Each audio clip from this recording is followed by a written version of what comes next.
R. Sapa, R. Ahabi. Huna, and R. Huna bar Hanana were sitting together. The latter asked R. Sapa, according to Rabbah, who explains Nehemiah's teaching, how can we remove dishes after eating? Said R. Sapa, it is equal to a dirty thing, which may be removed at any time. p. 270. R. Mari bar Rahel had several leather bolsters that lay in the sun. He came to Rabha and asked him if he might move them. Rabha told him it was allowed. Said R. Mari again, I have other bolsters besides these. Answered Rabha, this makes no difference. Thou mightst need those too if guests should call. Said R. Mari again, I have sufficient for guests also. Said Rabha to him, this proves to me, then, that thou art of the opinion of Rabbah, who prohibits the moving of things from the sunshine into the shade on Sabbath. Hence everybody else may do this, but thou must not. Said R. Abba in the name of Arhiah bar Ashi, quoting Rabbite, whisks may be handled on the Sabbath to sweep the tables, but the brooms made of date palms must not be used for sweeping the tables. This was also stated by R. Elazar.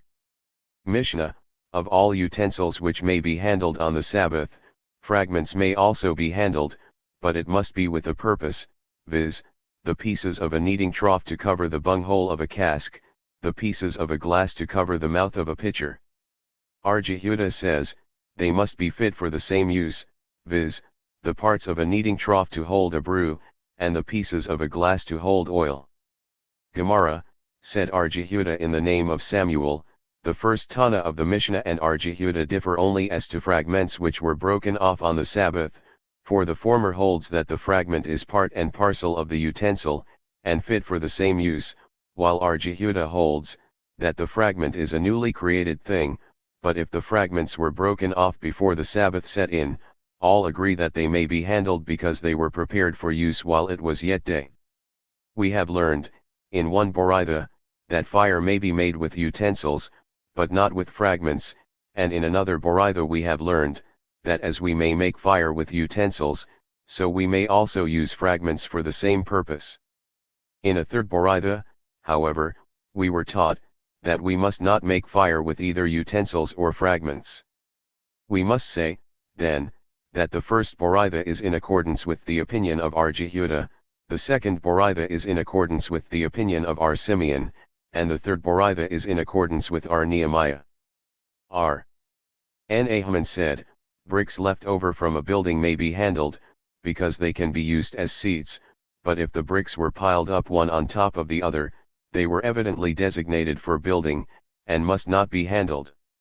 R. N. Ahaman said in the name of Samuel, a fragment of a piece of pottery may be handled in private ground, but not in unclaimed ground, but R. N. Ahaman himself declares, that the fragment may be handled in unclaimed ground also, but not in public ground, and Rabha, however, says, it may be handled even in public ground.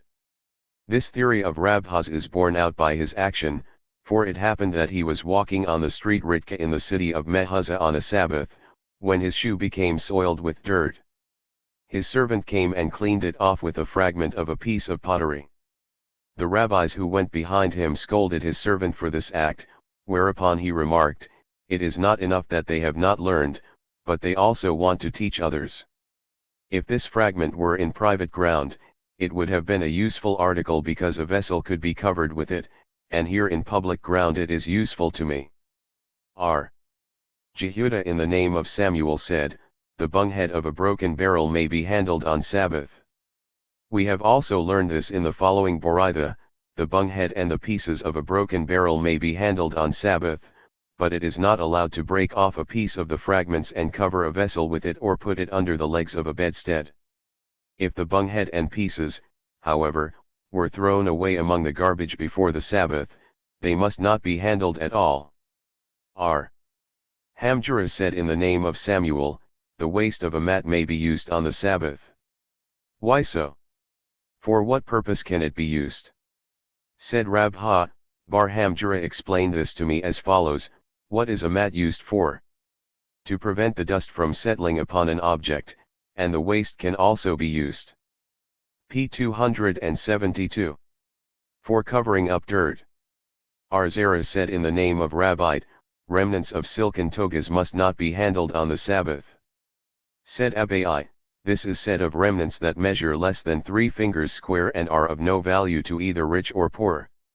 The rabbis taught, fragments of an old oven are equal to any other vessels that may be handled on Sabbath. So said Meir, but Jehudah said they may not be handled. Jose testified in the name of Eliezer ben Jacob, that fragments of an oven may be handled on the Sabbath and the covers of an oven may be handled even if their handles are broken off. Said Rabbina. According to whose opinion do we handle today the covers of the ovens used in the city of Mahasia, which have no handles? It must be according to the opinion of Eliezer ben Jacob. Mishnah, one may dip water with a hollow pumpkin to which a stone is fastened, providing the stone will not fall off, otherwise, one must not dip water with it. One may dip water with a jug to which a vine branch is fastened. For a window blind, says Eliezer, a thing may only then be put up, if it be fastened and hang down, otherwise, it must not. The sages say it may be put up in any manner. Gemara, we have learned in another Mishnah, if a stone lie at the opening of a barrel, the barrel may be bent over, so that the stone fall down.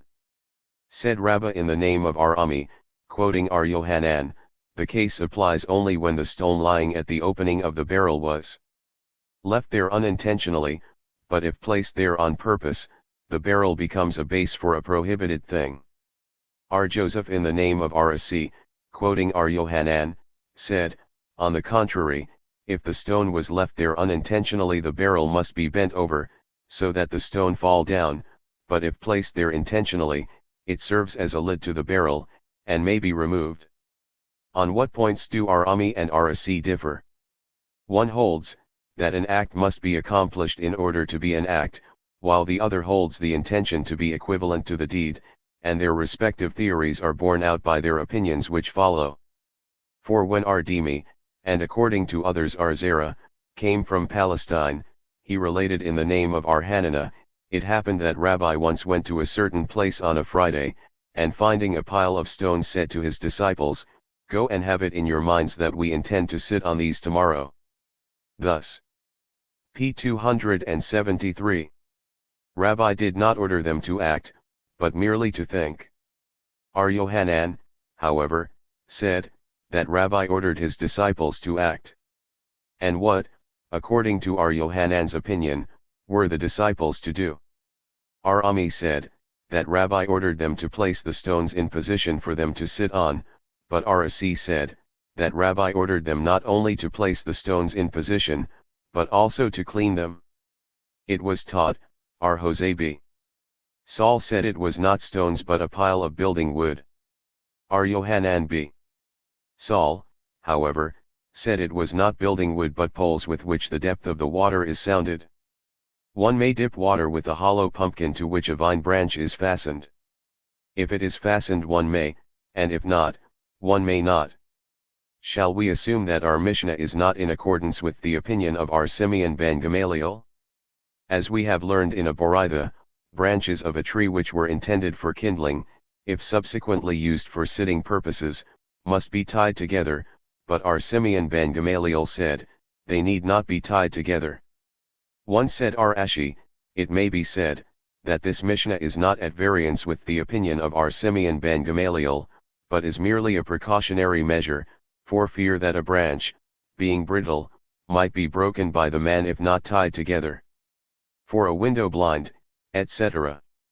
Rabbi Bar Hannah in the name of Yohanan said, all agree that it is not permitted to put up even a temporary tent to begin with on a biblical festival, and decidedly not on the Sabbath, but as for adding a blind to a temporary tent that had already been put up, Eliezer said, that it is not permissible on a festival and much less so on the Sabbath, and the sages declare, that it is permitted on the Sabbath and so much the more oil a festival.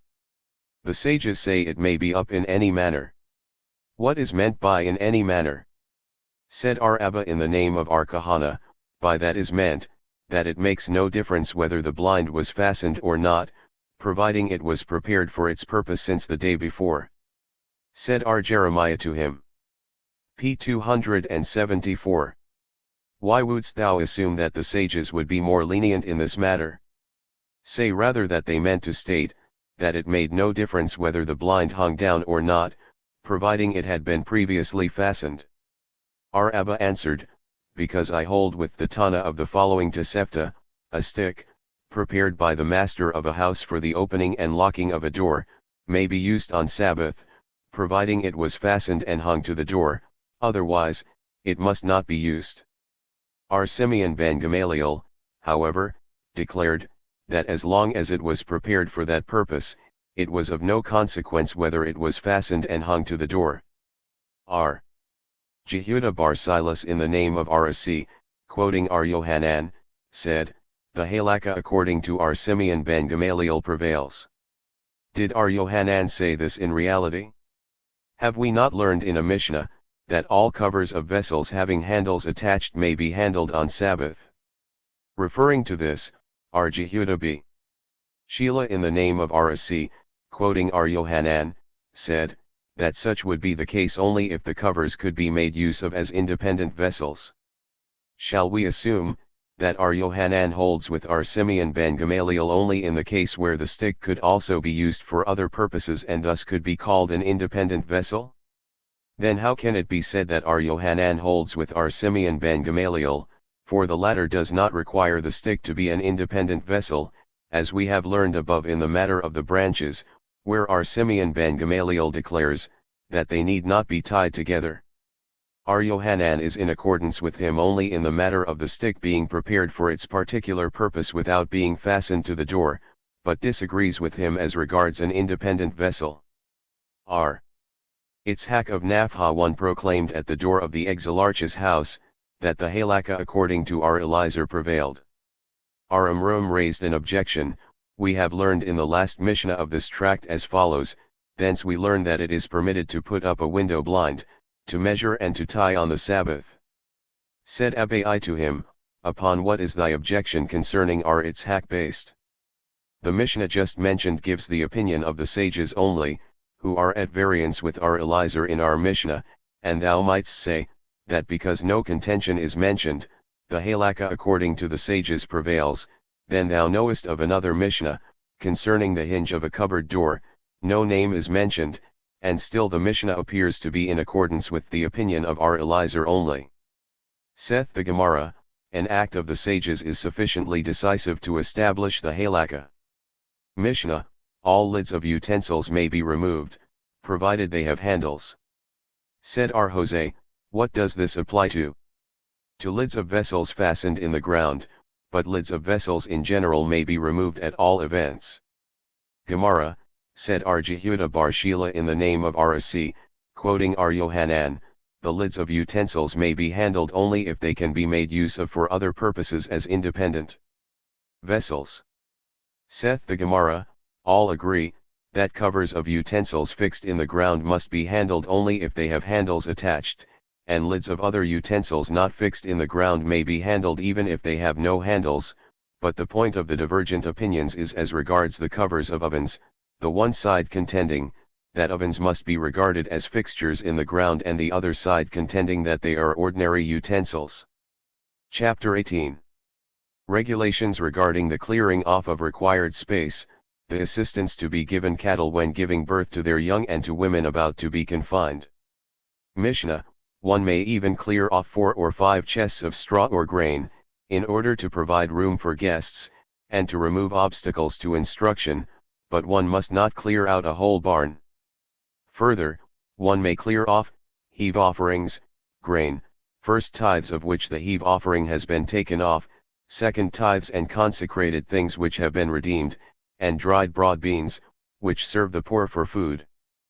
But one must not clear off mixed grain, nor first tithes, of which the heave offering had not yet been taken off, nor second tithes nor consecrated things which had not yet been redeemed, nor arum nor mustard.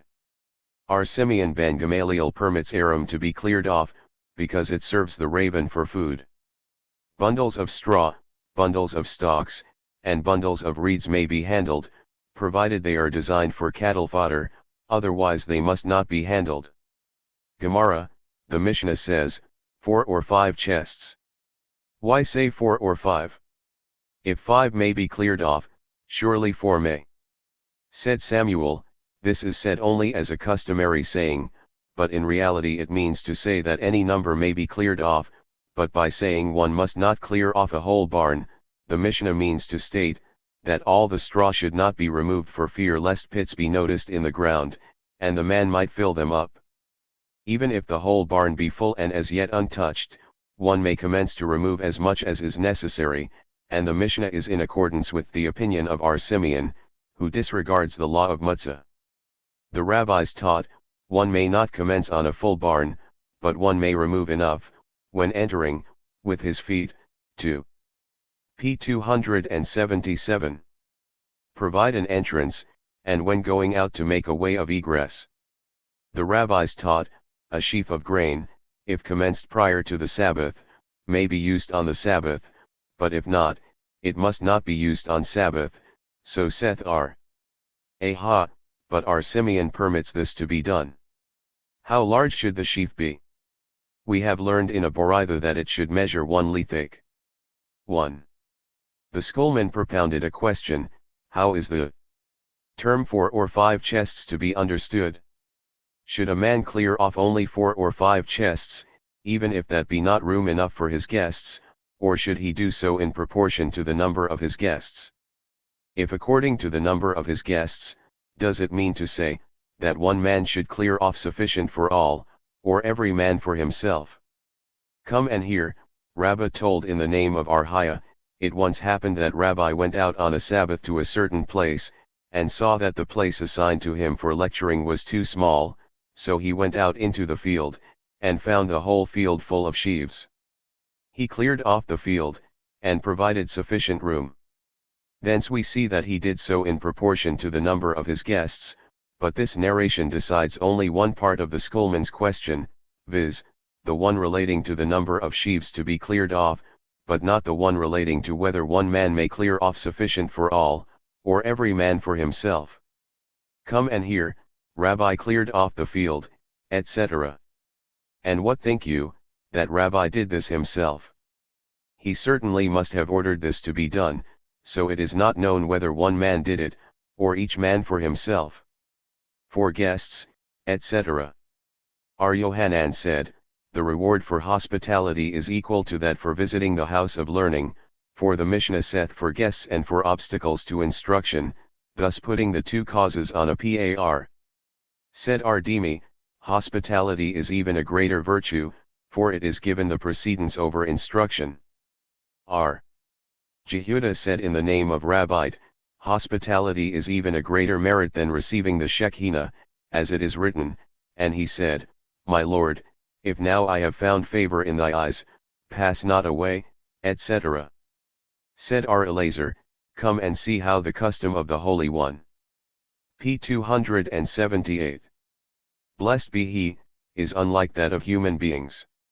An insignificant man cannot say to a great man, stay here until I come back again, whereas to the Holy One, blessed be he, Abraham said as mentioned above. Said R. Jehuda bar Sheila in the name of Arasi, quoting R. Yohanan, there are 6 things, the interest on which a man consumes on earth, while the principle is given him in the world to come. They are, hospitality, visiting the sick, contemplation before prayer, attending the house of learning, educating children in the law, and charity in judging others. Is this so? Have we not learned in a Mishnah, these are the things the interest of which a man consumes on earth and the principle of which is given him in the world to come? Honoring father and mother, doing favors to neighbors, peacemaking among men, and, above all, the study of the law. Now, if the Mishnah says these are the things, it means no others. Nay, the 6 things previously mentioned are included in those subsequently enumerated. The rabbis taught, one who exercises charity in judging others is charitably dealt with when judged above.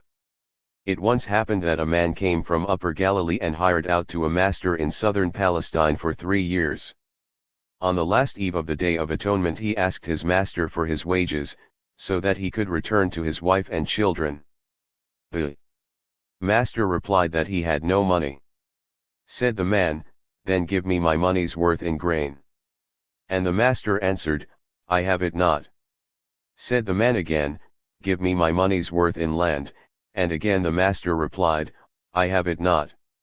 "Then give me my money's worth in cattle." "I have it not," was the reply.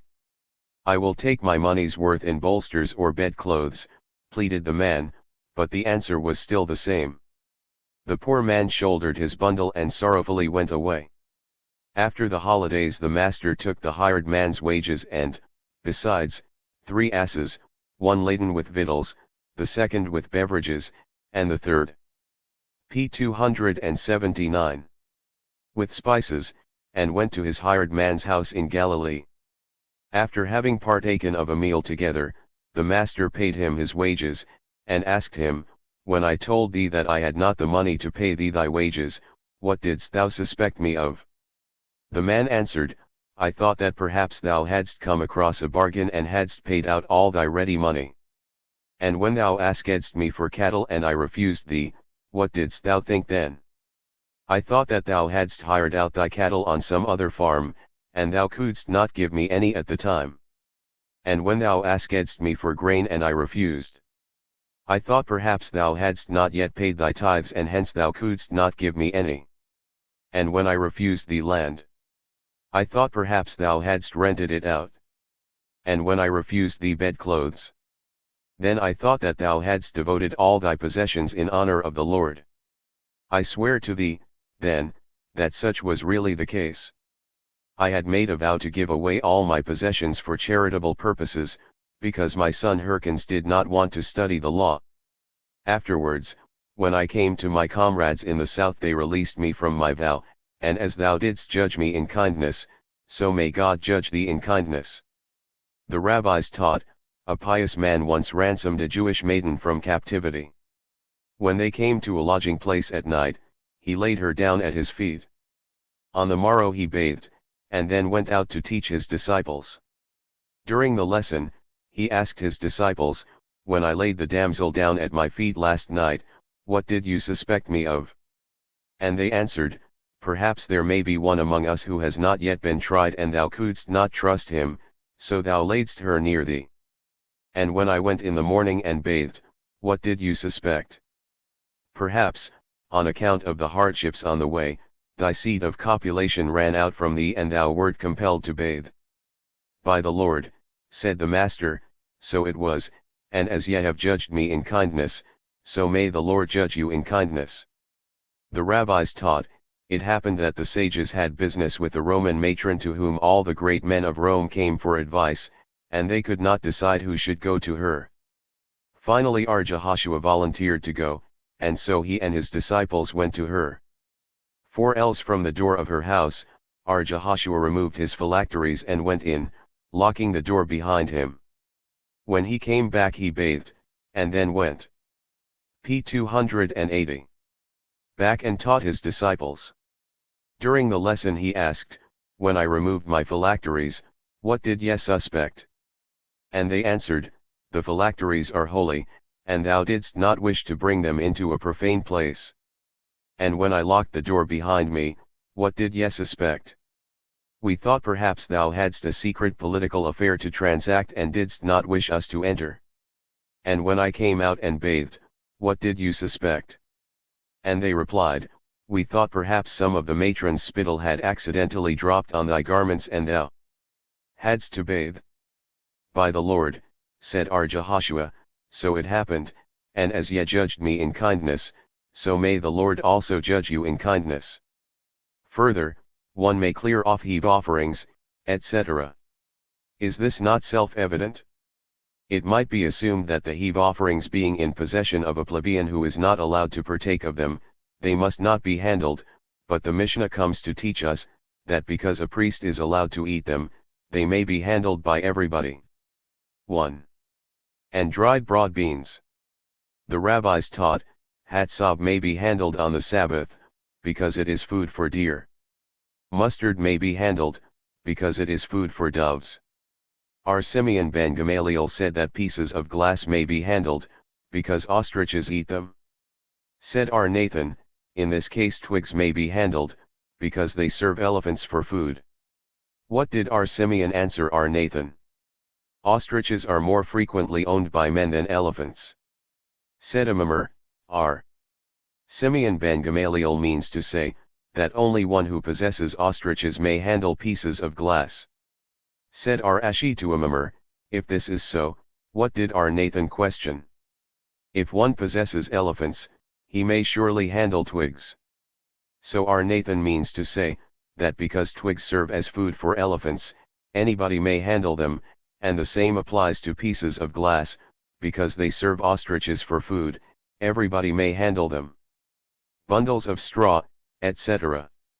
The rabbis taught, bundles of straw, bundles of stalks, and bundles of reeds may be handled, provided they are designed for cattle fodder, otherwise, they must not be handled. Our Simeon ben Gamaliel said, if the p. 281 bundles can be lifted with one hand they may be handled, but if not they must not be handled. Bundles of sacharia, abrotanum, and thyme, if prepared for fuel, must not be used on Sabbath, but if prepared for cattle food may be used. Grain from an ear may be taken by hand only, but not with a vessel. One may even take a few grains from growing ears with his fingers, and eat them, but must not take them with a vessel, so saith our Jehuda, but the sages say, that one may do this with his fingers, but not with both hands, as usually done on weekdays. The same ordinance holds good for any other spices. It was taught, salt meat may be handled on Sabbath, but fresh meat must not be handled, according to our Histah, but our Hunah permits this. The rabbis taught, salt fish may be handled, but not stale unsalted fish, and meat may be handled, be it fresh or salt. The rabbis taught, bones may be handled, because dogs eat them, putrid meat may be handled, because beasts of prey eat it. Uncovered water may first be handled, because cats drink it. Our Simeon ben Gamaliel, however, said, that all these things should not be kept in the house even on weekdays, because they are dangerous. Mishnah, one may set a basket on end for chickens, in order that they may climb up or down upon it. A runaway hen may be chased until she goes back again. One may lead about calves or young asses to exercise them. A woman may lead her son about to give him exercise. Our Jehuda says, when this, if the child lifts one foot and sets down the other, but if it trails behind, she must not. Gemara, said our Jehuda in the name of Rabbite, if a cow fall into a lake, it is allowed to throw into the lake bolsters, bundles, vessels, etc., in order to give the cow a foothold and enable her to get out. An objection was made, we have learned in a Boraitha, if a cow fall into a lake, food may be brought to her in order that she may not starve to death. So it refers only to food, but nothing is said in reference to bolsters, etc. This presents no difficulty. Where food can be brought it may be done, but when the cow cannot be reached, bolsters, etc., may be brought. But a vessel that is prepared for other p. 282 purposes is thereby destroyed. That is simply a rabbinical ordinance, but pity for creatures is a Mosaic law and has precedence. A runaway hen may be chased, etc. The hen may be chased, but not led. This is a similar teaching to that of another Boraitha, wherein we have learned, that all animals and birds may be led about in private ground with the exception of a hen. Why not a hen? Said Abai, because a hen, when led, will not walk, but will jump and fly, and the man leading her will be forced to carry her. Mishnah, on a feast day one must not deliver cattle, about to give birth, of their young, but may be of assistance to them in any other manner. One may give a woman all assistance possible, even call a midwife from a distance, one may violate the Sabbath on her account and tie the navel string. Our Jose says, one may also cut the string. Lastly, one may accomplish anything necessary for the circumcision on the Sabbath. Gemara, what is meant by being of assistance? Said R. Jehuda, to hold up the young, that it may not fall, and R. Nahman said, to pull out the young by pressing the sides. R. Jehuda's explanation is supported by the following Boraitha. How is an animal assisted in giving birth to her young? By holding up the young, blowing air into its nostrils, and leading it to its mother's breast, so that it may suck. R.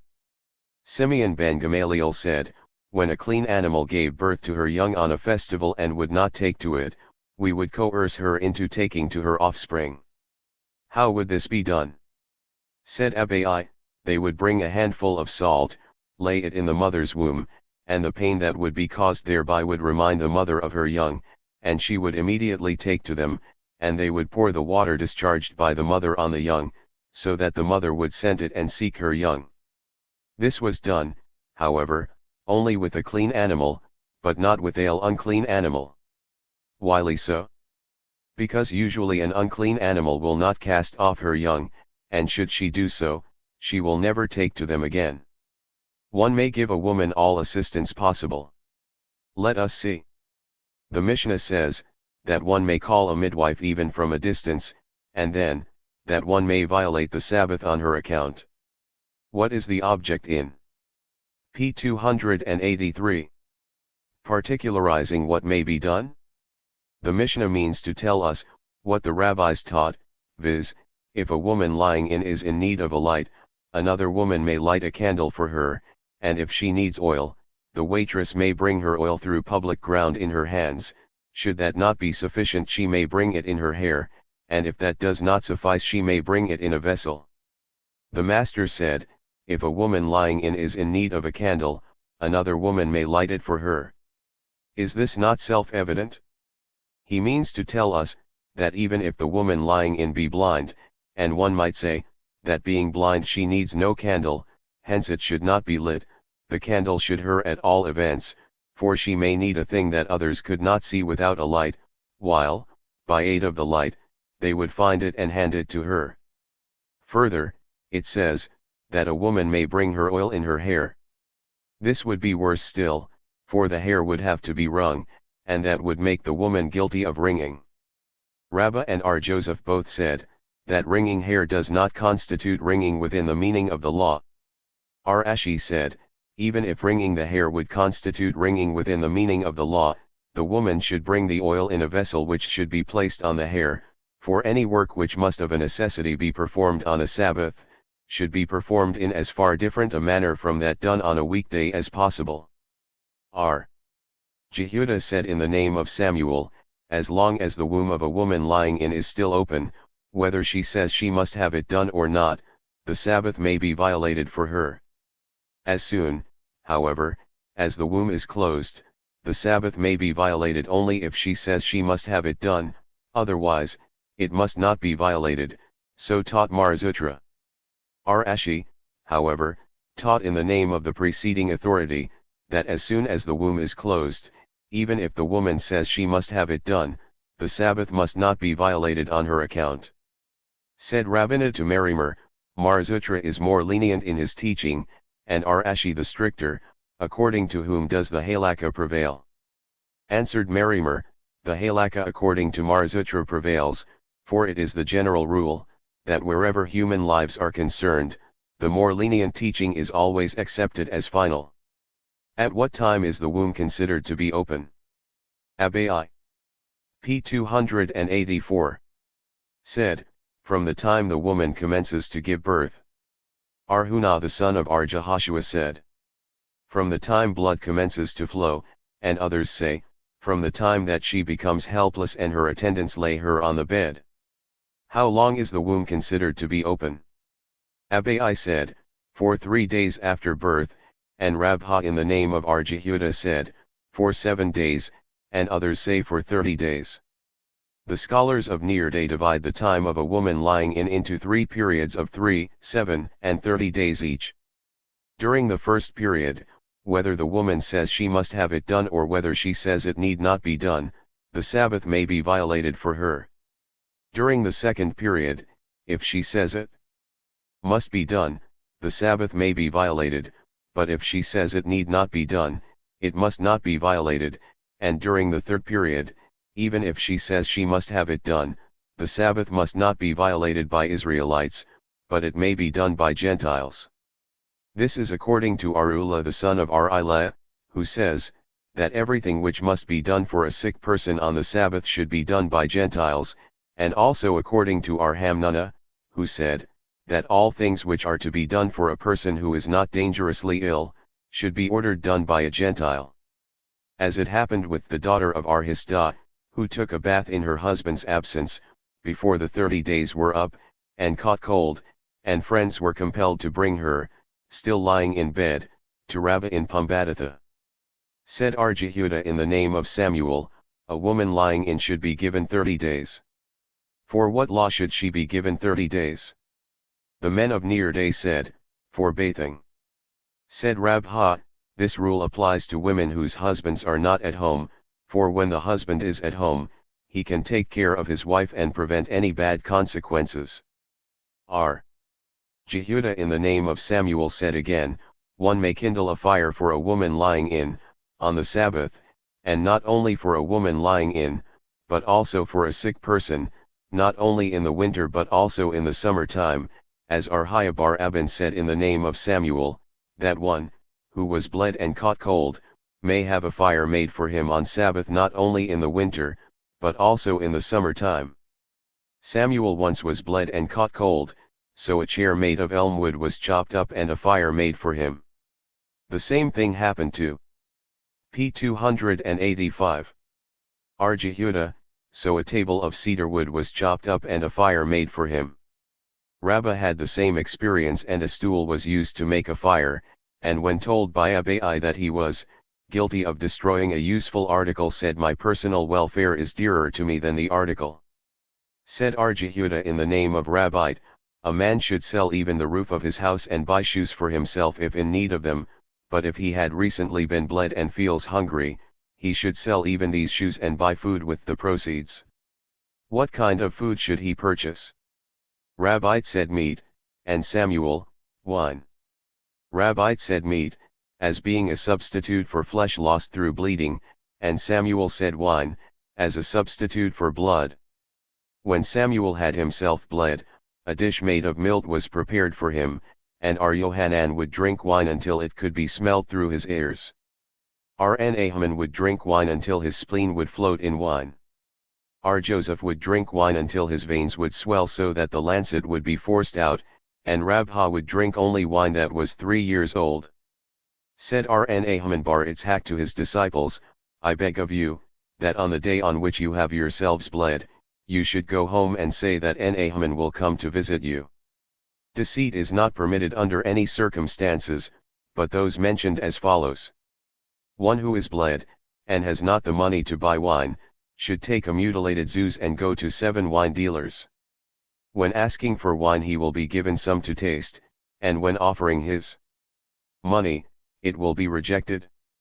He will then proceed to another dealer, and keep on until he will have drunk a quarter of a lug. One who cannot even do this, should eat at least 7 black dates and should put oil on his temples, then lie down in the sun and go to sleep.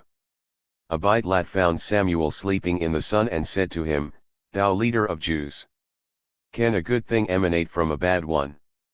Samuel answered, This is my bleeding day.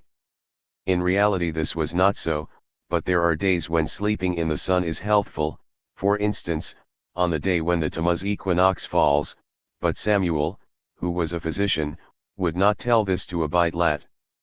Rabbi and Samuel both said, The man who eats a light. p. 286. Meal on the day when he is bled, has light earnings decreed for him in heaven for the following year, because if he himself has no pity for his own body, he is not worthy of being pitied by the heavenly host.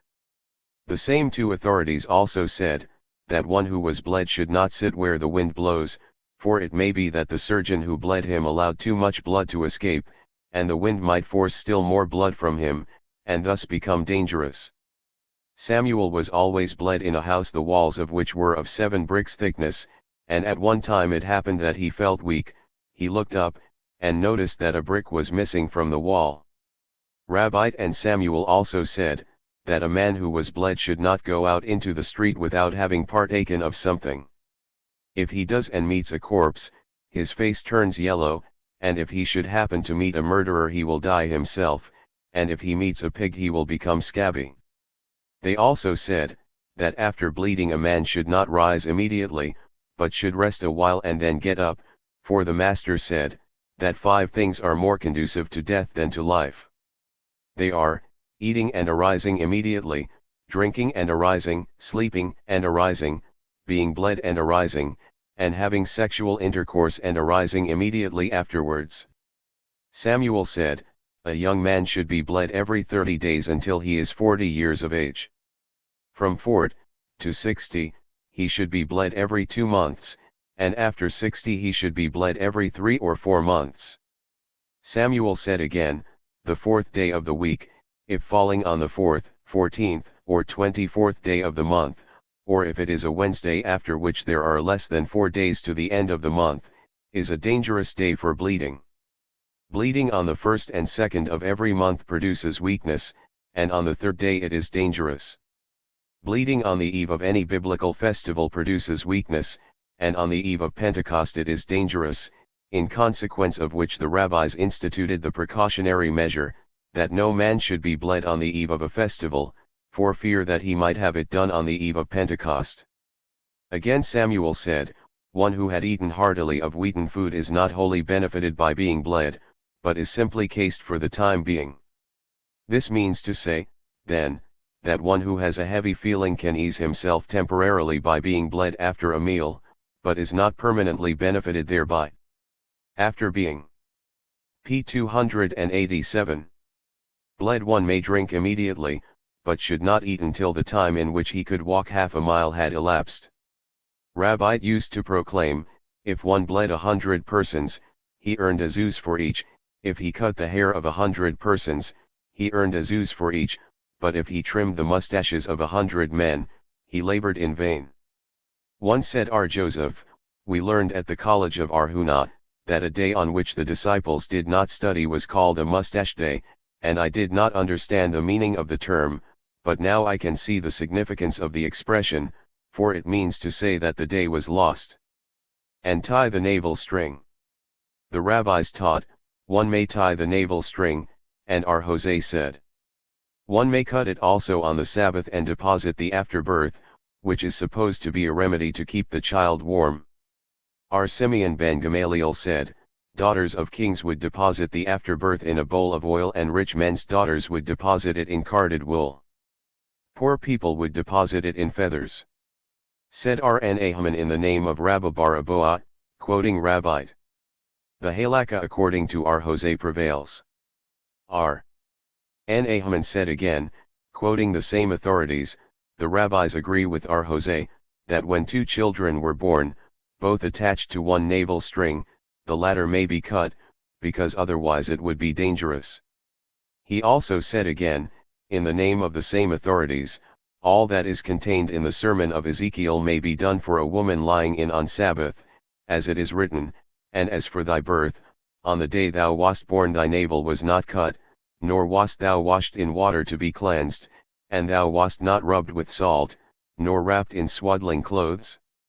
And as for thy birth, from this we may infer, that one may assist in the birth of a child on Sabbath. Thy navel was not cut, from this we infer, that the navel may be cut on Sabbath. Nor wast thou washed in water to be cleansed. This teaches us that the child may be washed on Sabbath. Thou wast not rubbed with salt. From this we know, that a child may be rubbed with salt on Sabbath. Nor wrapped in swaddling clothes.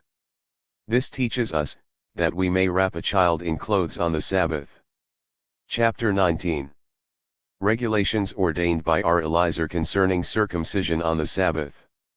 Mishnah, R. Eliezer saith, if the knife used for circumcision was not brought on the day preceding the Sabbath, one is to bring it publicly on the Sabbath, in times of danger one may conceal it before witnesses. Further, R. Eliezer saith, one may even cut wood to be burnt into charcoal, in order to forge an iron instrument. The following rule was laid down by R. Akiba: all work which could have been performed on the day before does not supersede the Sabbath, but such work as could not have been performed on the day before, does supersede the Sabbath. Gemara: a question was propounded by the schoolman, what does our Eliezer mean by saying, one is to bring it publicly on the Sabbath? Does she mean to say, that the man thereby demonstrates how dear a commandment is to him, that he is ready to violate the Sabbath for its sake, or is it rather, because the man would be suspected of carrying a prohibited thing while the Sabbath, if he did so surreptitiously? What difference does it make what our Eliezer meant? The difference is this: if the man does it in order to allay suspicion, it would be sufficient to have 2 witnesses see him conceal the knife about his person and then carry it even in times of peace, but if the man does it in order to demonstrate his love of God's commandments, he must carry it publicly even if he have 2 witnesses. What is the conclusion? It was taught that our Levi said, R. Eliezer meant only for the man to demonstrate his veneration of God's commandments. This is supported by a Boraitha, which plainly states, that a man should carry it publicly, and not have it concealed. Such are the words of our Eliezer. Said our Ashi, all this is unnecessary. Our Mishnah plainly teaches us the same, for it says, that only in p. 289 times of danger the knife should be concealed, and it is easily understood that only in times of danger is this to be done, but not under ordinary circumstances, and for what purpose? Only to show that a commandment should be venerated. It follows, therefrom, that the argument is accepted. We have learned in another Boraitha, one is to bring it publicly, and not have it concealed. Such are the words of our Eliezer, and our Jehuda said in the name of our Eliezer, that in times of danger the custom was to conceal it about the person before 2 witnesses. Further, saith our Eliezer, etc. The rabbis taught, in the place where our Eliezer resided, wood was cut and burnt into charcoal, in order to forge an instrument on Sabbath. In the place where our Jose of Galilee lived, fowls were eaten with milk.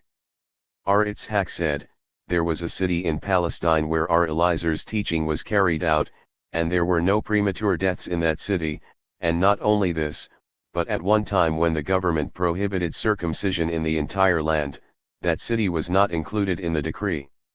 We have learned in a Boraitha, our Simeon ben Gamaliel said, every commandment of the Lord which was received by the children of Israel with joy, for instance circumcision, concerning which it is written, I am rejoiced over thy promise, one as one that findeth great spoil, is even now observed with joy, but every commandment which was received with protest, for instance the law of incestuous marriages, concerning which it is written, and Moses heard the people weep according to their families. Meaning the case among the families, is even now observed reluctantly, for there are no marriages celebrated without some discord among the families. We have learned, that our Simeon ben Eliezer said, every commandment for the observance of which the Israelites were ready to lay down their lives, as for that prohibiting idolatry and commanding circumcision, is observed punctually even to this day, but such commandments as they would not sacrifice themselves for are even now lightly regarded, as is the case with the commandment concerning Tefillin. As Aryanai said. p. 290. Tefillin require a clean body, such as Elisha the man of Doves possessed. What is meant by a clean body? Abai said, a body that emits no odor when clothed with tefillin, and Rabha said, a body that will never become drowsy while wearing tefillin. Why was Elisha called the man of wings? It once happened that the government promulgated a decree by which all Israelites who would use tefillin were to be decapitated. This Elisha donned his phylacteries and went out into the market. He was seen by a caster, and the latter pursued him. Seeing that he could not escape, Elisha took the phylacteries from his head and carried them in his hand. When questioned by the quaestor what he carried in his hand, he replied, wings of doves. When opening his hand, he really found dove's wings, one, and was therefore called the man of wings ever afterwards. R.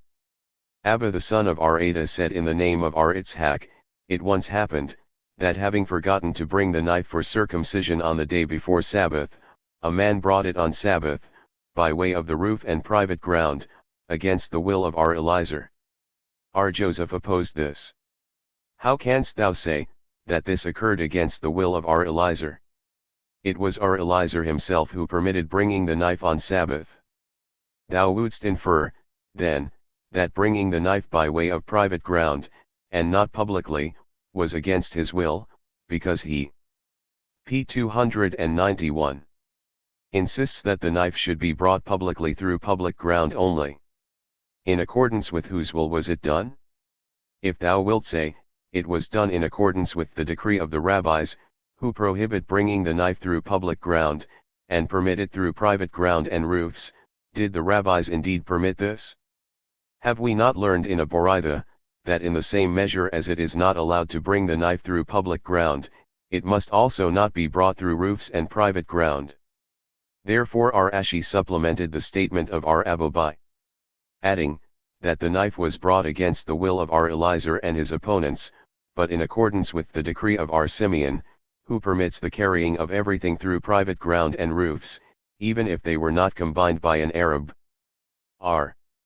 Zerah once found Rasi sitting and saying, Our Simeon ben Lachish said in the name of our Jehuda Hanasi as follows, It once happened that they forgot to bring a knife for circumcision on the eve of Sabbath, so they brought it on Sabbath. This angered the sages very much, for the reason, that the decree of the former sages had been set aside and that they had acted according to the decree of our Eliezer. Firstly, because our Eliezer was an adherent of the school of Shammai, and secondly, because where one man is opposed to a number the majority should prevail, and the majority was against our Eliezer, and our Ozia answered the sages, who were angered, that the case was not as it appeared to them. For, said he, I asked our Jehuda the circumcisor, and he told me, that the knife was brought through an alley which was not combined by an Arab, from one end to the other, but not through public ground. R. Zerah then said to Rasi, Does the master hold, that things may be removed in an alley which was not combined by an Arab? Rasi answered, that they might.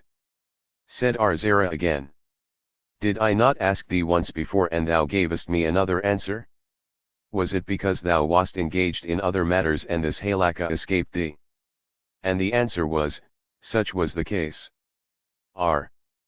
Hiyabar Abba said in the name of our Yohanan, the rule laid down by our Eliezer, that for everything pertaining to circumcision the Sabbath may be violated, does not apply also to other duties of the day which should happen to fall on the Sabbath, because, where the preparations necessary for the p. 292 bringing of the 2 loaves on Pentecost are concerned, our Eliezer permitted them to be made on Sabbath merely through deduction by analogy, although this was also a duty of the day based on a biblical ordinance. Which other duties of the day does our Yohanan intend to accept from this rule? We know, that in preparing the booth, the palm branch, and all their accessories the Sabbath may be violated. The same is the case with lulab, with matzah, and with shofar, as it is stated in other Boraithas. Such is the dictum of our Eliezer. Said Ada bar Ahab ha, R. Yohanan intended to accept tzitzith for a garment and a mezuzah for a house. This we have also learned in a Boraitha. They all agree, that if one made a shothred for his garment, or a mezuzah for his door, on the Sabbath, he is liable for a sin offering.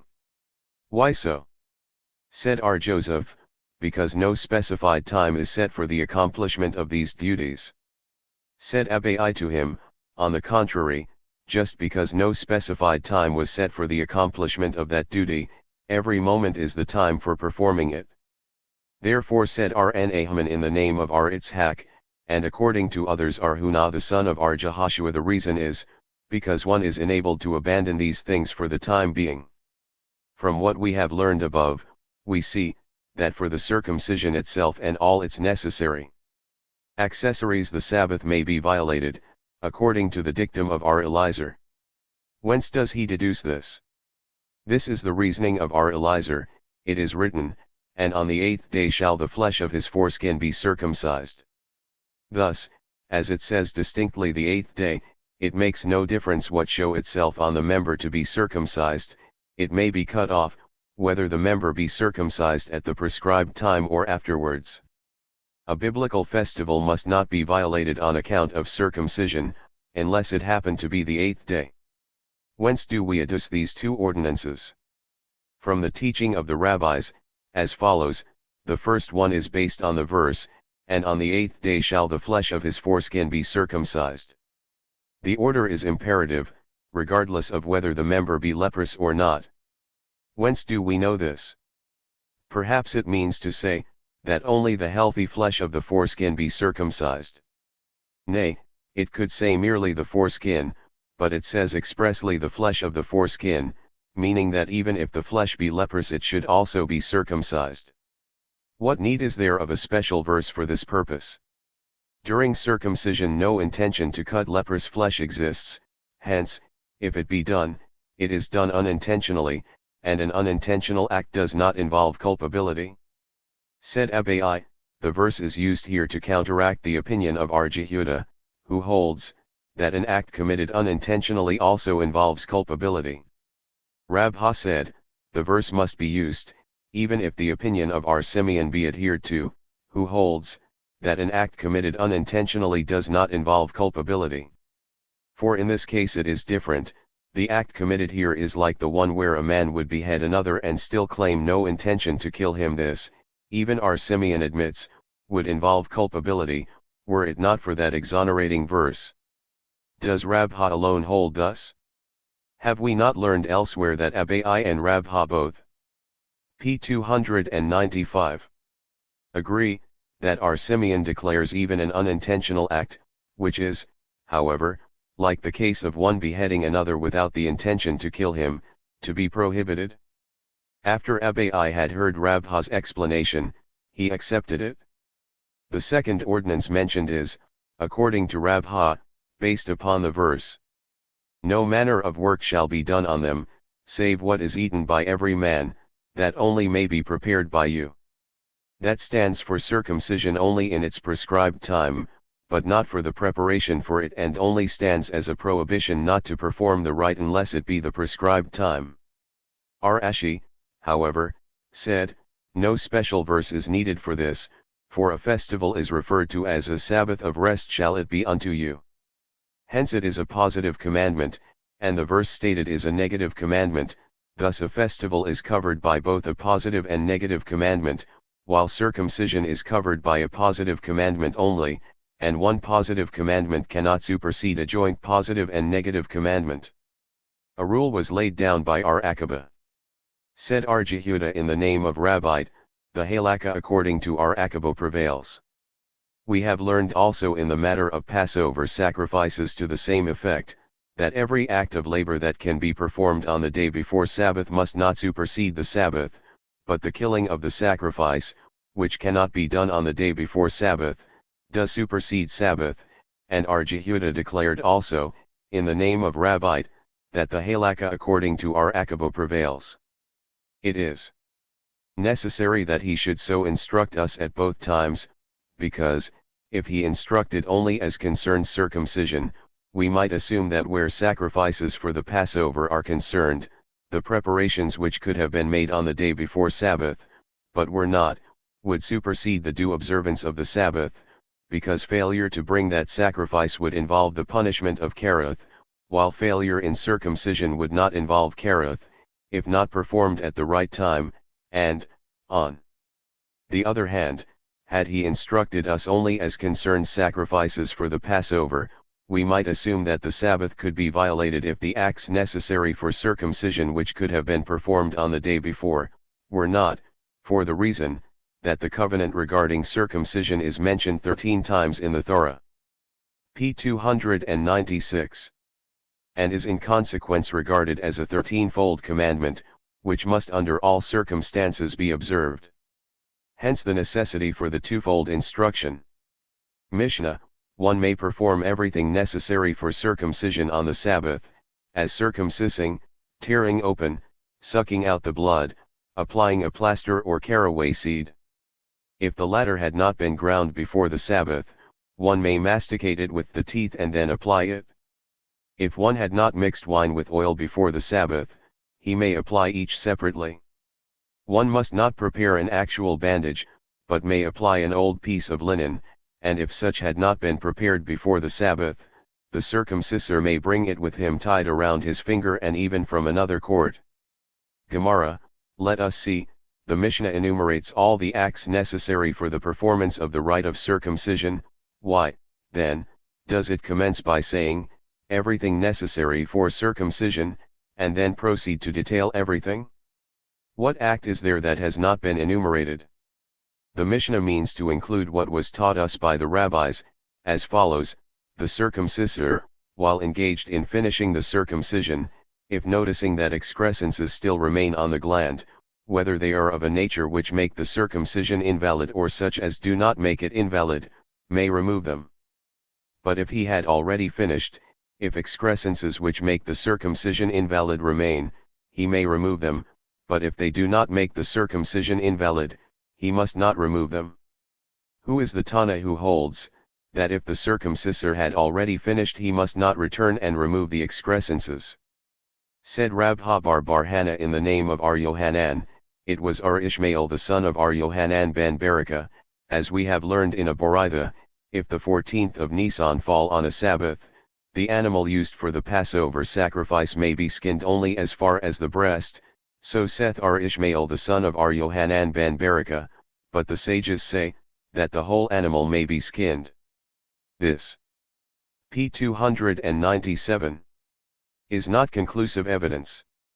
It may be that Ar Ishmael in the case of the sacrifice holds, that because it is not necessary that the commandment be beautified.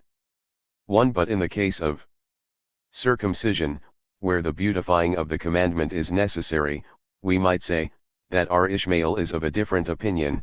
Therefore the sages of near day say, that the Tanas who hold, that after having finished the circumcision the operator must not commence anew, are in reality the rabbis who differ with Ar Jose in Tract Menikoth concerning the law of the showbreads. 2. The rabbis taught, if excrescences remain on the gland after circumcision, and are such as make the circumcision invalid, they must be removed, and failure to do so involves the punishment of Karath. Who becomes liable to be punished by Karath?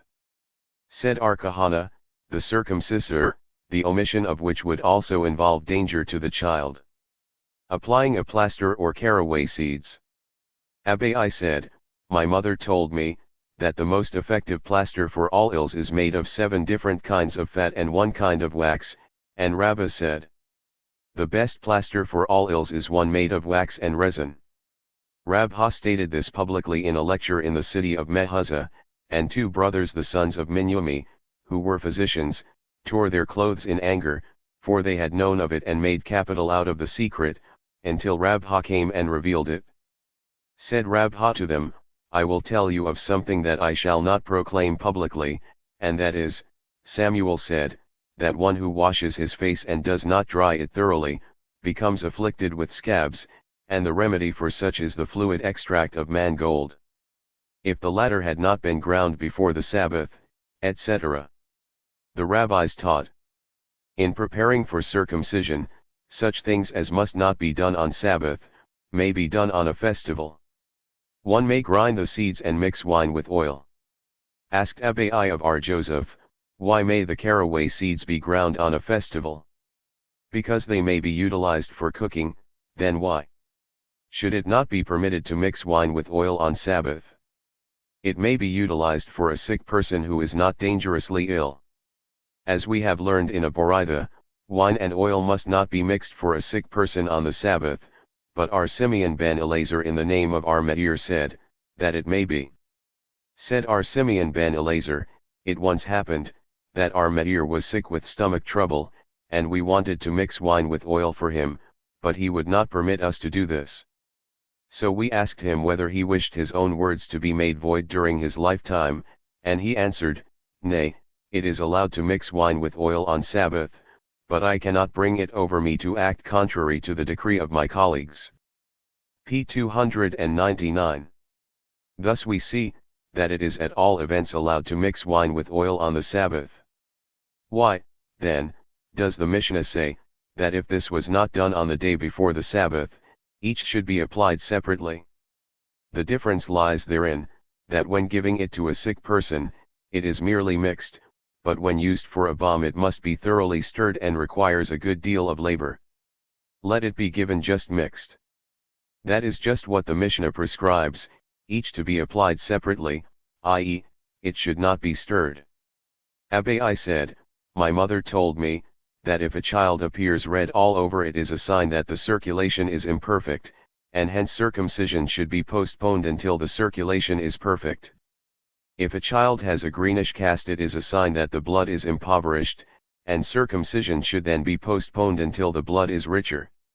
This we have also learned in a Boraitha, as follows, R. Nathan said, I once went to a city by the sea, and there met a woman whose first and second child both died in consequence of circumcision. The third child she brought to me, and I noticed that it was quite red.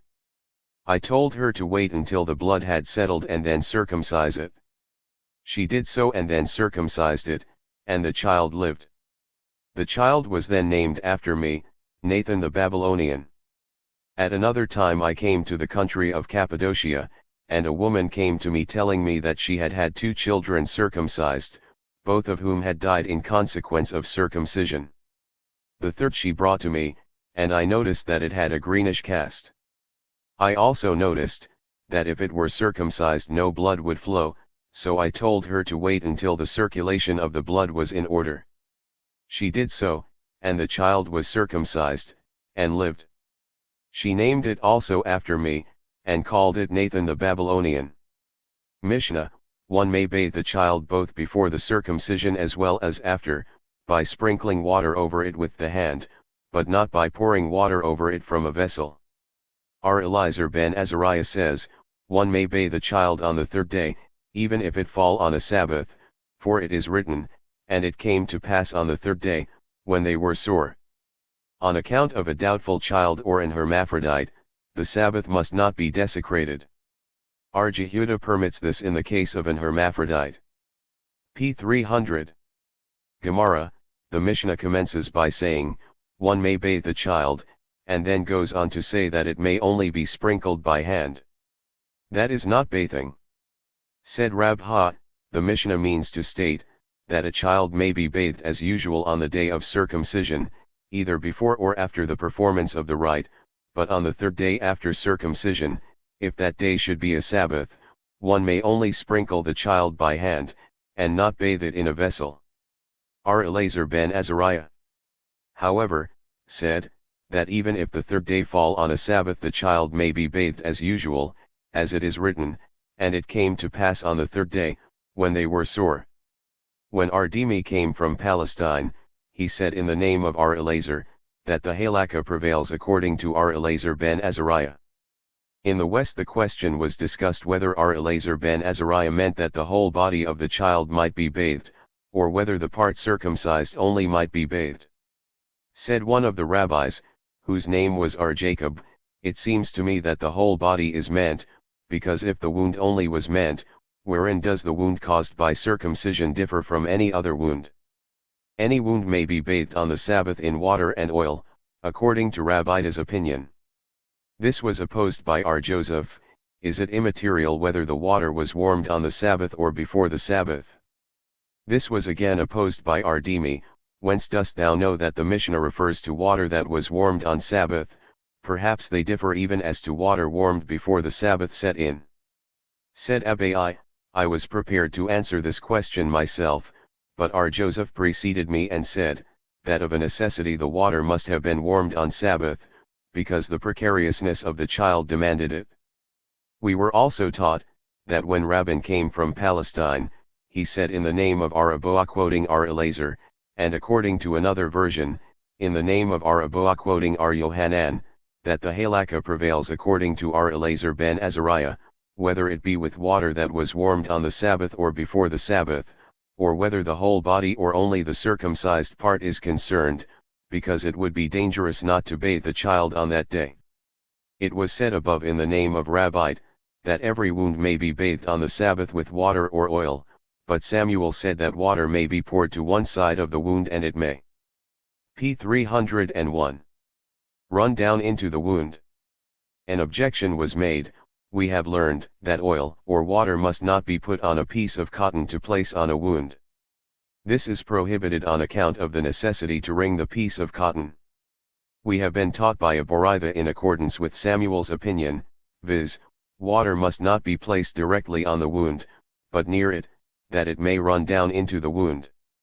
The rabbis taught, dry cotton and dry sponge, but not dry papyrus or dry cloth, may be placed on a wound. This presents a contradiction. Is not dry cotton the same as dry cloth? This is no difficulty. By cloth is meant new cloth, which must not be used, whereas old cloth may be. Said Abai, from this we see, that pieces of cloth heal a wound. On account of a doubtful child or an hermaphrodite, etc.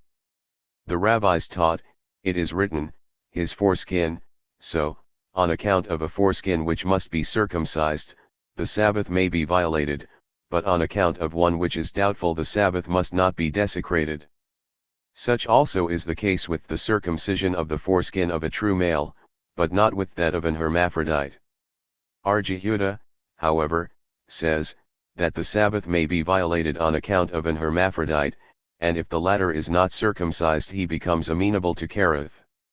The Sabbath may also be violated on account of a child who was born at a certain time, but not on account of one who was born at twilight. It is not allowed to violate the Sabbath on account of a child who was born without a foreskin, because the school of Shammai contends, that even if a child is born without a foreskin, some blood must be drawn in commemoration of the covenant. The school of Hillel, however, says, that is not necessary. Said R. Simeon ben Elazar, the school of Hillel and the school of Shammai did not differ as to a child born without a foreskin, both agree that blood must be drawn from it, because the foreskin is not wholly missing, but is merely ingrown. They differ only as regards a proselyte who was born without a foreskin. When seeking conversion, the school of Shammai contends that blood of the covenant must be drawn from his gland, whereas the school of Hillel does not require this to be done. The Master said, on account of a doubtful child, the Sabbath must not be desecrated. What does he mean by doubtful? He means to say, what we learned from the rabbis. p. 302. Viz., a child born in the 7th month may have the Sabbath violated for it, but if born in the 8th it must not. If it is doubtful whether it was born in the 7th or in the 8th month, the Sabbath must not be violated on its account. Not only this, but a child born in the 8th month must not even be carried on the Sabbath, because it is like a stone. It is allowed, however, for the mother to stoop down and suckle the child, because it is dangerous for the mother to carry too much milk. We were taught that Rabbi said, the halakha prevails according to the unknown Tana, while Samuel said, the halakha prevails according to R. Simeon ben Elazar. Ada bar Ahabha had a child that was born without a foreskin, so he carried him to 13 circumcisers, until the child was maimed and made impotent. Said he, I deserve this fate, because I did not follow the dictum of Rabbi. Said Rna to him, thou hast not only disobeyed Rabbi, but also Samuel, for Samuel said, that a child born without a foreskin should be bled only if it was born on a weekday, but not on a Sabbath, and thy child was born on a Sabbath. Ada bar Ahabha, however, held, that he had only disobeyed Rabbi, because, he was certain that the foreskin of a child is never wholly missing, but is merely ingrown and should be lanced even on Sabbath, as we were taught. Rabbah said, that there is fear lest it be an ingrown foreskin, but R. Joseph said, that we were certain that it is so. Said R. Joseph, whence do I know this? From the following Boraitha, R. Elazar Hakapar said, that the school of Shammai and Hillel do not differ as to a child that is born without a foreskin. Both agree that the blood of the covenant must be drawn from the gland. The school of Shammai, however, contends that this may be done on the Sabbath, while the other holds that the Sabbath must not be desecrated on that account. If, then, R. Elazar Hakapar holds, that they differ only as to the desecration of the Sabbath, The first Tana must hold, that both schools agree that the Sabbath may be desecrated on that account, and in consequence must also hold, that the foreskin is not wholly missing but is merely ingrown. Whence do we know that the first Tana holds, as above, and not that both schools agree to the contrary, viz., that the Sabbath must not be desecrated? If such would be the case, for what reason would Hakapar tell us that Beth Shammai holds? P. 303. That the Sabbath should be violated? The halakha would not prevail thus? Nay. Perhaps our Eliezer means to tell us, principally, that both schools hold, that if a child is born without a foreskin on a weekday he must have his gland lanced. R. A.C. said, if a child be born of a woman who, after giving birth, must keep the law mentioned in Leviticus 12. 2. The child must be circumcised on the 8th day, but ill a case where the woman need not keep the law mentioned, or if the woman was a Gentile on the day of giving birth to the child and became a convert to Judaism on the day following, the child need not be circumcised just on the 8th day, as it is written, if a woman have conceived seed, and born a male child, then shall she be unclean 7 days, etc., etc., and on the 8th day shall the flesh of his foreskin be circumcised. Said Abai to him, what about the generations before the law was given? The women knew nothing of the law of uncleanness, and still the children had to be circumcised on the 8th day. Answered Rasi, since the law was given, a new halakha has been in force. Nay, this is not so. Have we not learned, that if a child was taken through the side of a woman, or if it had 2 foreskins, Arhuna and Arhiabar Rabbite entertained different opinions as to whether it should be circumcised on the Sabbath or not. One claimed that it should, and the other that it should not. Now we see that they differed only as to a desecration of the Sabbath, but nothing is said about the non-necessity of the child's being circumcised on the 8th day. One is dependent upon the other. We have learned in a Boraitha, Rabban Simeon ben Gamaliel said, every human child that has lived for 30 days cannot be called a miscarriage, as is written, and those that are to be redeemed from a month old shalt thou redeem, and any young of an animal that has attained the age of 8 days, cannot be called a miscarriage, as it is written. P. 304. When a bullock, or a sheep, or a goat is brought forth, then shall it remain 7 days by its mother, and from the 8th day and henceforth shall it be favorably received, etc. And how is it, if the child has not yet attained the age of 30 days, is it still a doubtful child? How then is it allowed to circumcise any child on the Sabbath? Said Arada bar Ahab ha, we may do so at all events. If it is a regularly born child, the commandment is fulfilled, and if not, no wound is inflicted, but merely a piece of flesh is cut.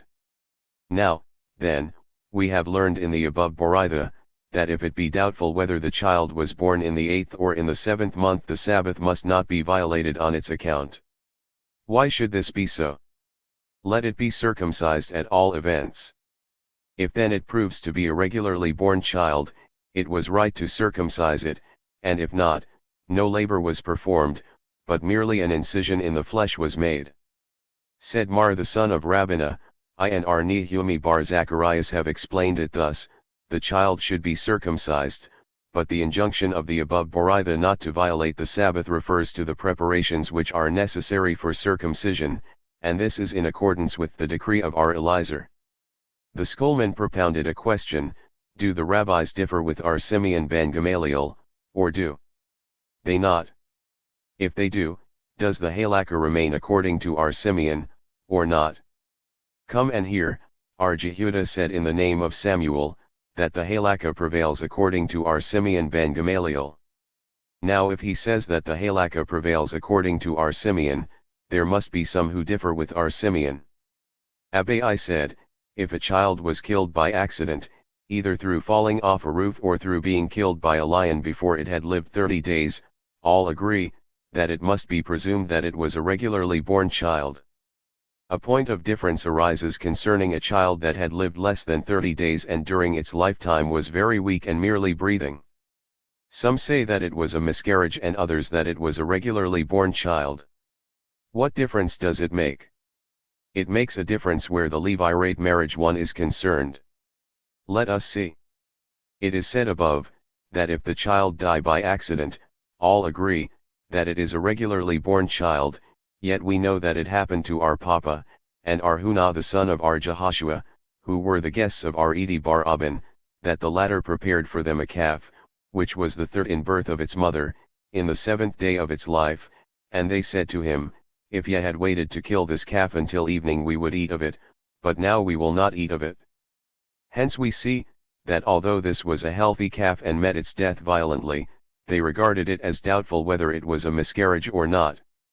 Hence say, rather, that on the contrary, if the child was weak and barely breathing prior to its death, all agree, that it must be presumed to be a miscarriage, but they differ as to a child which had met its death by accident. Some say, that it must be regarded as a regularly born child, and others, that it was a miscarriage. The son of Ardemi bar Joseph had a child born to him which died inside of 30 days, so he went into mourning for it. Said his father to him, what wouldst thou? Eat delicacies one. And he answered, I am positive that the child was a regularly born child. R. Jehudah permits this in the case of an hermaphrodite. Said R. Shesbai in the name of R. Hisdah, not in every case does R. Jehudah hold an hermaphrodite to be a male, for if we would say that in all cases he considers him to be a male, the hermaphrodite would come under the law of estimations, and in the tract Irakim we may learn, that according to R. Jehudah he is exempt. Why is he considered a male as concerns circumcision? Because it is written, every man-child among you shall be circumcised. Mishnah, if one have 2 children to be circumcised, one after the Sabbath and the other on the Sabbath, and through forgetfulness circumcised the former on the Sabbath, he is culpable. If one of the children, however, was to be circumcised on the day before Sabbath and the other on the Sabbath, and through forgetfulness one had the former circumcised on the p. 306 Sabbath, R. Eliezer declares him liable for a sin offering and R. Jehoshua declares him free. Gemara, R. Hunah learns the Mishnah literally, in the first case, he is culpable. R. Jehudah, however, learns to the contrary, that he is not culpable. R. Hunah learns he is culpable, from what we have learned in a Boraitha, viz., said R. Simeon ben Eliezer, R. Eliezer and R. Jehoshua do not differ as to the case where a man has 2 children to be circumcised, one after the Sabbath and the other on the Sabbath, who through forgetfulness circumcised the former on Sabbath. They both declare him culpable. Their point of difference is, if one of the children was to have been circumcised on the day before Sabbath and the other on the Sabbath, and through forgetfulness the former was circumcised on the Sabbath, the former declares him culpable and the latter free. Both of them derived their decrees from the law concerning idolatry. R. Eliezer holds, that as in idolatry so also it is with the Sabbath. If the commandment is, thou shalt not do so, and the man did so, he is liable for a sin offering, and R. Jehoshua says, here it is different. The intention was to fulfill a commandment, and if accidentally it was not done he should be free. And R. Jehudah learns the Mishnah not culpable, deriving his support from the following Boraitha, R. Meir said, R. Eliezer and R. Jehoshua do not differ as to the case where a man has 2 children to be circumcised, one before the Sabbath and the other on the Sabbath, and through forgetfulness circumcised the former on Sabbath. They both declare him not culpable. Their point of difference is, if one of the children was to be circumcised on the day after Sabbath and the other on Sabbath, and through forgetfulness the former was circumcised on the Sabbath, R. Eliezer declares him culpable and R. Jehoshua declares him free. Both of them derived their decrees from the law concerning idolatry, as is said above. Mishnah, a child may be circumcised on the 8th, 9th, 10th, 11th, or 12th day, but neither before nor after. How so? Usually on the 8th, one born at twilight, on the 9th, one born at twilight before Sabbath, on the 10th, if a feast day follows that Sabbath on the 11th, if both New Year feast days follow that. p. 307. Sabbath, on the 12th. A sick child must not be circumcised until it is thoroughly recovered. Gemara, said Samuel, after the fever has left the child, 7 days should be allowed to elapse until the child get well, before the circumcision is performed. The schoolman propounded a question: must every day be of 24 hours duration, or may the last of the 7 days be counted if only a few hours have passed? Come and hear, Luda taught, the last day of the child's convalescence is more important than the day of its birth, for a child may be circumcised on the 8th day after its birth, even if only 1 hour of that day be passed, but the 7th day of its convalescence after a sickness must be one of fully 24 hours, before circumcision is permitted. Mishnah, the following principal excrescences make the circumcision invalid: flesh that covers the larger part of the gland. A man so circumcised must not partake of terumah. If the child be very fleshy and is caused thereby, the knobs must, for appearance's sake, be cut away. One who was circumcised without having had the skin torn open, is considered as uncircumcised. Gemara, our Abana in the name of our Jeremiah bar Abba, quoting Rabbite, said, by stating flesh, that covers the larger part of the gland, the Mishnah means to say the upper part of the gland. If the child be very fleshy. We have learned in a Boraitha, R. Simeon ben Gamaliel said, if the gland of the child be surrounded by a fleshy coating, and when erect the gland appears to be circumcised, the coating need not be cut away, but if it does not appear to be circumcised, the coating should be cut away. One who was circumcised without having had the skin torn open, etc. The rabbis taught, the benediction to be pronounced by the circumcisor should be as follows: Praised art thou, Lord, our God, King of the universe, who hast sanctified us with thy commandments and hast commanded us the circumcision. The father of the child should pronounce the following benediction: who hast sanctified us with thy commandments and hast commanded us to enter the child into the covenant of Abraham our father. The p. 308. Bystanders must respond, as he hath been entered into the covenant, so may he also be entered into the law, into the bridal canopy, and into good deeds. The man who makes the benediction should say as follows: Blessed art thou, etc., who hast sanctified thy favored one even in the womb, who hath made a sign in his body, and hath scaled his children with the sign of the holy covenant. Therefore as a reward for this we pray thee, thou living God, to command that our children be saved from the grave because of the covenant that is scaled in our flesh. Blessed art thou, O Lord, who hast made the covenant. One who circumcises proselytes must say, Blessed art thou, etc., and hast commanded us the circumcision. The one who pronounces the benediction must say, Blessed art thou, etc., and hast commanded us to circumcise the proselytes, and to draw from them blood of the covenant. For were it not for the blood of the covenant, heavens and earth would not exist, as it is written, If not my covenant by day and night, I would not have instituted the ordinances of heaven and earth. Blessed be thou, O Lord, who didst make the covenant. One who circumcises slaves pronounces the same prayer as is used for proselytes, inserting slaves where proselytes is used, and the one making the benediction does likewise. Chapter XX. Regulations concerning certain acts of labor which must be performed differently on a Sabbath and on a festival.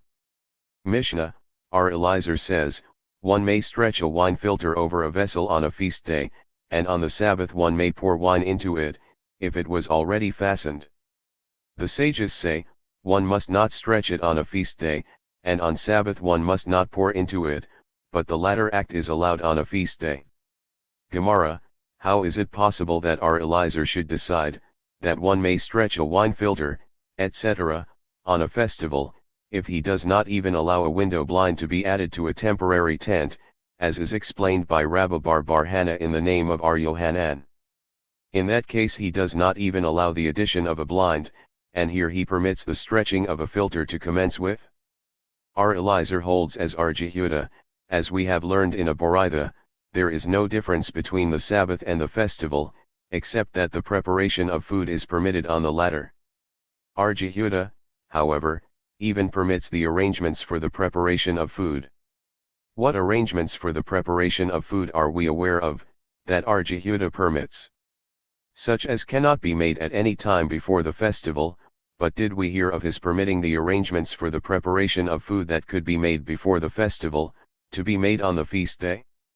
In this respect our Eliezer is more lenient than our Jehuda, for he permits all arrangements for the preparation of food to be made on the festival. The sages say, one must not stretch it, etc. The schoolman propounded a question, what if a man did stretch the filter over a vessel on a festival? Is he culpable? Said Abai, this is only a rabbinical prohibition, that one should not do on a festival such things as one does on a weekday. Abai collected all the rabbinical prohibitions to be found in the Boraithas, and taught as follows. A leather bag, a wine filter. p. 310. A bald achin, and a folding chair as used in the city of Galen, must not be spread, but if one does so, he is not culpable.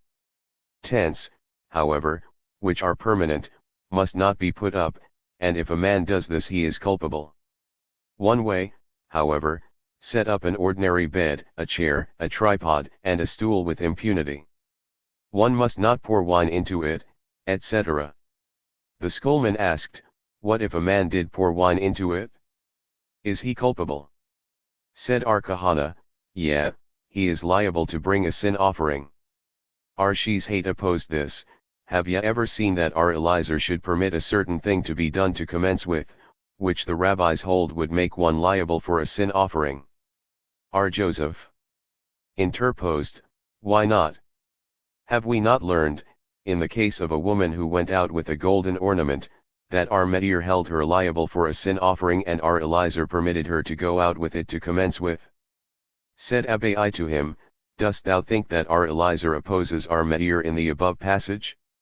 Nay, he merely opposes the sages, who said that a woman must not go out wearing the ornament, but if she do so, she is not culpable, whereas he says, that she may do so to commence with. How should a man be warned not to pour wine into the filter? Rabbah said, he is to be warned against fruit cleaning.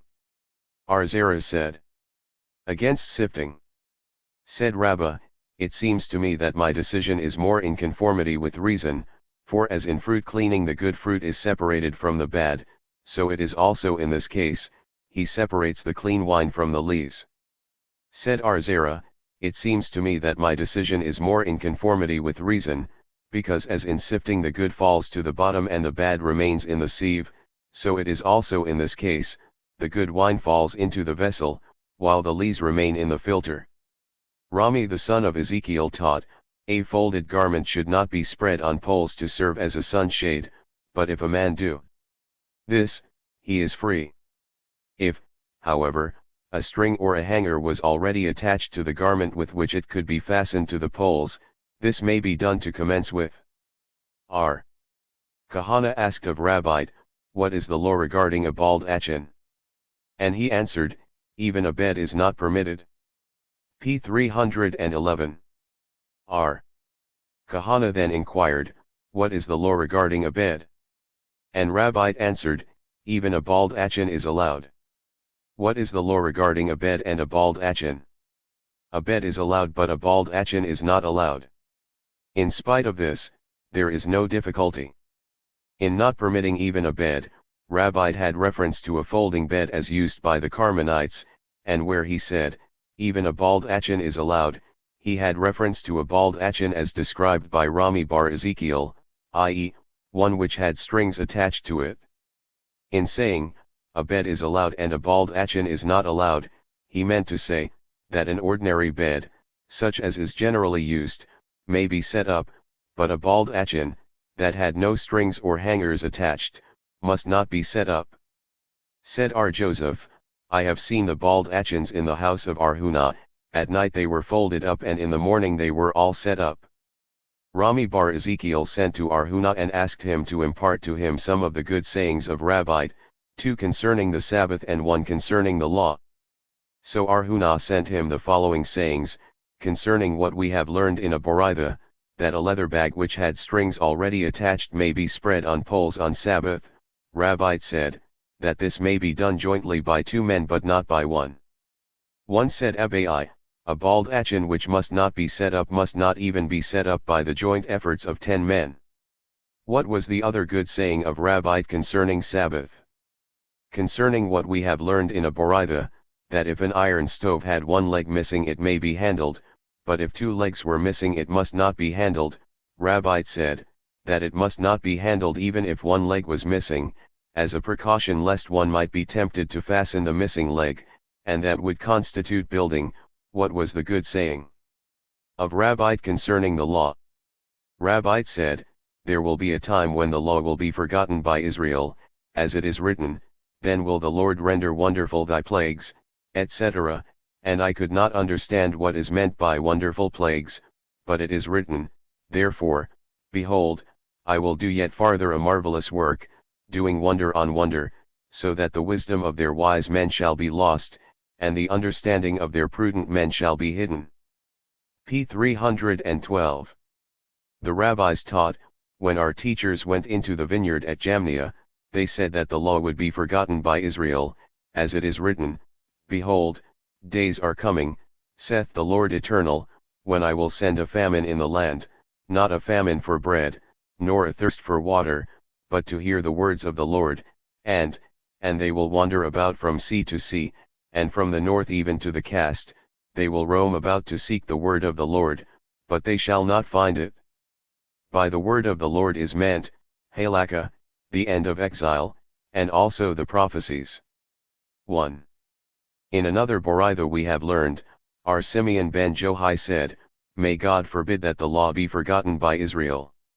It is written, for it shall not be forgotten out of the mouth of their seed. How then can the previous passage, and they will roam about to seek the word of the Lord, but they shall not find it, be verified? It means they shall not find a perfect halakha, nor a Mishnah anywhere on earth. We have learned in a Boraitha, if thou shouldst live in a generation in which there is much trouble, go and investigate amongst the judges of Israel, for most of the trouble that happens in this world happens only on account of the judges, as it is written, hear this, I pray you, ye heads of the house of Jacob and ye princes of the house of Israel, that abhor justice and make crooked all that is straight. They build up Zion with blood guiltiness and Jerusalem with wrong, her heads judge for bribes, and her priests teach for reward, and her prophets divine for money, and yet will they lean upon the Lord, etc. They are all wicked, and yet they all lean upon the one who spoke and the world was created, and therefore the Lord will bring upon them 3 troubles for the 3 sins of which they were guilty as mentioned above, as it is written, therefore for your sake shall Zion be plowed up as a field, and Jerusalem shall. P. 313. Become ruinous heaps, and the mount of the house, forest-covered high places, and the Holy One, blessed be he, will not permit his Shekinah to rest again amongst Israel until the corrupt judges shall be removed and the guardians of the peace shall be abolished from Israel, as it is written, and I will turn my hand against thee, and purge away as with lye thy dross, and remove all thy tin. And I will restore thy judges as at the first, and thy counselors as at the beginning. Ulla said, Jerusalem will not be redeemed except through charity, as it is written, Zion shall be redeemed through justice, and her converts through righteousness. R. Papa said, when the proud men will be destroyed, then also will the men who slander and cause us to be hated be destroyed, as it is written, and purge away as with lye thy dross. And when the corrupt judges will be removed, the bailiffs will also become extinct, as it is written, the Lord hath removed thy punishment, he hath cleared away thy enemy. Mela in the name of our Eliezer ben our Simeon said, it is written, broken hath the Lord the staff of the wicked, the scepter of the rulers. The staff of the wicked refers to the judges who made of themselves a staff upon which their servants should lean. The scepter of rulers refers to the judges who made their relatives rulers. Marzutra said, the above verse refers to the teachers who turn out ignorant men and allow them licenses to be judges. R. Eliezer ben Melech said in the name of Resh Lakish, it is written, for your hands are defiled with blood, and your fingers with iniquity, your lips have spoken falsehood, your tongue uttereth deception. Your hands are defiled with blood refers to the judges, your fingers with iniquity refers to the scribes of the judges, your lips have spoken falsehood refers to the lawyers, and your tongue uttereth deception refers to the litigants themselves. R. Melech said again in the name of R. Itzhak of Magdala, from the day that Joseph left his brethren, he tasted not wine, as it is written, these shall be on the p. 314. Head of Joseph, on the crown of the head of him that was separated one from his brothers. R. Jose bar Hananah said, that the brothers of Joseph also did not taste wine, because it is written, and they drank, and were merry with him. R. Melech said again, the reward due Aaron for what is written, and when he seeth, he will be glad in his heart, was given him in the breastplate of judgment. The inhabitants of the city of Bashkar sent a query to Levi, as follows, what is the law concerning a bald achin, what is the law concerning flax sown in a vineyard, does it come under the head of Kilam or not, and what is the law concerning one who dies on a festival? While the messenger was on his way, Levi died. Said Samuel to Manasseh, if thou wouldst be wise, answer thou these queries. So Manasseh answered as follows, as for a bald achin, we have investigated on all sides and found no permission. As for flax sown in a vineyard, it constitutes a case of Kilam. As for a man that had died on a festival, the corpse should be kept until after the second day of the festival, and it should not be interred, neither by Israelites nor by Gentiles. This is not so. Rami bar Ezekiel found permission for a bald achin as previously said. R. Tarfon decided that flax sown in a vineyard does not constitute Kilam, and Rabha decreed, that a corpse may be interred on the first day of a festival by Gentiles and on the second day even by Jews. However, because the men of Bashkar were ignorant, Manasseh gave them the stricter decrees, lest they take advantage of the more lenient. R. Aban bar Arhuna said in the name of Arhama bar Giryah, a man can wrap himself in the canopy that has not been fastened to the poles, together with its fringes, and go out into public ground with impunity. In what respect does this decision differ from that of Arhuna, who said in the name of Rabbite, that one who went out into public ground wearing a talith without tzitzit is culpable and liable for a sin offering? In the case of a talith, the show threads, being the most important part of that garment, are p. 315. Valuable, and without them the talith is simply a burden, whereas the fringes of a canopy are not an essential part of the canopy, and having used the latter for a garment it may be worn even with fringes. Rabba bar Arhuna said, a man may with cunning stretch a wine filter over a vessel and say, that he intends to use it as a receptacle for pomegranates, but when it is already stretched he may filter wine through it. Said Ashi, he may do this only if he had previously placed pomegranates in the filter. In what respect does this decision differ from the following Boraitha? During the intermediate days of a festival a man may brew beer for consumption on those days but not for use on other days, be it beer made of dates or of barley, and although he have stale beer still on hand, he may with cunning brew new beer and drink it. In the latter case it is not known whether the man have any stale beer on hand or not, and hence it might be presumed that he has none and must brew more, but in the former case, when the wine filter is stretched and wine is being immediately filtered through it, the presumption would be that it was stretched for that purpose only. Said the disciples to Ashi, we would call the attention of the master to this young scholar, Arhuna bar Hivan or Helavan by name, who takes the clove of garlic and stops up a hole in a wine barrel with it, saying, that he intends merely to preserve the clove of garlic. He also goes and lies down on a ferry, presumably to sleep, in the meantime he is ferried across the river, and on the other side he watches his fields, saying, however, that he merely intended to sleep. Answered Ashi, yes, speak of cunning. All the acts mentioned by you are prohibited by rabbinical laws only, and in the case of a scholar, there is no danger that he will commit them publicly. Mishnah, one may pour water on yeast in order to thin the latter, and one may filter wine through a cloth or an Egyptian wine basket.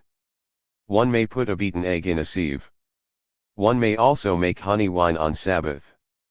R. Jehuda says, on Sabbath this may be done only in a cup, on feast days even in a lug, and on the intermediate days. p. 316. Even in a barrel. R. Zadok says, at all times it should be made according to the number of guests. Gemara, Zerah said, a man may pour clear wine or clear water into a filter with impunity. May clear wine only, and not dimmed wine, be poured into a filter? Have we not learned, that R. Simeon ben Gamaliel said, a man may stir up a cask of wine, with the lees, on the Sabbath and pour it through a filter with impunity? Zerah explained the decree of R. Simeon ben Gamaliel to the effect, that the latter spoke of wine that was just being pressed, when it is customary to drink the wine with the lees. One may filter wine through a cloth. R. Simi b. Haya said, providing the cloth is not turned into a funnel. An Egyptian wine basket. Said R. Haya bar Ashi in the name of Rabbite, providing the wine basket is not lifted above the bottom of the vessel to the height of one span. One may put a beaten egg in a mustard sieve. R. Jacob Karha explained this as follows. Because the yolk is used only for coloring, the white of the egg is nevertheless as much an article of food as the yolk. It was taught, mustard which had been prepared before Sabbath may be ground on the Sabbath, either by hand or with a vessel. Honey may also be placed in the mustard on Sabbath, it must not be thoroughly mixed, however, but merely stirred. Cresses which had been cut up before the Sabbath may be mixed with oil and vinegar on the Sabbath, and one may also add mint, it must not be thoroughly mixed, however, but merely stirred. Garlic which had been ground before the Sabbath may be mixed with broad beans and peas, but must not be ground together, mint may also be added. Said Abai, we see, that mint is good for the spleen. One may make honey wine on the Sabbath. The rabbis taught, one may make honey wine on the Sabbath, but not an oil wine salve. The difference between honey wine and oil wine salve is that the former is made of honey, wine, and pepper, while the latter is made of old wine, clear water, and aromatic balsam to be used as a lotion after a bath. Said R. Joseph, once I went with Mar Ukba to a bathhouse. When we came out, he gave me a cup of wine which, when drinking, I felt all over from the roots of my hair to the p. 317 nails of my feet, and had he given me another, I am afraid that the reward due me in the world to come would have been lessened in proportion. Mar Ukba drank this wine every day. He was accustomed to it. Mishnah, one must not put laser piscium in tepid water for the purpose of softening the former, but one may put it in vinegar. One must not soak bran nor grind it, but may put it in a sieve or in a basket. One must not sift feed straw through a winnow, nor lay it in a high place so that the chaff fall out, but one may take it up in a winnow and then pour it into the crib. Gemara, the schoolman asked, what if one did put laser piscium in tepid water? Said Abai, this is only a rabbinical prohibition, that it should not be done as on a weekday. R. Yohanan asked of Aryanai, is it allowed to put laser piscium in cold water? And he answered, it is not. Said R. Yohanan, we have learned in the Mishnah, that it is not allowed to put it in tepid water, but in cold water it should be allowed. Answered Aryanai, what difference is there between me and thee? The Mishnah is according to the opinion of one man, and the Halakha does not prevail according to his opinion, as we have learned in a Tosefta, laser piscium must not be put in either cold or tepid water. R. Jose said, it is not allowed to put it in tepid water, but it may be put in cold water. For what purpose is it used? For a heavy feeling in the chest. R. Ahabar Joseph had a heavy feeling in the chest, so he came to Mar Ukba, and was told to drink laser piscium to the weight of 3 shekels in 3 days. He drank some on Thursday and Friday, and on Sabbath he came to the house of learning to inquire whether he might drink it. He was told, that the disciples of Ada, others say of Marbar Ada, taught, that one may drink, even a cabite or 2 cabs with impunity. He then said to them, I am not asking whether I may drink it. That I know is allowed, but I should like to know whether I may put the laser piscium in water in order to drink it. How shall I do? Said Arhiabar Abin to them, the same thing happened to me, so I went to Arada bar Ahabha and asked him, but he did not know, so I asked Arhuna, who said, that Rabbi decided that first it should be put in cold water and then it may be put in warm water. P. 318. R. Aha bar Joseph leaned on the shoulders of his nephew, Rn Ahaman bar Itzhak, and went out into the street, and told him, when they came to the house of Safra, to lead him in. When they got there, they went in, and Aha asked of Safra, may a shirt that had been laundered too stiffly be rubbed and softened by hand on the Sabbath? Shall we assume, that it is only intended to soften the shirt and is therefore permissible, or that it is intended also to bleach it and is hence prohibited? Safra answered, that it might be done, and asked him, why dost thou ask about a shirt, why not ask also about a turban?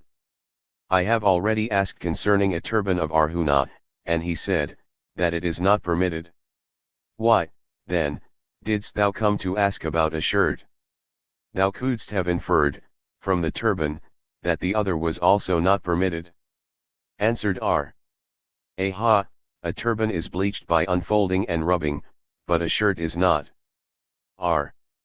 Hisda said, if a shirt had been hung up to dry by means of a stick drawn through the armholes, it should be taken down from the stick, but the stick should not be taken down alone. Said Rabha, if the stick was one that may be used by a weaver, it may be taken down. Hisda said again, a bundle of herbs, if suitable for cattle food, may be handled on the Sabbath. If not, it must not be handled. Said Arhiabar Ashi in the name of Rabbite, dried salt meat may be handled on Sabbath, but dried salt fish must not. Hisda said again, a man who attends school, and has not sufficient bread, should not eat herbs, because it creates hunger. I myself have never eaten herbs, neither when I was poor nor when I was rich. When I was poor I did not want to stimulate my appetite, and when I was rich I rather ate meat and fish in place of herbs. Again he said, a young pupil who lacks food should not eat a little at a time. He should wait until he can accumulate sufficient for a hearty meal, and then eat. When I was poor I never ate until I could put my hand in the basket and find sufficient to satisfy my hunger. The same Arhisda said to his daughters, be chaste in the eyes of your husbands. Do not go about eating in the presence of your husbands. Do not eat herbs at night. Do not eat dates at night. Do not drink beer at night, and use not the same toilet that men do. When someone knocks at your door, do not ask who is it, in the masculine, but in the feminine. One must not sift feed straw through a winnow. This Mishnah is not in accordance with the opinion of the Tana of the following Boraitha. Eliezer ben Jacob said, a winnow must not be touched at all. Mishnah, one may clean out for the ox and throw over the side, so that it does not become unclean, so says Ardosa. The sages declare this to be prohibited. One may remove the fodder in front of one animal and place it before another, on the Sabbath. Gemara, the schoolman propounded a question, do the sages dissent from the first part of Ardosa's decree, from the last part, or from both? Come and hear, we have learned in a Boraitha, the sages said, neither one nor the other may be thrown over the side. Said Arhisda, the sages differ with Ardosa only when the crib was a separate vessel, but if it was part of the stall and fixed to the ground, all agree that it is prohibited to clean it out. One may remove the fodder from in front of one animal, etc. In one Boraitha we learned, that one may remove the fodder from cattle with healthy snouts and place it before cattle with diseased snouts, and in another Boraitha we learned the contrary, that fodder may be removed from cattle with diseased snouts and placed before cattle with healthy snouts. Said Abai. According to both Boraithas, the fodder of an ass may be placed before an ox, but the fodder of an ox must not be placed before an ass. The first Boraitha refers to fodder placed before an ass who does not emit phlegm from the mouth, and which may be placed before a cow who does emit phlegm, and the other Boraitha, which permits the placing of fodder of animals with bad snouts, also refers to an ass, and calls the snout of an ass bad because he feeds on all manner of things, like thistles, etc. The cow is referred to as having a healthy snout because she is very particular as to what she feeds on. Mishnah, straw on a bed must not be shaken up with the hand, but it may be moved with the body. If it be designed for fodder, or a pillow or cloth lie over it, it may be shaken up by hand. A clothes press which is kept in the house may be p. 320. Opened, but must not be used for pressing. The clothes presses of the professional washers must not be touched. R. Jehuda says, if the press was partly opened before the Sabbath, it may be entirely opened and drawn out. Gemara, R. Jehuda said, it is permitted to triturate pepper seed with the handle of a knife. One by one, but not two together. But Rabha said, that as a man usually triturates pepper in a mortar on a weekday, he may on Sabbath triturate as many together as he chooses with the handle of a knife. R. Jehuda said again, a man who bathes should first dry himself standing in the water and then go out, otherwise he carries water into unclaimed ground for 4 ells. If that is so, what about the man going into the water? By entering he pushes the water forward 4 ells by mere motion? Motion has not been provided for in the prohibitions of unclaimed ground. Said Abai, according to another version R. Jehuda, if a man stepped into loam, he should wipe his feet on the ground and not on a wall. But Rabha said, why should he not do that, because it might be presumed that he plasters the wall and is engaged in building? Nay, this is not ordinary building. On the contrary, if he wipe his feet on the ground he may perchance smoothen out an incavation, hence he should rather wipe his feet on the wall. For the same reason, he should not wipe his feet on the side of an incavation, lest he smoothen it out. Rabha said again, one should not cork a bottle with a piece of cotton or cloth, lest he wring it. Our Kahana said, the dirt on a garment should be removed by rubbing the cloth on the inside and not on the outside, lest it seem like washing. Our Aboa in the name of our Elazar, quoting Aryanai, said, one may scrape off dirt on an old shoe, but not a new one. With what should it be scraped off? With the back of a knife, said our Aboa. Said a certain old man to him, withdraw thy teaching before that of Arhaya, one must not scrape off dirt on an old nor on a new shoe. One must also not rub his foot with oil, while it is still in the shoe. He may, however, rub his foot with oil and then put on his shoe or his sandal. He may also anoint his whole body with oil and lie down on a skin, although the skin is benefited by the oil. Said Arhista. p. 321. Providing the oil dripping from the body onto the skin is only sufficient to polish the skin, but if there is enough to soften the skin one must not lie down on it. The rabbis taught, a small man should not wear a large shoe. He may, however, wear a large shirt. A woman should not go out with a torn shoe on the Sabbath. She also must not accept chalitza in such a shoe, but if she did so, the chalitza is valid. She also should not wear a new shoe, that she had not tried on before the Sabbath. Such is the explanation of Bar Kapara. In one Boraitha we have learned, that one may remove the shoe of a statue, while in another we were taught that it must not be removed. This presents no difficulty. The one Boraitha is in accordance with the opinion of the rabbis, who differ with our Elazar, while the other is in accordance with the opinion of our Elazar, as we have learned in another Boraitha. Our Jehuda said in the name of our Elazar, that if the shoe was loose and easily removed it might be taken off. Chapter XXI. Regulations concerning the pouring out of wine from vessels covered with a stone, and the clearing off of crumbs, etc., from the table. Mishnah, one may lift up a child, that has a stone in its hand, also a basket in which there is a stone, one may also handle unclean theruma, together with clean and with ordinary grain. R. Jehuda saith, one may also take out theruma from mixed grain in proportion of 1 to the 100. Gemara, Rabha said, If a man carried out a child to whose neck a purse of money was fastened, he is culpable of carrying the purse, but if he carried out the corpse of a child which had a purse of money fastened to it, he is free.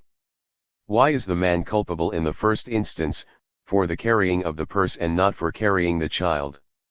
He holds with our Nathan, who said, that a living thing carries itself. Why not say, that the purse is an accessory to the child? Have we not learned in a Mishnah, that if a man carried out a person on a litter he is not culpable of carrying even the litter, because it is of no consequence to the person?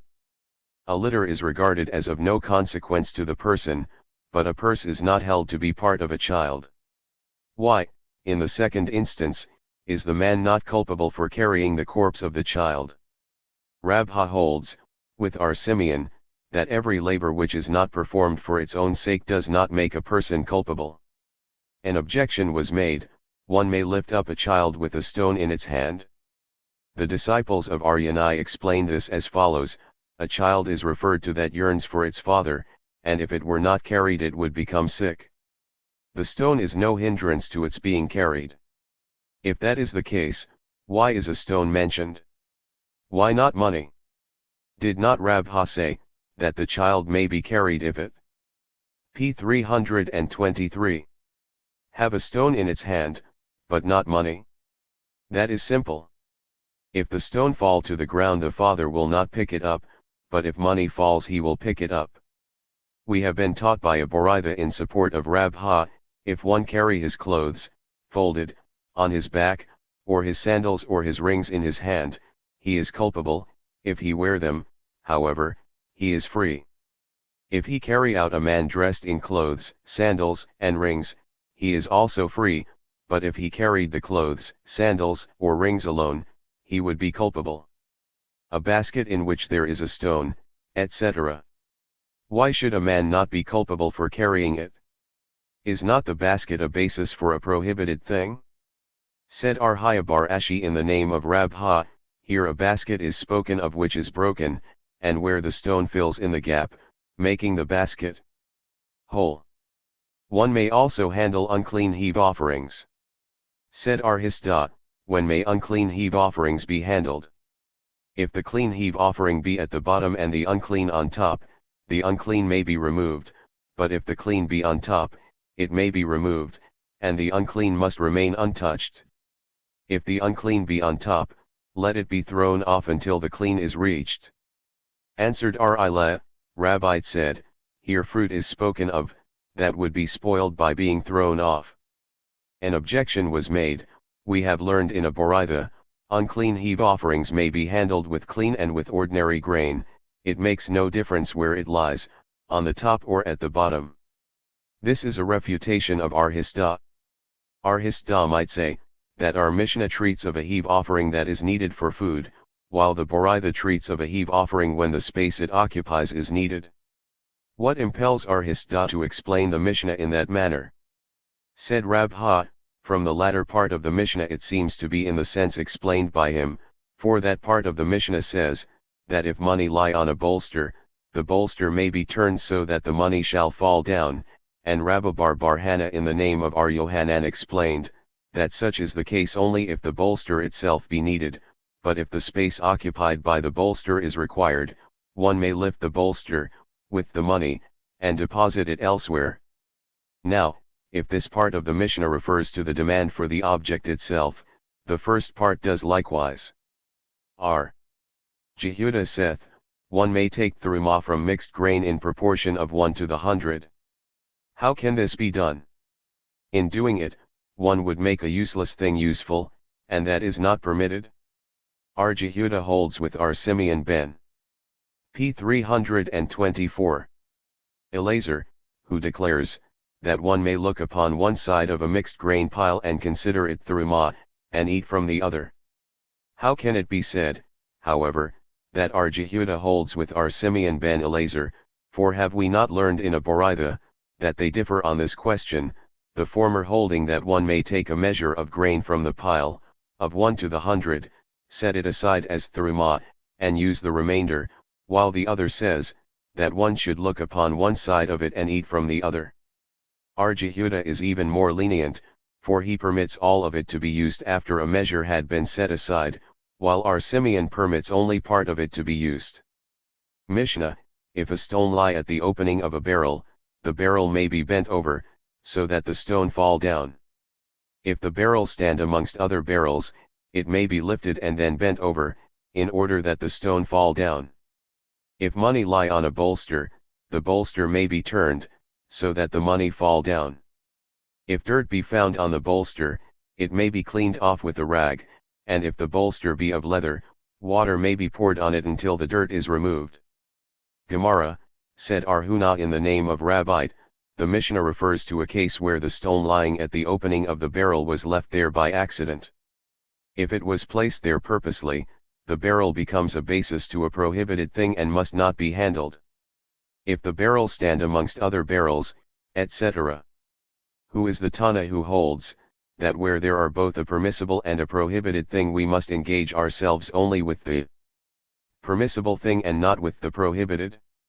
Said Rabbi Bar Hannah in the name of Ar Yohanan, that is Ar Simeon ben Gamaliel, who said in Tract Betzah, that if the waste was in a larger quantity than the eatable portion might be taken, but the waste must not be touched. In the case of the barrel, the useful portion is certainly in a larger quantity than the useless. If a man should wish to remove the wine, it would necessitate his lifting the barrel at all events. With the barrel the stone would also be lifted, and in that case the useless would surpass in quantity the useful. We have learned in a Boraitha, our Jose said, if a barrel stood in a cellar amongst other barrels, or among glassware, it may be lifted, carried to another place, bent over so that the stone roll off, its contents removed to the quantity required, and returned to its former place. If money lie on a bolster, etc. Said Arhaya Bar Ashi in the name of Rabbi, the Mishnah here refers to a case where the money was accidentally left on the bolster, but if it is laid there on purpose, the bolster becomes a basis to a prohibited thing and must not be handled. Haya the son of Rabbi of Difti taught the same as Rabbi Bar Hannah in the name of Ar Yohanan, viz., that if the space occupied by the bolster is required, the bolster together with the money may be moved. R. O'Shea said, if a purse of money was accidentally left in private ground, one may put a loaf of bread or a child on it and take it back to the house. R. Itzhak said, this rule applies not only to a purse of money, but also to a brick that is needed for any purpose.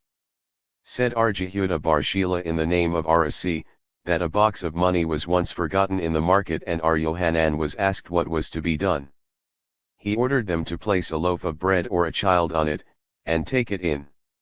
Said Mar Zutra, all these rules are laid down in the case of where the things referred to were left by accident. But Ar Ashi said, that such is not the case, and that a child or a loaf of bread can be used to move a corpse only. When Abai had to bring in stalks of grain, he would put on them some article of food and bring it into the house, and when Rabha had to bring in dove, he would put a knife on it and bring it into the house. When Ar Joseph heard of this, he said, how sagacious are the minds of these young scholars. When did the rabbis permit this to be done? When the things to be brought were forgotten on the outside, but they did not permit their being moved to commence with. Abai answered, for were I not a trustworthy man, I would not have used those means to bring in the grain at all. Stalks of grain are a useful thing to sit on, and may be handled. And Rabha said, for were I not a trustworthy man, I would not have placed a knife on the dove at all, as there are some people who eat it raw. Shall we say, that Rabha holds that the raw dove may be handled only because it is eaten by some people? P. 326. And were it not so it could not be handled, hence beholds as Ar Jehuda in Tract Betzah. Did not Rabha say to his servant on a festival, fry a duck for me and throw the entrails to the cat, and we see thence that he permitted his servant to handle the entrails because they were food for a cat? The entrails would have spoiled if left over for the next day, and we must assume therefore that they were designed as food for the cat from the day preceding. Mishnah, the school of Shammai teaches, bones and husks may be removed from the table. The school of Hillel, however, teaches, one may only lift the whole table board, and shake off what is left over. All crumbs smaller than an olive may be removed from the table, also the hulls of beans and lentils, because they may serve for fodder.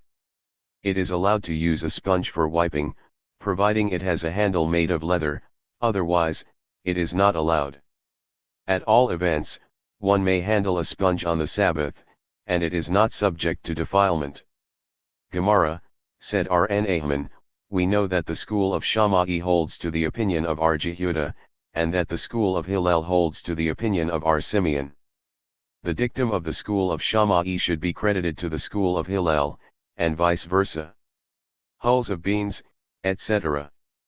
The permission to remove the hulls of beans, etc., is certainly in accordance with R. Simeon, who disregards the law of Mutzah, and the latter clause of the Mishnah referring to a sponge, which must not be used for wiping off the table unless it have a handle, is in accordance with the opinion of R. Jehuda, who holds, that one must not perform an act even unintentionally. In this case R. Simeon also agrees with R. Jehuda, because it again presents a parallel case to the beheading of a creature where no intention to kill it exists.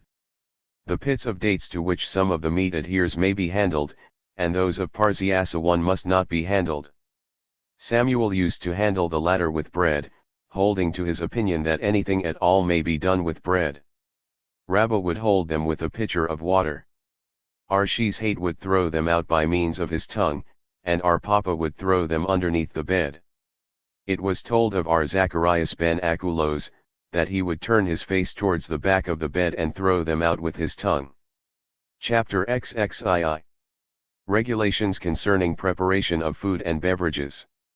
Mishnah, should a cask break open, sufficient may be saved for 3 meals. The owner may also call to others, come and save for yourselves. No portion of the leakage, however, may be sponged up. One must not press fruit in order to extract the juice, and if it ooze out by itself, it must not be used. R. Jehuda said, if the fruit is for eating, the juice which oozes out may be used, but if it is for beverage, it must not be used.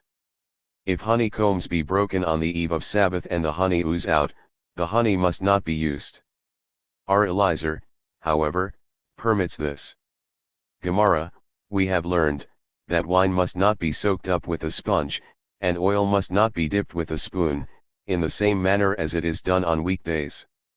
The rabbis taught, if fruit becomes scattered in a courtyard it may be gathered up and eaten, but this must not be done as on a weekday, i.e., gathered in a basket. One must not press fruit, etc. Said R. Jehuda in the name of Samuel, R. Jehuda agrees with the sages in the case of olives and grapes. Why so? Because this class of fruit is intended only for pressing, and the juice which must of a necessity ooze out might be calculated upon by the owner for a beverage. Ulla said, that R. Jehuda differed with the sages even in the case of olives and grapes. R. Yohanan said, that the halakha prevails according to R. Jehuda as far as other fruit is concerned, but not as regards olives and grapes. Said R. Abba in the name of R. Jehuda, quoting Samuel, R. Jehuda subsequently agreed with the sages as regards olives and grapes, and the sages also agreed with him later concerning other fruit. Said R. Jeremiah to R. Abba, wherein do they differ? And R. Abba answered, go and seek, and thou wilt find it. Said R. Nahman bar Itzhak, it seems to me. p. 329. That they differ concerning berries and pomegranates, for we have learned in a Boraitha, the juice of olives or grapes, which after having been pressed and brought into the house had oozed out by itself, must not be used, whether the fruit had been brought in for eating or beverage. If a man squeezed out the juice of berries and pomegranates and brought the pressed fruit into the house to eat, if any more juice oozed out, he might drink it, but if he brought the fruit expressly for eating purposes or for beverage, or without any express design, he must not drink the juice that had oozed out, so said R. Jehuda. The sages, however, prohibit the use of the juice under any circumstances. Said R. Jehuda in the name of Samuel, a man may squeeze out a bunch of grapes directly into a pot, but not into a bowl. Said R. Hisda, From the decree of our master we can learn, that a man may milk a goat right into the pot, but not into a bowl. Thus we see that Samuel holds, that beverages when mixed with eatables are also regarded as eatables. Said Arzera in the name of Arhaya bar Ashi, quoting Rabbi, a bunch of grapes must be squeezed directly into the pot, but not into a bowl, but the oil of fish may be pressed out even into a bowl. Ardimi repeated this decree. Said Abai to him, Ye teach this in the name of Rabbi, hence ye have no objection, but we learn this in the name of Samuel, hence we have the following objection, can Samuel say that the oil of a fish may be squeezed out even in a bowl? Were we not taught, that if a man squeezed out herbs which were soaked in wine and vinegar, it is, according to Rabbi, permitted to commence with, if the herbs were to be eaten, but if the juice only was to be used, the man would not be liable for a sin offering, but he should not do it to start with? If the herbs, however, were cooked, whether the man wished to eat them or only use the juice, he might squeeze them out into a bowl. Samuel, however, decreed, that be the herbs cooked or raw, one may do this only if he intends to eat the herbs, but not if he only intends to use the juice. If he does, however, he is not liable for a sin offering. R. Dimi answered, By the Lord. My eyes have seen it, and not as a stranger, that I heard this decree from our Jeremiah. P. 330. He from Arzera, he again from Arhaya bar Ashi, and the latter from Rabbi's mouth. In regard to the quoted Boritha concerning the herbs that one had squeezed out, our Yohanan said, be they cooked or raw herbs, he may do so to commence with, if he intends to eat the herbs, but if he only desires the juice he must not do so, and if he does he is liable for a sin offering. All this however, is opposed by the following Boritha, one may squeeze out herbs which were soaked in wine and vinegar on the Sabbath for use on the same day, but not for later use, but one must not press olives or grapes, and if he does, he is liable for a sin offering. Now, this is in opposition to all three, Rabbi, Samuel, and our Yohanan. Rabbi could explain this in accordance with his teaching, viz., the herbs may be pressed on the Sabbath, for use on that day and not later, providing he uses the herbs for eating, but if he wishes to use the juice he must not do so, but if he does he is not liable for a sin offering, and cooked herbs he may squeeze out, whether he requires the herbs or the juice, olives and grapes he should not press, if he does, he is liable for a sin offering. Samuel could explain it according to his own opinion, a man may squeeze out herbs on Sabbath for that same day, but not for later use, and the same law applies to cooked herbs, provided they are used for eating, but if the juice is wanted they must not be pressed, etc. Our Yohanan could explain the Boritha in accordance with his teaching, as follows, be the herbs cooked or soaked, they may be squeezed out if intended for eating, but if the juice is required he must not, and if he did so it is equal to pressing olives or grapes, and he is liable for a sin offering. Said Arhaya bar Ashi in the name of Rabbi, according to biblical law one cannot be culpable except for pressing olives and grapes. So have taught the disciples of Manasseh. Also according to biblical law, a witness that testifies from hearsay must not be accredited, with the exception of a case where he testifies to having heard that a woman's husband had died. If honeycombs be broken on the eve of Sabbath. When our Hosea came from near day he brought a new Boritha, viz., if olives and grapes were crushed before the Sabbath, and the juice oozed out, it must not be drunk, but our Eliezer and our Simeon both permit it. Said our Joseph, he just tells us of another man in addition to our Eliezer. Said Abai to him. P. 331. He taught us a great deal, for from our Mishnah I would say, that honeycombs were eatables before being crushed and also afterwards, therefore our Eliezer permits the use of the honey, but in the case of olives and grapes which were previously eatables and subsequently became beverages, it might be presumed that even our Eliezer would not permit their use. Hence we were instructed by our Hosea to the contrary. Mishnah, whatever has been dressed with hot water on the eve of Sabbath, may be soaked in hot water on the Sabbath, and whatever has not been dressed with hot water on the eve of Sabbath, must only be passed through hot water on the Sabbath, excepting only stale salt fish and Spanish calais, for passing these through hot water is all the dressing required for them. Gemara, what does the Mishnah refer to? For instance, the hen of our Abba. He would cook a hen, then soak it in water, and when it would fall to pieces he would eat it. Said our Safra, I was there at one time and our Abba served me with some of that dish, and had he not given 3-year-old wine immediately after it, I would have been forced to vomit. R. Yohanan would spit every time B was reminded of Babylonian Kutuk. Said our Joseph, yeah, and let us spit when we think of our Abba's hen. And our Gaza said, I was in Palestine at one time, and made that same dish, so they begged me to give them some for all the sick in Palestine. And whatever has not been dressed with hot water, etc. What is the law concerning one who had passed calais or stale salt fish through hot water? Said our Joseph, he is liable for a sign offering. Said Mar the son of Rabbina, we have understood it so from the Mishnah, because the last clause is for passing these through hot water is all the dressing required for them, and the finishing of a certain kind of labor is equivalent to hammering. R. Hiya bar Abba and Arasi once sat in the presence of our Yohanan, and our Yohanan dozed off. So our Hiya bar Abba asked Arasi why the fowls of Babylon were so fat. Arasi answered, go to the desert of Uzzah in Palestine, and I will show thee fatter ones. Why are the Babylonians so merry during the festivals? Asked Arhiya again. Because they are poor, was the answer. Why are the scholars of Babylon so well dressed? Queried Arhiya. Because they are ignorami, answered Arasi.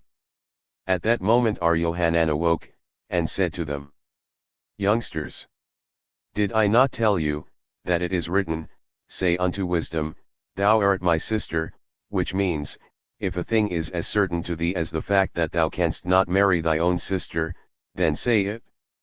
Otherwise, thou shalt not say it. Then said they, let master tell some things. Said our Yohanan, the fowls of Babylon are fat because they were never driven away from home, as it is written, Moab was ever at ease from his youth, and he was resting on his lees, and was not emptied from vessel to vessel, and had not gone into exile, therefore had his taste remained in him and his scent was not changed. Whence do we know that the fowls of Palestine were driven from home? It is written, both the fowls of the heavens and the beasts are fled, they are gone away. Why are the Babylonians merry during the festivals? Because they were not included in the curse of, and I will cause to cease all her mirth, her festival, her new moon, and her Sabbath, and all her appointed feasts. Said our Itzhak, there was not a single feast in Palestine, that the military did not come to Sepphoris, and our Hananiah said, there was not a single feast in Palestine, that captains, guards, and supervisors did not come to Tiberias. Why are the scholars of Babylon so well dressed? Because they are all strangers.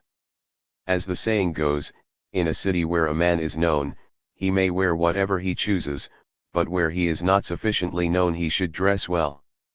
R. Joseph taught, it is written, in the future shall Jacob yet take root, Israel shall bud and blossom, and shall fill the face of the world with fruit. What is meant by bud and blossom? The scholars of Babylon, who wind blossoms and wreaths around the Torah. Mishnah, a man may break open a cask, to eat dry figs therefrom, provided, he does not intend using the cask afterwards. P. 333. As a vessel. He must not pierce the bunghole of a cask, such is the decree of our Jehuda, the sages permit this to be done. And one must not bore a hole in the side of it, but if it was already perforated, he must not fill it up with wax, because he would smoothen the wax thereby.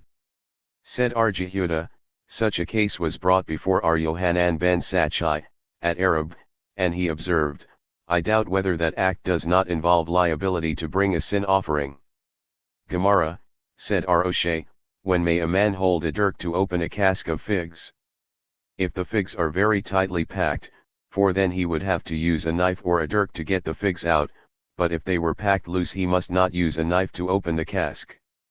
An objection was raised. We have learned that our Simeon ben Gamaliel said, a man may bring in a cask of wine, cut off the bung head with a knife, and serve it to the guests with impunity. This Boraitha is in accordance with the opinion of the sages, while our Mishnah is in accordance with the decree of our Nehemiah. What impelled our Oshay to make the entire Mishnah conform with the dictum of our Nehemiah? Let him say, that the cask may be opened with a knife even if the figs are loose, and thus be in accord with the sages. Answered Rabha, the reason is, that our Oshay could not quite comprehend why the Mishnah specified figs, it could have said fruit, and on that account he reasoned as stated. In one Boraitha we have learned, palm leaf baskets containing dried figs and dates may be untied, taken apart, or cut, and in another Boraitha we were taught, that they may be untied, but not taken apart or tied. This presents no difficulty, for one Boraitha is in accordance with the opinion of the sages, and the other is in accord with our Nehemiah. A question was asked of our Shishhate, may a cask be bored with an auger on the Sabbath? Shall we assume, that one intended to make an opening in the cask and hence it is prohibited, or that he intended merely to make a larger space for the flow of the wine and it is therefore permitted? The answer was, the intention was to make an opening, and it is prohibited. An objection based upon the teaching of our Simeon ben Gamaliel previously mentioned was raised, and the answer was, there the intention certainly was to make the space. p. 334.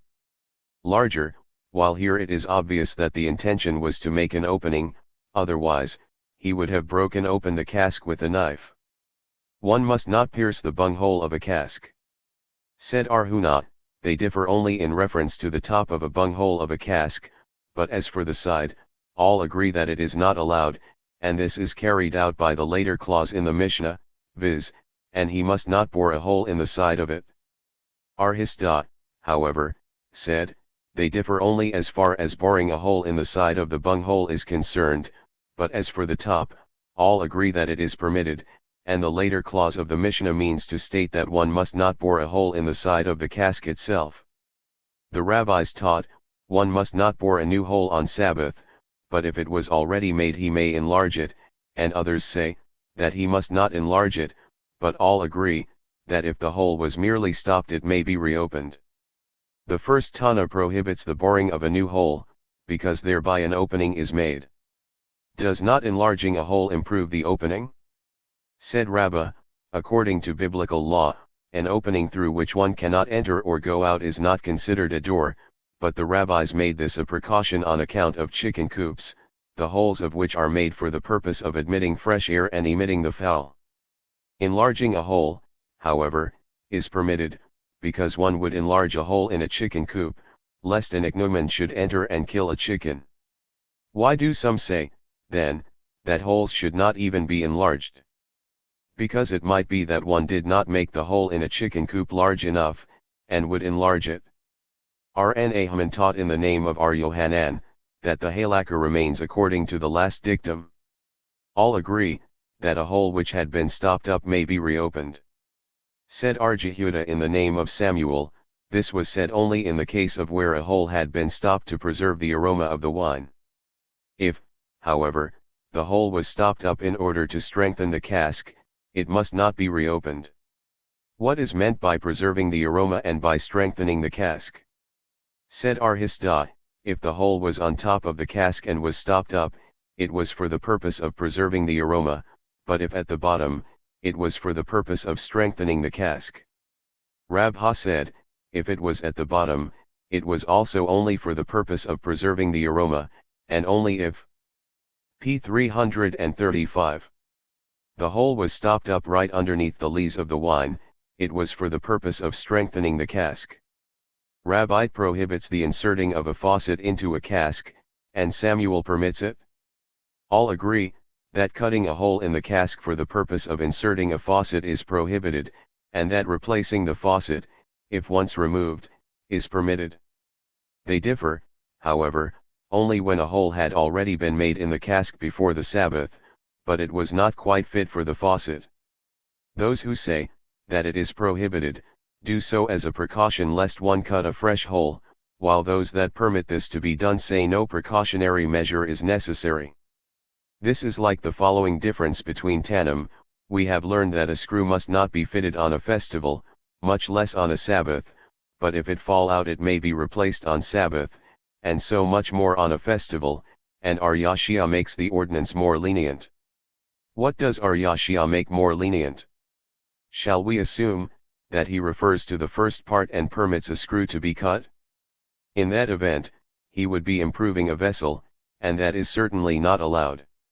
Shall we assume, on the other hand, that he refers to the second part, the first Tana alone permits this? We must say, therefore, that the screw was already cut, but did not quite fit, and he permits the fitting of it. Arshishate the son of Red in the name of Ar Yohanan said, the halakha prevails according to Ar Yashia. But if it was already perforated, etc. to fill it up with oil is, according to Rabbi, prohibited, as a precaution lest he fill it with wax, and according to Samuel it is permitted, as the latter does not deem a precautionary measure necessary. Said Ar Samuel bar Hannah to Ar Joseph, thou hast said distinctly in the name of Rabbi, that oil is permitted. Answered Ar Joseph, thou hast caught me in a trap. 1. Said Samuel, the leaf of myrtle must not be put in the bunghole of a cask, so that the wine flow over it. Why so? Ar Umar of Dipti said, as a precaution lest a grue be made. Ar Ashi said, as a precaution lest the leaf be broken off. What difference is there?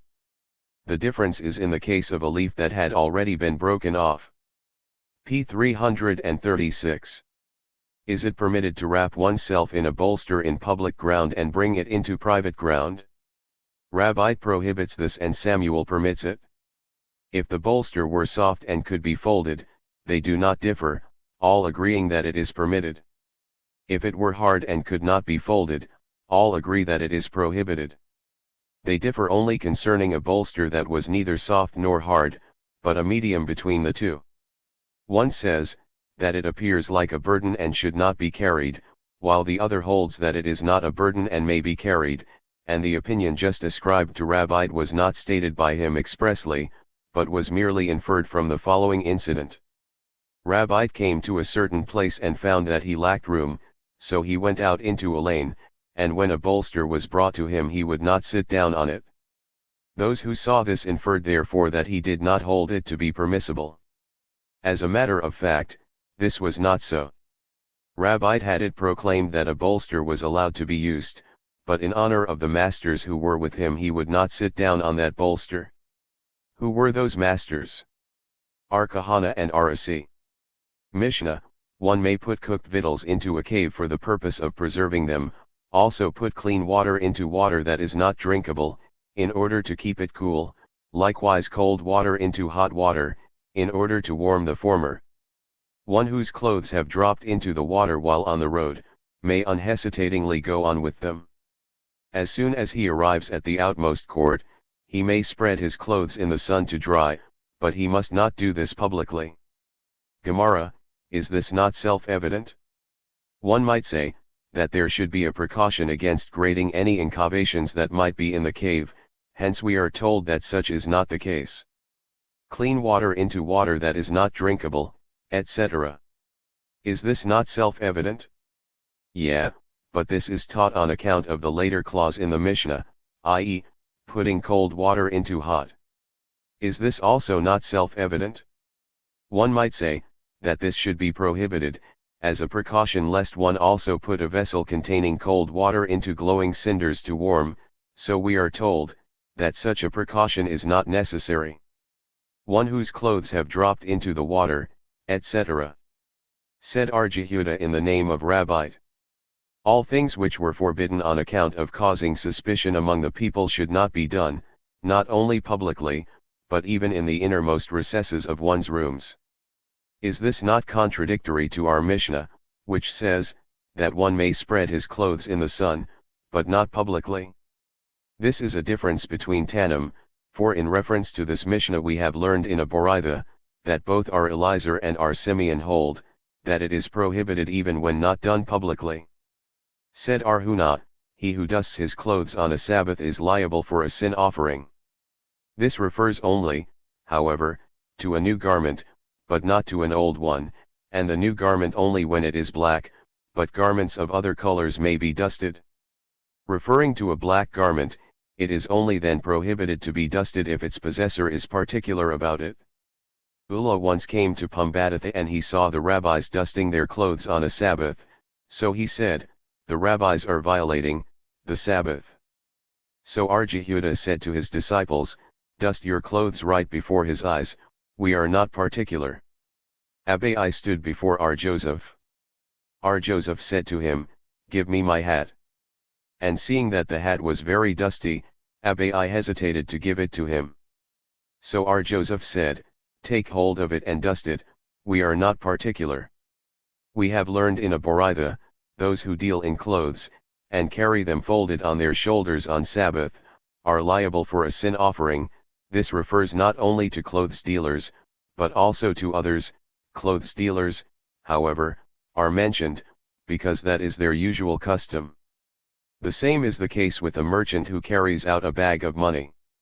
He is liable for a sin offering, and not only a merchant, but also others, but merchants are mentioned because it is their wont to carry money in that manner. Said Jehuda, it once happened that Hyrcanos the son of Eliezer ben Hyrcanos went out on Sabbath with a kerchief folded on his shoulder and tied to one of his fingers with a piece of twine, and when the sages heard this, they said that the twine was unnecessary, for he could have carried the kerchief without it. It happened that Ulla came to the house of Barhim, and he was asked whether it was allowed to make a groove of the clothes on Sabbath. Ulla answered, so said Ila, it is prohibited to make a p. 338. Groove on Sabbath. What is a groove? Said Zera, a groove made of the clothes of the Babylonians. Said Papa, bear this rule in mind, if the clothes are turned up for the purpose of preventing their becoming soiled, it is prohibited, but if they are turned up to improve their appearance, it is allowed, as Shesha the son of Edi would always arrange his cloak tastefully. When Ardimi came from Palestine, he related, it once happened that Rabbi went out into the field, and both ends of his toga hung on his shoulders. Said Jehoshua the son of Ziraz, the son of Meir's father-in-law before Rabbi, did not Meir say, that in a case of this kind one is liable for a sin offering? Said Rabbi, was Meir so particular, that he determined just how far down the ends of one's toga should reach?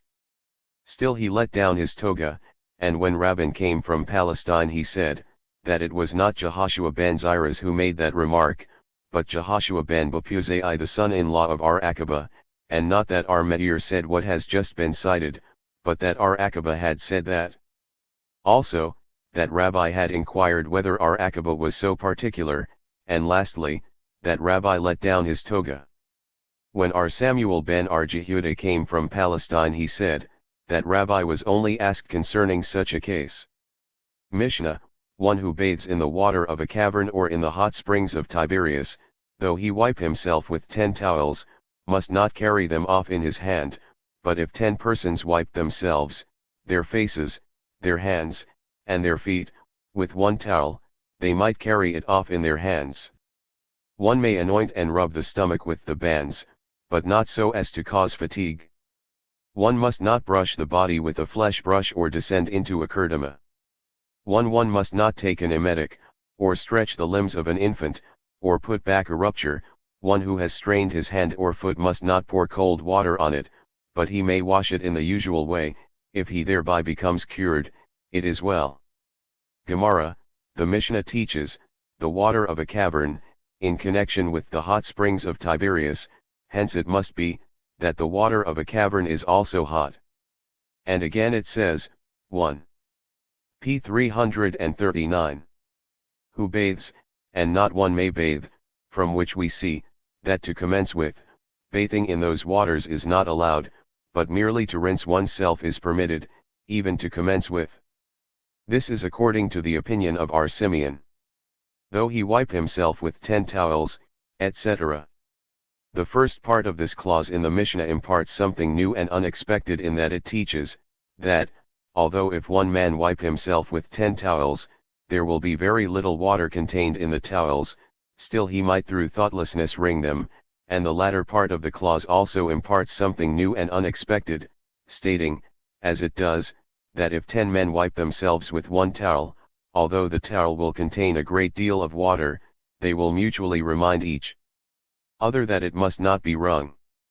The rabbis taught, a man may wipe himself with a towel and leave it at the window of a house that is nearest to the wall of the bathhouse, but he must not give it to the bathhouse employees, because they are suspected of wringing it on the Sabbath. R. Simeon, however, says, a man may wipe himself with one towel and carry it in his hand to his house. Said Abai to R. Joseph, how is the law? And he answered, did not R. Bar Abba in the name of R. Yohanan say, that the law prevails according to R. Simeon? Did R. Yohanan say this indeed? Did he not say elsewhere, that the halakha prevails according to the anonymous teachers in the Mishnah, and the Mishnah teaches, that even if one man wiped himself with 10 towels he must not carry them off in his hand? R. Yohanan teaches, that the Mishnah concludes with, so said the son of Hakina. R. Bar Abba in the name of R. Yohanan said, the bathhouse employees may carry the sheets with which the women wipe themselves in the bathhouse on the street by wrapping them around their bodies, provided they wrap them over their heads and the greater part of their body. R. Bar Abba said in the name of R. Yohanan, a large veil which is worn by women should have the two ends that hang down in the back tied. And he said again, that they should be tied underneath the shoulders. Rabha said to the inhabitants of Mehuzah, if ye must carry clothes for the military on Sabbath, wrap them around you underneath the shoulders. One may anoint and rub his stomach. The rabbis taught. P. 340. The stomach may be rubbed and anointed on the Sabbath, provided it is not done the same as on weekdays. How should it be done? R. Hama bar Hanana said, he should first anoint it and then rub it, but R. Yohanan said, that he might do both at the same time, but so as not to cause fatigue, etc. Said R. Bar Abba in the name of R. Yohanan, it is not allowed to stand on the bed of Lake Dayam Seth, because the loam at the bottom is saline and immersion in the lake causes fatigue. Said R. Jehuda in the name of Rabbite, the days on which a cure in that lake may be effected are only 21, and Pentecost occurs during those 21 days. The schoolmen asked, does Pentecost fall at the beginning of the 21 days or at the end? Come and hear, Samuel said, that all waters taken for a cure are effective only from Passover to Pentecost. As for waters taken internally, Samuel may be right, but for bathing it would seem that Pentecost should be the commencement. Said R. Helbo, the wine of the land of Pergitha and the waters of the lake Dayam Seth robbed Israel of 10 tribes. R. Eleazar ben Arok happened to be there, and indulged in those luxuries to such an extent that he forgot his learning, and afterwards the sages had to pray for his return unto the law. This is as we have learned elsewhere. R. Nehurai said, go into exile only in a place of learning and think not that the law will follow thee, or that thy comrades will preserve it in thy hands, and do not depend upon thy acquired knowledge. This R. Nehurai is, according to some, the same Eleazar ben Arok, and he was called Nehurai, because this signifies light of the eyes, for he enlightened the eyes of many scholars with his interpretations. One must not brush the body, etc. The rabbis taught, one must not brush the body with a flesh brush on Sabbath. R. Simeon ben Gamaliel said, if one's feet were soiled, he might brush them the same as on weekdays unhesitatingly. The mother of Samuel the son of Jehuda made her son a silver brush. Or descend into a kerdama. Why so? Because the bottom of a kerdama is slippery. P. 341. One must not take an emetic. Said Rabbi Bar Hana in the name of R. Yohanan, one must not take a medicament as an emetic, but may thrust his finger down his throat and thus cause vomiting. Or stretch the limbs of an infant. Said Rabbi Bar Hana in the name of R. Yohanan, to sway the child on Sabbath is allowed. Or put back a rupture. Said Arhana of Baghdad, in the name of Samuel, the halakha prevails, that it may be done. Rabbi Bar Barhana once came to Pumbeditha, but did not go into the college of Arjehuda. So Arjehuda sent for Ada, the officer of the college, and said to him, "Go and take a pledge of Rabbi Bar Barhana." The officer went and did so. Afterwards Rabbi Bar Barhana came to the college.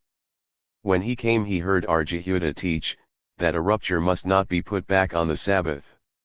Said he to him, "So said Arhana of Baghdad in the name of Samuel, that the halakha prevails permitting this to be done." Answered Arjehuda, "It is Arhana and our Samuel. Yet we never heard of this before. Now thou canst see that I was right in demanding a pledge for thy appearance. Hadst thou not come, we would never have heard this. One who has strained his hand or foot, etc." Arivia sat in the presence of Joseph, and he dislocated his hand. Said he to Joseph, making a motion to replace it, "May I replace it thus?" "Nay," said Joseph. "And thus may I?" asked Arivia, making another motion. "Nay," was the answer again. Thus questioning, he finally succeeded in replacing his hand. Said Joseph to him, "What didst thou ask me for? It is expressly stated in our Mishnah, that if one strained his hand or his foot, he must not pour cold water on it, but he may bathe it in the usual way.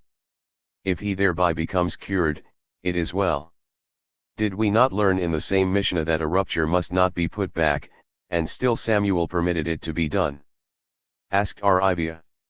Answered Joseph, "Canst thou weave everything into one garment? What we have learned, we may follow, but what we have not learned, we cannot."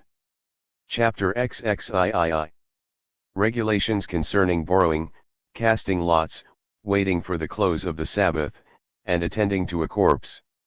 Mishnah: a man may borrow of an acquaintance jugs of wine or oil, provided he does not say to him, "Lend me." A woman may also borrow bread from her acquaintance. If the man is refused, he may leave his upper garment with the lender, and settle his account after Sabbath. Thus, also, in Jerusalem, the custom was, if the eve of Passover fell on a Sabbath, a man might leave his upper garment with the vendor, take his paschal lamb, and settle his account after the holiday. Gemara: Rabha bar Arhanan said to Abai, "What is the difference between saying, 'I want to borrow' and 'lend me'?"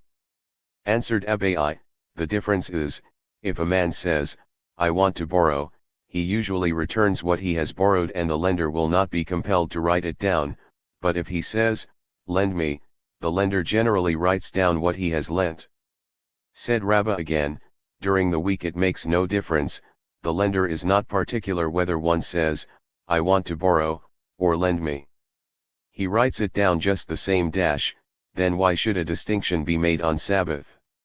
And Abai answered, "The saying of 'I want to borrow,' on Sabbath, is a reminder to the lender that the sages said, that one must not say 'lend me,' and thus prevents him from writing it down." The same said again to Abai, "Let us see." The sages said, that everything done on a festival which can be done in a different manner from that on a weekday should so be done. Now, why do we not see women, who go for water with jugs, perform that work differently from their manner on a weekday? He answered, because that would be impossible. For how should they do? Shall we say, that one who carries a large jug should carry a small one? That would necessitate her going twice. Or that one who carries a small jug should carry a larger? P. 343. 1. Then she would have a heavier burden to carry. Should she cover it with a cloth? Then she might wring it. Should she cover it with a lid? Then she might have to untie it. Hence it is impossible. 1. A woman may also borrow bread from an acquaintance, etc. From the Mishnah we see, that only on Sabbath a woman must not say, "Lend me," when borrowing bread, and on weekdays that would be permitted. Would this not be against the decree of Hillel, who prohibits this on account of possible usury? Nay, we can say that the Mishnah is in accordance with Hillel's decree, but here it refers to such places where bread has a fixed value, while Hillel refers to places where bread has not a fixed value. If the man be refused, etc. It was taught, a loan on a festival is, according to R. Joseph, uncollectible by law, and Rabbah say it is collectible. R. Joseph says, that it is uncollectible, because otherwise the lender will write it down, and Rabbah says, if we say that it is uncollectible, the lender will not trust the borrower and the latter will not have the means of celebrating the festival. Is this not a contradiction to our Mishnah, which teaches, that if the man be refused trust, he may pledge his garment, etc. If the loan be uncollectible, the pledging is quite right, but if it be collectible by law, why should the borrower pledge his garment? The lender can sue him by law. The lender might say, that he does not care to be troubled by lawsuits and judges. Rivia would take pledges, and Rabba Barula would trick the borrower. Mishnah, a man may count the number of his guests and also of his extra dishes verbally, but not from a written list. He may let his children and household draw lots at table, provided he does not intentionally stake a larger portion against a smaller one. They may also draw lots for the holy sacrifices on a festival, but not for the eatable portions of the sacrifices. Gemara, why should a man not read from a written list? P. 344. Said R. Bibhai, lest he might strike out a guest's name or an extra dish from the list. Abai said, this is a precautionary measure against reading of business papers on Sabbath. What is the point of difference between them?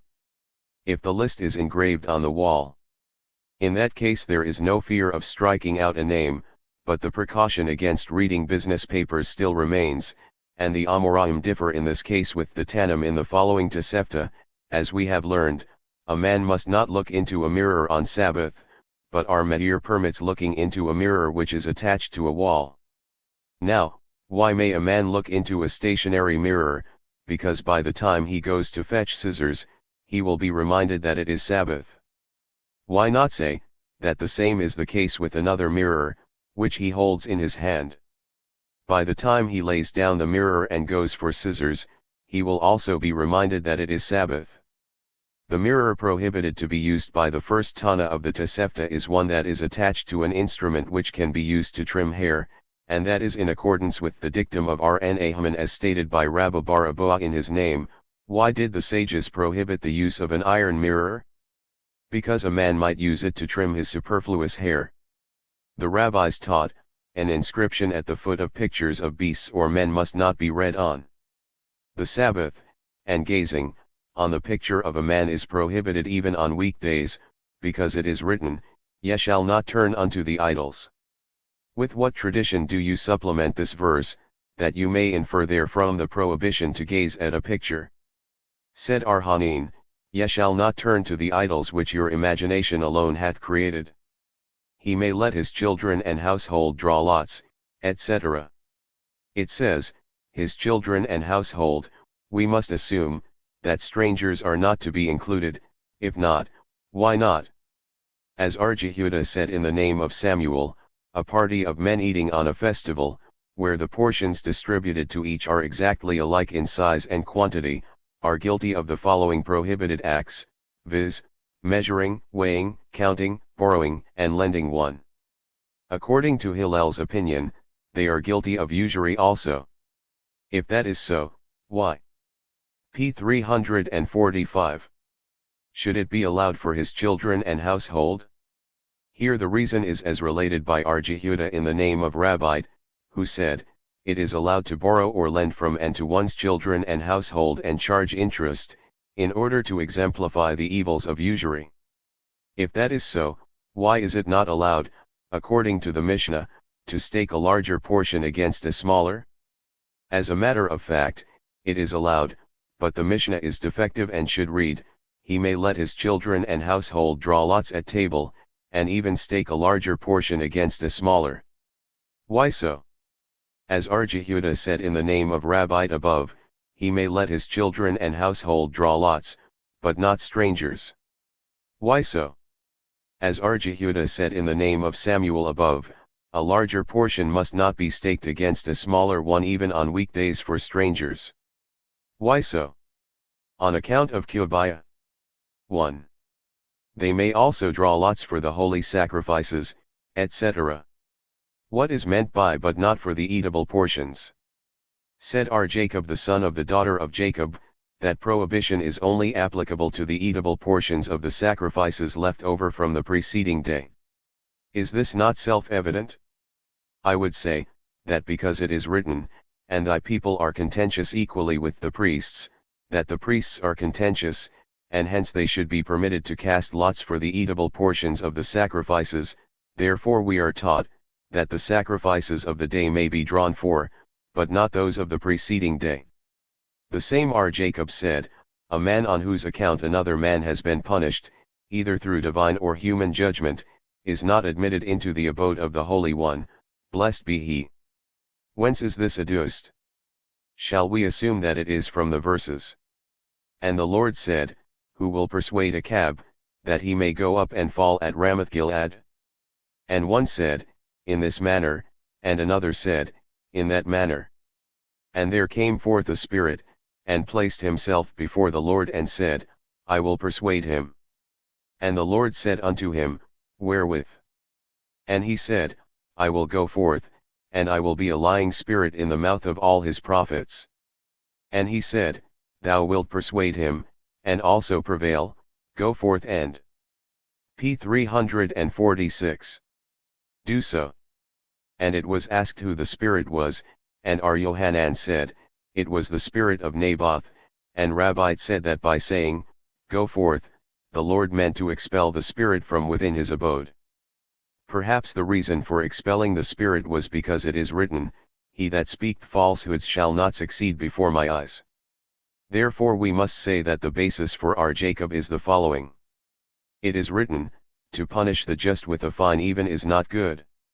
What is not good is certainly evil, and it is written, for thou art not a God that hath pleasure in wickedness, evil cannot abide with thee, and this means, that because thou, God, art righteous, evil cannot remain in thy abode. They may draw lots, etc. How do we know that the word Choloshim 1 means lots? It is written, how art thou fallen from heaven, O morning star, son of the dawn? How art thou hewn down to the ground, crusher of nations? It is written, and additional greatness was added unto me. What was that additional greatness? Said R. Jehuda in the name of R. Jeremiah bar Abba, from this we can infer, that he rode a male lion and twisted a snake round the lion's head, to verify what is written, and also the beasts of the field have I given him to serve him. Mishnah, one must not hire laborers on the Sabbath, nor may he commission another man to hire them for him.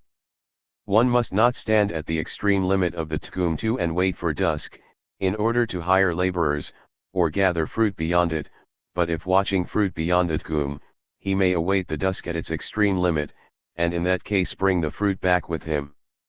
Abba Saul laid down the rule, whatever I am permitted to prepare for the day following the Sabbath, on the Sabbath, I may get ready for at dusk. p. 347. Gemara, what is the difference between a man and his neighbor? The Mishnah teaches he should not hire laborers on Sabbath nor commission another man to hire them for him. Is this not self-evident? His neighbor is also a Jew. Said our Papa, that refers to a Gentile neighbor. R. Ashi opposed this, and said, the prohibition to commission a Gentile to do something on a Sabbath is merely rabbinical, for the sake of the Sabbath rest, one and to hire laborers on the Sabbath is also prohibited only by rabbinical law. How then can one rabbinical law be supplemented by another of the same character? Hence I may say, that the Mishnah refers to a Jewish neighbor and should be explained thus, a man must not commission him to hire laborers on Sabbath, but he may say to him, come to me after dusk and we will do something together. The Mishnah is in accordance with the opinion of R. Jehoshua ben Karha, as we have learned elsewhere, a man must not say to his neighbor, I would like to see thee after dusk for the purpose of talking business, and R. Jehoshua ben Karha says he may do so, and Rabbi Bar Hannah in the name of R. Yohanan taught, that the halakha prevails according to Ar Joshua ben Karha. Rabbi Bar Hana in the name of Ar Yohanan said again, what reason did Ar Jehoshua ben Karha have for saying so? Because it is written, by not following thy own business, and speaking vain words. It is not allowed to speak, but surely thinking is permitted. R. Ahabar Arhuna asked Rabha concerning the following contradiction, how can we say, Ar Yohanan states, that though it is not allowed to speak it is allowed to think, did not Rabbi Bar Hana say in the name of Ar Yohanan, that everywhere it is allowed to think, excepting in a bathhouse and a toilet room, for where it is not allowed to speak of the law it is also not allowed to think of it. In that case it is different, for it is written, therefore shall thy camp be holy, and a bathhouse and a toilet room cannot be holy, hence thinking of the law in those places is not allowed. Speaking of other things except the law is not permitted. Did not Ar Hisda and Ar Hamnana both say, that it is allowed to count up charitable disbursements on Sabbath, and Ar Elazar say, that one may figure out amounts to be distributed among the poor, and Ar Jacob Bar Edi say. p. 348. In the name of Ar Yohanan, that all things pertaining to the saving of human beings or the affairs of the community may be discussed on Sabbath, and that it is allowed to go to the schoolhouses and call meetings for deliberation upon the community's business, and Ar Samuel Bar Namini say in the name of Ar Yohanan, that even halls may be visited for the purpose of calling business meetings together, and the disciples of Manasseh say, that betrothal of daughters may be discussed and the advisability of choosing a profession for a child may be deliberated upon, on the Sabbath. The passage cited in the law states, that following thy business is prohibited, but affairs sanctioned by heaven may be discussed. R. Jehudah said in the name of Samuel, accounts concerning which advice is requested by others and which have no bearing upon one's own business may be figured on the Sabbath. The following Boritha is cited in support of this. Accounts of disbursements in the past and of future expenditures must not be calculated on the Sabbath, but such as are of no importance, and concerning which advice was asked, may be calculated. Is the following Boritha not contradictory to the one cited? Accounts which are of no importance at all may be calculated on Sabbath, but not such as are of importance. How so? A man may say to his neighbor, I have hired so much labor to cultivate a certain field, or I have expended so many dinars on such a dwelling, but B must not say, I have expended so much and must expend so much more. But according to your opinion, why not cite the contradiction occurring in the previous Boritha itself, viz., firstly, it is said that disbursements of the past must not be calculated, and then, that accounts of no value may be figured? This presents no contradiction at all. If the disbursements of the past have already been made and nothing is owing, then the accounts of same are of no value and may be spoken of on the Sabbath, but if any amount of such expenditures is still due, then it becomes an important account and must not be discussed. One must not stand at the extreme limit of the tkum, etc. The rabbis taught, it once happened that the fence of the p. 349 field belonging to a pious man was broken, and noticing it on a Sabbath, he was about to mend it, when he recollected that it was Sabbath, so he left it. A miracle occurred, and kaffir corn began to sprout in the place of the broken fence and furnished him and his family with their sustenance. Ar Jehudah said in the name of Samuel, a man may say to his neighbor, tomorrow I intend to go to a certain town. Why may he say this? Because, if there are huts on the road to that town at distances of 70 ells apart, he may even go on Sabbath, hence, though there be no huts on the road, he may say that he intends going on the morrow. An objection was made, based upon our Mishnah, viz., one must not stand at the extreme limit of the tkum and wait for dusk in order to hire laborers or gather fruit. It would be quite right, if the hiring of laborers only was concerned, for a thing which must not be done on Sabbath must not be waited for at the tkum, but as for gathering fruit, if there were walls around the town, that would be permitted. Why, then, should it be prohibited to wait at the tkum until dusk? This may refer to fruit which was still attached to the ground. How can this be said?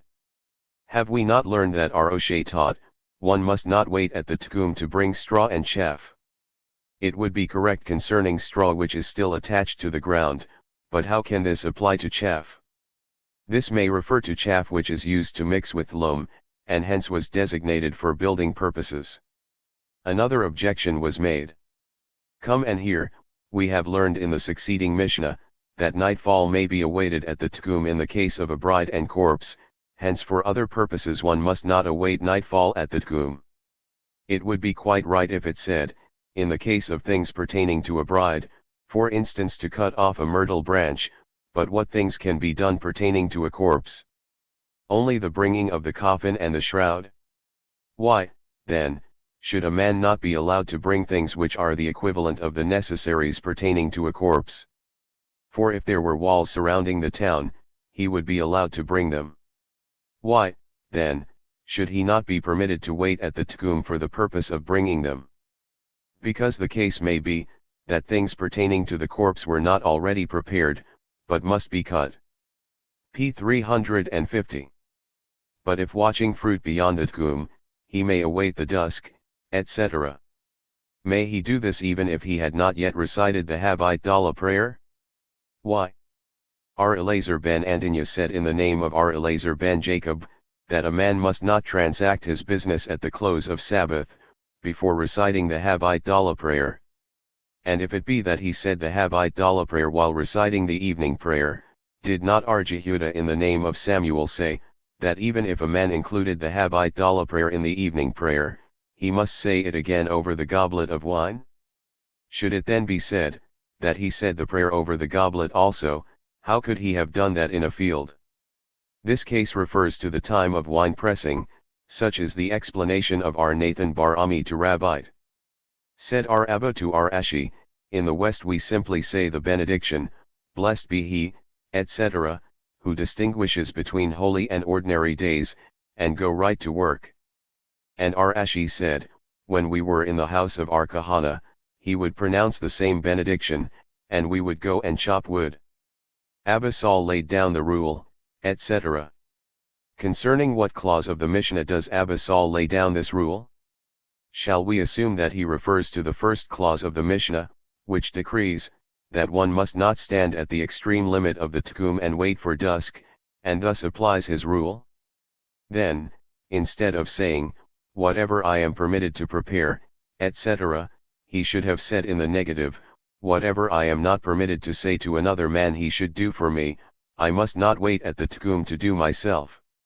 If we assume, however, that the rule refers to the latter clause of the Mishnah, namely, but if watching fruit, he may await the dusk, etc., then Abba should have applied his rule to the contrary, viz., whatever I am permitted to wait for at the tkum, I may tell another man to do for me. Abba Saul applies his rule to the latter clause of the Mishnah, and he refers to the following dictum of R. Jehuda in the name of Samuel, viz.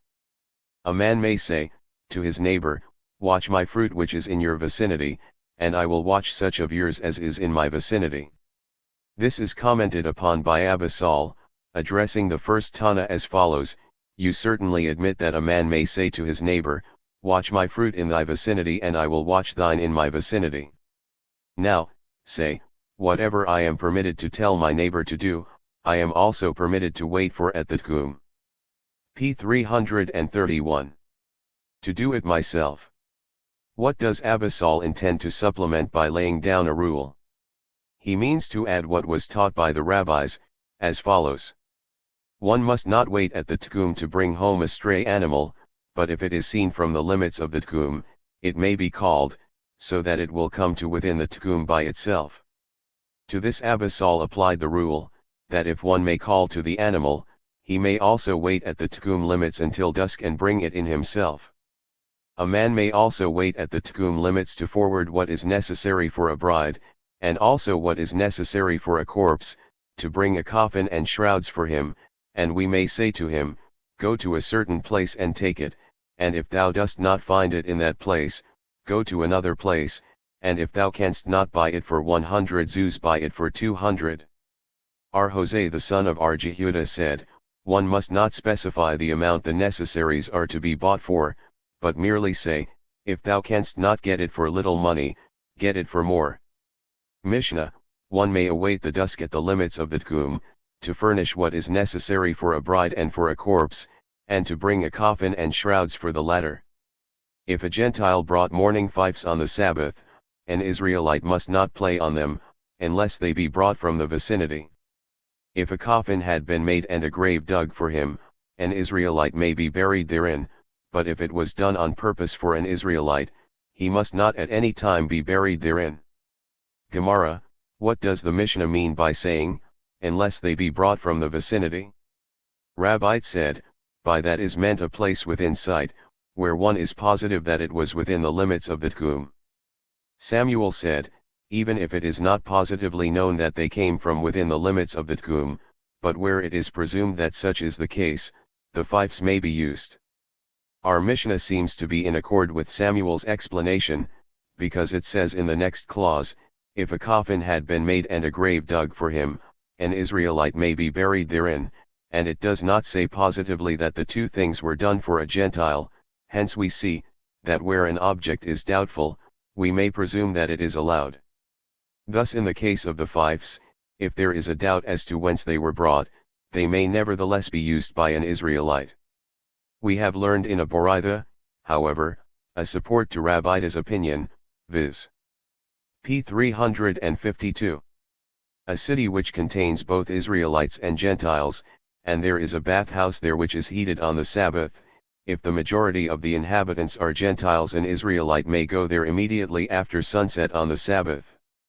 If there are more Israelites than Gentiles there, the Israelite must wait the length of time required to heat water afresh before going to the bathhouse, and the same is the case in a city where there is an equal number of Jews and Gentiles. R. Jehuda said, if the capacity of the bath be limited and a notable man be present, the Israelite need not wait. What is meant by a notable man? Said R. Jehuda in the name of R. Itzhak the son of R. Jehuda, if there was a man present who had 10 servants, who could heat 10 jars of water at the same time, an Israelite might go and bathe himself. 1. If a coffin had been made and a grave dug for him, etc.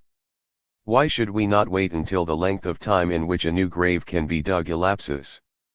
Said Ula, this refers to a paved way, where a grave is seldom dug for an Israelite. What can be said in reference to the coffin? Said Araboa, if the coffin lie on the same grave.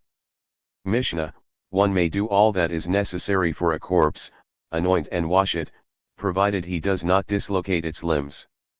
The pillow may be moved from under its head, the corpse may be put on sand, in order to keep it the longer, its jaws may be tied, not for the sake of bringing them together more closely, but to prevent them from dropping lower. In like manner, a beam that had been broken may be upheld by a stool or bedstead, not in order to make it erect again, but to keep it from breaking still more. Gemara, did not R. Jehuda in the name of Samuel say, that it once happened that a disciple of R. Meir, while entering behind his master into the bathhouse, wished to rinse off a place for his master to sit down, and his master would not permit it, so he wanted to grease the steps with oil, but the master said that the floor must not be oiled. Hence we see, that a thing which must not be handled must not be anointed or. p. 353. Washed. How then is it permitted to wash and anoint a corpse? If the floor of a bathhouse be allowed to be washed, there is fear lest another floor will be washed also, but a corpse and a floor cannot be confounded, and it is allowed to wash and anoint a corpse out of respect to the dead. What is meant to be supplemented by all that is necessary for a corpse? They meant to add what was taught by the rabbis, viz., one may bring vessels for cooling the corpse, or iron vessels may be put on the belly of the corpse to keep it from swelling, and one may stop up any holes in the corpse to keep the air from entering. Mishnah, one must not close the eyes of the dead on the Sabbath, nor on the weekday, while he is expiring. Whoever closes the eyes of a dying person the instant he expires, is equal to the man who sheds blood. Gemara, the rabbis taught, who closes the eyes of a dying man is like a murderer, for it is the same as a candle which is about to go out. If a man lays a finger on the flame, it immediately becomes extinguished, but if left alone would still burn for a little time. The same can be applied to the case of an expiring man. If his eyes were not closed, he would live a little longer, and hence it is like murder. We have learned in a Boraitha, our Simeon ben Gamaliel said, one who wishes that the eyes of a corpse should close, should inject wine into the nostrils of the corpse and anoint the eyelids with a little oil, and then pull the big toes of the feet, when the eyelids will close of themselves. We have learned in another Boraitha, one should violate the Sabbath even for a child of 1 day, if it still have life, but for a corpse, even be it that of David, king of Israel, the Sabbath must not be violated.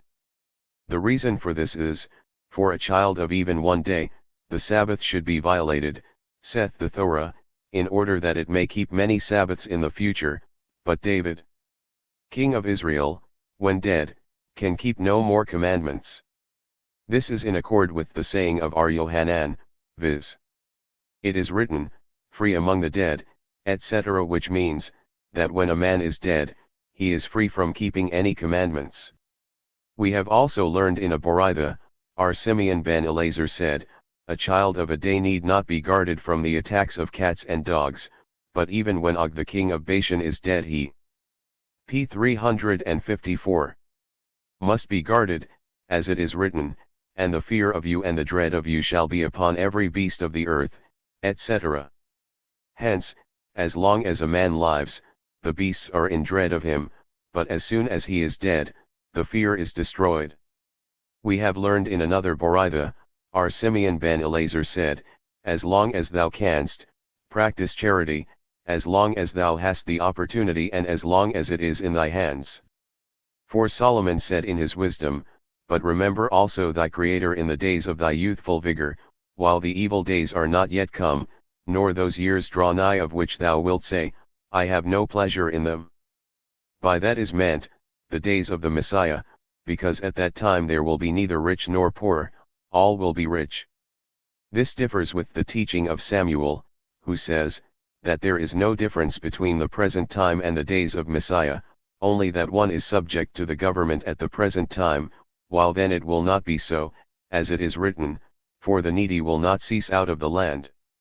We have learned in a Boraitha, our Eleazar Hakapar said, a man should always pray for deliverance from poverty, although if he himself will not eventually come to poverty, his children or his grandchildren will, as it is written, for the needy will not cease out of the land, therefore do I command thee, etc.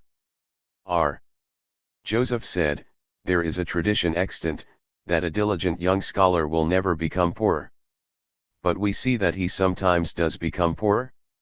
Still, we have never seen one so poor that he had to beg his bread from house to house.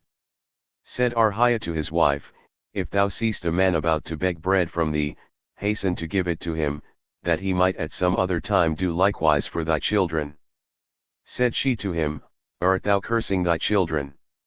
Nay, I am simply quoting the verse above, as interpreted by the school of Ishmael, that poverty is a wheel continually turning. We have learned in a Boraitha, Rabban Gamaliel the Great One, p. 355, said thus, it is written, and grant thee mercy and have mercy upon thee, and multiply thee, etc.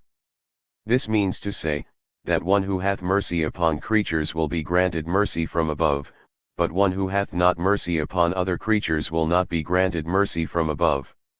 It is written, while the sun, and the light, and the moon, and the stars are not yet darkened. The sun and the light are compared to the brow and the nose, the moon to the soul, the stars to the cheeks, and further, the verse reads, and the clouds return not again after the rain, which means, that after weeping the eyes become dim. Samuel said, up to 40 years of age, the eyes of a man which have become dim through tears may yet be restored by different remedies, but beyond that age there is no remedy for them, and R.N. Ahman said, the dye used for the eyes makes them brighter until a man is 40 years of age, after that age, however, it may preserve the eyes, but does not help them, even if the eyes are filled with dye. What are we given to understand by this statement? We are told that, the larger the brush used for applying the dye to the eye, the better it is for the eyes. One of our Hananiah's daughters died, and he did not weep over her death. Said his wife to him, "Was a hen carried out of thy house? Is it not sufficient that our child died, wouldst thou have me lose my eyes through weeping?" Replied our Hananiah, and he is of the opinion of our Yohanan, who said in the name of our Hosea ben Katz Artha, there are 6 kinds of tears in the eyes, 3 of which are good for the eyes and 3 bad. Tears generated by smoke, weeping, or disorder of the bowels are bad for the eyes, but those that are caused through laughing, acrid fruits, and medicaments which are applied to produce tears, are good for the eyes. It is written, on the day when the watchman of the house will tremble, this refers to the bowels and the sides which protect the bowels, the men of might will bend themselves, meaning the legs of the man, and those be darkened that look through the windows, refers to the eyes. Caesar asked of our Jehoshua ben Hananiah, "Why didst thou not come to the debating rooms?" And he answered, "The mountain is covered with snow, the surrounding paths are icy, the dogs do not bark any more, and the millstones grind no more." The school of Rabbite would say of an old man, he hath lost nothing and is constantly seeking. We have learned in a Boritha, our Hosea bar Kisma said, 2 are better than 3. Woe is to the one who goeth away and doth not return, so said he. What does he mean by it? Said our Hisda, youth. When our Demi came from Palestine, he said, youth is a crown of roses, and old age a crown of thorns. We have learned in the name of our Meir, be heedful of thy teeth and thou wilt show it in thy step, as it is written, when we had plenty of food and fared well and saw no evil. Said Samuel to his disciple Jehudah, thou sagacious man. When thou goest to eat, untie thy stomacher and bring in thy bread.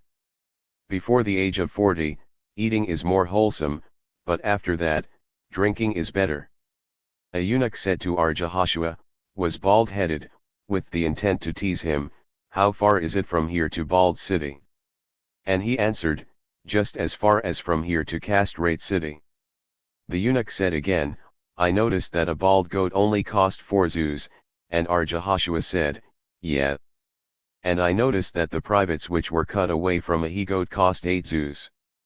The eunuch noticed that our Jehoshua did not wear shoes, and said, he who rides a horse is a king, he who rides an ass is a nobleman, he who wears shoes is at least a man, but he who does not even wear shoes is worse off than a corpse in his grave. Said our Jehoshua, thou eunuch, thou hast told me 3 things, and 3 things thou shalt presently hear from me, the beauty of the face is a beard, the joy of the heart is a wife, and God's inheritance is children. Blessed be the place that has kept thee from all these joys. The eunuch retorted, thou bald head, wouldst thou quarrel with me? And our Jehoshua replied, thou eunuch, thou earnest to tease me.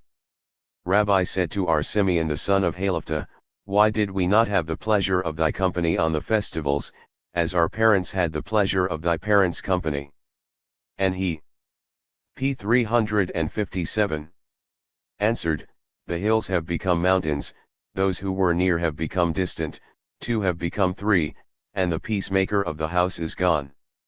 It is written, and when the 2 doors on the streets will be locked, while the sound of the mill becometh dull, and man riseth up at the voice of the bird, and means, that in old age a man's stomach refuses to digest and he cannot excrementize, and he becomes so weak that the least sound, such as piping of a bird, will awaken him from his slumbers.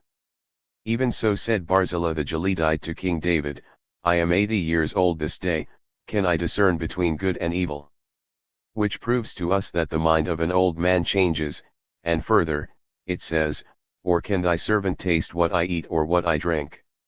From this we see that an old man's sense of taste is lost, and further, again, or can I listen yet to the voice of singing men and singing women? Which proves to us that old men become hard of hearing. Said Rabbite. Barzillai the Gileadite was a liar, for the servant who was in the house of Rabbi was 92 years old, and she would taste all the dishes that were being cooked. Said Rabha, Barzillai was a lascivious man, and a man of that kind ages very rapidly and loses all his senses. We have learned in a Boraitha, our Ishmael bar our Jose said, the older scholars become, the more wisdom comes to them, as it is written, so is with the ancients wisdom, and with those of length of days understanding. With ignorant men, however, it is different. The older they become, the more ignorant they are, as it is written, he removeth the speech from trusty speakers and taketh away the intelligence of the aged. It is written, also when men will be afraid of every elevation.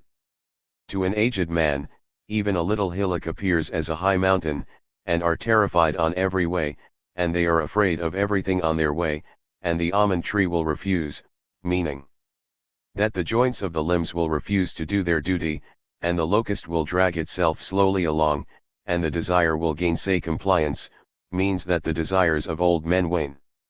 Said our Kahana, what is written, 4. p. 358.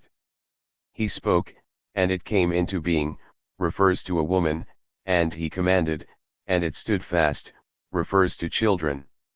It is written, because man goeth to his eternal home. Said our Itzhak. This proves that every righteous man is given a dwelling in the world to come according to his merit, and this is like a king with his slaves entering a city. They all enter through one gate, but when night comes every man is given a berth in accordance with his rank.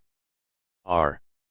Itzhak said again, it is written, for childhood and the time when the head is black one are vanity, and means to say, that the deeds committed in youth blacken the reputation in old age. R. Itzhak said again, the worms are as disagreeable to a corpse as pricks of needles are to a man, even if an excrescence only is pricked, as it is written, but his body on him feeleth pain, and his soul will mourn for him. Arhisda said, the soul of a man mourns for him the first 7 days after his death, and that is based upon an analogy of expression, viz., it is written, and he made for his father a mourning of 7 days, and the verse in Job previously quoted also contains the word mourn, hence the analogy. R. Jehudah said, if a corpse has left none to mourn him, 10 men should go to the place where he died and mourn his death. A stranger, who had none to mourn him, died in the neighborhood of Jehudah, so every day Jehudah took 10 men, went to the place where the stranger died, and mourned for him. After 7 days, the spirit of the stranger appeared to Jehudah in a dream, and said to him, may thy heart be as light as thou hast made mine. Said Araboa, all that is said in the presence of a corpse is known to the latter, until he is buried and the earth is thrown on top of him. Arhaya and Simeon bar Rabbi differ concerning this, one says, until the corpse is buried, and the other, until the flesh is decomposed. He who says until the flesh is decomposed, bases his assertion on the previously cited verse, but his body on him feeleth pain, and his soul will mourn him. The other, who says only until he is buried, bases his assertion upon the verse, when the p. 359. Dust will return to the earth as it was, and the spirit will return unto God who gave it. The rabbis taught, return the soul to the Lord as clean as he gave it to thee. This is illustrated by a parable of a king who once gave to his attendants suits of clothes. The wise among them took care of them, kept them clean and folded, and used them on special occasions only. The fools put them on and performed their work in them. Naturally, the clothes became dirty. All at once, the king demanded the clothes back again. The wise men returned them clean and whole, but the fools returned them in a dirty and dilapidated condition. The king was well pleased with the wise men, and told them to depart in peace, and had their clothes stored, but the clothes of the fools he ordered to be sent to the washers, and the fools were sent to prison. So does also the Holy One, blessed be he. Concerning the bodies of the righteous men, he saith, he shall come in peace, they shall repose in their resting place, and concerning the souls he saith, yet will the soul of my Lord be bound in the bond of life with the Lord thy God. Concerning the bodies of the wicked, he saith, there is no peace, saith the Lord, unto the wicked, and concerning the souls of the wicked, he saith, and the soul of thy enemies will he hurl away, as out of the middle of the sling. We have learned, our Eliezer said, the souls of righteous men are deposited underneath the throne of honor, as it is written, yet will the soul of my Lord be bound in the bond of life, and the souls of the wicked are crowded together until they are crushed, as it is written, the souls of thy enemies will he hurl away. How is it with the souls of men who are neither righteous nor wicked? Asked Rabbah of Nahman. He answered, if I were dead, ye would not know it. Samuel said, the souls of the righteous, of the ordinary men, and of the wicked are given over to the angel whose name is Doma, who has charge of all souls. The souls of the righteous are given their resting place soon, the others are not given rest until they come before the divine judgment. Said Mari, the bodies of righteous men also decompose, as it is written, when the dust will return to the earth, as it was. Diggers were digging some earth belonging to Nahman. They came to the grave where Arakeh bar Yashia was buried. p. 360. And the corpse scolded them. The diggers came to Nahman, and told him that a man who was buried on his ground had scolded them. So Nahman went himself to the grave, and asked, who art thou, master? And the man in the grave answered, I am called Arakeh bar Yashia. Said Nahman to him, did not Mari say, that the bodies of the righteous shall turn to dust? And the corpse replied, who is this Mari? I know him not. But Nahman persisted. It is written, when the dust shall return to the earth, as it was. And the corpse retorted, he who taught thee Ecclesiastes, did not teach thee Proverbs, where it is written, jealousy is the rottenness of the bones, and if thy teacher had explained this to thee, thou wouldst have known, that he who hath jealousy in his heart, his bones shall rot after death, but he who hath no jealousy in his heart, his bones shall not rot. Thereupon Nahman felt the dead man's bones, and truly they were sound. So he said to him, let the master arise and go home with me for a while. And the dead man answered, by this remark thou hast proven to me that thou hast not even studied the prophets, for it is written, and ye shall know that I am the Lord, when I open your graves, and when I cause you to come up out of your graves. Yea, quoth Nahman, but there is another passage. For dust thou art, and to dust thou shalt return. This will, however, be only 1 hour before the final resurrection, answered the corpse. A certain Sadducee said to Araboa, ye say that the souls of the righteous are deposited underneath the throne of honor. How, then, could the woman of the familiar spirit whom King Saul consulted, one bring up the soul of Samuel? Araboa answered, that happened during the first 12 months after the death of Samuel, as we have learned in a Boraitha, that during the first 12 months the souls of the deceased come up and down, but after that period the soul ascends to heaven and does not return. Said Jehudah, the son of Samuel bar Shelah, in the name of Rabbite, from the funeral sermon held over the remains of the deceased, it may be observed whether they will enter the p. 361 kingdom of heaven or not. This is not so. For did not Rabbite say to Samuel bar Shelah, see that thou makest my funeral oration exceeding touching, for I shall be there. Jehudah meant to say, that when the sermon is touching, and elicits a responsive chord in the breasts of the audience, for some orations may be made ever so touching, but if the deceased was not deserving, it will produce no effect whatever. Said Abai to Rabbah, thou, master, who hast not a single friend in Pumbeditha, who will mourn thy death. Thou and Rabbah bar Hannah will suffice, answered Rabbah. Aha asked Rabbite, who is the man that will live in the world to come?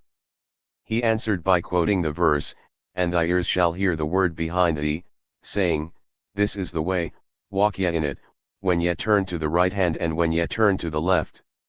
One Hananiah said, the man who gives satisfaction to our masters. It is written, and the mourners go about the streets.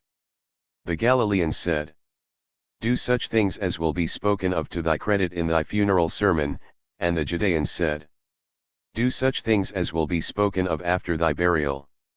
There is no difference in the two statements, for in Galilee the funeral sermon was held before burial, and in Judea after burial.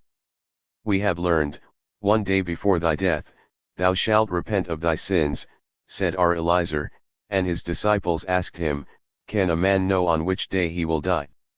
And he answered, For just that reason, he should repent today, lest he die tomorrow. Thus all his days will be spent in repentance. So also hath Solomon said in his wisdom, At all times let thy garments be white, and let not oil be wanting on thy head. Commenting upon this, our Yohanan ben Zakkai said, This is illustrated by a parable about a king who invited his retainers to a banquet, but did not state the time. The wise among them dressed and were ready, standing in front of the palace, for they said, In a king's house nothing is wanting.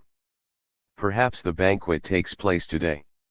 The fools, however, went about their business. P. 362. Saying, Can a banquet be given without preparation? Suddenly the king called in his retainers to the banquet. The wise went in becomingly attired, while the fools went in their working clothes.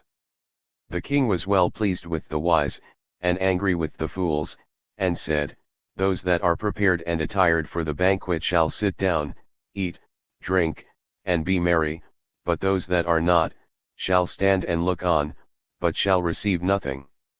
Said the son-in-law of Armeir, in the latter's name, then it would appear as if those standing were waiting upon those who were sitting. They were also to sit down, but while the others ate they would be hungry, and while the others drank they would remain thirsty, as it is written, Therefore, thus hath said the Lord Eternal, Behold, my servants shall eat, but ye shall be hungry, behold, my servants shall drink, but ye shall be thirsty, behold, my servants shall rejoice, but ye shall be made ashamed, behold, my servants shall sing for joy of heart, but ye shall cry out from pain of heart, and from a broken spirit shall ye howl. And on this account it is written, At all times let thy garments be white, etc. P. 363. Chapter XXIV. Regulations concerning a man who is overtaken by dusk on the eve of Sabbath while traveling, and concerning feeding of cattle. Mishnah, one who is overtaken by the dusk on the road must give his purse to a Gentile. If there is no Gentile with him, he must put it on the ass. As soon as he arrives at the outmost court, he must take off all such things as may be handled on the Sabbath, and as for the things which must not be handled he must loosen the cords, so that they fall off themselves. Gemara, why was it allowed for a man to give his purse to the Gentile accompanying him? Because it was known to the rabbis that a man is anxious about his money, and if it were not allowed, he might carry it himself in public ground. Said Rabha, he may do this with his own purse, but if he found something, he must not have it carried for him. Is this not self-evident?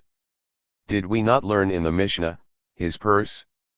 We might assume that the same would apply to something found, and the Mishnah says only his purse, because that is the usual occurrence, hence Rabha teaches us as mentioned. Even in the case of something which was found, the prohibition applies only if the man had not yet had it in his hand, but if he had, it is regarded the same as his purse. If there is no Gentile with him, etc. If there is a Gentile with him, he must give his purse to the Gentile. Why not put it on the ass in the first place?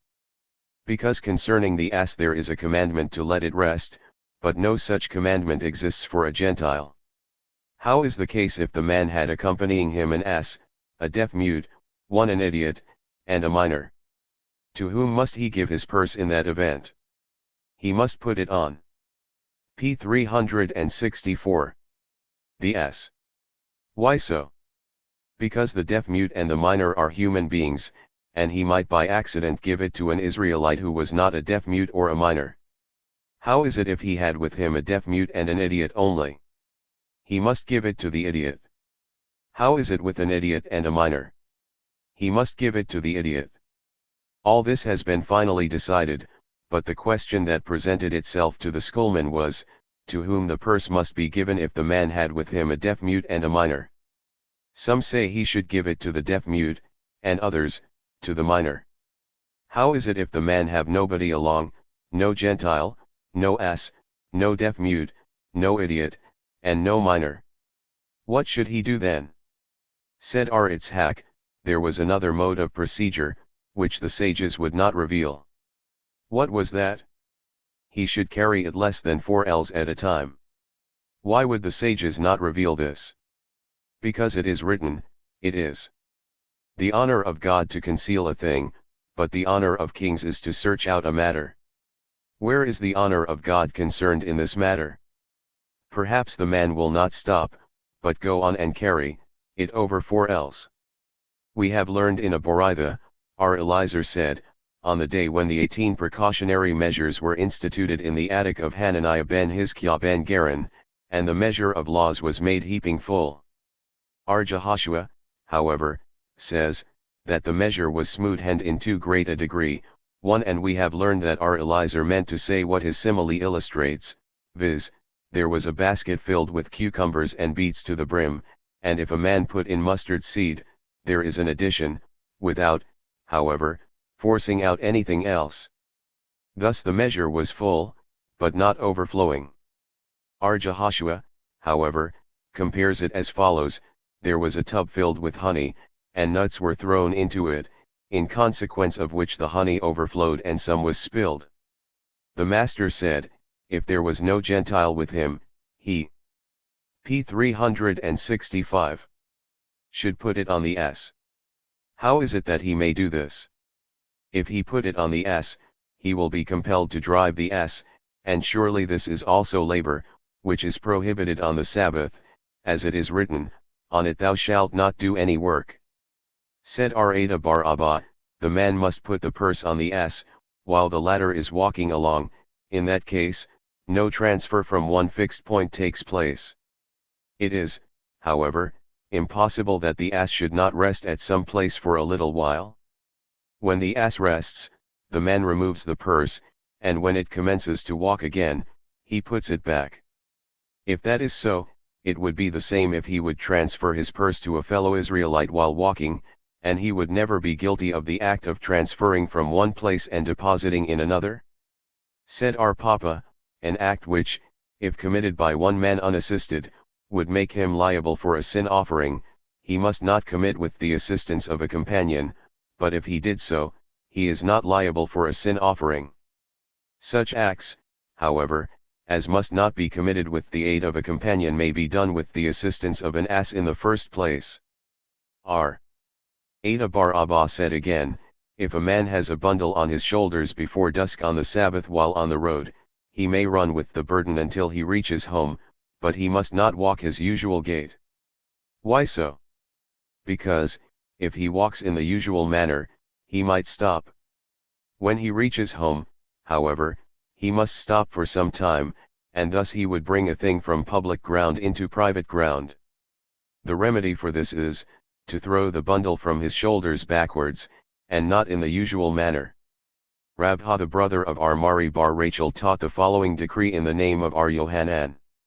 One who drives cattle on the Sabbath is free. Why so? If he did so unintentionally, he cannot be liable for a sin offering, because Sabbath laws are identical with those of idolatry. In like manner, as a man cannot be guilty of idolatry unless he p. 366 worship with his own body, so it is with the sabbatical law. If he perform labor through the medium of his cattle, without doing any himself, he cannot be guilty. Even if he did it intentionally, he is also not guilty. Why so? Because we have learned in a Mishnah, among those who are subject to capital punishment is he who violates the Sabbath by an act which, if done intentionally, carries with it such punishment, and which, if done unintentionally, makes one liable for a sin offering. Hence, if the unintentional performance of such an act does not carry with it liability to bring a sin offering, its intentional performance cannot carry with it the punishment of stoning, nor the punishment of stripes, because, where the penalty for the violation of a negative commandment is death, stripes cannot be inflicted, and even according to the Tana who holds that stripes can be inflicted for such violation, in this case it could not be done, because, were the verse to be read, "Thou shalt not do any labor, nor thy cattle," it would be right, but the verse distinctly says, "Thou shalt not do any labor, neither thou, etc., nor thy cattle." Hence, when the work was not done jointly by the man and his cattle, he cannot be punished in any manner for a violation of the Sabbath. As soon as he arrives at the outmost court, etc. Said Arhuna, if the ass was laden with glassware, he may bring cushions and place them on the ground, so that when he loosens the cords the glassware may fall on the cushions and escape being broken. We have learned, however, that such vessels as may be handled on the Sabbath may be removed from the ass, and why may not the glassware be handled? Arhuna refers to glassware which belongs to a surgeon, and being dirty is unfit for use in a household. In that case, then, the man would render the cushions which he places on the ground to receive the falling glassware unfit for their proper use, and this is prohibited on the Sabbath. The cushions are only to be used in order to break the fall of the glassware, and after the glassware rolls off onto the ground, the cushions can be used as before. We have learned in a Boraitha, our Simeon ben Jacques said, if a sheaf of grain is on the back of the ass, the man may push it off with his head, so that it fall to the ground. The ass of Gamaliel was once laden with honey, and, the Sabbath having set in, Gamaliel would not allow the ass to be unloaded until the Sabbath. p. 367. Was over. This proved too much for the animal and it dropped dead. We have learned in the Mishnah, that such things as may be handled on Sabbath may be removed from the animal. Why was not the honey removed? The honey had become spoiled. If the honey was spoiled, why was it brought? It was intended to be used for the bruises on camels. Then the cords should have been loosened and the honey allowed to fall off. The honey was in skins, and would have burst if allowed to fall. Then cushions should have been placed on the ground to receive them. The cushions would have become soiled, and thus rendered unfit for use. Pity should have been taken on the animal, and it should not have been allowed to stand laden all day. Pity for animals is only a rabbinical institution according to Gamaliel, and thus he could not observe it lest he violate the Sabbath. Abai once saw Rabba playing with his little son, and setting him on the back of an ass, so he said to him, "Why does master use an animal on Sabbath?" And Rabba answered, "This cannot be called using an animal in the regular manner, but just incidental use, and that was not prohibited by the rabbis." Abai objected, "Have we not learned that if 2 walls of a booth were made by hand, and the 3rd wall was already made by a tree, the booth might be used for ritual purposes, but it is not allowed to ascend to the roof of the booth on a festival, because the tree serves as a support to the roof, and by ascending the roof the tree would be used, which is prohibited." Hence we see that, although that would be incidental and not direct use, still it is prohibited. Rabba answered, in the case cited by thee, a tree is referred to, the branches of which were also part of the roof. The Mishnah seems to have this meaning attributed to it by Rabba, for in a later clause it is stated, that should the tree be removed, and the booth can stand by itself, one may ascend it, hence the tree is regarded as an independent wall. Mishnah, one may untie bundles of straw for cattle, also strew stalks for them, but one must not undo tied bundles of zirin. 1 Herbs used as fodder, and carob pods, must not be cut. p. 368. Up for cattle, large or small. Yehuda permits the cutting up of carob pods for small cattle. Gemara, said Arhuna, there is no difference between bundles of straw and stalks, except that the former are tied twice while the latter are trebly tied, and by zirin is meant the young branches of a cedar tree, and the Mishnah should be explained thus: one may untie bundles of straw for cattle, and also strew them, and the same may be done with stalks, but not with zirin, the latter must neither be untied nor strewn. Said Arhista, what reason has Arhuna for explaining the Mishnah in this manner? He means to say, that on account of such things as are already proper fodder for cattle one may trouble himself on Sabbath, but on account of such as must first be prepared as fodder, one should not trouble himself. R. Jehuda, however, says, that bundles of straw and ziron are identical, except that the former were tied twice and the latter trebly, but stalks signify cedar boughs, and he explains the Mishnah thus: we may untie bundles of straw for cattle, but not strew them. Stalks may also be strewn, the ziron, however, may be untied, but not strewn. Said Rab Ha, what is the reason for R. Jehuda's explanation? He holds, that we may prepare things for the use of cattle, but we must not trouble ourselves on account of such things as are already fit fodder for cattle. An objection was made to the foregoing: herbs used for fodder and carob pods must not be cut up for cattle. As herbs are mentioned in conjunction with carob pods, we must assume, that as the herbs were soft, so were also the carob pods, and, it being prohibited to cut them up, we see that with such things as are already proper fodder we must not trouble ourselves, and this is contrary to the dictum of Arhuna. Arhuna might say to the contrary, that as the carob pods are hard, so also are the herbs. Where do we find that herbs should be cut up for cattle? They generally eat them as they are. This refers to young calves and mule colts. Come and bear, one may cut up pumpkins for cattle and carrion for dogs. Then we may say, that as carrion is soft, so also are the pumpkins, and hence we see, that we may trouble ourselves even with such articles as are already fit fodder for cattle, and this is contradictory to R. Jehuda's opinion. R. Jehuda might say to the contrary, that as the pumpkins were hard, so was also the carrion. How? p. 369. Can that be? Supposing it was the carcass of an elephant, or the dogs were young and could not eat carrion without having it cut up for them. Mishnah: a camel must not be crammed, nor may it be forced to eat, but the food may be put into its mouth. Calves must not be crammed, but the food may be put into their mouths. Poultry may be fed and crammed, water may be poured on bran, but the bran must not be kneaded. One must not put water before bees, or before doves in a dovecot, but one may put it before geese, before poultry, and before house pigeons. Gemara: what is meant by must not be crammed? Said R. Jehuda. By that is meant, that the stomach of the camel should not be turned into a feed bag. Can such a thing be done? Said R. Jeremiah of Dipti: yeah, I saw with my own eyes, that an itinerant merchant fed his camel a measure of grain, and when it had consumed that, he forced another measure down its throat. Calves must not be crammed, but the food may be put into their mouths, etc.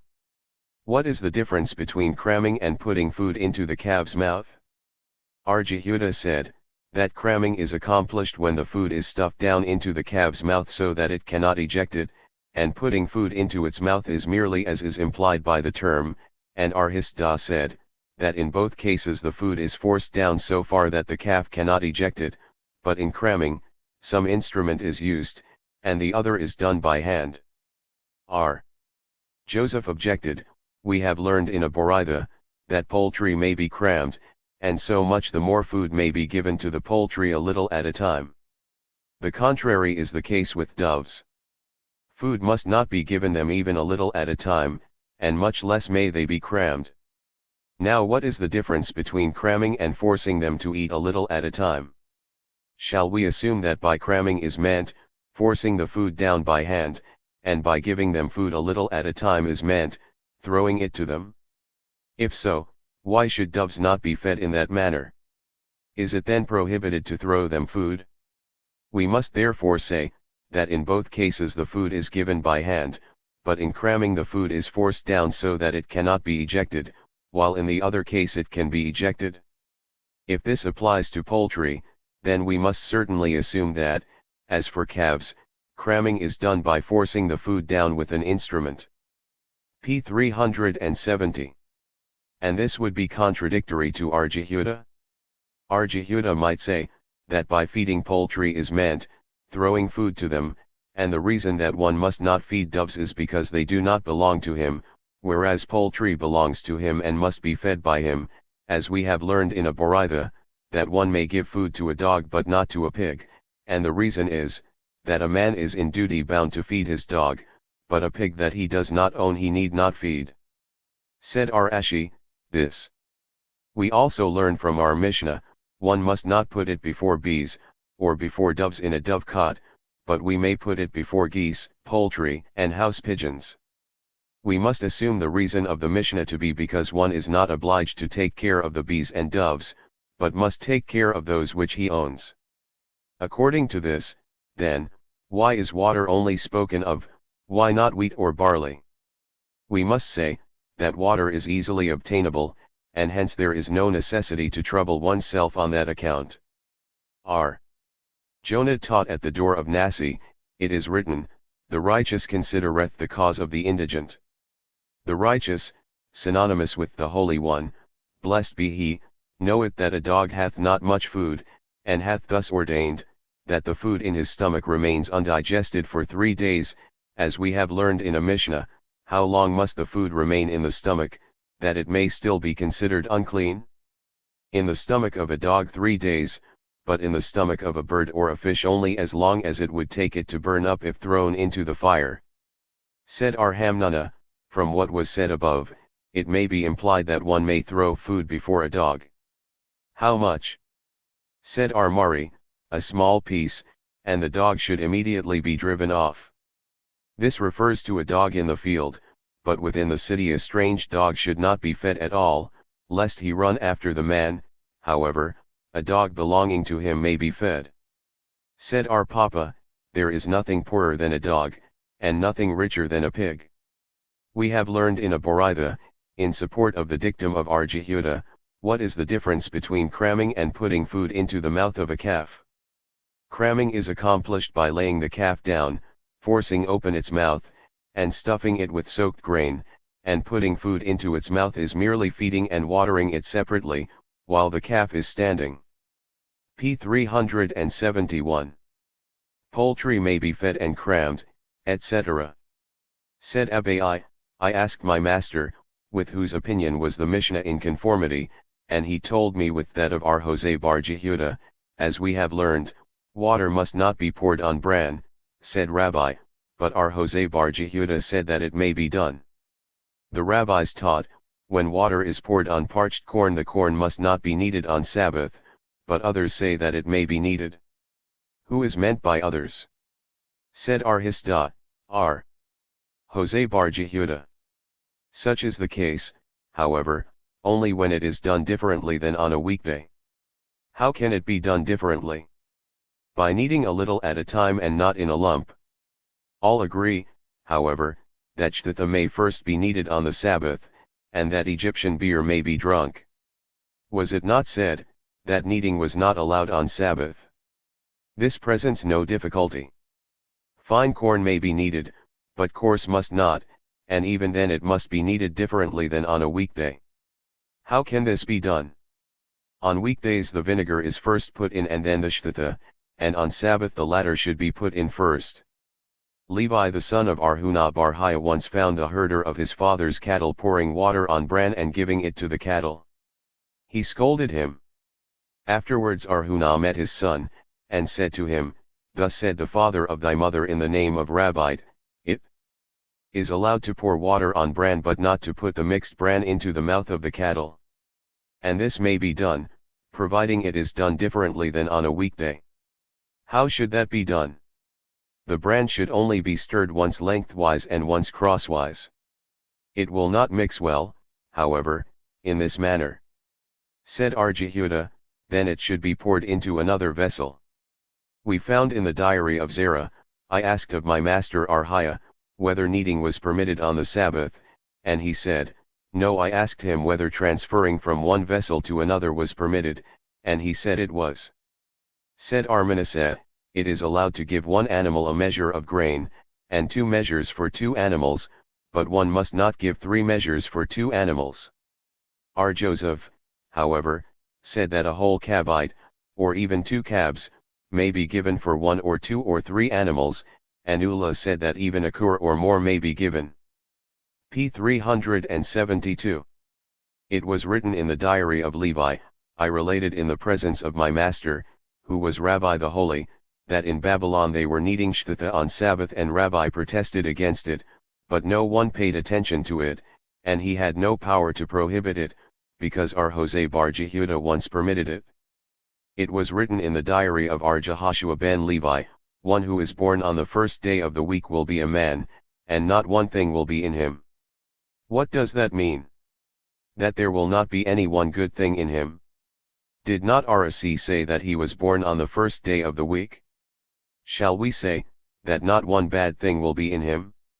RC said, I and Demi bar Kakista were both born on the first day of the week, and, behold, I am a prince and he is a leader of robbers.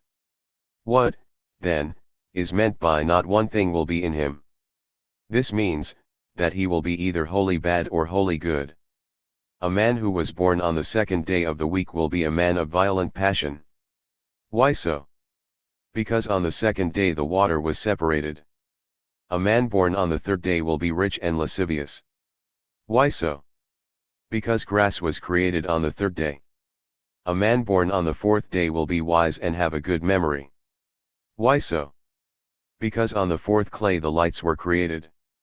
A man born on the fifth day will be a charitable man. Why so? Because on that day the fishes and fowls were created. A man born on the sixth clay will be a very devout man. A man born on the Sabbath will also die on the Sabbath, because on his account the great day of Sabbath was violated.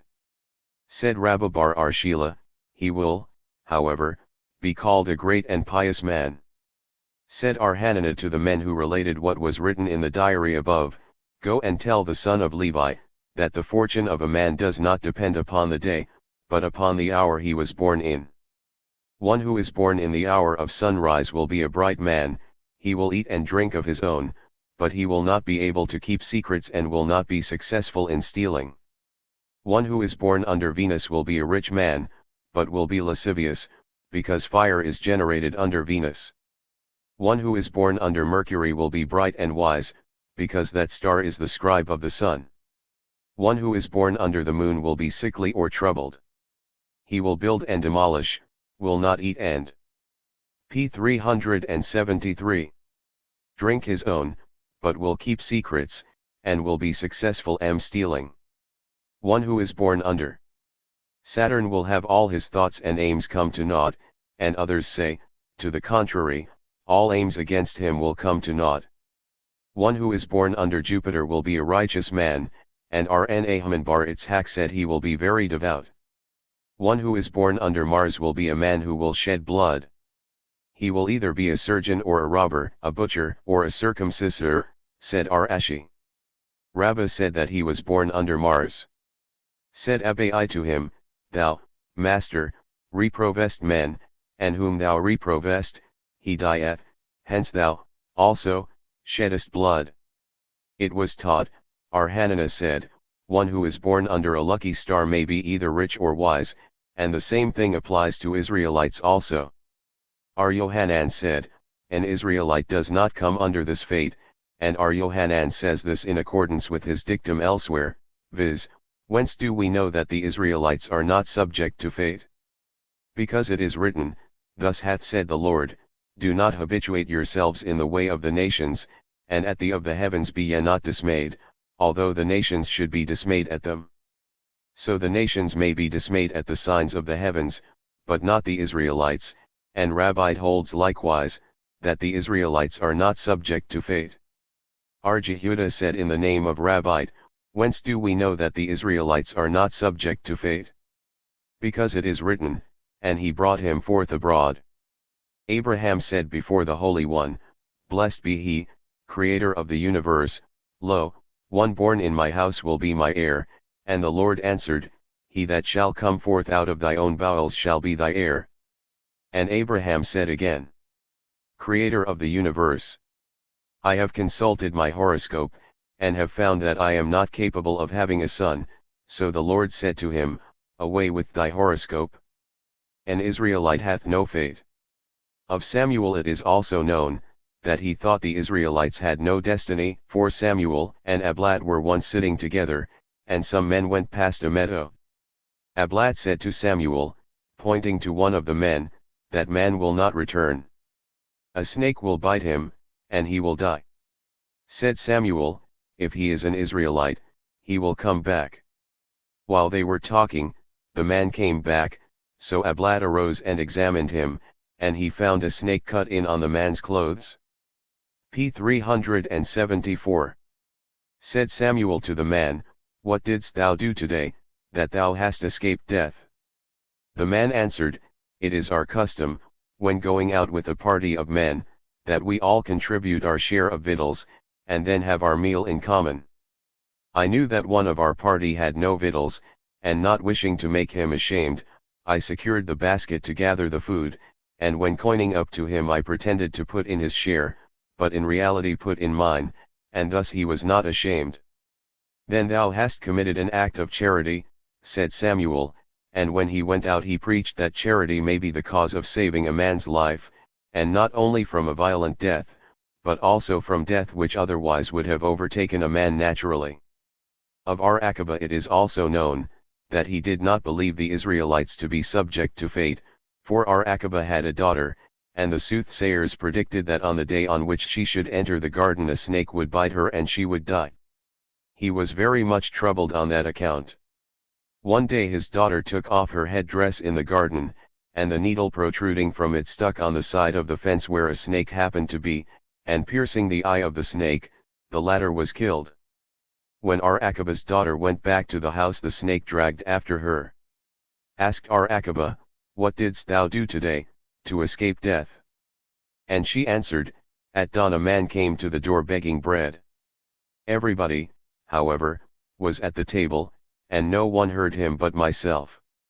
I took my own meal, that thou gavest me, and gave it to him." Said Ar-Akabah, "Thou didst an act of charity, and this saved thee from death." He then went forth and preached, that charity may be the cause of saving a man's life, and not only from a violent death, but also from one that was to have come naturally. Nahman bar Itzhak is also known to discountenance the theory of the Israelites being subject to fate, for the mother of Nahman was told by astrologers that her son would turn out to be a thief, so she would not let him go out bareheaded, saying, "Always keep thy head covered, that thou mayest fear the Lord, and pray to him for mercy," and he did not know why she always told him this. One day he sat underneath a tree studying, when his headwear fell off, and looking up, he saw the tree filled with delicious dates. He was very much tempted to take some of the fruit, although the tree did not belong to him, and accordingly climbed the tree, and bit off a branch with his teeth. P. 375. Mishnah, pumpkins may be cut up for cattle, and carrion for dogs. R. Jehuda saith, if the carrion was not yet carrion before the Sabbath, it must not be cut up, because, in that case, it is not part of what had been provided. Gemara, it was taught, Ula said, the halakha prevails according to R. Jehuda, and of Rabbi it is also known that he agrees with R. Jehuda, as may be seen from his decree concerning covers of a vessel. Levi also admits that the halakha prevails according to R. Jehuda, for when a carcass was brought to him for decision as to its fitness for use, or unfitness, on a festival, he would not inspect it unless it had lain in the dirt, because, should he hold it to be fit, it would forthwith become carrion and not even be fit for dogs, by reason of its turning into carrion on the festival. Samuel, however, said, that the halakha prevails according to R. Simeon, as also does Zerah, because a Mishnah elsewhere, which teaches, that if an animal died it must not be removed, was explained by Zerah to refer only to such an animal as was designated for a sacrifice and which must not be made use of at all, but any ordinary carcass may be removed. R. Yohanan also said, that the halakha according to R. Simeon prevails. Is it possible that R. Yohanan said this? Have we not learned that R. Yohanan always holds halakhas to be in accordance with the abstract decrees of the Mishnah, and in another Mishnah we have learned that the wood of a beam that had been broken on a festival must not be used on the festival. Our Yohanan claims that the Mishnah above was taught in the name of our Jose bar Jehuda. Come and hear, it is permitted to commence taking from a heap of straw on a festival for use as fuel, but not from wood designated for another purpose.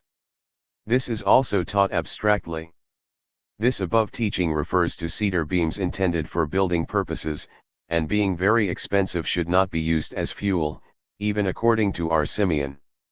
Come and hear, it is not permitted to water or to slaughter animals living in their wild natural state, but it is allowed as regards domestic animals. p. 376.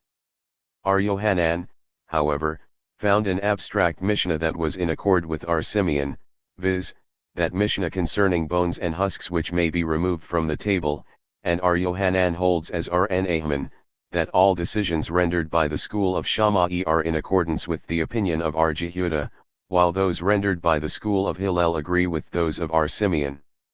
It is related of our Aha and Rabbana, that one said that all laws pertaining to Sabbath remain as decreed by our Simeon, with the exception of one thing, that had been set aside on account of causing disgust, namely, an old candlestick that had become soiled with the dripping tallow, and the other said, that even in this instance the halakha prevails according to our Simeon, but the one thing that does not remain as decreed by our Simeon is the case of a candlestick which had been used on the same Sabbath. That as for the theory of designation where expensive articles are concerned, our Simeon accepts it in that case, and declares, that they may not be used on Sabbath, as we have learned in a Mishnah concerning the large wood saw and the plowshare, which, according to our Simeon, also must not be handled, because they are expensive. Mishnah, a man may annul vows won on the Sabbath, and consult as to vows required for the Sabbath. Window light may be shut out by blinds, a piece of stuff may be measured, and also a mikvah, to ascertain whether it be of legal size. It happened in the days of our Zadok's father, and in the days of Abisal ben Bath, that they closed a window with an earthen jar, and then tied another vessel to a pole with papyrus, in order to ascertain whether, in a covered vessel, there was an opening 1 span high or not. From them we learn, that it may be permitted to close, to measure, and to tie on the Sabbath. Gemara, the schoolman propounded a question, does the term, required for the Sabbath, in connection with vows, apply to both clauses of that sentence, and if it does not, neither may be done on the Sabbath, whence we shall learn, that the time in which a man may annul the vow of his wife. p. 377. Or daughter does not expire with the day, but continues for 24 hours, because, if the vows do not relate to the Sabbath and neither of the above two clauses may be executed, the man can annul the vow at night after the Sabbath, or shall we say that the term, required for the Sabbath, applies only to the latter clause, that of consulting as to vows, and not to the first clause, that of annulling the vow, which would establish the fact that the time for annulment expires with the day, and does not continue for 24 hours? Come and hear, our Zodi, one of the disciples of our Papi, taught, that only such vows as relate to the Sabbath may be annulled on the Sabbath, thence we may learn, that the time for annulment of vows does not expire for 24 hours. Said our Ashi, did we not learn, that the time for annulment of vows continues for 1 day only? Concerning this, there is a difference of opinion among the Tannim. And consult as to vows, etc. The schoolman propounded a question, does this mean to say, that the man had not time before Sabbath, or even if he had time before Sabbath, but wishes to be released from his vow at once? Come and hear, the rabbis complied with the wish of Arzutra the son of Arzera, and released him from his vow on a Sabbath, although he had plenty of time to have this done before Sabbath. 1. R. Jose wished to state, that, as to vows, a man may consult on Sabbath only a man who is a competent authority, but he must not consult 3 ordinary men, because that would appear as a judgment on business affairs. Abai said to him, whereas 3 men may be consulted standing, or even if they are of kin, or even at night, it will not appear as an ordinary judgment. When a man wishes to annul the vow of his wife on the Sabbath, he must not say to her, as on a weekday, thy vow is annulled, or, I release thee from thy vow, but merely, go and eat, or, go and drink, and this releases her from her vow. Said R. Yohanan, the man must, however, think at the time that he is annulling her vow. We have learned in a Boraitha, the school of Shammai said. p. 378. On Sabbath a man must annul the vow in his mind only, but on a weekday he must proclaim it by word of mouth. The school of Hillel said, however, that be it Sabbath or a weekday, it is sufficient if the man annul the vow in his mind without proclaiming it. They closed a window with an earthen jar, etc. Said R. Jehuda, in the name of Rabbite, there was a small bridge between two houses, and underneath the bridge lay a part of a corpse, and a cracked tub stood on top of the two houses, but it was not known whether the crack in the tub was large enough to admit of the penetration of the uncleanness arising from the corpse. So, first of all holes which were in the walls of the two houses were stopped up with towels, then another vessel was tied with papyrus to a pole and laid on the tub, in order to see whether the crack was 1 span deep or not. 1. From them we learn that one may close, measure, etc. Ulla once came into the house of the exilarch on Sabbath, and saw Rabbi Bar Arhuna sitting in a tub of water and measuring it. Said Ulla to him, the rabbis only permitted the measuring of a plunge bath for ritual purposes, but did they permit it to be done for no purpose? Rabbi Bar Arhuna answered, I am doing this merely to while away the time. End of tract Sabbath. p. 379. The prayer at the conclusion of a tract. Abai said, may it be reckoned to me, that whenever I noticed a young scholar had finished a tract of the Talmud, I gave a feast to all the sages of the day. We shall return to thee, tract Sabbath, 1, and mayest thou return to us? We shall bear thee in mind, tract Sabbath, and mayest thou bear us in mind. May we not be forgotten by thee, tract Sabbath. And thou shalt not be forgotten by us on this earth nor in the world to come. May it be thy will, O Lord, our God, and God of our fathers, that thy law may be our pursuit in this world and in the world to come. May there be together with us, in the world to come, Hananah bar Papa, Rami bar Papa, Nahaman bar Papa, Ahai bar Papa, Abamari bar Papa, Raphram bar Papa, Rakesh bar Papa, Sirhab bar Papa, Ada bar Papa, and Doro bar Papa. 2. p. 330. Make sweet, O Lord, our God, the words of thy law in our mouths, and in the mouth of thy people the house of Israel, and may we, our children, and the children of thy people the house of Israel, all know thy name and learn thy law. Wiser than my enemy doth thy commandment make me, for it is perpetually with me. Let my heart be entire in the statutes, that I may not be put to shame. Never will I forget thy precepts, for with them thou hast kept me alive. Blessed art thou, O Lord. Teach me thy statutes.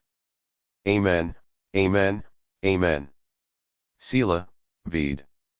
We thank thee, O Lord, our God and God of our fathers, that thou hast cast our lot amongst those that dwell in the houses of learning, and not amongst the occupants of the markets. For we arise early, and they arise early. We arise to the words of law, and they arise to words of vanity. We strive, and they strive. We strive and receive our reward, while they strive in vain. We run, and they run. We run towards everlasting life, and they run towards death, as it is written, but thou, O God, thou wilt bring them down into the pit of destruction. Let not the men of blood and deceit live out half their days, but I will indeed trust in thee.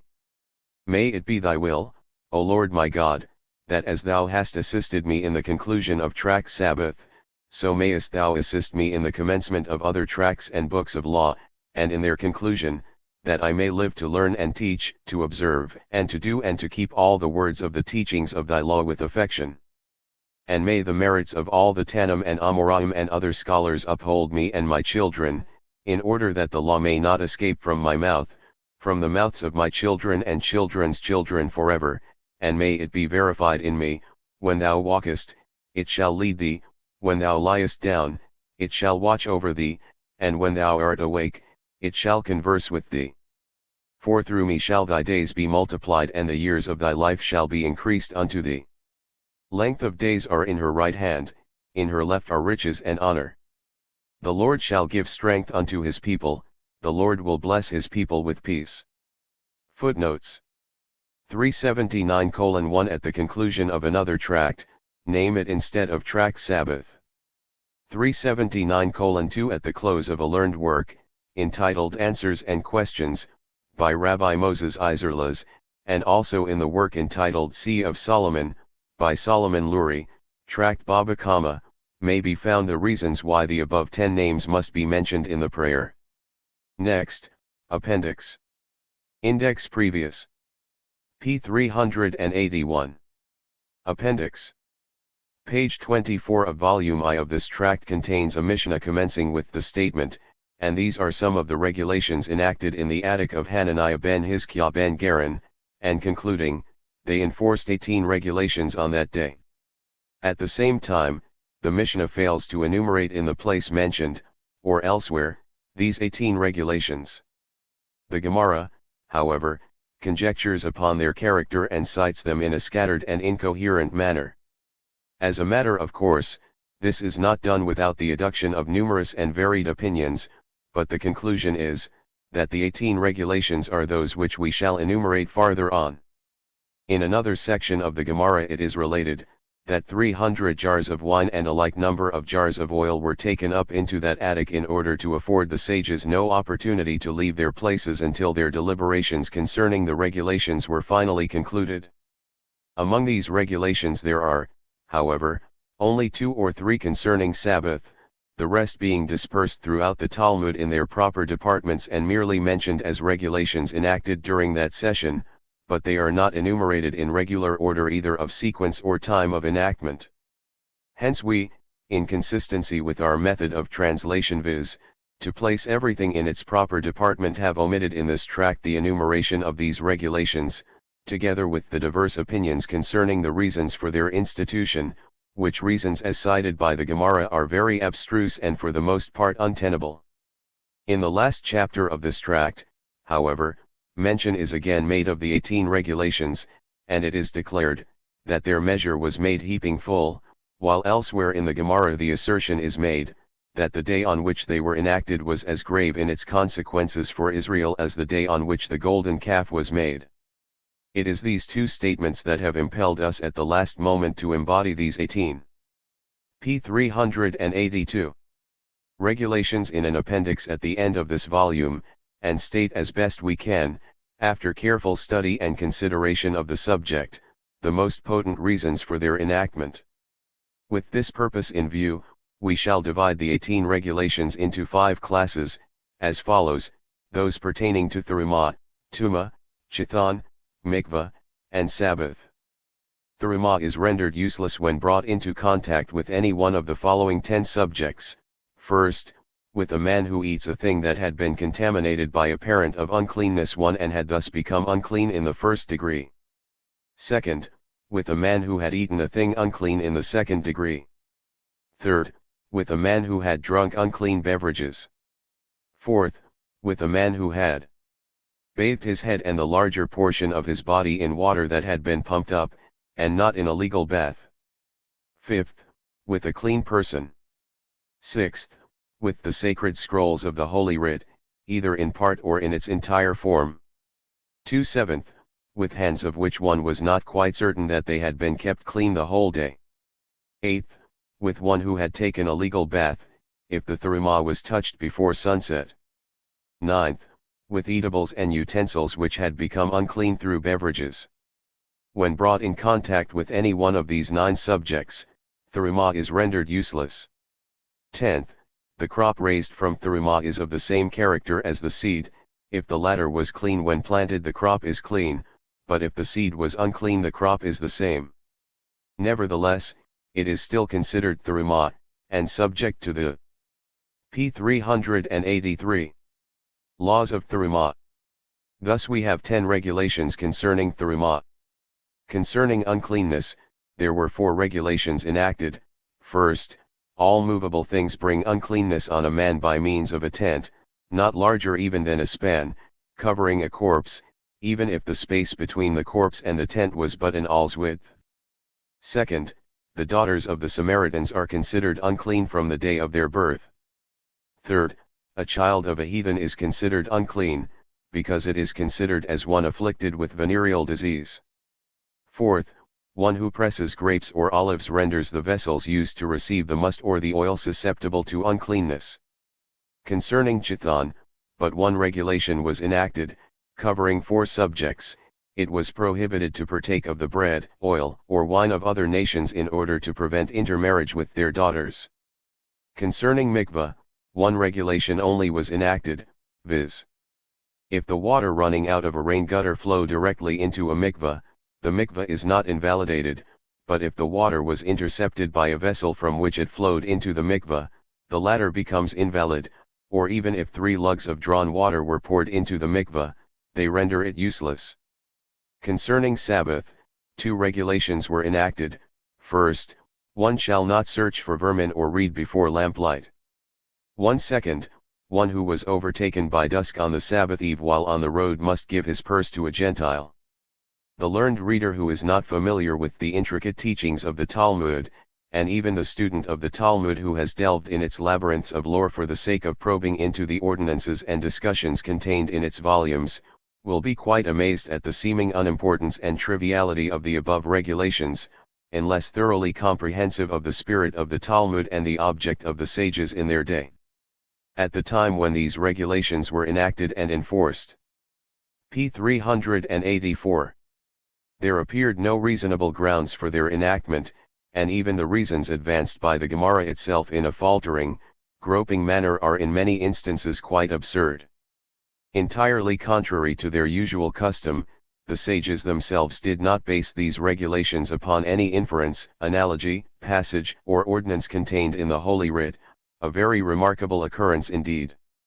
Furthermore, at a casual glance, the student will not find in any one of the regulations a motive based even on common sense. Strange to say, it has also occurred that our excellent Hebrew poet L. Gordon, in a poem pungent with deepest sarcasm and pointed ridicule, commented upon these 18 regulations, saying, amongst other things, not for political purposes, not for the improvement of the government moral or material, did our sages seclude themselves in their attic, but merely to prohibit matters as trivial and absurd as that of reading by lamplight on the eve of Sabbath, etc. Had the poet, however, devoted deeper study and closer research to the environments, influences, and conditions prevailing in the days of these sages, he would readily have discovered that the greatest political import, the gravest questions of government both moral and material, actuated the institution of these apparently ridiculous regulations, all culminating and leaning towards the accomplishment of one great object, viz., that of keeping the small nation of Jews intact and guarding it from the dangers menacing it not only from the exterior world but from its interior vampires and oppressors. It should not be overlooked that when the deliberations anent these regulations were about to be commenced, the hall used for the session was closely guarded by men armed with keen-edged swords, under instructions to permit all who desired to enter to do so, but to instantly thrust their swords through any one endeavoring to retreat. And what was the discussion commenced with? Merely an argument determining the uncleanness of certain vessels, which the priests could not approach. Still, Hillel the prince, the mighty sage, sat before his old-time opponent Shammai, and listened to him with the most profound attention and reverence, just as if he were the least among his disciples. This historical fact was but another item in inducing us to digress from our established method and insert the 18 regulations, together with the explanation of their importance. 4. p. 385. Had we not done so, it is highly probable that we would have called down the criticism of many scholars who could not overlook such an omission. At no period in the history of the Jewish race do we find so much deliberation, profundity of thought, and depth of calculation in evidence as at the time when the sages secluded themselves in the attic of Hananiah ben Hizkiah. There it was, that means were devised to keep the nation of the Jews whose friends were always in the minority, and whose enemies, not only abroad but in their very midst, were as the sands of the sea intact and proof against annihilation. All of the literature current among the masses was carefully scanned and revised. The ethical code was reinforced, and wherever necessary purged of objectionable matter. This censorship was carried to such an extent that it was attempted to reject even Proverbs, Ecclesiastes, and Ezekiel as undesirable, and it was only with great difficulty that those in authority were prevailed upon to let them remain. The records of ancestry, however, tracing the descent of every existing family, which were the pride of the people, as well as all works treating of medical science and the art of healing, were buried and hidden beyond recovery. Even the Apocrypha were eliminated from the Holy Writ and declared ordinary literature, and many other writings unknown to us even in this day, as well as all secret scripts, were thoroughly revised and made adaptable to the existing times and circumstances. All this, and more, was done with the sole purpose of preserving the integrity of the Jewish race and preventing its absorption by other nations. Thus it was commenced to accustom the Jew to study and thought, and as an outcome of this period of virtual renaissance the 18 regulations were enacted with two prime objects in view, as follows. Firstly, to diminish as far as possible the constantly growing domination of the priests, for the high priestdom, with which the supreme governing power was identical, could be purchased with money, and more especially because the number of priests in the last century prior to the destruction of the temple had grown to such a vast proportion that those in actual service alone numbered little short of 20,000. Apart from these were those who did not perform actual service, while enjoying all the immunities and privileges of their rank as priests, and they were priests who had the least blemish on their bodies. p. 386. Those whose descent or even whose wives' descent left the least room for doubt, and the wealthy and influential priests who would not perform the menial duties of priests, but left them to the less fortunate and more insignificant of their number. Of such men was the party in power composed, and they made but too free a rise of their authority. As a matter of course, restrictions had to be provided wherewith to relieve the oppressed. Secondly, the object was to prevent the amalgamation of the Jews with the other nations with whom they were in daily and constant association. Now for the manner in which the first object was about to be accomplished. Quite some time previous to the time of which we are treating, the layman had, after a hard struggle, succeeded in divesting the priests of their spiritual power, by proving that the priests were far too ignorant to be competent judges. This struggle had been going on since the days of Nehemiah, for prior to his day the priests were the sole judges both in spiritual and in temporal affairs, claiming their privilege in accordance with the passage, and after their decision shall be done at every controversy and every injury. Having wrested the spiritual power from the priests, the supervision of all religious and ritual matters was conferred upon the Pharisees, who henceforth were the recognized authorities in the interpretation of the law. This accomplished, the next step decided upon was to limit as much as possible the temporal power of the priests. It was decided not to do this in too precipitate a manner, but cautiously and unostentatiously, using as a medium regulations seemingly unimportant, but the hidden motives of which were far-reaching in their consequences. The time of Hananiah ben Hizkiah was the more opportune for such a coup d'état, as by that time the Pharisees had obtained the upper hand of all other existing sects, notably the Sadducees. p. 387. Now, inasmuch as it proved to be an easy matter to enact laws by means of which the Jews would be prevented from amalgamating with other nations, such as the prohibition of partaking the bread, oil, etc., of Gentiles, the proclamation declaring the children of heathens unclean, and the women of the Samaritans, the deadliest enemies of the Jews, unclean, it was but little more difficult to devise laws which would forever break the oppressive domination of the priests in a mild but nevertheless effective manner. The first step necessary for the accomplishment of this desirable end was to completely destroy the system of espionage practiced by the priests, and which was carried on to such an extent that spies were constantly prying into actions and even utterances in the houses of the laymen. This was, however, by no means an easy task, from the very fact that the priests were virtual shareholders in all the possessions of the laymen. 1/50th of all grain raised by the peasants was their share as therumah, 1/10 of such grain comprised the tithe, and 1/10 of the tithe belonged to the priests individually, the first of the dough, the first of shorn wool, the parts of slaughtered cattle, the firstlings of cattle, the first fruits of trees and produce, all belonged to the priests, and it was but natural that they were to be found in the houses of the laymen at all times, whither they would come not to humbly ask for their donations, but to demand it as the rightful possessors and shareholders. Nor were they at all backward about taking a hand in the management of all other affairs of the laymen, under the plea of guarding their own interests, and thus at times willingly, sometimes unwillingly, they were the spies of the higher authorities of the government. The question then arose how to find a place where the deliberations for the suppression of this constantly growing evil could be held without the presence of the spying priests, and to meet the exigencies of the case. An old decree that had been promulgated in the early days of the existence of the temple was again called into being and made effective.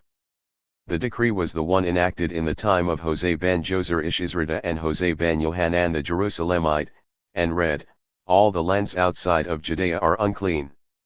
Now, the only eatables and beverages containing any sanctity whatever, which could be found outside of Jerusalem, where the sacrifices and other sanctified articles were brought, were the gifts and the therumah set aside for the priests." Thus we see that the declaration of uncleanness, ostensibly directed against all eatables containing any degree of sanctity, was in reality directed against the therumah of the priests, while the priests themselves were flattered by the elevation of the therumah to the degree of highest sanctity, and its object will be apparent from the following argument. The therumah is invested with sanctity only when it is separated from the bulk, but while still a part of the entire crop it is regarded as ordinary grain. If the therumah were separated from the bulk in any land outside of Judea, the moment it comes in contact with the soil it becomes unclean and unfit for use. This fact made it necessary to separate the therumah in Judea. The transportation of the entire crop to Judea for such a purpose involving too much labor and expense, part of the crop was set aside in the field, and from that part a sufficient quantity was separated and sent to the Holy Land. There the quantity of the therumah was separated from the quantity sent. The consequence of this mode of procedure was, that the presence of the priest at the place where the crop was harvested was no longer required, as he could not demand his share outside of Judea. Thus it was rendered possible to hold a convocation where the presence of the priest was no longer to be dreaded.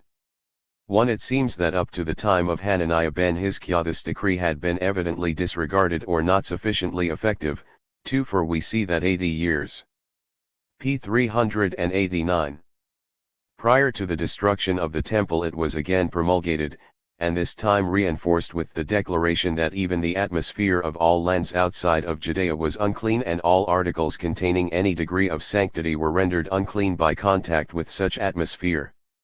The 80 years before the destruction of the temple correspond with the time of Hananiah ben Hizkiah, and it is quite possible that the sages called by the Talmud the sages of the 80 years were the same that took part in the deliberations in the attic, and that, in order to secure at least one place where they could hold a convocation undisturbed by the priests, they declared even the atmosphere of the lands outside of Judea unclean.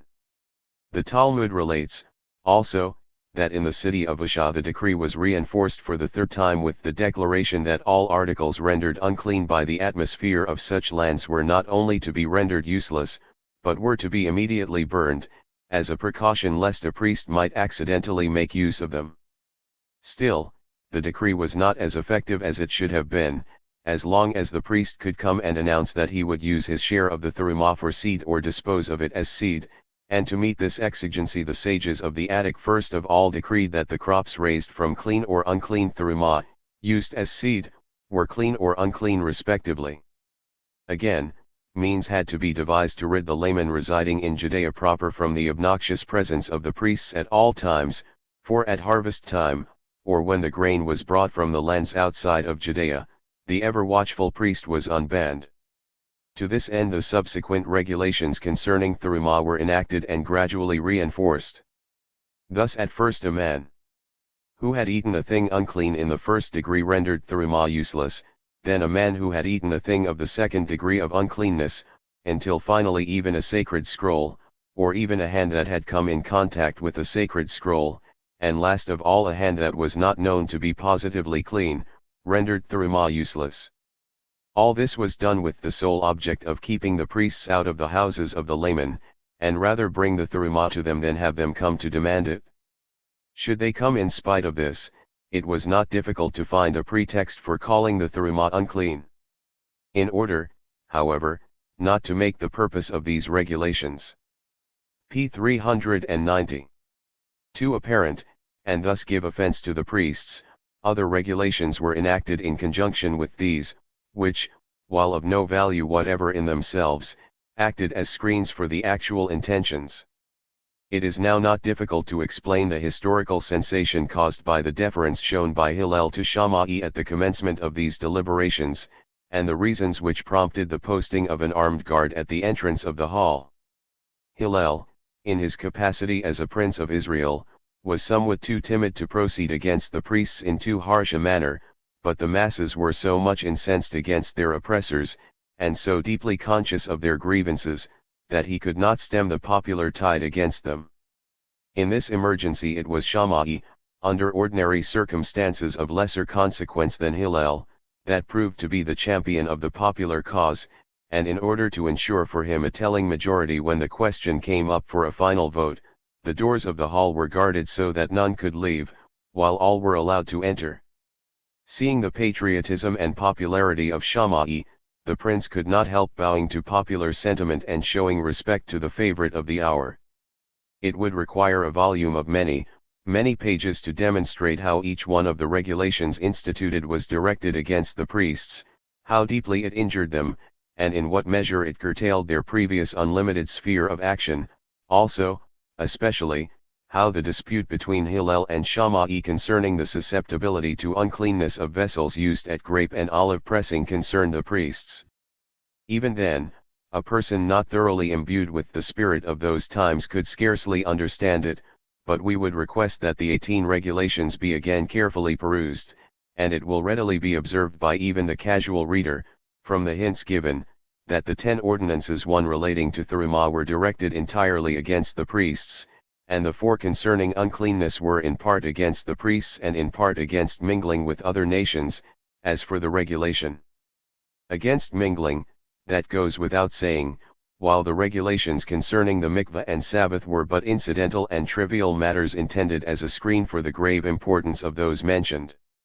The Babylonian Talmud.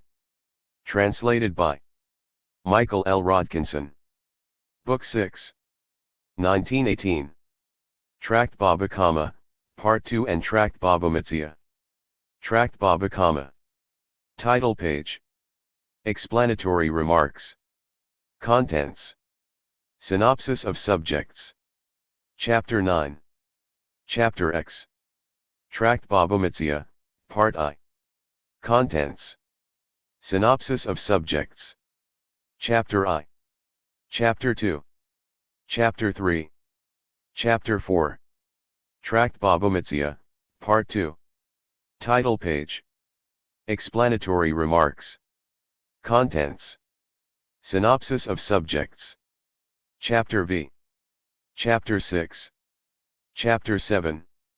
Chapter 8. Chapter 9. Chapter X. Index next. P.I.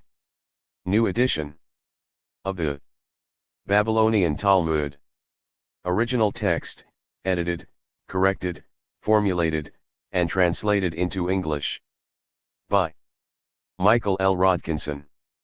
Section Jurisprudence. Tract Baba Mitzvah. Volume 3.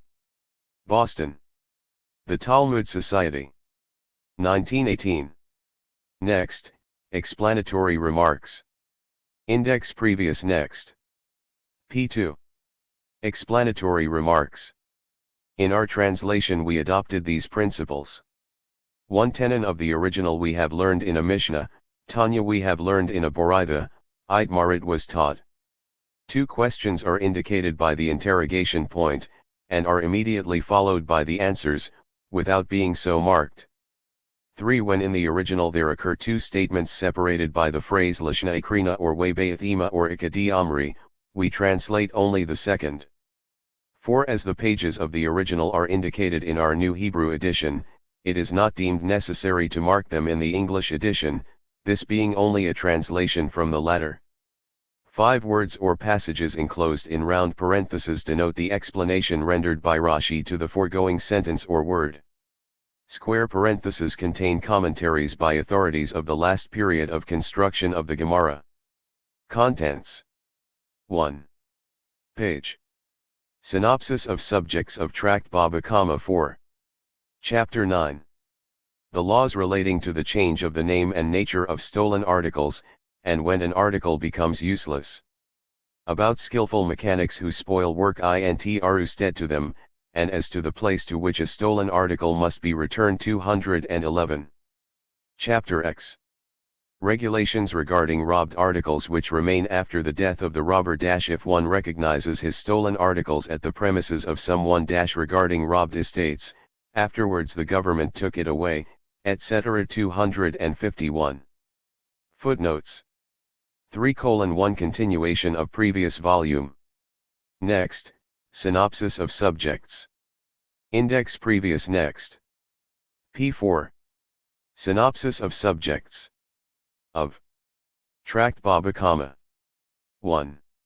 Chapter 9. Mishnahs I-3. If a change on the face of an article gives title to the possessor and if it is biblically. Would all the above-mentioned Tannim trouble themselves to teach us a halakha of the Beth Shammai? Robbers and usurers, if they make a restitution of their own accord, it should not be accepted, etc. There are 3 cases in which the increase is appraised and the payment is with money. I and the king Sabura are brothers in regard to court cases. Did not I tell you, you shall not change names?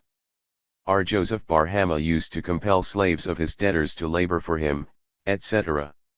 What were the coins of Jerusalem and what were the coins of Abraham the patriarch?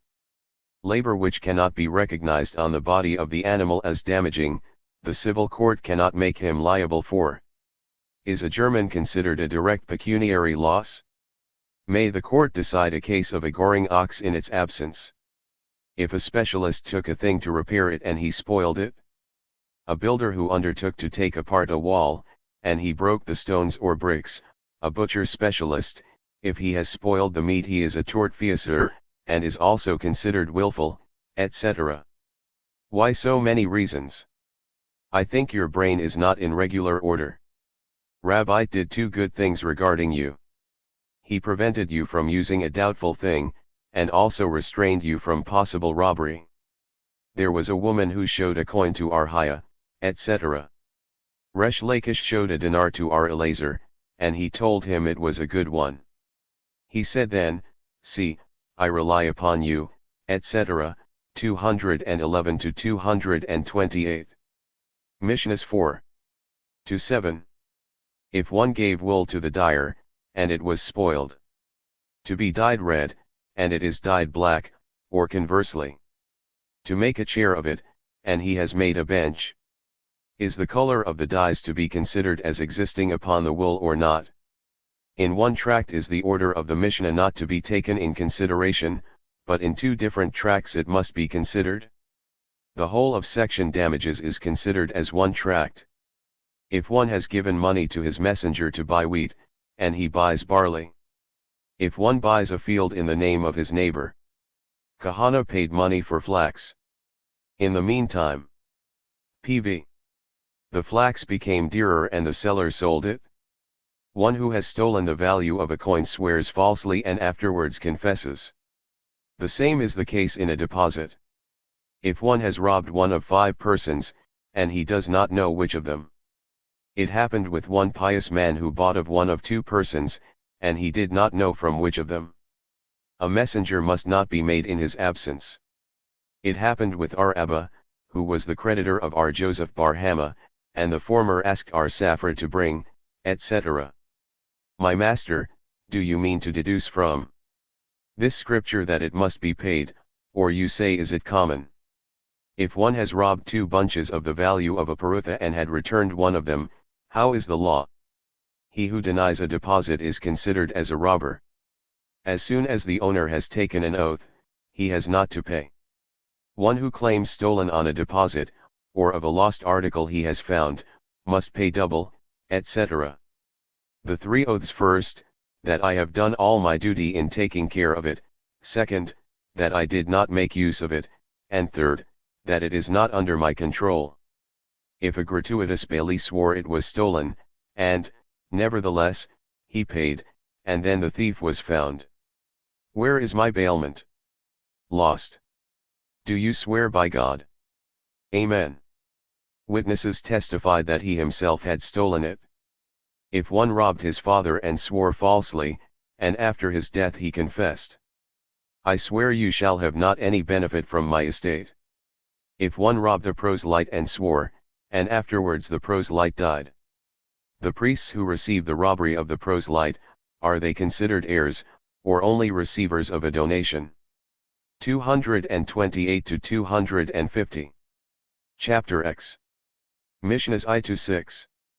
If one left money made by usury for his heirs, although they know of it, they are not obliged to return it. The brother-in-law of our Jeremiah, who was a minor, shut the door in his face, etc. The testimony of witnesses can be taken even in the absence of the parties. May a document be approved even not in the presence of the party, or it must not. It is an obligation on the court to give notice to the defendant that his property will be sold. A messenger of the court should be trusted as 2 witnesses, etc. One must not be summoned by the court on the eve of a Sabbath. Money must not be changed from the treasury of duties, etc. Why contractors of duty are counted among murderers. Rashi happened to be on the road, and saw a vineyard in which some grapes were ripe, etc. A contractor of the government has the right to pledge a fellow citizen for the duty of another citizen of the same city, etc. If the contractors returned him instead of his ass another one, etc. If one saved an estate from the stream or from robbers, etc. Are a woman and a minor qualified to be witnesses? A child was telling, it happened that my mother and I were prisoners among the heathens, and I did not turn away my eyes from my mother, etc. 250 to 262. Mishnahs 4 to 6. If one recognizes his utensils or books by another. If a thief has sold out his stolen articles, and later it was recognized that he is the thief. If the thief was a notorious one. If one destroys his own goods for the sake of saving the goods of his neighbors. The redemption money of a caravan in a desert is to be charged proportionately to the amount each of p6 them possesses, etc. If a robbed field was taken away by land robbers. There was a man who showed to the contractor a heap of wheat belonging to the exilarch. There was a man by whom a silver goblet was deposited, he presented it when he was attacked by robbers, 262 to 270. Mishnah 7 to 12. If a stream has overflowed the robbed field. If one says, I have robbed you, and I don't know if I have returned it to you. One must not buy from the shepherd's kids of goats, etc. And not fruits from the watchman. One who robs his neighbor, even the value of a parutha, is considered as if he would take away his life. One shall not buy from the carter flocks, because they are not his property. What about the splinters which fall out by the carpenter? 270 to 277. p. 211. Chapter 9. The laws relating to the change of the name and nature of stolen articles, and when an article becomes useless. About skillful mechanics who spoil work instead to them, and as to the place to which a stolen article must be returned. Mishnah I. If one has stolen wood and made utensils of it, or wool and made garments of it, he must pay only for the cost of the material at the time it was stolen. If one stole a gravid cow and it brought forth young, or a sheep with its wool and he sheared it, he must pay the value of a gravid cow in its last month, or the value of a sheep ready to be sheared. If, however, the cow became gravid or the sheep grew its wool after the robbery, their value at the time they were stolen is to be paid. This is the rule: all robbers must repay the value of the article as it was at the time of the robbery. Gemara, the Mishnah states, utensils of wood or garments of wool, from which it is to be inferred that when the utensils were not as yet made, but only planned, or the garments not yet bleached, the law is otherwise. Then there is a contradiction in the following Boraitha: if one has stolen wood and planed it, stones and cut them, wool and bleached it, flax and cleansed it, the payment for it is to be taxed, as when stolen. Said Abai, the Tana of our Mishnah states that not only an irremediable change makes the robber the owner of it so that he must not return the same, but the value of the material when it was stolen, which is biblical, but even a removable change, example planed wood of which he made utensils that can be taken apart in such a way that the wood may remain in the same condition as when stolen, or spun wool, which can also be taken apart, etc., which change is only rabbinical. The Mishnah comes to teach us, that even in such a case the robber acquires title by the change and must pay only the value of the material. Rashi, however, said, the Tana of our Mishnah speaks also of a change that is biblical. For instance, by utensils. P 212. Is meant even a planer with which he has only planed the wood, and by garments is meant unbleached felt spreadings which change is irremediable. If bleaching is considered an irremediable change, it would be contradictory of the following Mishnah, which states, if one had no time to give it to the priest until it was dyed, then he is free, but when it was only bleached, he must give it to the priest. Said Abai, this presents no difficulty, as our Mishnah is in accord with our Simeon, and the other with the rabbis of the following Boraitha: if he has the wool from 5 sheep, a quantity of about 1.5 pounds, a part of it would go to the priests. If some of this quantity was already woven, it does not count. If, however, some of it was only bleached, according to the sages it counts, and according to our Simeon it does not. Rabha said, both statements may be explained in accordance with our Simeon, and there is no difficulty, as one of them speaks of it when it was only scattered, and the other one speaks of it when it was combed before bleaching. Arhaya bar Abin said, the one speaks when it was only bleached and the other when it was sulfurated. Now, then, how can bleaching be considered a biblical change, when even dyeing is not considered a change, according to our Simeon, as is stated in the Boraitha concerning the gift of the first shearing to the priest, in the case mentioned above, do not exclude from the quantity even wool that was already dyed. Said Abai, this presents no difficulty. The statement of our Simeon, given by our Simeon ben Jehuda in his name, that dyeing wool counts, is opposed to the rabbis, who declare that our Simeon said it does not count.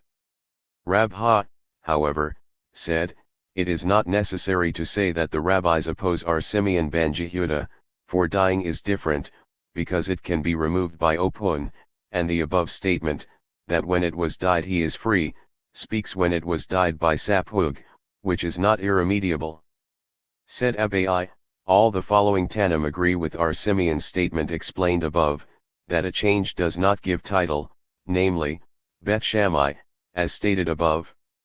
Our Eliezer ben Jacob of the following Boraitha, our Eliezer ben Jacob said, if one had stolen a sa of wheat and had ground, kneaded, and baked it, and separated the heave of it, how can? P 213. He make a benediction, it would be not a benediction but a blasphemy, as it is written, the robber blesses, despises the Lord. Simeon b. Eliezer, of the following Boraitha, declares the following rule: every increase that was made by the robber is subject to his disposal, he may keep it for himself, or return it to its owner, saying, here is your property. How is this to be understood? Said Arshishhate, he means to say, if there is an increase the robber may retain it, but if there is a decrease, he can say to the one robbed, it is yours, because a change in the property does not give title. If so, why not the same when there is an increase? This is only an enactment of the sages for the benefit of those who repent. R. Ishmael, of the following Boraitha, the positive commandment to separate the corner tithe is to be performed by putting aside from the standing corn. If that has not been done, he may put aside from the sheaves. If he had neglected also from this, he may do it in the granary before the corn was threshed, but afterwards he separates first the Levitical tithe and then the corner tithe. In the name of R. Ishmael, however, it was said, he may separate the corner tithe and give it to the poor even from the dough. Said our Papa to Abai, would all the above-mentioned Tannim trouble themselves to teach us a halakha of the Beth Shammai? And he answered, all they mean to say, is that Beth Shammai and Beth Hillel do not differ in this regard. Said Rabha, why, then?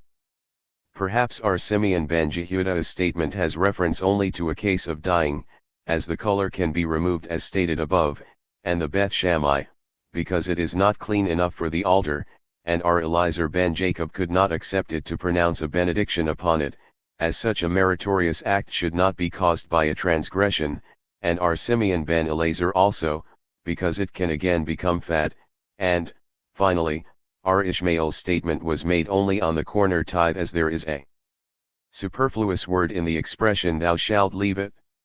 And lest one say, that it can be inferred from this for all the other cases, it would not be correct, because charity affairs are different, as our Jonathan questioned, what is the p. 214 reason of it? Shall we assume that our Ishmael's theory is correct, because he holds that a change does not give title, or perhaps he holds it here only to be in accord with the superfluous words stated above, which must be only for the purpose that this rule applies only here as there is not known any other purpose for it. And he questioned also, what will the rabbis who opposed our Ishmael say in regard to the superfluous expression in question? It can be said, it is needed, for we have learned in the following Boraitha, if one has renounced his ownership of a vineyard, and then in the morning he plucked the grapes, he is exempt from cleaning the vineyard and gathering every grape, forgotten sheaf, and corner tithe. It is, however, exempt from tithe. Said our Jehuda in the name of Samuel, the halakha prevails in accord with our Simeon ben Eliezer. Abai taught the same as follows, our Jehuda said in the name of Samuel, it was said that the halakha prevails according to our Simeon b. Eliezer, but he did not accept it. R. Hayabar Abba said in the name of our Yohanan, according to the scripture a stolen thing is to be returned whatever its condition, as it is written, he shall restore what he has taken away violently, no matter how it is now, and there is no wonder at the statement of our Mishnah, for it is only for the benefit of those who repent. The rabbis taught, robbers and usurers, if they make restitution of their own accord, it should not be accepted, and he who does accept it, acts contrary to the sages. Said our Yohanan, this Mishnah was taught in the time of Rabbi, as we have learned in the following Boraitha, it happened that one intended to repent, but his wife told him, if thou wilt do so, then even thy girdle will not belong to thee, and so he was kept back from repenting. At this time the statement of the above Mishnah was made. Come and hear, the repentance of shepherds, commissioners, and the contractors of duties is hard, and when they nevertheless do repent, they have to return to those whom they know. We can say, yeah, they must return, but it should not be accepted. Then what is the use of their returning? To satisfy the heavenly will. If so, in what point is the difficulty of their repentance? And also, how would the last part of this p. 215 Boraitha be understood, and the remainder, which they do not know to whom to return, shall be used by them in providing for the needs of the community? And our Hisda explained it that it means, example wells, excavations, etc. Hence we see that it should be accepted. Therefore we must say, the above Boraitha was taught before the above-mentioned enactment of the sages was made. According to our Nahman, however, who said that this enactment was made in reference to stolen articles which no longer exist, it may be explained that both Boraithas were taught after the enactment, and there is no contradiction, as one speaks of stolen articles that exist, and the other of such stolen articles as no longer exist. But was, then, not the above-mentioned enactment made in reference to the statement about the girdle, although it was in existence? Nay, it must not be taken literally. It means the value of the girdle. But was not the enactment made even in reference to an article that exists, for there is a Mishnah that when a stolen beam was used for the building of a house, the one robbed could collect its value only, for the benefit of him who repented, although the beam still exists? This case is different, as the robber would suffer great damage by taking it out, and therefore the rabbis consider it as if it did not exist at all. If one has stolen a gravid cow, etc. The rabbis taught, if one had stolen a sheep and he had shorn it, or a cow and she brought forth, he must pay for the animal itself, and also for the wool or the young. This is the decree of our Meir. Our Jehuda said, a stolen thing must be returned as it is. Our Simeon, however, said, the value of the stolen article in money when it was robbed must always be considered. The schoolman propounded a question, what is our Meir's reason? Does he hold that a change is never of any avail, or, in other cases, agree that a change gives title, but here it is only a fine which should be inflicted on the robber, and the difference when the cow becomes thin? Come and hear, if one has given wool to dye it red, and it was dyed black, or vice versa, said our Meir, he must pay him the value of the wool. Hence only the value of the wool, but not for the increase? Now, if our Meir is of the opinion that a change does not give title, the value of the wool and the increase, p. 216, should be paid.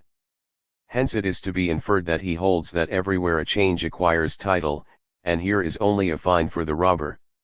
According to others, the schoolman did not propound the above question, because Rabbi has changed the names in the following Mishnah.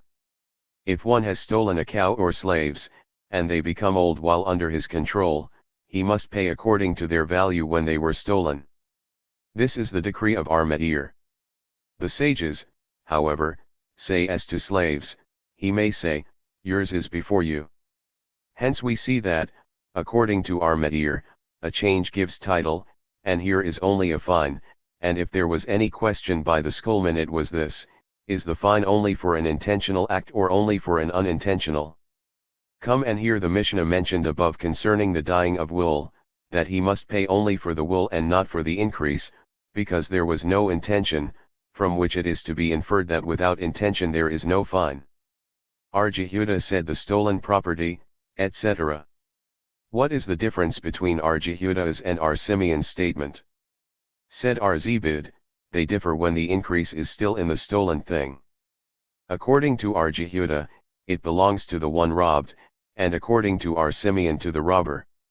Our Papa said, both agree that such an increase belongs to the robber, and the case here held when it was customary in the country to take cattle for improvement for the reward of half, third, or a quarter. According to our Simeon, the robber gets only the customary reward, but according to our Jehuda the whole improvement belongs to him.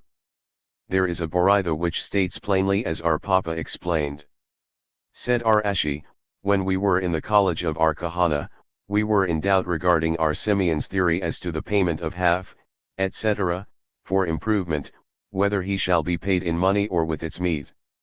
Afterwards we concluded from our Nahman's statement in the name of Samuel that it means in money. There are 3 cases in which the increase is appraised and the payment is with money, and they are, a firstborn pays the increase after the death of his father to the other brothers, the same the creditor to the buyer, or to the heirs. Said Rabbina to our Ashi, how could Samuel here state that the creditor must pay to the buyer for the increase? Did he not say that the creditor collects even the increase? And he answered. p. 217.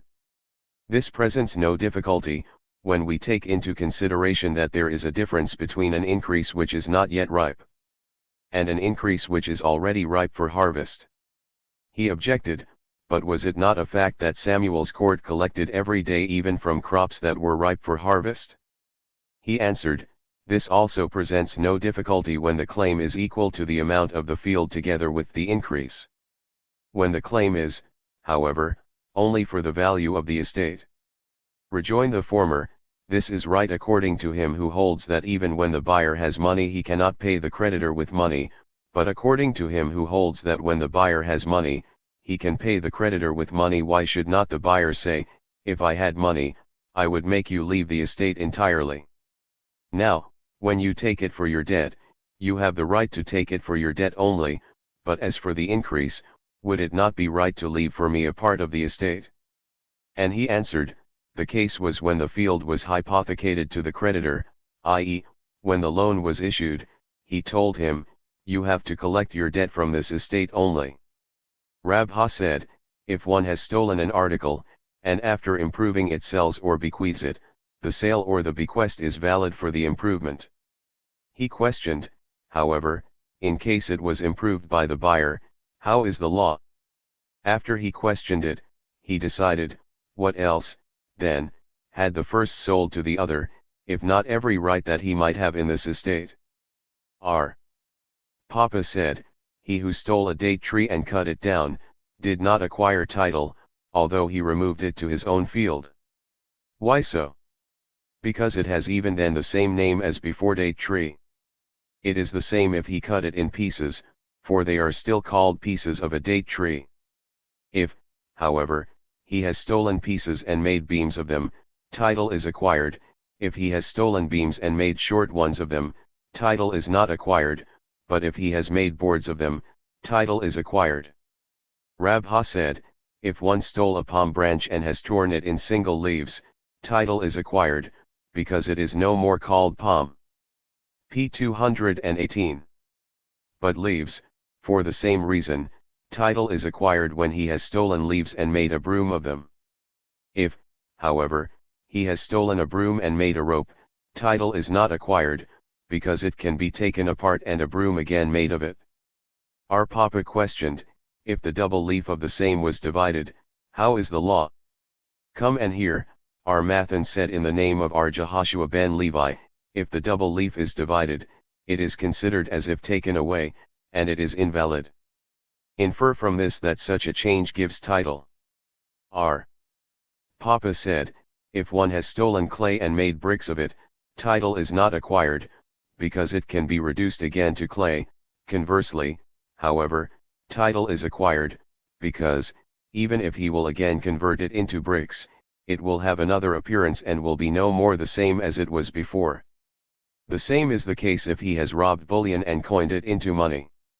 If, however, he stole old coins and had cleaned them that they look like new ones, title is not acquired, but conversely it is, because, even should he clean them again, they will still be recognized as the old ones. This is the rule, etc. What does it mean to add? Such a case as that of which R.I. said. When one has stolen a sheep and it becomes a ram, or a calf and it becomes an ox, the change is considered as being made while in the possession of the thief, and title is acquired so that, if he has slaughtered or sold it, it is considered he has done it with his own. It happened that one had stolen a pair of oxen, and he plowed and sowed his field with them.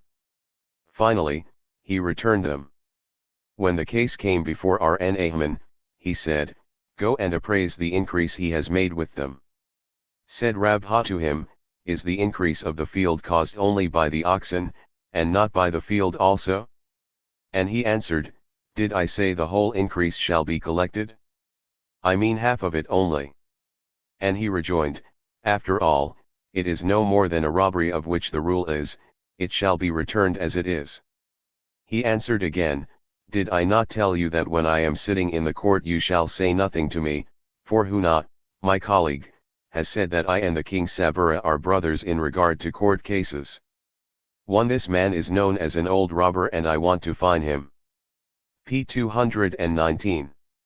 Mishnah 2, if one has stolen cattle or slaves, and they become old, he must pay their value at the time stolen. Our Meir, however, says, concerning slaves he may say, yours are before you. If he has stolen a coin and it broke, fruits and they became rotten, wine and it became sour, it is to be paid as at the time robbed, a coin which afterward became invalid, heave offering and it became unclean, one or leaven which was in the hand of the one robbed during Passover, a cow, and it was used for sodomy, or it became invalid for the altar or it was condemned to be stoned, he may say, yours is before you. Gemara, said our Papa, it means not only when it became old, but even when it becomes thin. But is it not stated plainly old?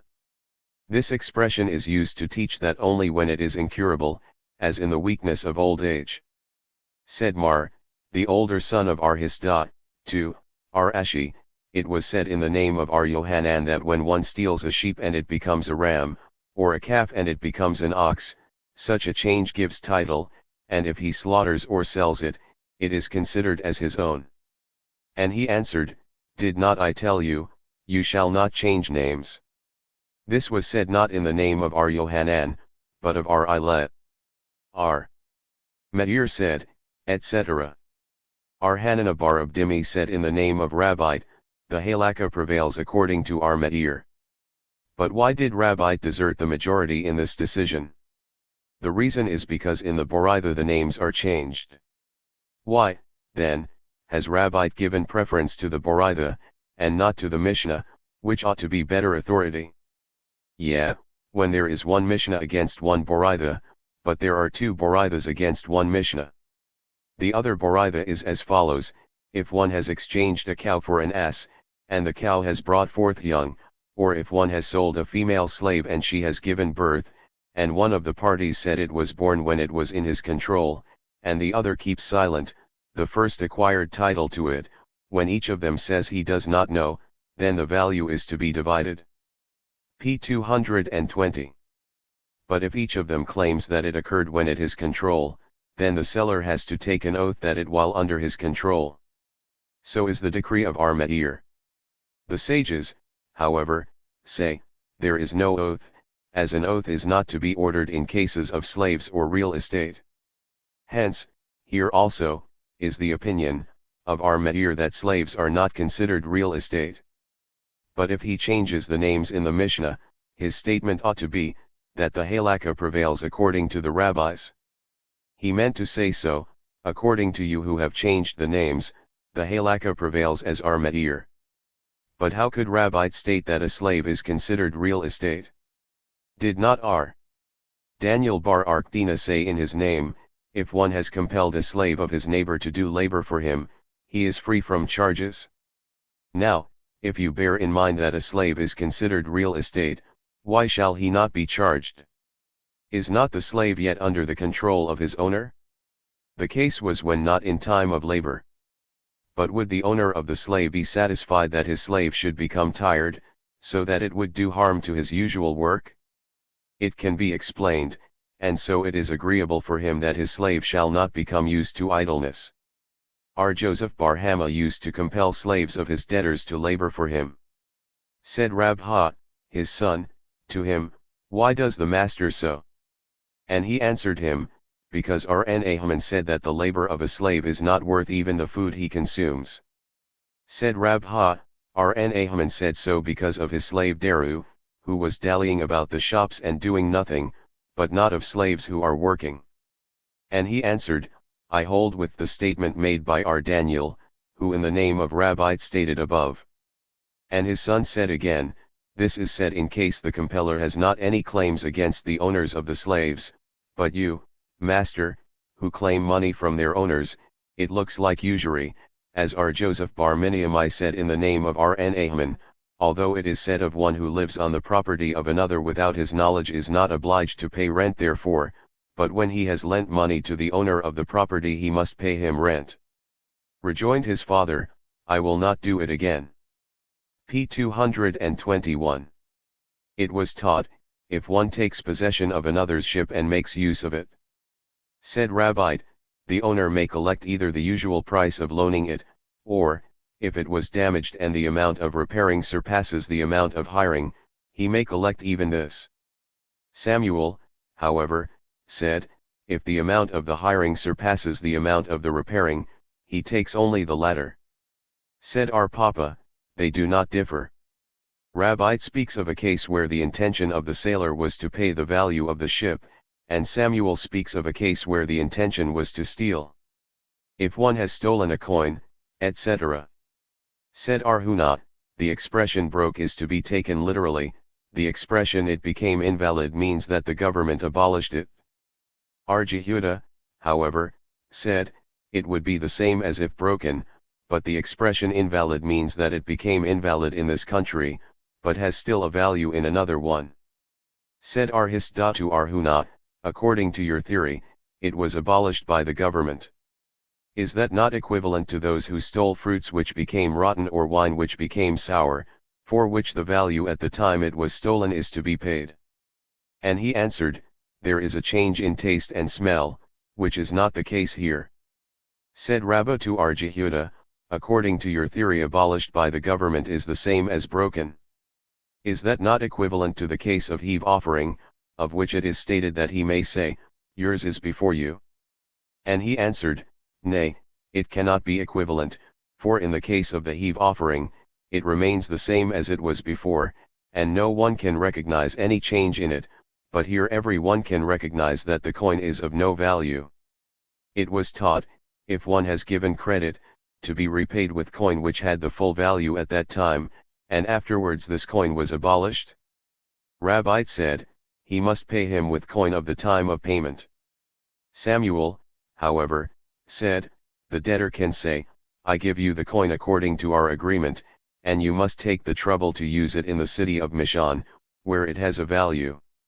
Said Rnahman, it seems that Samuel's theory can be applied in the case of a creditor, who intends to go to that place, but not otherwise. Rabha objected to Rnahman, from the following Boraitha, the second tithe cannot be changed with coins which are not circulating in the market, as the coins of Kachba, or of the government of Jerusalem, or of the kings of the ancient times. As p. 222. The expression, kings of the ancient times, does not imply the coins of the later kings, which have not any value here, but still have a value in other countries, they may be changed. And he rejoined, the case was when the governments were not particular when foreign coins were used. According to you, Samuel means to say that even when the governments are particular, but if they are, how can he bring the coins there? It can be explained that they can be smuggled in, as the government does not search for them, but if found they confiscate them. The rabbis taught, what were the coins of Jerusalem? David and Solomon were engraved on one side, and Jerusalem the holy city on the other side, and what were the coins of Abraham the patriarch? An old man and woman on one side and a young man and woman on the other side. Rabha questioned Arhisda, if one has given credit, to be paid with a certain coin, and in the meantime the coins increased in weight, what is the law? And he answered, he must give him coins which are used at the time of payment. And he questioned again, even if there is a large increase in size and weight? And he said, yeah. But on account of the larger coins, the fruits become cheaper. Said Arashi, it must be discovered whether the fruits become cheaper on account of increase of the coins in question, then the payment is to be reduced accordingly. But if the fruits become cheap on account of great production, then no reduction is to be made. But, at any rate, is there not then an increase in the metal of the coin which looks like usury? Therefore the question must be decided in accordance with the following act of Papa and Arhuna the son of Arjoshua, who have in such a case examined the different coins of the merchant Archdemus, and have found that 8 of the new p. 223 ones are equal to 10 of the old ones. Rabha said, if it happened that one had pushed another's hand, and a coin fell down from his hand into the sea, he is free, as he may say, I did it unintentionally, and the coin is before you, you may take it. This is the case only when the water is so clear that the coin is to be seen, but not otherwise. One Rabha objected from the following Mishnah, the second tithe cannot be charged upon money which is not under one's control at the time, example when he placed his money in custody or in the king's treasury, or when the purse with money fell into the sea, so that the tithe cannot be charged on such money. And Rabha answered, This case is different, as the verse plainly states, and bind up the money in thy hand. And Rabha said again, if one has defaced coins belonging to others, he is free, because he did not take away anything, and it is considered as if he had done nothing.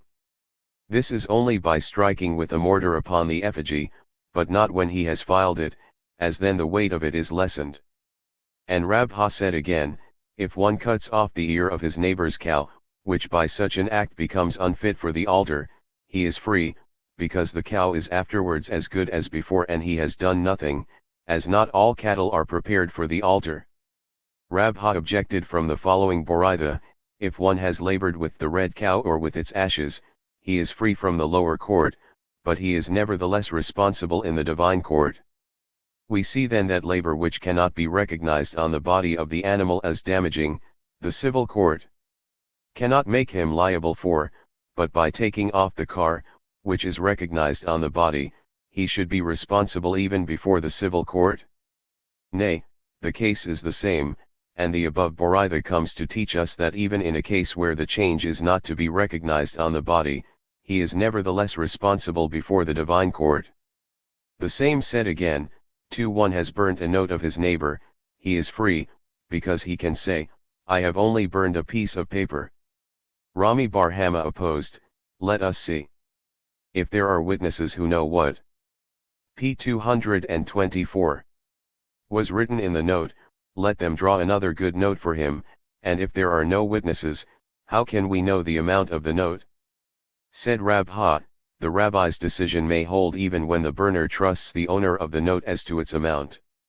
Ardimi Bar Hanana said, the above statement of Rabha is discussed by R. Simeon and the rabbis, namely, according to R. Simeon, who holds that a German is considered a direct pecuniary loss, then in the case of Rabha there is a liability, but to the rabbis, who hold that a German is not considered such, then in the case of Rabha there is no liability. R. Huna, the son of R. Joshua, however, opposed, you have heard R. Simeon so declaring only in a case where the origin was money, in the following case stated by Rabha, if one has stolen leavened bread before Passover, and another has burned it in the middle days of the feast, he is free, because there is an obligation on every Israelite to destroy it. If the case occurs after Passover, there is a difference of opinion, according to R. Simeon, by whom it is held a German for a direct pecuniary damage, there is liability, and according to his opponents there is not, but in a case where the origin is not money, did you hear them differ? Said Amimar, in the courts where they summon for causing damage by German, the full value of the note is to be collected from the destroyer.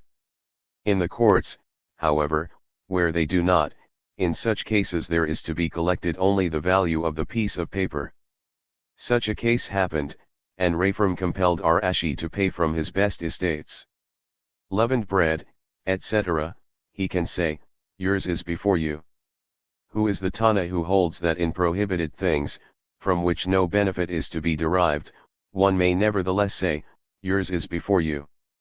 Said R. Hisda, it is R. Jacob of the Boraitha stated above. R. Jacob said, even when it is already decided that the ox shall be killed, and the bailee has returned it to its owner, the act is valid, and we must assume the point of their difference is this, R. Jacob holds that of things from which no benefit is to be derived he may nevertheless say, yours is before you, and the rabbis hold that such is not the case.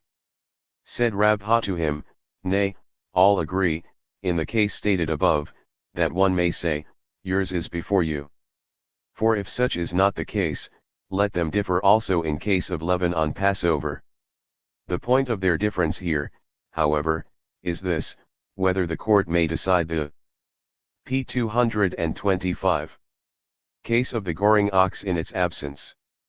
The rabbis hold that the decision must be in the presence of the ox, and therefore the owner can claim that if it should be returned to him before the decision of the court, he could drive it away to a meadow, but after the decision he could do nothing, so that no decision could be rendered, and R. Jacob holds that the presence of the ox is not necessary, and the bailee can say to the owner, what is the difference, when the ox would be returned to you, the court would decide the case in any event, and as the ox is yours, I have nothing to do with it. fruits, and they became rotten, etc. But we have learned in a Mishnah that in such a case one must pay their value at the time they were stolen? Said our Papa, the Mishnah just quoted speaks of a case when all the fruit had become rotten, and our Mishnah speaks when only a part of them had become so. Mishnah 3, if a specialist took a thing to repair it and he spoiled it, he must pay. The same is the case if a carpenter took a box, a trunk, or a cage to repair and he has spoiled it, he must pay. A builder who undertook to take apart a wall, and he broke the stones or bricks, or spoiled them, he must pay. If, however, by taking it apart from one side, it fell down from another side, he is free, provided, however, it did not fall down by reason of the stroke. Gemara, said Raci, the Mishnah speaks only when the things were given solely for repairing, e.g., to put nails on it, but if wood were given to one to make the above articles new ones and he broke them, he has to pay only for the wood, and not for the vessels, because the carpenter acquires title in the increase of the wood by having made a vessel of it.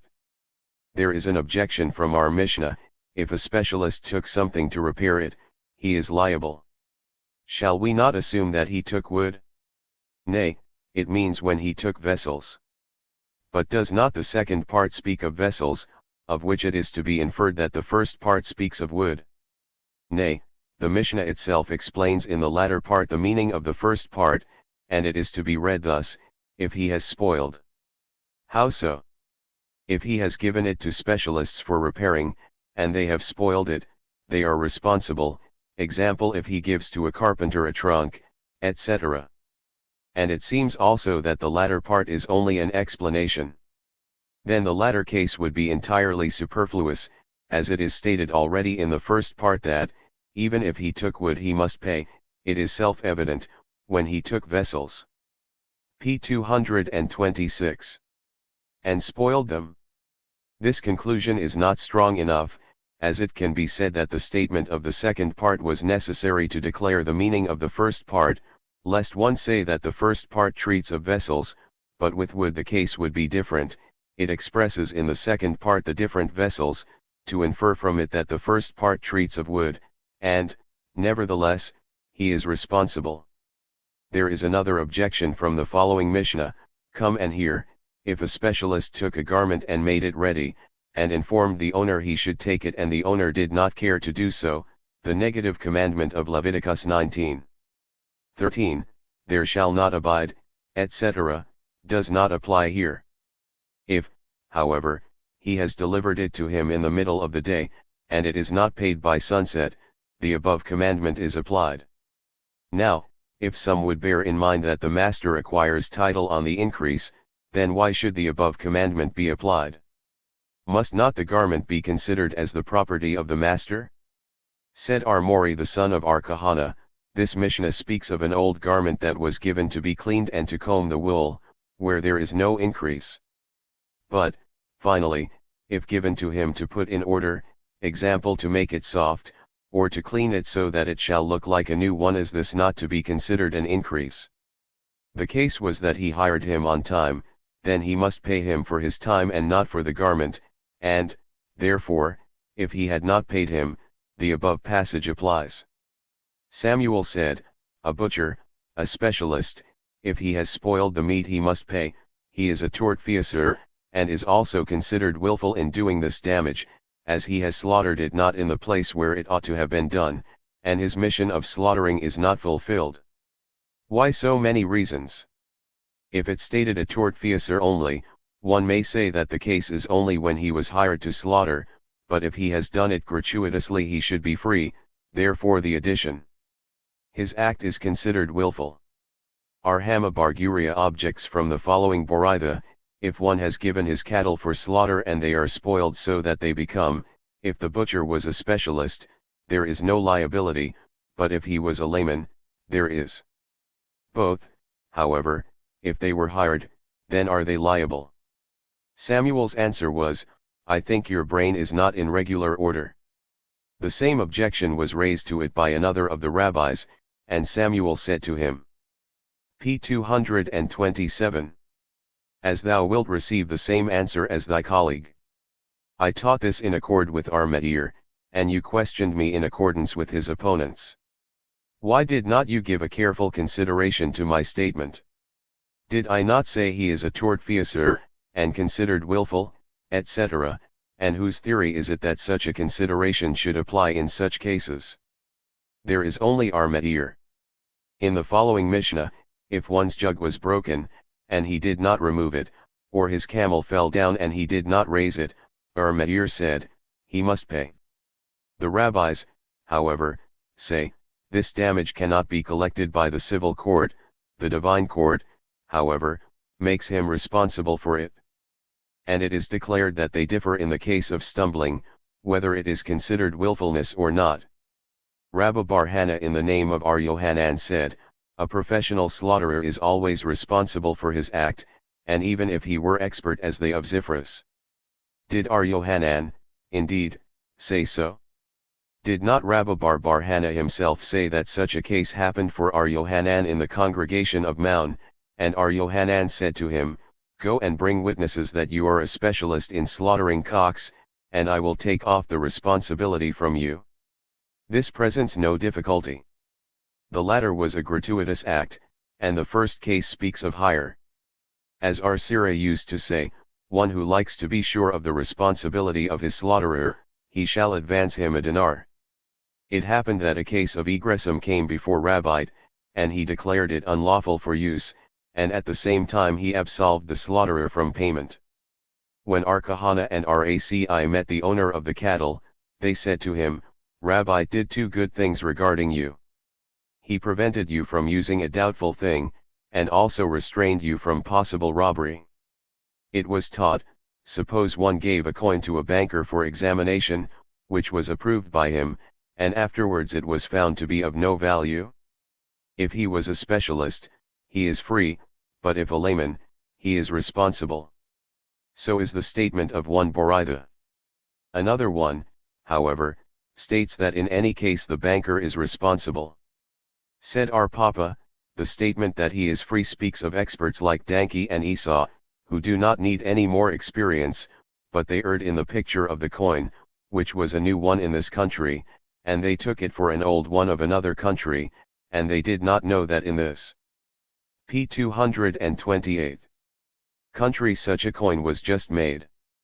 There was a woman who showed a coin to Arhiah, and he told her, it is a good one. The next day she came and told him that when she showed it to other people she was told it was of no value, and she could not give it out. Then Arhiah said to Rabbi, give her a good dinar, and write in my account book that this was a bad business. But why was not Arhiah an expert in such cases as Danke and Esau mentioned above, of whom it was said they had not to pay for their error? Arhiah did not go to the extreme of the law, but acted on the teaching that a generous man should always moderate the law when it is against poor people by Ar Joseph.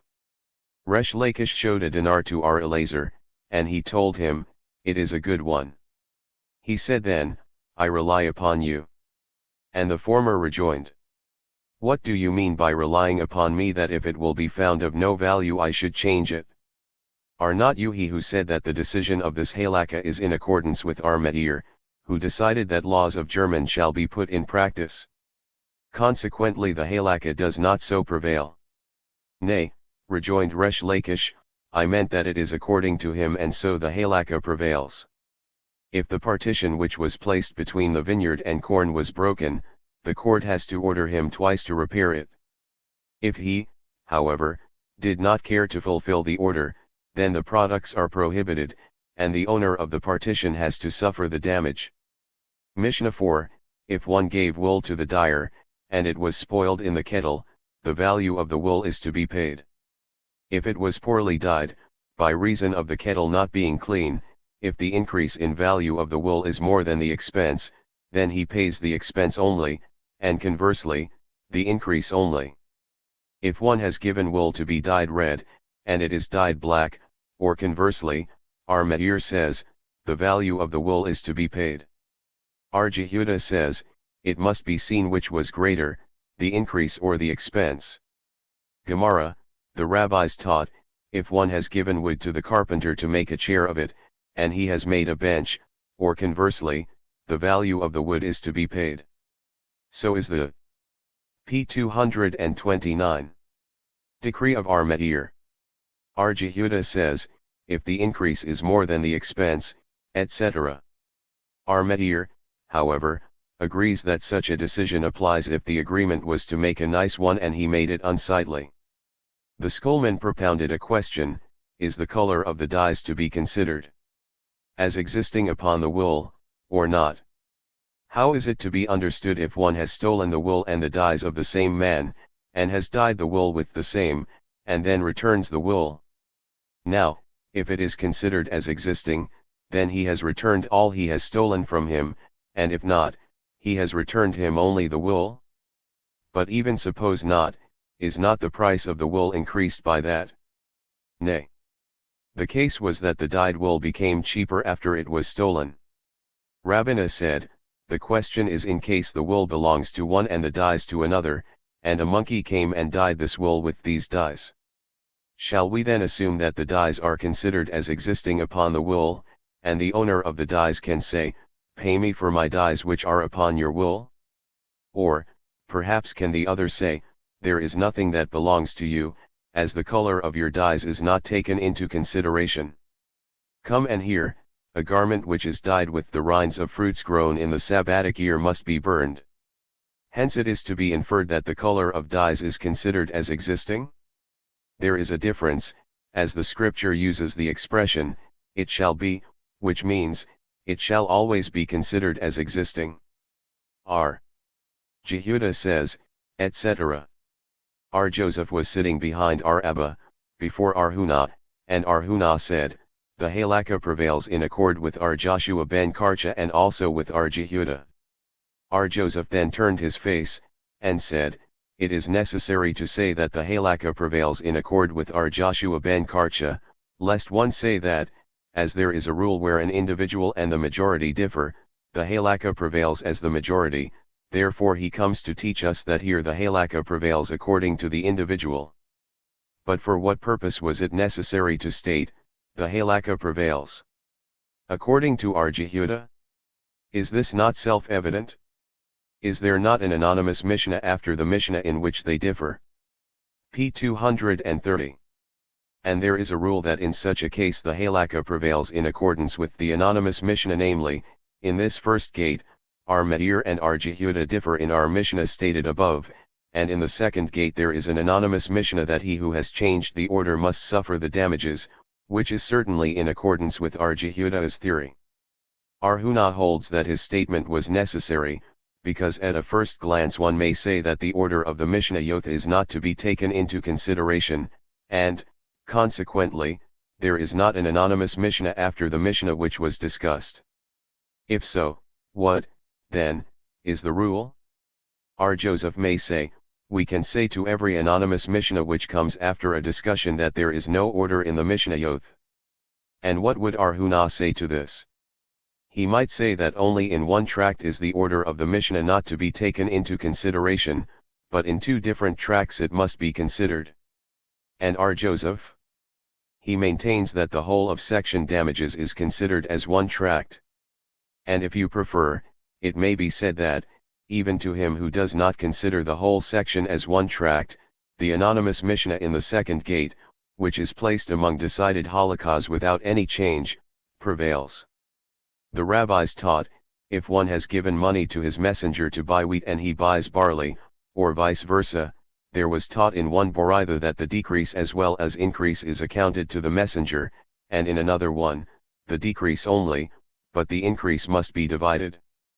Said R. Yohanan, the different opinions of the Boraithas present no difficulty, one is in accordance with Ar-Medir, who holds that change gives title, and the other one is in accord with R. Jehuda, who holds it does not. R. Elazar opposed, how can we infer that according to Ar-Medir even the increase belongs to the messenger?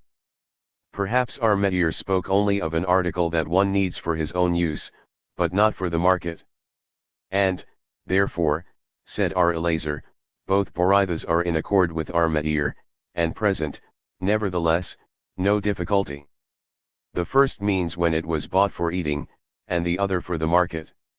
In the West they ridiculed Yohanan's explanation according to R. Jehuda, for who had informed the man of the wheat that he shall pass title to the man of the money? R. Samuel bar Sisardi thus opposed this, if it is so, then even when the messenger has bought the same. p. 231. Article he was ordered to buy, then the profit should not belong to the sender? Said R. Aboi, then there is a difference, because the messenger fulfilled what he was ordered, and he is considered as the owner himself. The rabbis taught, one who buys a field in the name of his neighbor, he for whom it was bought, is not to be compelled to sell it, but if he bought it under this condition, then he may be compelled. How is this to be understood? Said R. Shizhate, it means to say the following: if, e.g., one has bought a field in the name of the exilarch, the exilarch cannot be compelled to sell it again, but if he bought it under this condition that the exilarch shall transfer it, he may be. Now we see that he acquires title in any case. Shall we assume that this Boraitha differs with those of the West, which said above, that title without information cannot be acquired? This question could be answered that the buyer has informed the seller, and the witnesses also, that he buys it for himself, but the latter part, which stated that the exilarch may be compelled to sell it again, presents a difficulty. Why should not the exilarch say, I do not want to be honored, and to be despised afterwards?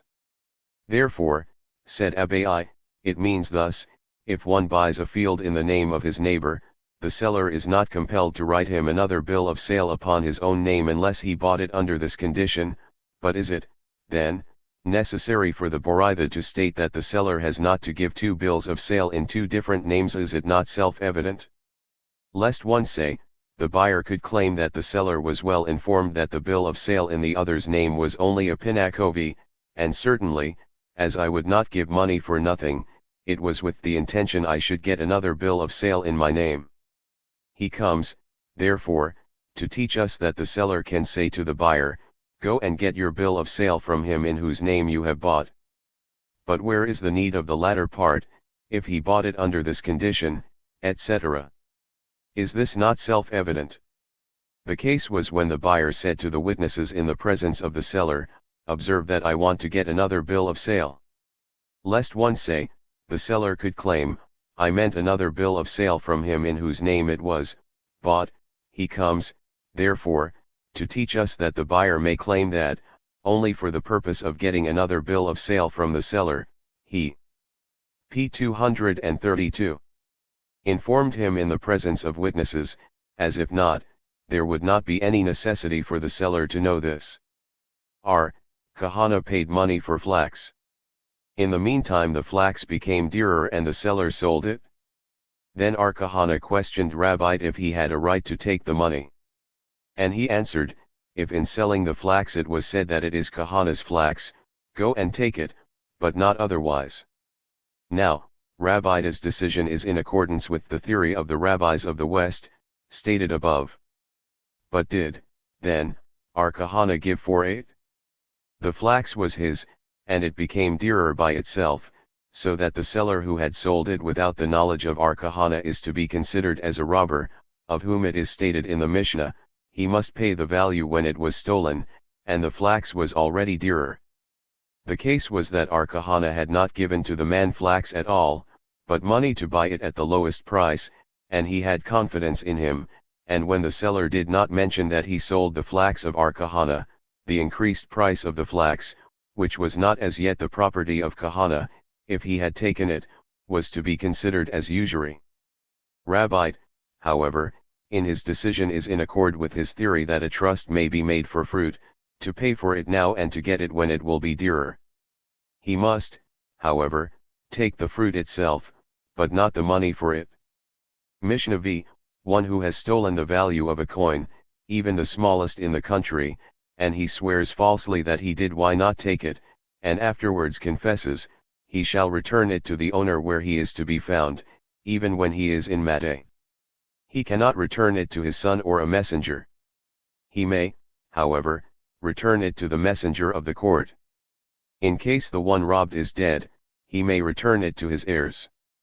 If he has returned the principal amount, but not the fifth part, or if the one robbed had renounced the principal amount but not the fifth part, or he had renounced both except the value of less than a parutha of the principal amount, he is no more obliged to go to him. If, however, the fifth part only is paid or renounced, or even when both are renounced less than a parutha of the principal amount itself, he must go to him to return it. If he has paid the principal amount, and he took an oath that he had returned him the fifth part also, and then he confesses, he must then add a fifth part to the fifth, etc., till the part sworn off will be less than a parutha. The same is the case in p. 233. A deposit, as it is said, if any person sin and commits a trespass against the Lord, if he, namely, lie unto his neighbor in that which was delivered to him to keep, or in a loan, or in a thing taken away by violence, or if he has withheld the wages of his neighbor, or if he has found something which was lost and lies concerning it and swears falsely in any one of all these which a man can do to sin thereby. Then shall it be when he has sinned and is conscious of his guilt, that he shall restore what has been violently taken away, or the wages which he has withheld, or that which was delivered to him to keep, or the lost thing which he has found, or any one thing about which he may have sworn falsely, and he shall restore it, in its principle, and the fifth part thereof shall be added thereto, unto him to whom it appertains shall he give it on the day when he confesses his trespass. Gemara, but how is it when he has not sworn he must not pay? Then the Mishnah is not in accord with our Tarfon nor with our Akaba of the following Mishnah. If one has robbed one of 5 persons, and he does not know which of them, and each of them says he was robbed, he shall place the robbed amount among them and he is free, so is the decree of our Tarfon. Our Akaba, however, says, such is not the way to prevent one from sinning, and he is not free unless he pays the amount to each of them. Now, according to our Tarfon, even when he swears, he may nevertheless get free by placing the robbed amount among them, and according to our Akaba, even when there was no oath he must pay to each of them. Our Mishnah can be explained in accord with our Akaba, and his statement, he shall pay to each of them, is only in case he has sworn, because it is said, our Tarfon, however, maintains, the rabbis have made an enactment even in case there was an oath, as stated in the following Boraitha, our Elazar b. Zadok says, there was a great enactment by the rabbis that in case the traveling expenses for returning it should exceed the robbed amount, he may pay the principal amount and a fifth part of it to the court, and he may bring the trespass offering and an atonement will be made for him. Concerning this statement our Akaba may say that such enactment applies only when he knows whom he has robbed, but in our case, where he does not know who of the 5 was robbed by him, so that he cannot. p. 234. Return the robbed article to the right owner, the above enactment does not apply.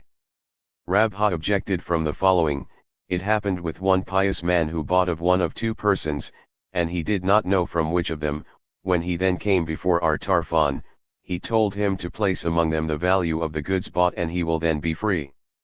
When he came to our Akaba he told him, you cannot make good this act unless you will pay to each of them the full amount. Now if you bear in mind that our Akaba's statement is only when he has sworn falsely, would then a pious man swear falsely? And if one may say, that this person has become pious after he has sworn falsely, is there not a rule that everywhere the expression, it happened with a pious one, etc., is used, it means always are Jehuda ben Rabbah or Jehuda b. Ila, and both were always pious? Therefore said Rabha, the case in our Mishnah is entirely different, it was known to him whom he has robbed, and he has confessed to him, and because at the time of the confession the robbed one did not demand he shall return him the robbed articles immediately, it is considered as if he would say, keep it for me, and this can only be when he has not sworn and did not need any atonement, but when he has sworn, although the robbed one would say to him plainly, keep it for me, he still needs an atonement, and this cannot take place until the robbed articles are returned in the hands of the robbed one. He cannot give it, etc.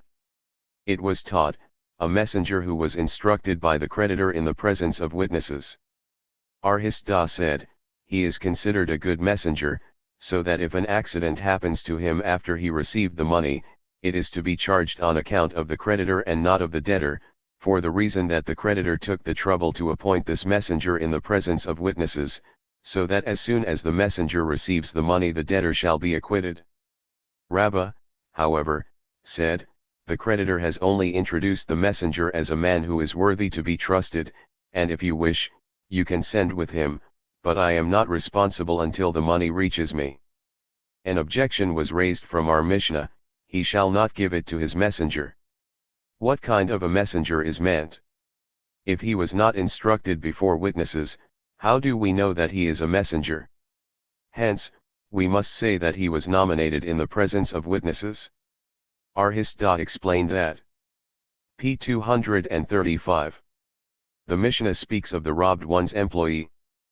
But how, if the same would be appointed to receive this thing in the presence of witnesses, may then the robber give it to him?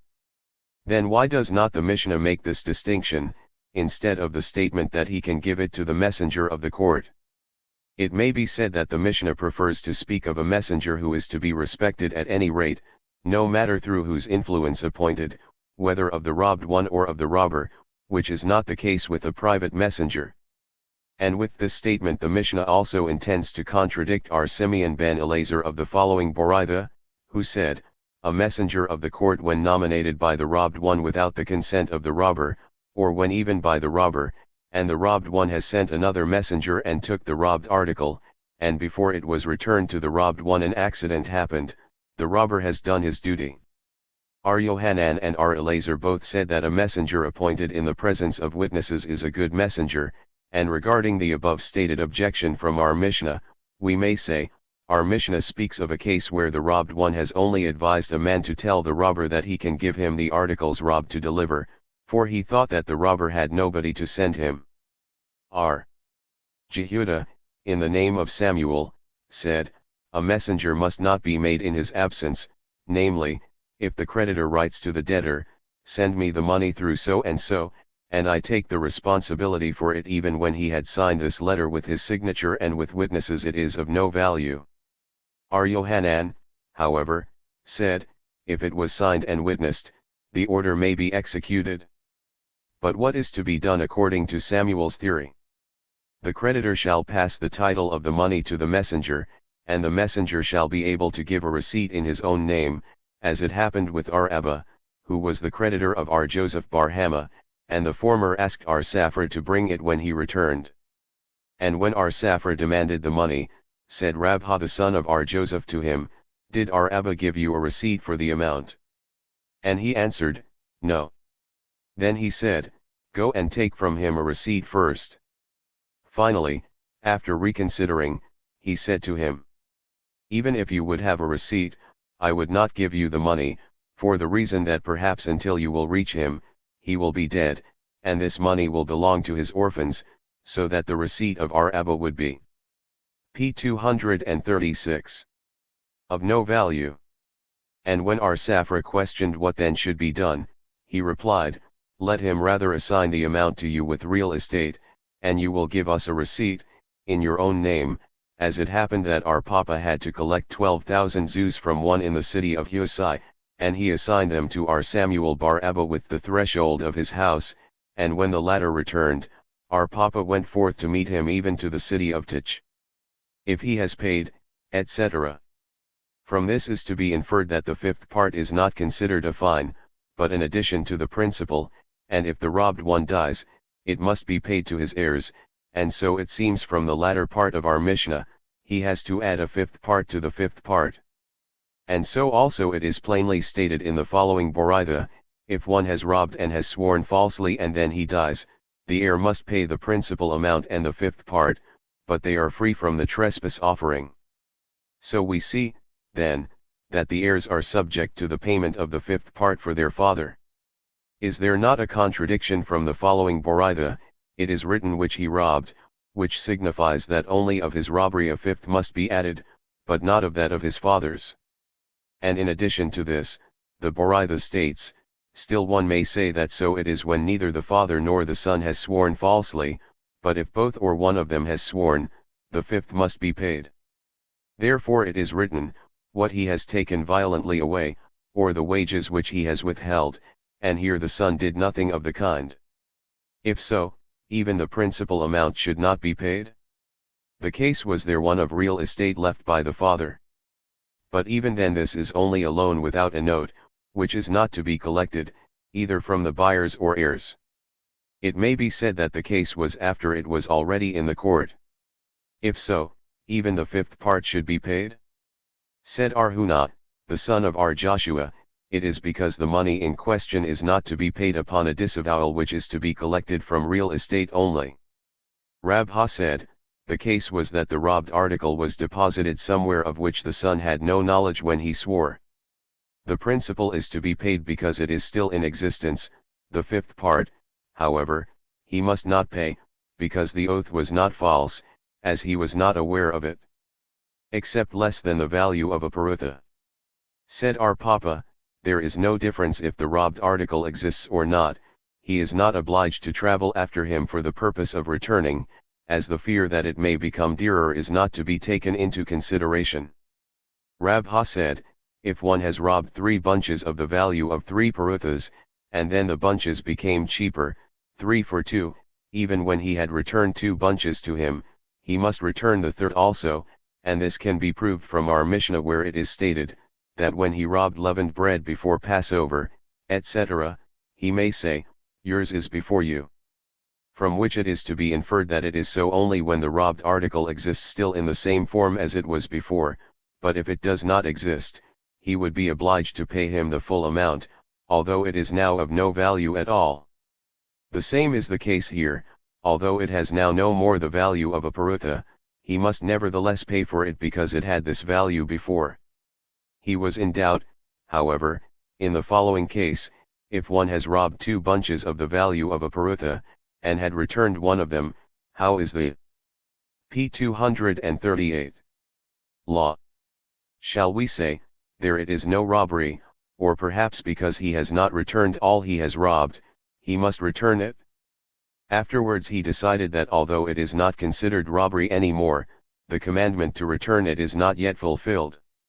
Rabha was still in doubt in the following case, where one robbing leaven before Passover, etc., our Mishnah states that he may say, yours is before you. How is now the law, when the robber, after the leaven became prohibited, has sworn that he does not possess it, and that he did not rob it, and after he confesses? Shall we assume that in case the leaven should be stolen, he would be obliged to pay for it, although in that time it was of no value? Consequently he has denied a case of money, and therefore he must repay. Or as the article is still in existence and of no value whatever, his denial is not to be considered a false one. This halakha in which Rabha was doubtful to Rabbah was certain, for he said elsewhere, if the plaintiff claims the defendant has stolen an ox from him and he denies it, and on the question, how then is the ox in your house, he answers, I am a gratuitous bailee of it, and afterwards he confessed he is liable because this oath would make him free in case it would be stolen or lost, the same is the case when he swore that he was a bailee for hire, because it would make him free in case the ox should break a leg or die, and, finally, the same is the case when he swore that he had borrowed it to do labor with it, as this oath would make him free in case it should die while laboring.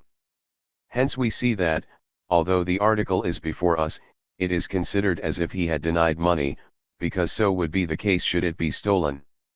The same is also here with the leaven. Although it is now only dust, it is nevertheless considered as money for the reason stated above. When Rabha was repeating the above stated halakha, Amram objected from the following Boraitha, it is written, and he lies concerning it, it meant to exclude, if he confesses the principal amount. How so? If the plaintiff claims you have stolen my ox, and the defendant denies, and on the question, how, then, is my ox on your premises? He answered, you sold it, you have given it to me as a present, or your father sold or gave it to me as a present, or the ox ran after my cow, came by itself, or I found it wandering on the way, or I am a gratuitous, or bailee for hire, or I have borrowed it, and he swore so, and after confessed, lest one say he p. 239. Is liable for a trespass offering, therefore the above cited verse. Hence the Boraitha contradicts Rabbah's statement, and he answered, Tardu's. This Boraitha speaks of a case that he said, here it is, take it. It had reference to a case that the ox was still in the meadow. The Boraitha states, thou hast sold it? What confession of the principal claim is then to be found in such an answer? Or in the answer of the defendant, you or your father gave it to me as a present. In case of selling he told him at the same time that he bought it and did not yet pay, or that you or your father gave it to me under the condition I should do something for him, which I did not do, and therefore take your ox and go. But what answer is this to I have found it wandering on the way? Should not the plaintiff claim, if so, was not your obligation to return it to me? Said the father of Samuel, the answer was, I swear that I have found it as a lost thing, and I did not know it is yours. We have learned in a Boraitha, Ben Azai said, there are 3 different oaths concerning the testimony of a witness regarding a lost thing, namely, I knew that it was a lost thing, but I do not know who found it, he knew the finder, I know the finder some, but I do not know what he found, and I know the finder and the article lost. To what purpose did Ben Azai state it? Arami in the name of Arhanana said, he said it to make the witness free from a trespass offering. Samuel, however, said, to make him liable. And these 2 Amoraim differ in the same as the Tanum of a Boraitha elsewhere differ, and the point of their difference is whether a German is to be considered as pecuniary damage or not. R. Sheeshate says, one who denies a deposit trusted to him is considered as a robber of it, and is liable even for an accident. And this can be proved from the following Boraitha, and lie concerning, etc. In that passage we read of the punishment of telling a lie, but where is the warning against it? Therefore it is written, neither shall he deny. Is it not to be assumed that the punishment is for the denying, even without an oath? Nay, the punishment is for false swearing. But if so, how is it to be understood the later part of the same Boraitha? It is written, and swear falsely. In this passage we read the punishment, but where is the warning? Therefore it is written, nor. p. 240. Lie. Now as the later part speaks of swearing, is it not to be inferred that the first part speaks without swearing? It may be said in the first part also, an oath is meant which was found false by witnesses, and in such a case he is liable even for an accident. The later part, however, speaks when it was found to be false by his own confession, and in such a case he must add the 5th part to the principal amount and a trespass offering. R. Huna said in the name of Rabbite, if the plaintiff claims 100 zuz, and the defendant denies and takes an oath, he is free even when witnesses testify against him, because it is written, and the owner of it shall accept this, and he shall not make it good. From this it is deduced that as soon as the owner has taken an oath, he has not to pay any more money. Said Rabha, Rabbita's theory seems to be correct in the case of a loan, as the money was taken for spending, but in the case of a deposit which ought to be returned as it was, it is still considered under the control of the owner, wherever it is. In reality, however, Rabbite had said this even in case of a deposit, as the verse of the scripture refers to such a case. Rn was sitting and repeating this halakha. Rahab bar Minyumi, from Rn objected to it from the following Boraitha, where is my deposit? And the other answered, it is lost, and the first said, do you swear? And he answered, Amen. Witnesses testified, however, that he had consumed it, he must pay its value only, but if he himself confessed, he must add a 5th part and a trespass offering.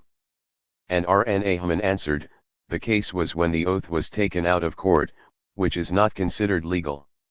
Said the former again, if it is so, how is the later part of the same Boraitha to be understood, where is my deposit? And he answered, it is stolen, do you swear, etc., and he said Amen. And witnesses testified that he himself had stolen it, he must pay double, If, however, he confessed, he must add only a fifth part, etc., to the principal and a trespass offering.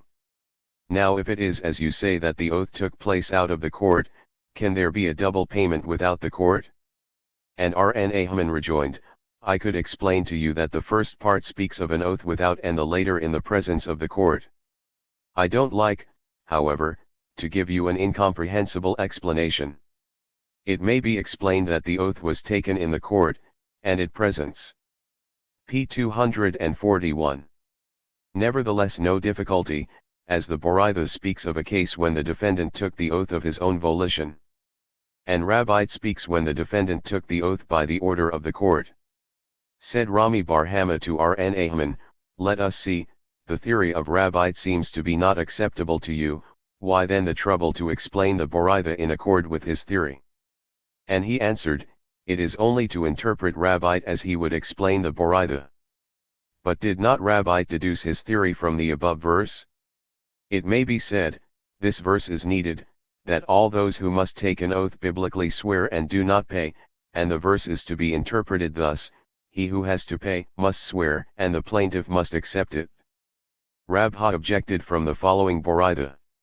If one declares that the deposit confined to his care was stolen, and he had sworn falsely, and then he confessed and witnesses testified also against him, if his confession was before the testimony of the witnesses, he must add a fifth part and a trespass offering, but if the witnesses testified first, the double amount must be paid and an offering. Now, either explanations of an oath out of the court or without the order of it, cannot apply here because of a double payment which cannot be paid without a legal oath, and yet he must pay.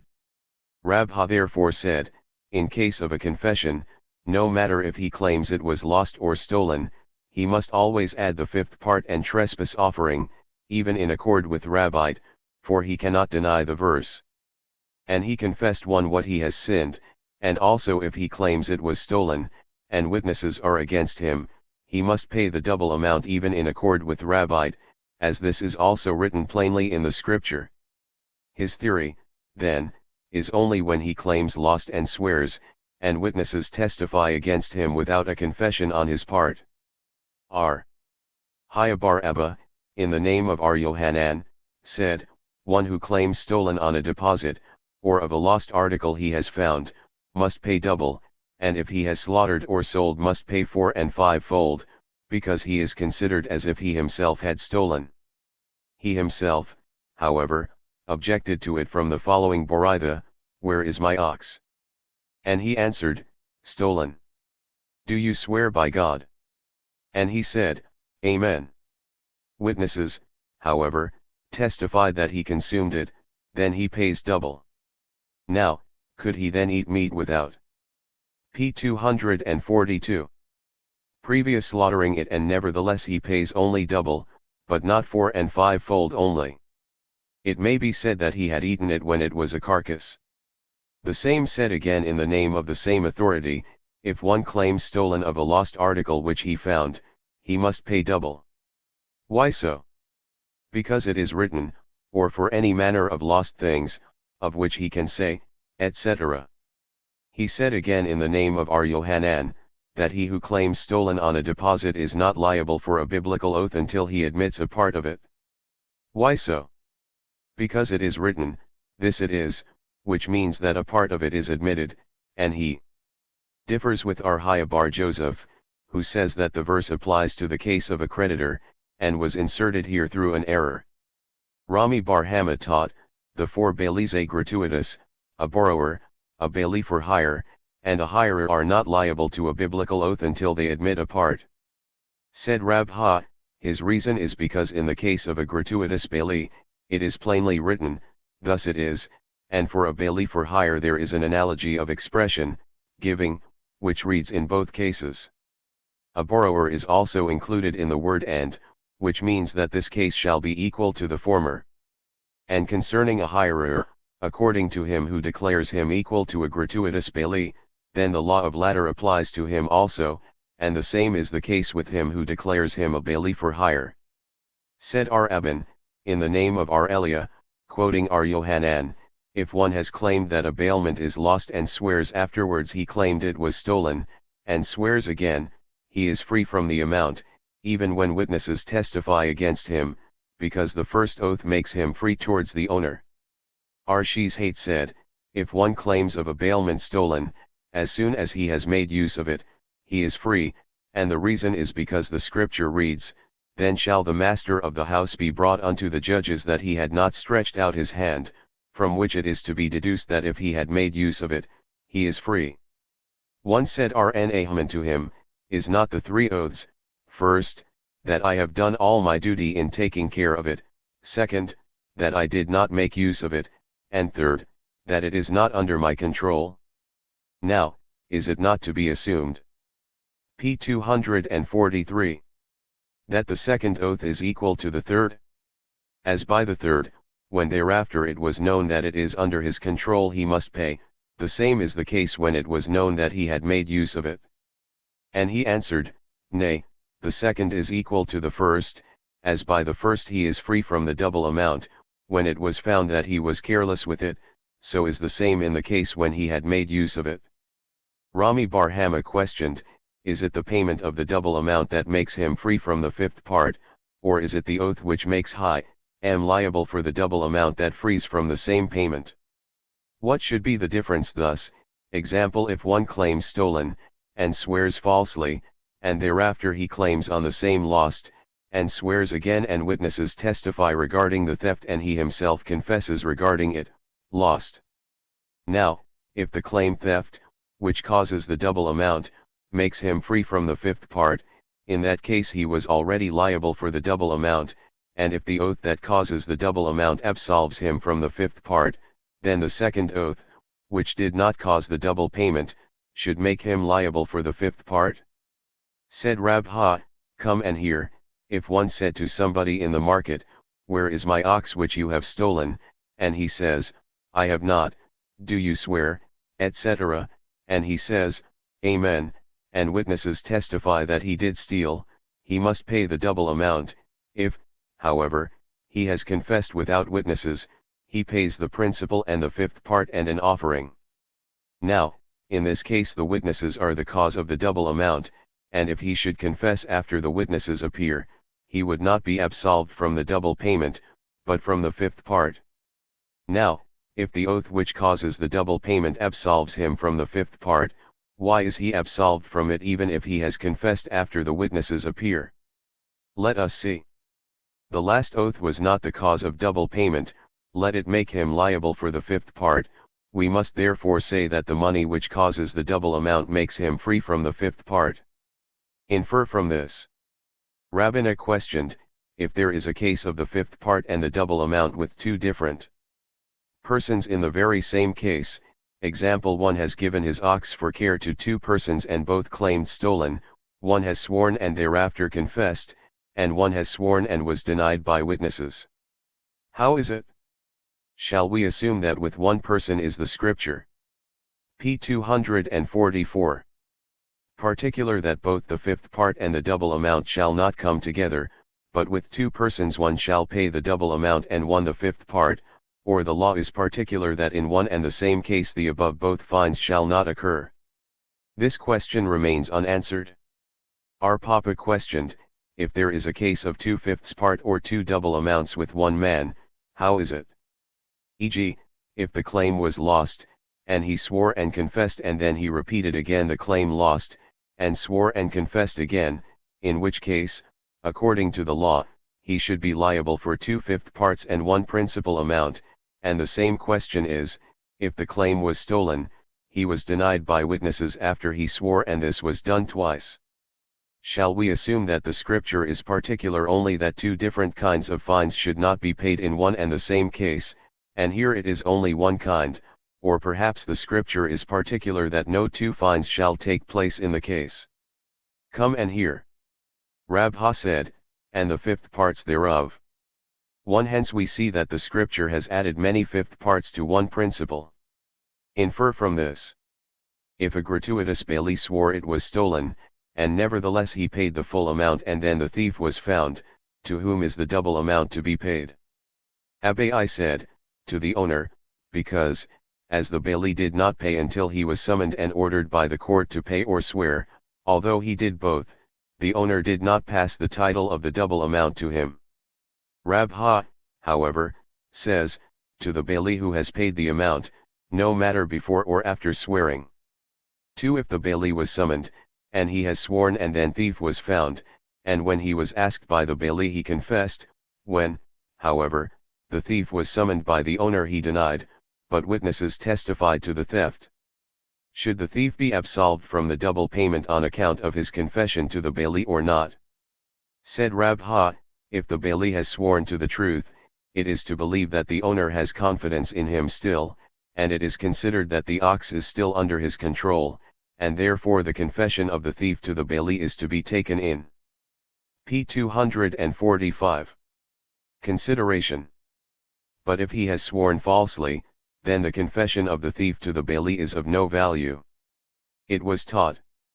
If the bailee claims the article was stolen by accident and then the thief was found. Said Abai, if he was a gratuitous bailee, the chance is given to him either to swear or to pay.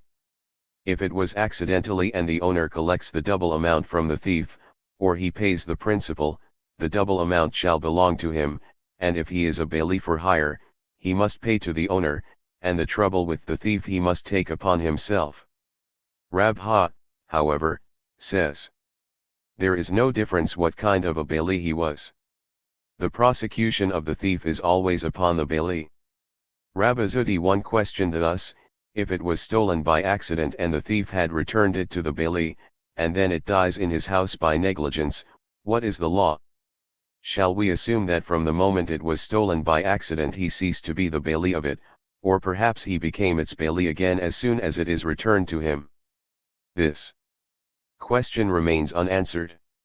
Mishnah 6, where is my bailment? And he answers, lost. Do you swear by God? Etc., and he says, Amen. Witnesses testified that he had consumed it, and he must pay the amount. Where is my bailment? It was stolen. Do you swear? And he says, Amen. Witnesses testified that he himself had stolen it, he pays the double amount. By self-confession, however, he must add a fifth part to the principal amount, and bring a trespass offering. If one robbed his father and swore falsely, and after his death he confessed and desired to return the robbed articles, he pays the principal and the fifth part to his brothers or to his father's brothers. If he does not want to pay his share, or he has not with what he may borrow from his friends, and the creditors will collect it from his part of the estate, example, if there are 3 brothers, they collect from the estate a third. p. 246. Part of the robbed articles and the remainder from himself. If one says to his son, I swear you shall not have any benefit from my estate, if he dies, he may inherit, if the oath was neither in his lifetime nor after his death, then he does not inherit. He may, however, transfer his part to his sons or brothers, but if he has nothing to eat, he may borrow from his friends, and they will collect it from the inheritance. Gemara 1. Whence do we deduce all this? From what the rabbis taught. It is written, if the thief be found. The verse here treats of one who claims that it was stolen from him. Thou sayest so, but perhaps the verse treats of the thief himself? From the fact that the verse states further, if the thief be not found, it is to be inferred that that verse treats of one who claims that it was stolen. We have learned in another Boraitha, it is written, if the thief be found, the verse treats of the thief himself. Thou sayest so, but perhaps it treats of one who claims that it was stolen? If it states further on, if the thief be not found, which plainly means one who claims that it was stolen, how then is the verse, if the thief be found, to be construed? Hence it refers to the thief himself. Now, then, all agree that the verse, if the thief be not found, refers to one who claims that it was stolen. Whence is this deduced? Said Rabha, the verse is to be interpreted thus, if it should be found out that it is not as he claimed, but that he himself stole it, then he shall pay double. Whence do we deduce that it is so only when he was put under oath? from what we learned in the following Boraitha. It is written, "Then shall the master of the house be brought to the judges," that means, to put him under oath. Thou sayest so, but perhaps it means only for payment. It states further on that he have not stretched out his hand, and it states the same thing above, as there it means under oath, so also here it means under oath. It would be right according to the Tana, who says that one verse treats of the thief himself and the other one treats of one who claims that it was stolen, therefore it is necessary to have two verses, but according to the Tana, who holds that both verses treat of one who claimed. P. 247. That it was stolen, why two verses? It may be said that one is to exclude, when he claimed that it was lost. But according to the Tana, who says that one treats of the thief himself and the other of one who claims that it was stolen, and therefore both verses were necessary. Whence does he deduce as to the claim of having been lost? From the fact that it states the thief instead of thief. If one robs his father, etc. Said R. Joseph, in case there are no heirs but him, he must give it for charity. Said R. Papa, he must mention that this is the money he robbed from his father. Let us see why he shall not be allowed to relinquish the property to himself. Did not we learn in the Mishnah stated above, if he has relinquished the principal amount, but not the fifth part, of which it is to be inferred that it can be relinquished? Said R. Yohanan, this presents no difficulty, as the cited Mishnah is in accord with our Jose the Galilean, and our Mishnah is in accord with our Akaba of the following Boraitha. It is written, but if the man has no kinsman to whom restitution could be made for the trespass. Could there be an Israelite that has no relatives or kinsmen? We must therefore say that the scripture speaks of a proselyte who was robbed by an Israelite. If one robbed a proselyte and swore falsely and afterwards he repented, having heard that the proselyte was dead, he was about to bring the money and trespass offering to Jerusalem, where he met the proselyte, who was still alive, and settled with him to keep the robbery as a loan, and afterwards the proselyte died, he acquires title on what he holds in his hands.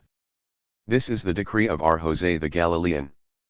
Our Akaba, however, says, there is no remedy for him. According to our Jose the Galilean, he may relinquish to others as well as to himself, and according to our Akaba, however, neither to others nor to himself. And in the above illustration, where the robber had settled with the proselyte to count it as a loan, is used only to make known the strength of our Akaba's theory, that even if the robbed one himself permits the robber to keep it as a loan, nevertheless he has no remedy until the robbery is out of his hand.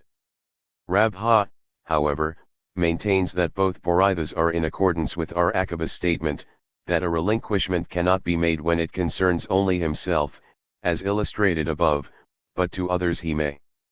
Gemara, let us see, in accordance to both our Yohanan and Rabbah, the theory of our Jose the Galilean is that he may relinquish even for himself. If so, how would be the case in the robbery of a proselyte, which must be returned to the priest? How can it be found? Said Rabha, it may be that the confession was after the proselyte's death, and this confession passes title of the robbery to the priest. Rabbana questioned, if a female proselyte was robbed, how is it? It is written a man, should a woman be excluded, or is it only the custom of the verse to mention a man, and the same is the case with a woman? Said our Aaron to Rabbana, come and hear the following Boraitha, it is written a man, where do we know that the same is with a woman? As it is written further, there are two restitutions, to include a woman. Why, then, is mentioned a man? To teach that if it was a man one must investigate if he has some kinsman, but if a minor the investigation is not necessary. Mishnah 7, if one robbed a proselyte and swore, and afterward the proselyte died, he must add a fifth part to the principal for the priest, and a trespass offering to the altar, as it is written. If, however, while bringing the money and the trespass offering to Jerusalem the robber dies, the money may be transferred to his children, and the trespass offering shall be fed until it gets a blemish, and then it shall be sold, and the money shall be used for a voluntary offering. If, however, he dies after the money was transferred to the priest of that week, his heirs cannot collect it from them, as it is written, whatsoever any man gives to the priest shall belong to him. If he has given the money to the department of Jehari, and the offering to that of Yadaya in the next week, he has fulfilled his duty. If, however, he has transferred the trespass offering first, and the next week he has given the money to the other department, if the consecrated animal is still in existence, the priest of the second week may offer it, and if not, he has to bring another trespass offering, as the law. p. 249. Is that if he had returned the robbery before the trespass offering he has done his duty, but not otherwise. If he has returned the principal only without the fifth part, the latter does not prevent the offering of the trespass offering.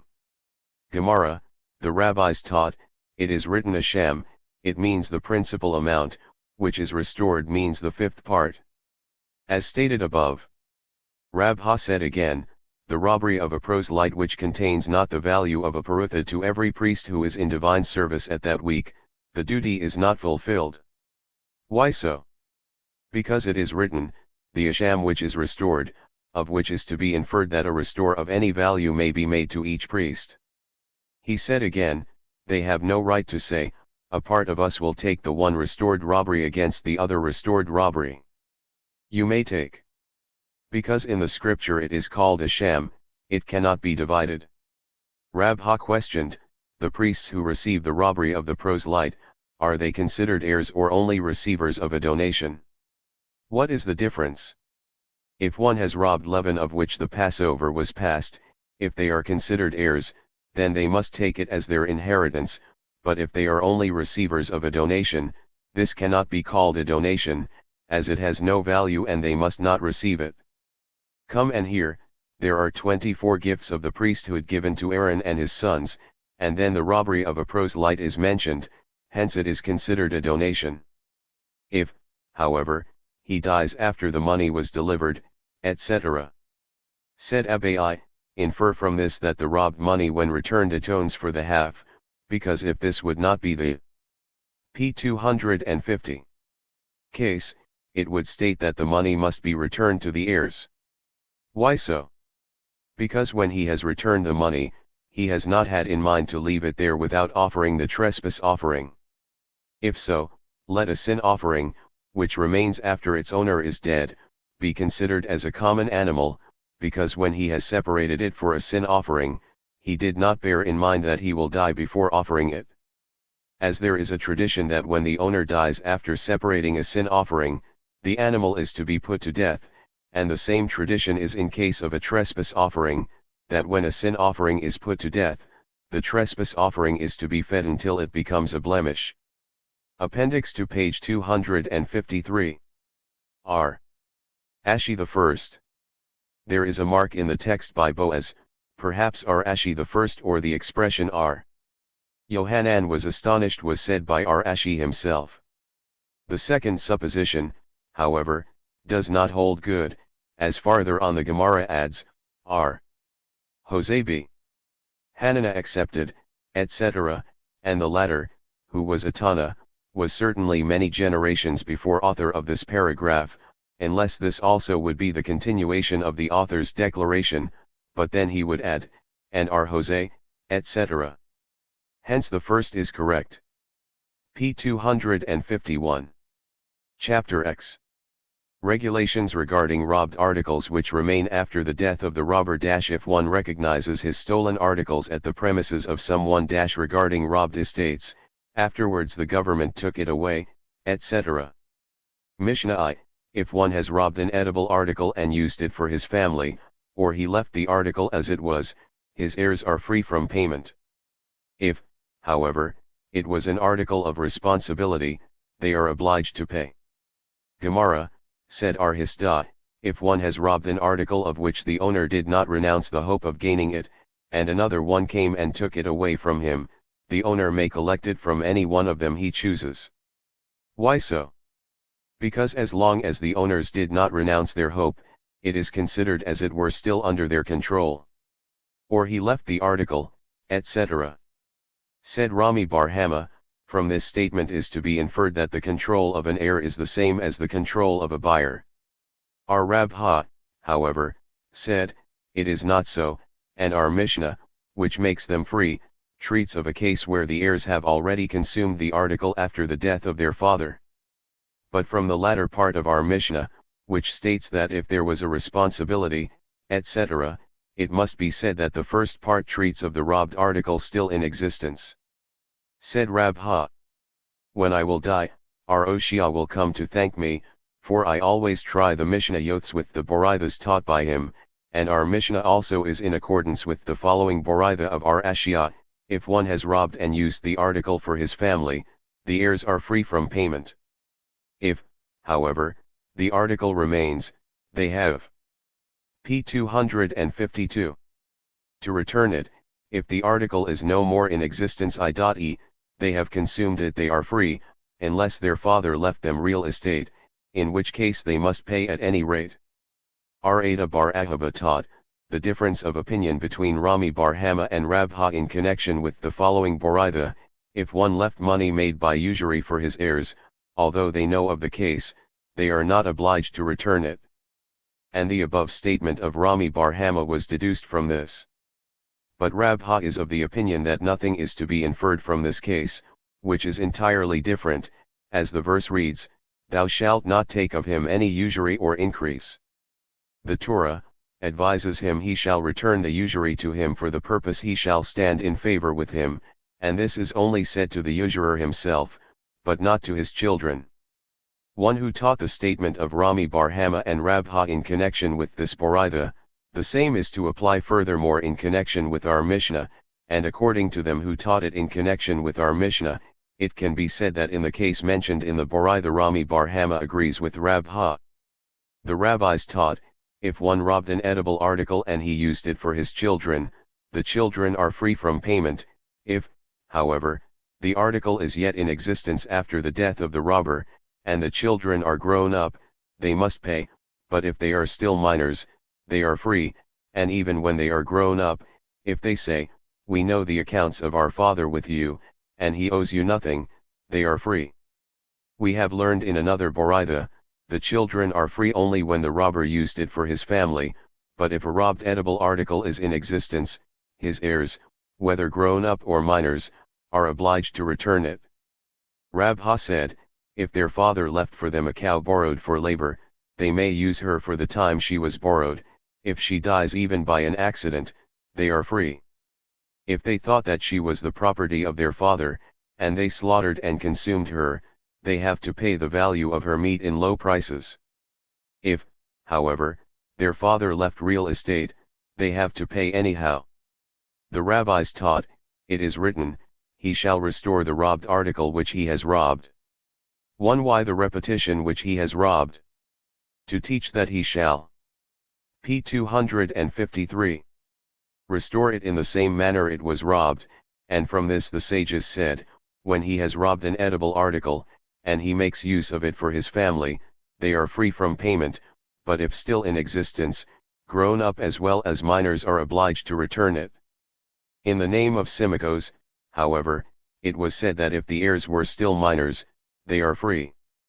The brother-in-law of our Jeremiah shut the door in the face of our Jeremiah. When the case came before our Abban, he declared that the minor has a right to do so, because he demands his property. Rejoined our Jeremiah, but I have witnesses that I have used this room while my father-in-law was yet alive, as he had transferred it to me. Rejoined our Abban, but can, then, the testimony of witnesses be taken in the absence of the other party? And our Jeremiah said again, but have we not learned that minors as well as grown up, etc., must return? And he rejoined again, is not Simachos, who said that minors are free, your opponent?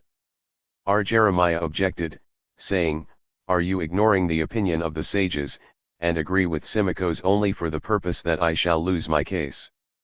This case was talked about by the people until it came to the ears of our Abohu, who said, did you not hear what our Joseph bar Hama declared in the name of our Ashia?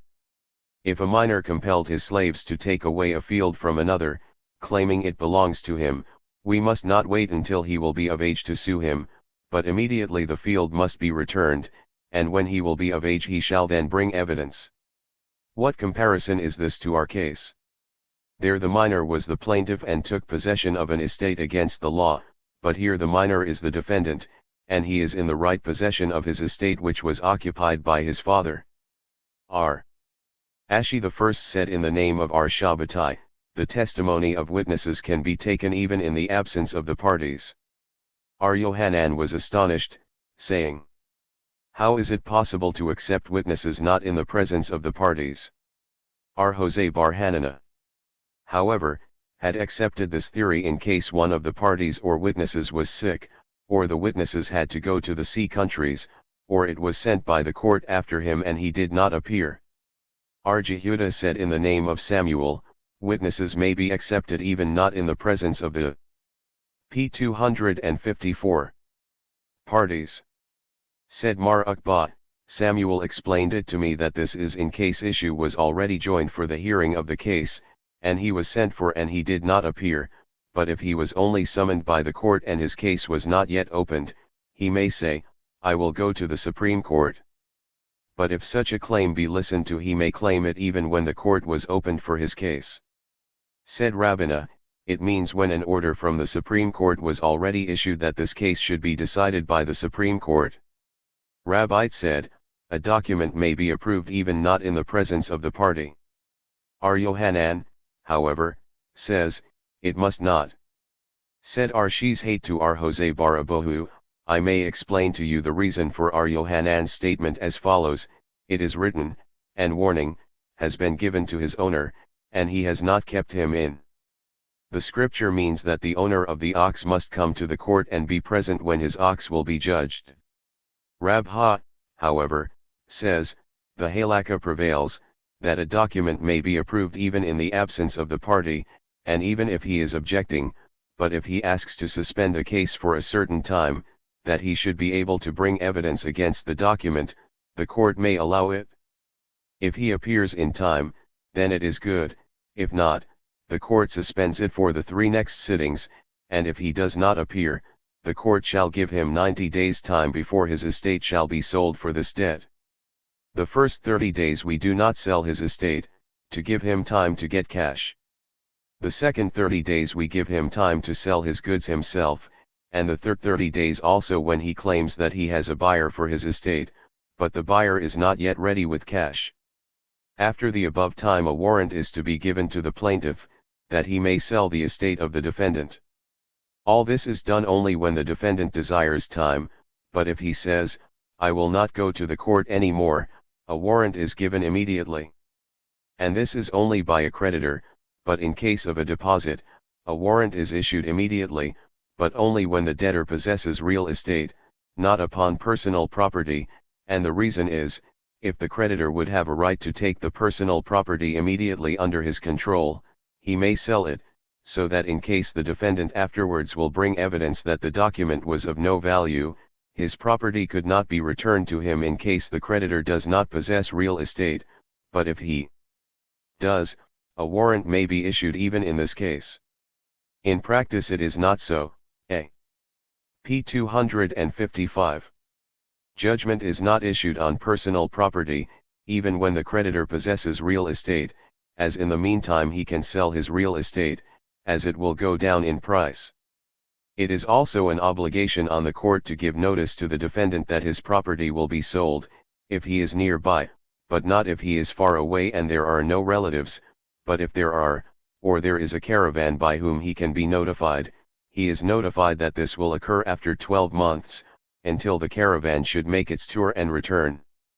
As Rabbina did in case of Mar Aha, where he postponed the selling for 12 months, the time which it takes for the caravan to tour and retour from the country of Huzia.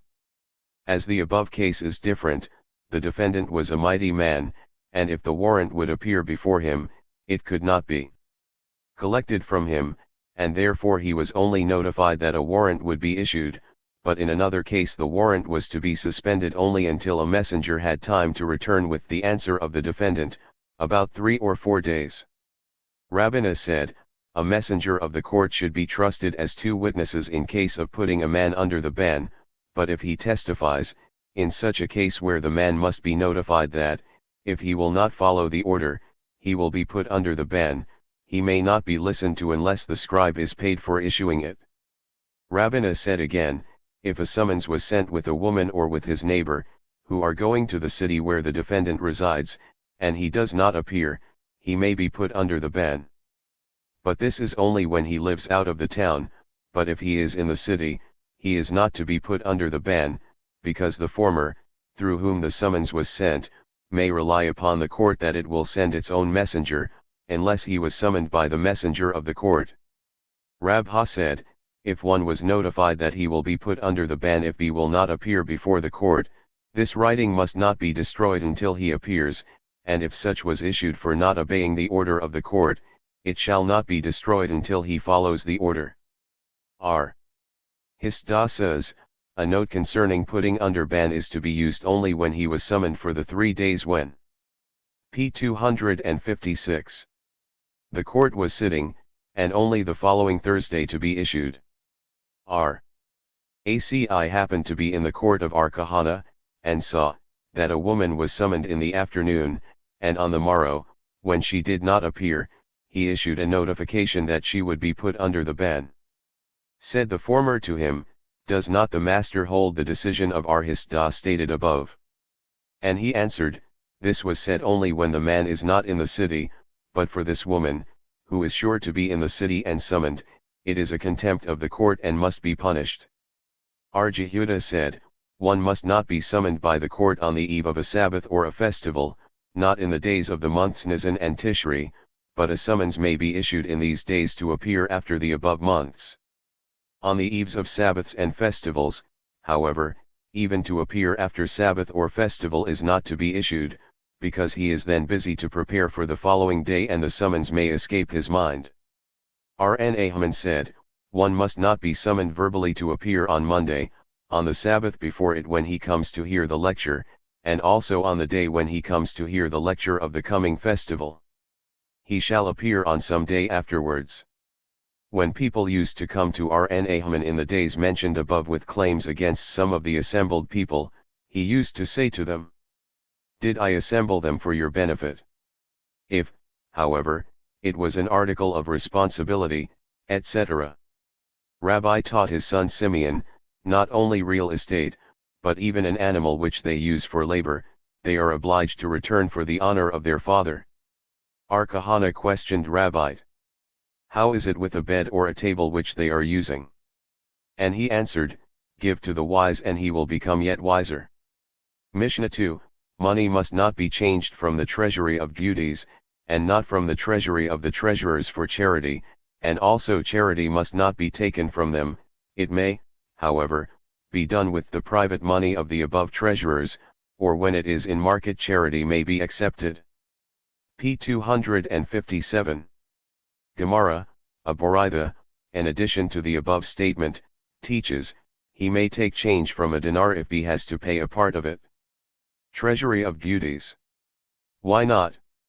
Did not Samuel say, the law of the government must be respected as the law of the Torah? Hence the duties must not be considered robbery?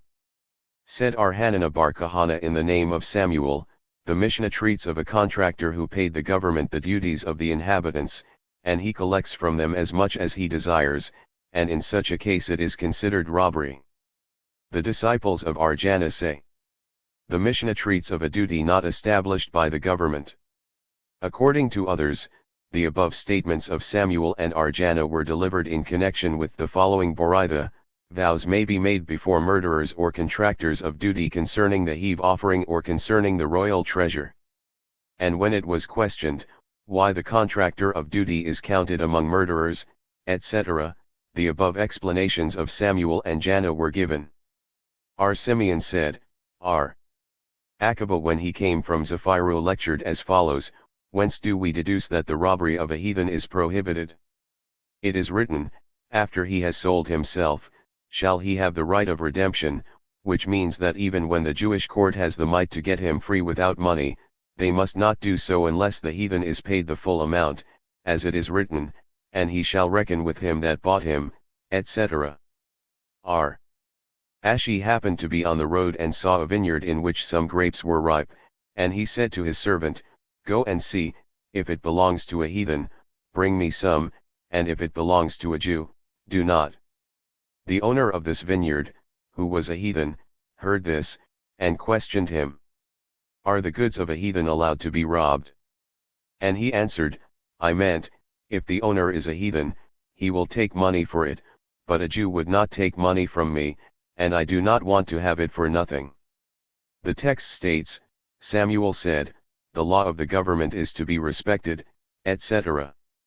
Said Rabha, this is proved by the fact that we pass the bridges which the government made, although they take beams of the estate belonging to private estates. Said Abai to him. p. 258. Perhaps we do so because the owners of the beams in question have renounced their hope to regain it. And he answered, if the law of the government should not be respected as the law of the Torah, why should the owners of the beams renounce their hope? The officers of the government do not usually do as they are ordered.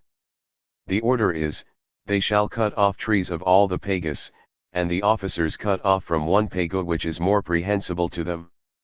All beams they need, and nevertheless we pass the bridges which were made of such beams, and this is because the officers of the government are considered as the government itself, which needs not to take the trouble searching any other pagus, where the beams in question are to be found, and it is only the fault of the citizens, who have not prepared the necessary material for the bridges from the pagus where such material can be obtained, and take money for it from the government.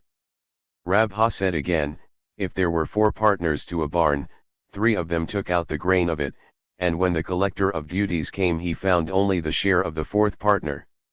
He may take from it for all the 4 partners, and it is not considered robbery, even if the collector was a contractor of the government. The case, however, is when they were partners, but if some of them were only gardeners, who took for their trouble a share of the grain, the collector has not to take the duties for them who are absent, because the gardeners only took what belonged to themselves. The same said again, a contractor of the government has the right to pledge a fellow citizen for the duty of another citizen of the same city, as so the law of the government is in case it is a duty from the fruits of the land or from this year, if, however, it is from the last year, for which the contractor has paid already to the government, he must not do so. The same said again, heathens who live in the limit of a techem one of the city, who possess cattle and they are hired to dung the fields, one may not buy an animal from them, for fear it may be Jewish cattle, as they usually feed the Jewish cattle together, but if they live out of the limit of the techem, it is allowed.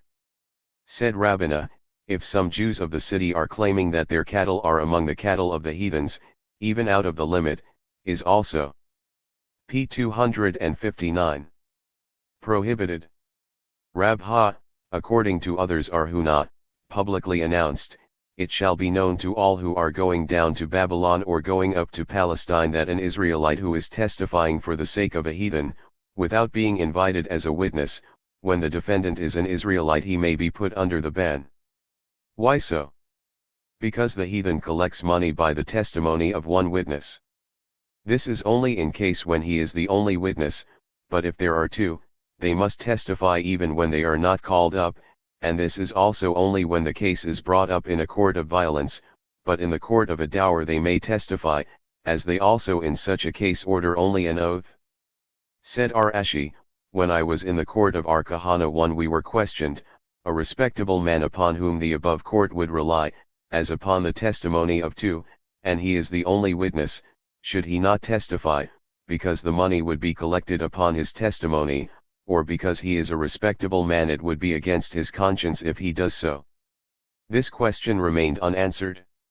Mishnah 3, if the contractors took away his ass, they returned him instead of his another one, or he was robbed of a garment, and another one was returned to him instead by the robbers, he may take it, as usually in such cases the owners renounce the hope of regaining it.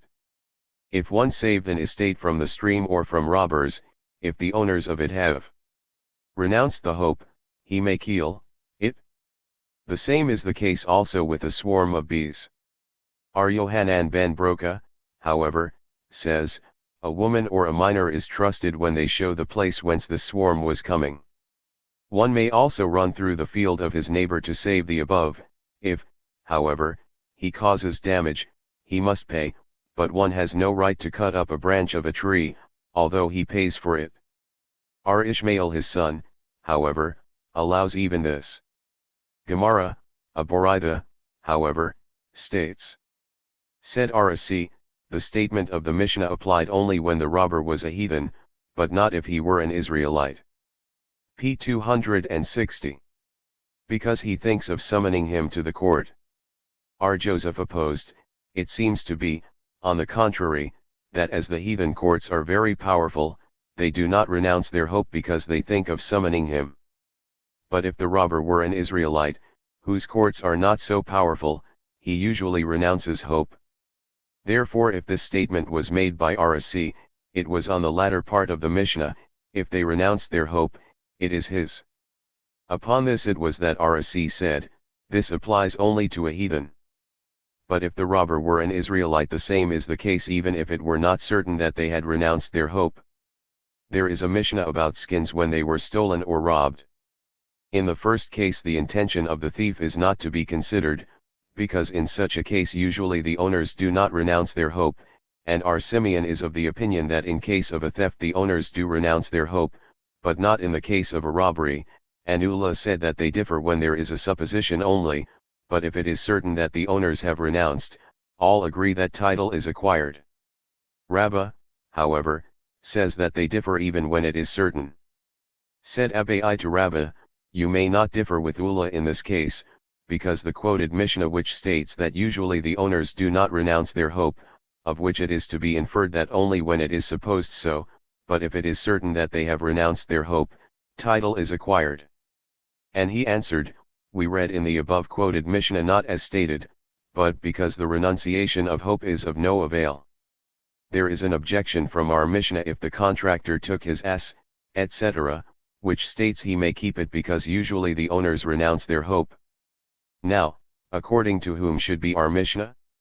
If in accordance with the opponents of our Simeon, then the robbery mentioned in the quoted Mishnah would be a difficulty, and if in accordance with our Simeon, the theft mentioned there would be a difficulty, too. Still it would be correct in accordance with Ula's theory, who says that when it is certain all agree, etc., then our Mishnah could be explained that it means when it was certain, but according to Rabha's theory, in accordance with whom is our Mishnah? Our Mishnah can be explained that it treats when the robber was armed, and in accordance with our Simeon. But is this not the same robbery as by a contractor? The Mishnah mentions two cases of robbery, one who is protected by the government, and one who is p. 261. Persecuted by the government. Come and hear, a thief, a robber, and an oppressor, if they have consecrated the article in question, or if they have separated heave offering from the robbed grain, it remains so. Now, according to whom would be this Boraitha, if with the rabbis, robbery would be a difficulty, etc.? This Boraitha is in accordance with Rabbi, who says elsewhere that there is no difference between a thief and a robber, and it is explained further on that Rabbi means the kind of a robber mentioned by our Simeon, who acquires title, and not of the robbers who do not. A swarm of bees, etc. What means the Mishnah with the expression also? It means to say that although a swarm of bees is only an enactment of the rabbis, that one can claim he is the owner of it, to prevent quarrels, and one may say that while it belongs to him only rabbinically, he renounces his hope immediately. It comes to teach us that the same is the case here also. Said R. Yohanan ben Broka, etc. Are, then, a woman and a minor qualified to be witnesses? Said R. Jehuda in the name of Samuel, this case was when they ran after it, and the two in question had showed him the place whence the swarm of bees was coming, but they were not called as witnesses. R. Ashi, however, said, one who relates a thing without intention of testifying has a value only in case of a widow, who needs evidence that her husband is dead. Said Rabbina to him, is it not just mentioned that such a relation is valued also in the case mentioned above? And he answered, a swarm of bees is different, as the owner of it is only made rabbinically. Did not R. Jehuda say in the name of Samuel, it happened with a man who was talking without any intention as follows, I recollect when I was a child, upon the shoulders of my father I was taken from the school, and they dressed me and put me in a legal bath, so that I should be able to partake of heave offering at the night meal. And Hananiah added this tale, my comrades reported themselves from me and called me Yohanan the cater of cakes. And Rabbi established him as a priest for this tale. In the time of Rabbi heave offering was only rabbinical. And still in a biblical case such is not valid? Did not Demi say in the name of Hannah or Aha of Carthagena, it happened in the court of Joshua ben Levi, according to p. 262. Others in the court of Rabbi, with a child who was telling, it happened that my mother and I were prisoners among the heathens, and I did not turn away my eyes from my mother. When I was going to draw water, or to gather some wood, I did not stop thinking of her, and upon this telling Rabbi married her to a priest. In the case of a woman prisoner they dealt leniently. He shall not cut up a branch, etc. We have learned in a Boraitha Ishmael ben Yohanan ben Broka said, it was decided by the court that one may descend in his neighbor's field, or cut up a branch of his neighbor's tree, for the purpose to save his or somebody else's swarm of bees, and the value of the branch shall be paid from the swarm of bees. And there was also another decision of the court, that if for the purpose of saving one's honey he must spill out his own wine, he must do so, and the value of his wine he shall collect from the honey he has saved, and the same is the case when he has wood on his wagon and he sees that one's flax is in danger, he must throw off his wood to place the flax instead, and the value of the wood he may collect from the flax, because under this condition Joshua to our ancestors inherited the land.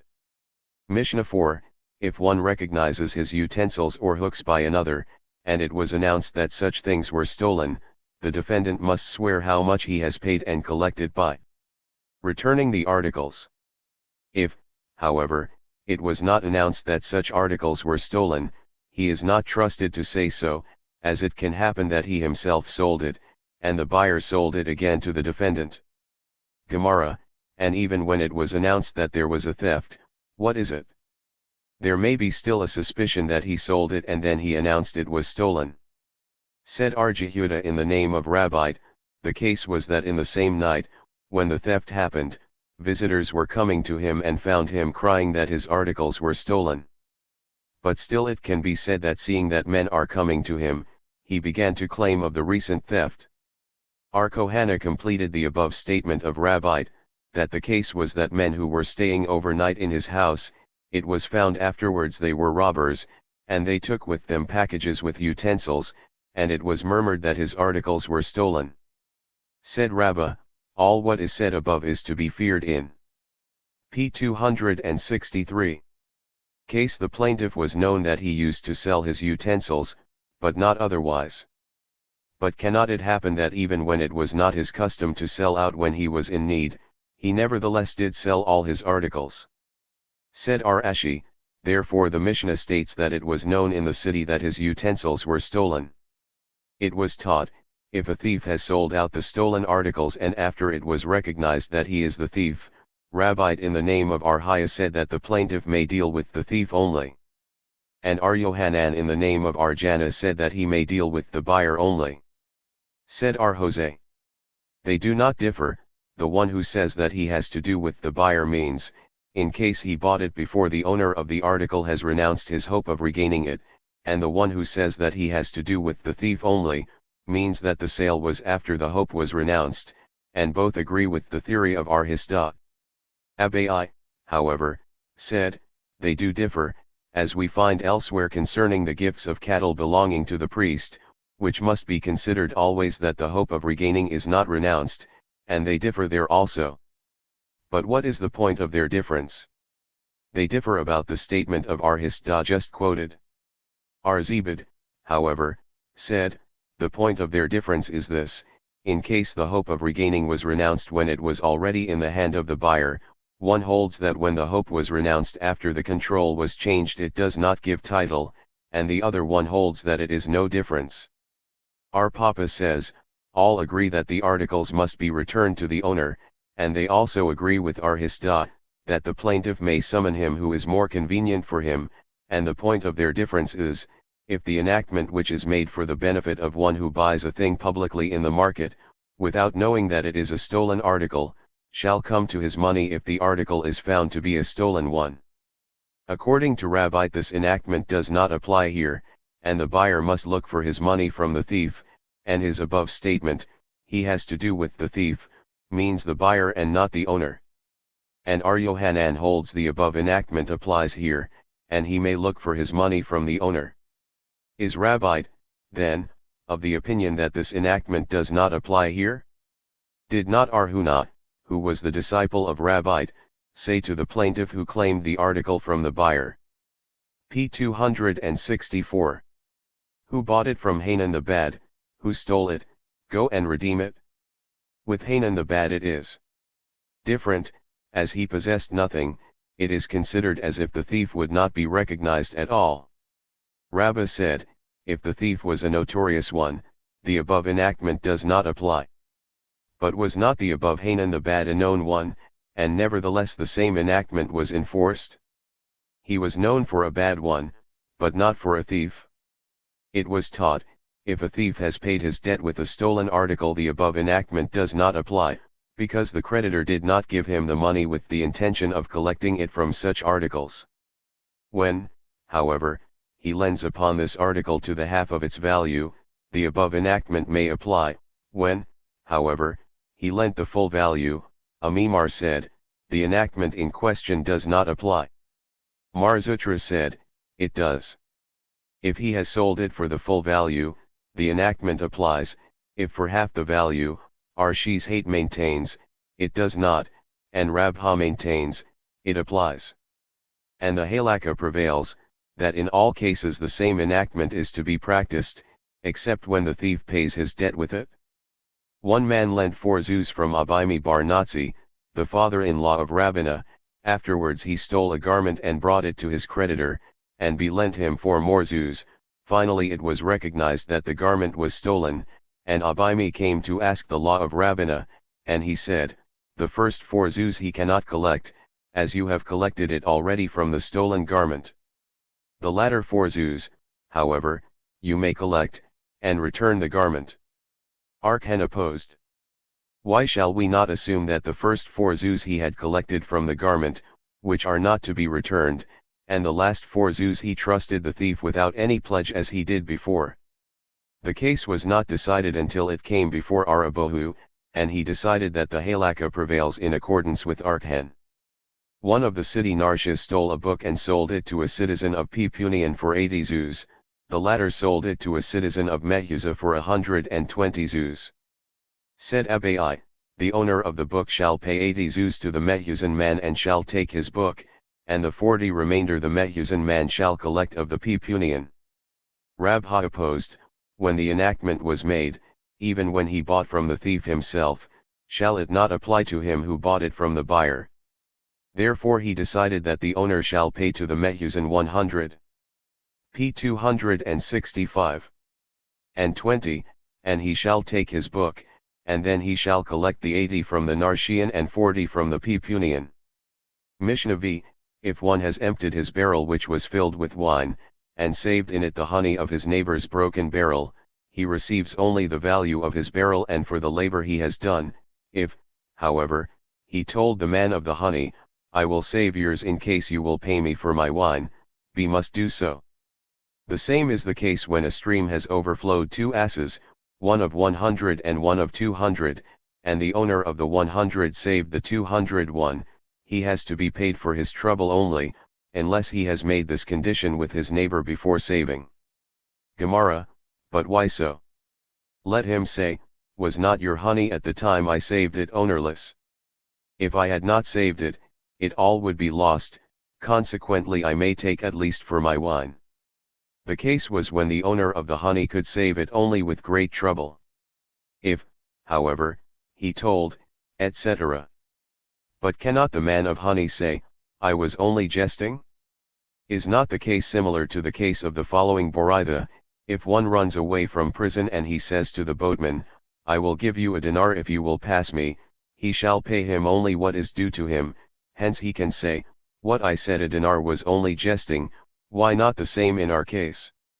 Our case is to be compared with the later part of the same Boraitha, namely, if, however, he says, here is a dinar, take it and pass me, he may keep the whole dinar for his job. But what is the reason for this statement? Said Rami Bar Hama, the case is when the man of the boat has caught fish at the same time he was waiting for passengers, and he may claim that he could make the same money catching fish with the stream, etc. And both cases were necessary to teach, namely, if the first only would be stated, one may say, because it was so spoken of, that he shall lose his own wine for the purpose of saving the other's honey. But in the other case, which was accidental, it is not so, and if the latter only would be stated, one may say because it was an accident he gets only for his trouble when it was not arranged otherwise, but in the first case, when he has destroyed his property for the benefit of the other he must be paid, even when it was not spoken of, therefore both are stated. Our Kahana questioned Rabbi, if p. 266. The condition was made, he shall save the 201, and for his 100 s, which would be lost, he shall be paid, and he descended and did so, and in the meantime it happened that his own ass was saved by itself, what is the law? And Rabbi answered, the agreement shall be fulfilled nevertheless, and the saving of his ass is heavenly favor.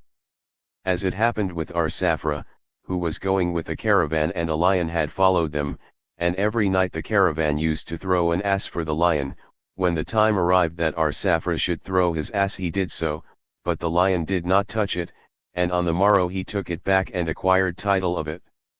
Ar-Aha of Dipti questioned Rabbina, why was it necessary for Ar-Safra to acquire title to it? It is true he renounced his ownership of it, but it was done only for the sake of the lion, but not for the sake of others. Ar-Safra did so to prevent murmur of those who are not thoroughly acquainted with the law. Rabbi questioned Rabbi, what is the law when upon the above condition he descended to save the ass, but did not succeed? And he answered, is this a question? Certainly his trouble only is to be paid. Rabbi objected from the following Boraitha, if one was hired to deliver some medicine to a sick one, and he finds him dead or cured, the messenger gets his full payment. And Rabbi answered, what comparison is this? There the messenger has fulfilled his mission, but here he did not. The rabbis taught, a caravan in the desert which was in danger of being destroyed by robbers, and they paid for their redemption, the sum must not be collected equally from each person, but proportionately to the amount each of them possessed. If, however, they have hired a guide, each of them should pay his share equally. At any rate, it must be done according to the custom of the caravan. The drivers are allowed to make a condition with the proprietors, that in case an ass will be lost, they shall furnish them another ass. If, however, the ass was lost by willful negligence, they are free. But if he says, give me the money for the lost one and I will buy me another one myself, he is not to be listened to. Is this not self-evident? The case is even so when he has another ass. Lest one say he will not neglect to take care of the asses of the caravan, as his own ass is among them, he comes to teach us that the taking care of one is not equal to that of two. p. 267. The rabbis taught, if a ship upon the open sea, when it was necessary to decrease the weight of the loading must be counted, however, the law of the ship must be observed. The owners of the ship may make a condition among themselves, that if one ship will be lost another shall be furnished. If there were willful carelessness, however, or he departed himself and sailed on a place where the other ships usually did not go, the conditions are of no avail. Is this not self-evident? It means even when usually in the month of Nisan they go the distance of 1 cord, and in the month of Tishri on the distance of 2 cords, and the ships in question did go in Nisan, when they usually go in Tishri. Lest one say that this is not to be considered willfulness, he comes to teach us that it is not so. The rabbis taught, a caravan that was attacked by robbers, and one of them succeeds in saving some goods from them, this must be divided among the passengers. If, however, he said to them, I will try to save for myself, it is of avail. Let us see how was the case.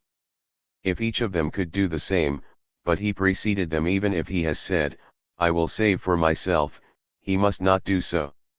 And, on the other hand, if it was impossible for them to save their goods, and the one succeeded nevertheless in saving some, why must he divide among the caravan?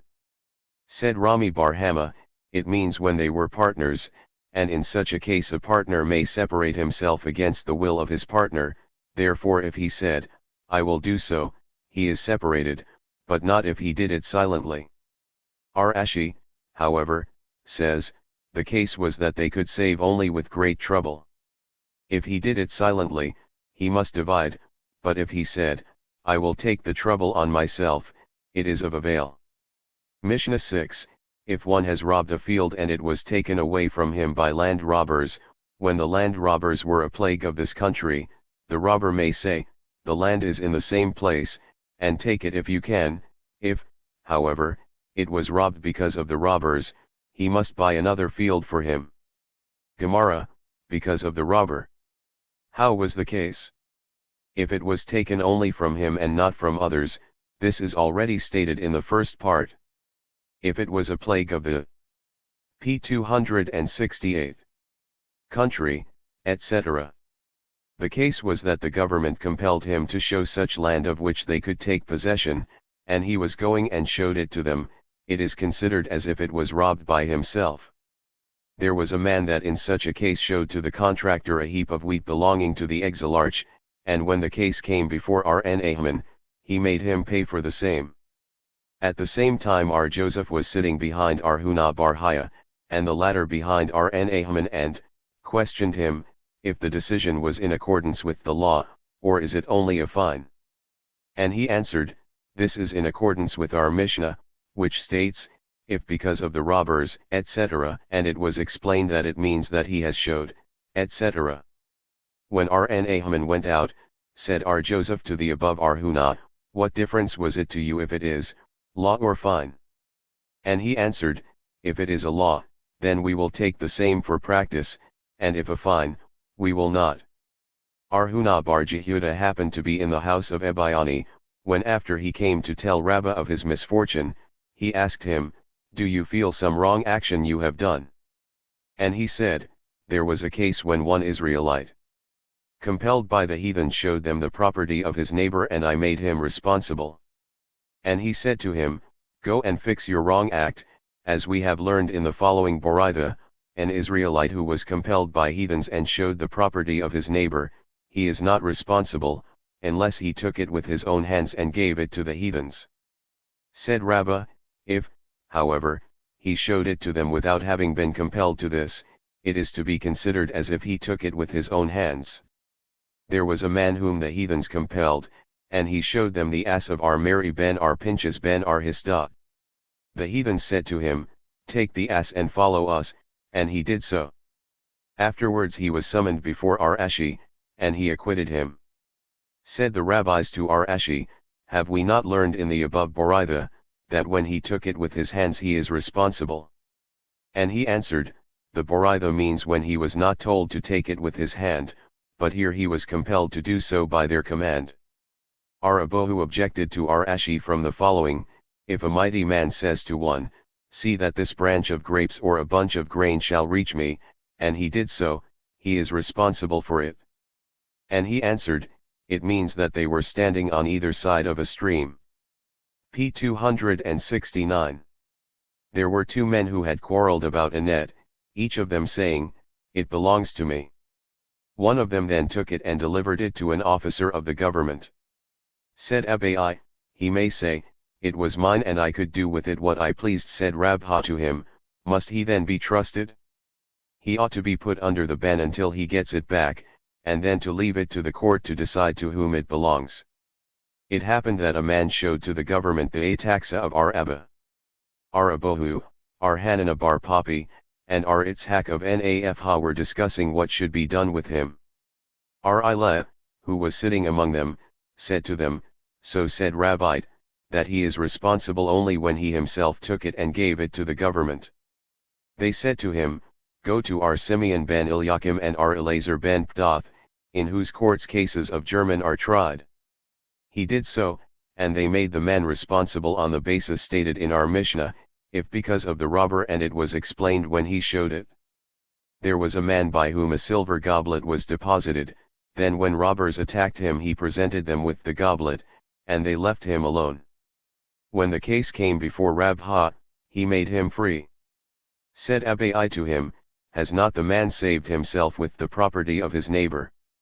Therefore said Arashi, such a case must be investigated. If he is a wealthy man, the robbers were coming to rob him because of his own wealth, and if he is not wealthy, they came only because of the deposited silver. It happened also with a man to whom the treasury for redeeming prisoners was deposited, and when robbers attacked him he presented it to them. When the case came before Rabha, he made him free. When Abai remarked to him the same as he has remarked before to Rabha, Rabha answered, there is not a greater redeeming of prisoners than this case itself. There was a man who led his ass to a boat before men came in.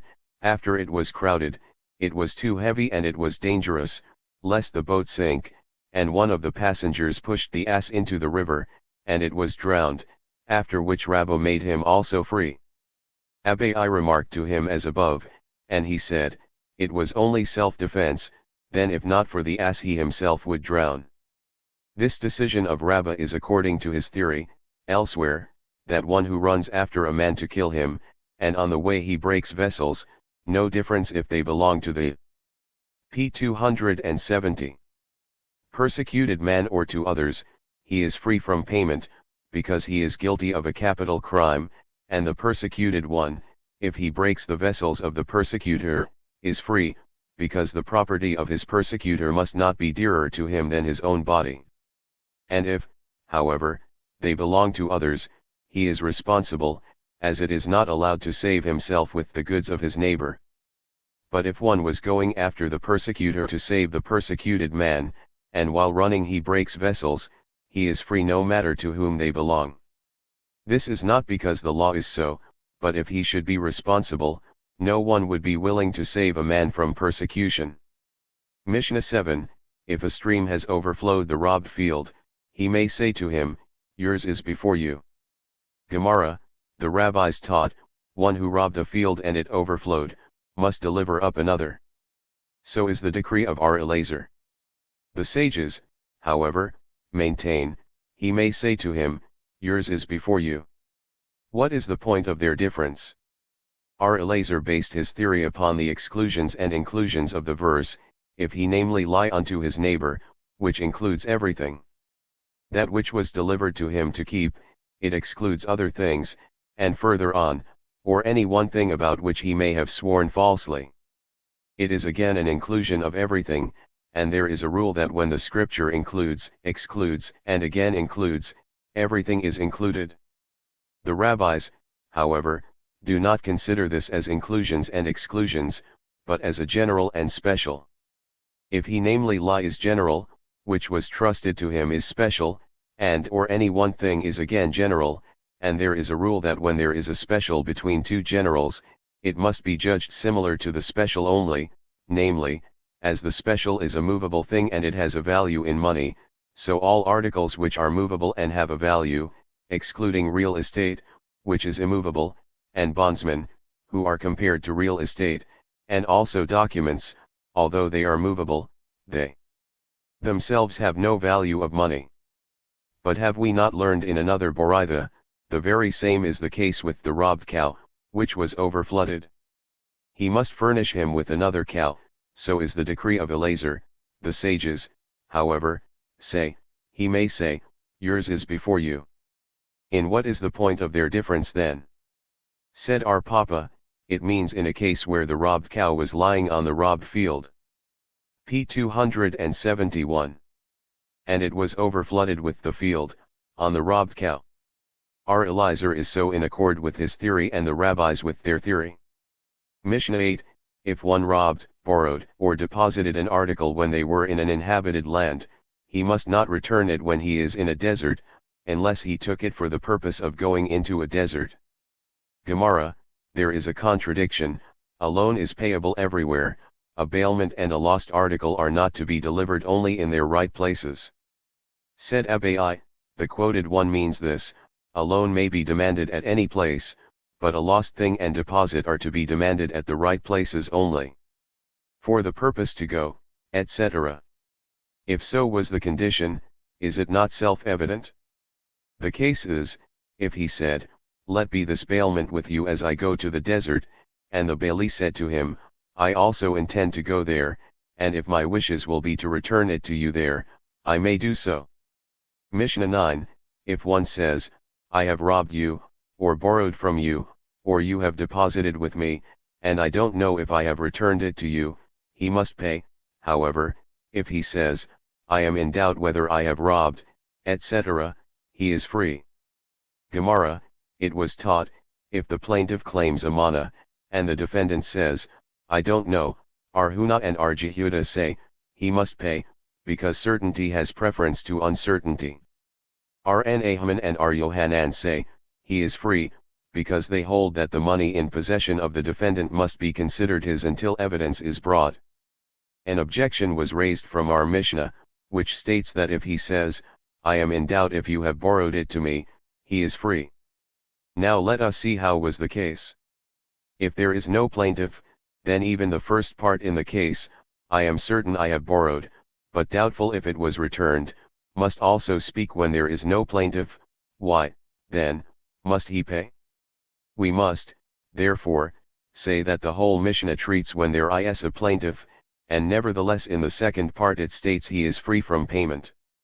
Nay, the Mishnah treats when there was no plaintiff, but the man likes to satisfy the heavenly will. It was taught also by our Haya bar Abba in the name of our Yohanan. P. 272. If one claims amana and the defendant says, "I don't know," he is obliged to pay if he would satisfy the heavenly will. Mishnah X, if one steals a sheep from the flock and returns it, and it dies or it was stolen again, he is responsible. If, however, the owner did not know either of the theft or of its returning, and when they came to number the flock they found it right, he is free. Gemara, Rabbi said, if the theft was known, the returning must also be announced, and the numbering makes him free only when he did not have any knowledge of the theft. Samuel, however, said, the numbering makes him free at any rate. As he explains it, the last sentence of the Mishnah applies to the whole of it. Our Yohanan said, if they have knowledge of the theft, the numbering after it was returned makes him free, but if they have not any knowledge of the theft, the numbering does not matter at all, as he is free even without it. And he explains that the last sentence of the Mishnah applies only to the first part of it. Our Hista, however, said, only when they have knowledge does the numbering make him free, but if not, he is responsible even after the numbering. And the statement of our Mishnah holds good only when they had knowledge of the theft also, and Rabha explained the reason of our Hista's statement thus: the theft accustomed the sheep to separate themselves from the flock, and it may do so again, but if he has notified the owner, he will take care of them. Did Rabha, indeed, say so? Has he not said? If one has seen that a thief had picked up sheep of the flock with the intention of stealing them, and he alarmed him and the thief threw them away, and the man was not certain if the sheep were returned, and the sheep then died or are stolen, he is responsible. Is it not to assume that the thief is responsible even when the owner has numbered them? Nay, it means when it was not numbered. But did Rabbi say as it is stated above? Did he not state, if he has returned it to another flock, which the same owner has on another place, he is free? Said our Hanan bar Abba, Rabbi agrees when the sheep were speckled, and in such a case the owner knows that it was stolen in his absence, and the shepherd recognizes it by the speckle. Shall we assume that the following Tannim differ in this case: if one has stolen a sheep from the flock or a coin from the P. 273 pocket, he has to return it to the same place he took it from? So is the decree of Ishmael. Our Akaba, however, says, it is necessary that the owner know the facts in the case. The schoolman thought that usually a man knows the amount in his pocket, and he counts it whenever he takes a coin out, so he has knowledge of the theft, and R. Ishmael holds that the numbering makes him free, and R. Akiba that the numbering does not make him free, unless he was notified of the returning. Said R. Zebed in the name of Rabha, if a bali has stolen from the premises of the owner, all agree with R. Hisda, but here they speak of a case where the bali has stolen it from his own premises. R. Akiba holds that his function as a bali has ceased. R. Ishmael, however, holds, he is still a bali, and when he returns it to the place he took it from his own knowledge suffices. Mishnah 11, one must not buy from the shepherd's kids of goats, wool, or milk, and not from fruit watchmen wood and fruits. One may, however, buy from the women of Jehudah woolen garments, and flax garments from those of Galilee, and also calves from the women of the city of Sharon. If, however, the sailors like to do it secretly, it is prohibited. Eggs and poultry are allowed to be bought at any place. Gemara, the rabbis taught, one must not buy from the shepherd's goats, kids, sheared or plucked off, garments of wool, however, are excluded, because it belongs to them. Milk and cheese may be bought in deserts, but not in inhabited places. 4 or 5 sheep or fleeces of wool together may be bought, but not 2. R. Jehudah said, domestic sheep may be bought, but not of deserts. This is the rule concerning buying of shepherds, an article which the owner of it perceives may be bought, but not articles which are not. The master says, 4 or 5 sheep, etc. If 4 may be bought, so much the more 5. Said R. Hisda, 4 from a small flock and 5 from a large one. But is not this text contradicting itself? It states 4 or 5, from which it is to be inferred but not 3, and immediately it states but not. P. 274. 2, from which one may infer that 3 is allowed. This presents no difficulty. If the 3 are of the best sheep, they may, and if from the lean ones, they may not be bought. The schoolman propounded a question, R. Jehudah, who says that domestic ones, etc., made his condition of the first part, namely, that for the 4 or 5 in question, and he is more rigorous than the first Tana of the above Boraitha, or his condition is for the second negative part, which states but not 2 sheep, and he, R. Jehudah, comes to teach that only from outside, but domestic, even 2 may be bought, and he is lenient. Come and hear the following Boraitha. R. Jehudah said. Domestic ones may be bought of them, but not others. In any place, however, 4 or 5 sheep together may be bought. Hence his decision was lenient. And not from the fruits watchman, etc. Rabha bought a bunch of branches from an Orov. Said Abai to him, did not our Mishnah state not from the fruit watchman, wood, or fruits? And he answered, it means of a watchman who is hired for money, but of such who takes for his labor a part of the products, may be bought, as he usually sells his own part. The rabbis taught, it may be bought from the fruit watch. Men when they sell publicly and the scale is before them, if however, they try to do it secretly, it is prohibited. It may be bought from them at the gate of the garden, but not at a place which is behind it. It was taught, when is allowed to buy from a robber. Rabbi holds, when it is known that the greater part of the goods is his own. Samuel, however, maintains that even when the smaller part only is known to be his own. R. Jehudah's decision to aid Adela was in accordance with Samuel's theory. Property which belongs to a denouncer, R. Huna and R. Jehudah differ. One says, it may be destroyed intentionally, and the other says, it may not. The one who says, it may, speaks thus because his money must not be dearer than his body. And the one who says, it may not, speaks thus because, perhaps, he will have good children, and it is written, he may prepare, but the righteous will clothe himself. R. Hisda had an Orov who used to take exactly the half of the products for himself.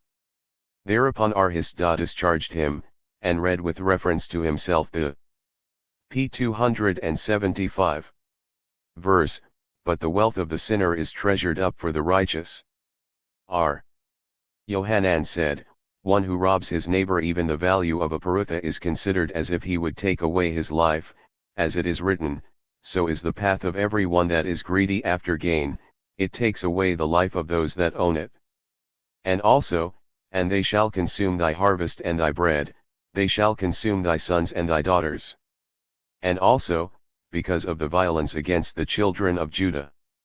And also, on account of Saul and on account of the house of blood, this because he has slain the Gibeonites. To what purpose is the second verse cited? One may say that it speaks only of his life, but not of the life of his children, hence the other verse. And still one may say that it treats only of a robber who does not pay for the robbery, but not if he does, hence the third verse, which treats of violence, which is even when he gives money. And, finally, one may say, it is only when he did it with his hands, but not when he was only a German, hence the last verse, which reads, who has slain the Gibeonites, and where is it to be found that Saul had slain them?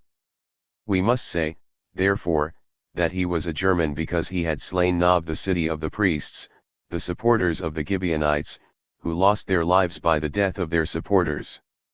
And the scripture considers Saul as he himself had slain them. But it may be bought from the women, etc. The rabbis taught, it may be bought from woman, but not wine, oil, or fine meal, and also not from slaves and not from minors. Abba Saul, however, said, a woman may sell for 4-5 dinars for the purpose of buying a cap for herself. They all mentioned if they told the buyers to be careful about the bargain, then it is prohibited. Charity may be taken from them by the treasurers only a small quantity, but not a large one. From the women of the men who are engaged in the oil press may be bought a measure of olives or oil, but not small quantities. Our Simeon ben Gamaliel, however, said that in the Upper Galilee even a small quantity may be bought, and it may be the men are ashamed to sell small quantities in his house, and they give it to their wives to do so. Rabbinah, who was a treasurer of charity, happened to be in the city of Mehuzah, and the women gave him for charity golden chains and rings, and p. 276. He accepted. Said Rabbi Tisva to him, did not the Boritha state that a large quantity must not be accepted from the women by the treasurers of charity? And he answered, for the Mezuzah this is considered a small quantity. Mishnah 12, flocks of wool which came out by washing belong to the washman, but what came out by the carder belongs to the owner. If 3 threads only come out by the washing, the washman may keep it, if more, B must not, if, however, there were black threads in a whole piece, he may keep all of them for himself. The remaining threads of sewing, and stuff of the size of 3 fingers square, belong to the owner, not to the tailor. The splinters which fall off from the carpenter's bench with the plane belong to him, but what with the hatchet are the owner's, if, however, he labored at the owner's house, even of the plane belongs to the owner. Gemara, the rabbis taught, one may buy flocks from the washman, because it is his. The washman may take the 2 upper threads for himself. By stretching the garment out for combing he can stitch the loops on the garment only by 3 stitches. One shall not comb the garment to its shoot, but to its warp, and he shall cut up the fringes to its length but not to its width. If by completing it he has to cut up in the width also, he may do so, the size of a span. 1. The rabbis taught, one shall not buy from the carder flocks, because they are not his property, unless in such places where it is customary that the carder keeps it for himself. A cushion, however, or a pillow filled with this stuff may be bought from him at any place. Why so? Because the change gives title to him. The rabbis taught, one must not buy from a weaver all the stuff in connection with the weaving, he may, however, buy from him a garment even made of different colors. The same is the case with a dyer, one must not buy from him stuffs in connection with dyeing, but a whole dyed garment, for the reason stated before. p. 277. The rabbis taught, if a tanner takes skins to prepare them, the rubbish belongs to the owner, the wool, however, of the skins which was taken out from the water belongs to the tanner. If they were black, etc. Said Arjehuda, if such was taken off by the washman, it counts for the size which is needed for putting zitzotes in it. However, my son Izashak is particular with it, and cuts it up, but not the tailor. How much, however, may the tailor keep for himself? Said Arasi, the size of a needle's square. The splinter which fall out by the carpenter, etc. Is there not a contradiction from the following? What the carpenter takes off with the hatchet and what is cut up with the saw belongs to the owner, but what falls off from the bore or plane or the splinter by the saw belongs to the carpenter. Said Rabha, there is no contradiction. At the place of Artana there were two kinds of planes, a big one and a small one. The big one is called shin, and the small one is called plane. The Tana of the Boraitha, however, had knowledge of the big one only, and named it also plane. If, however, he was working at the owner's house, etc. The rabbis taught, the stonecutters may keep the rubbish, branches, however, which fall off from the trees by fixing them, or of vineyards or other plants and herbs. If the owner is particular with them, it is considered a robbery when taken without permission, but not if they are not particular. Not any robbery applies to anika and grass, unless the places where they are particular. So said Arjehuda. Said Rabbah, the city of Sarion in Babylon is one of the places where they are particular with it. End of Tract Baba Kama. Tract Baba Mitzia. Contents. Page. Synopsis of subjects of Tract Baba Mitzia 3. Chapter I. Rules and regulations regarding found articles, documents, animals, and if one appoints a messenger to pick up a found article 1. Chapter 2. Laws relating to found articles, which may or may not be kept without proclamation, and how found articles shall be cared for, etc. 44. Chapter 3. Laws relating to bailments, hirers, losses on deposited article as to their quantity and their quality, as to the care to be bestowed on deposited articles by the depositary, and of money whether it may be used. 81. Chapter 4. Laws relating to title, real and personal, fraud, what constitutes fraud and the circumstances surrounding fraudulent transactions, etc. 110. Next, synopsis of subjects. Index previous next. P3. Synopsis of subjects. Of Tract Baba Mitzia. Chapter I. Mishnah I. Two persons who hold a garment, and each of them claims that he has found it. A biblical oath is given only when there is an admission in part from the defendant. If the plaintiff claims 100 and the defendant says only 50, and here they are. If one claims 100, and the other denies all, and there are witnesses for 50, what shall the oath contain? When one of the two holders overcame the other and took it away, what is the law? There was a bathhouse about which two parties quarreled. One of them arose and consecrated it. When two hold a note, the tender claims the note is not yet paid, and the borrower says the note is paid. Where is the theory of because to be used? The law is that leading gives title. If one was found riding upon a found ass, and another was holding the bridle, 1-17. Mishnahs 2-6. If one sees an article on the road, and says to his neighbor, bring it to me. If one picks up an article for another, the latter does not acquire title. Why so? If one has seen an article, and he fell upon it. If one has seen people running after a lame stag on his field.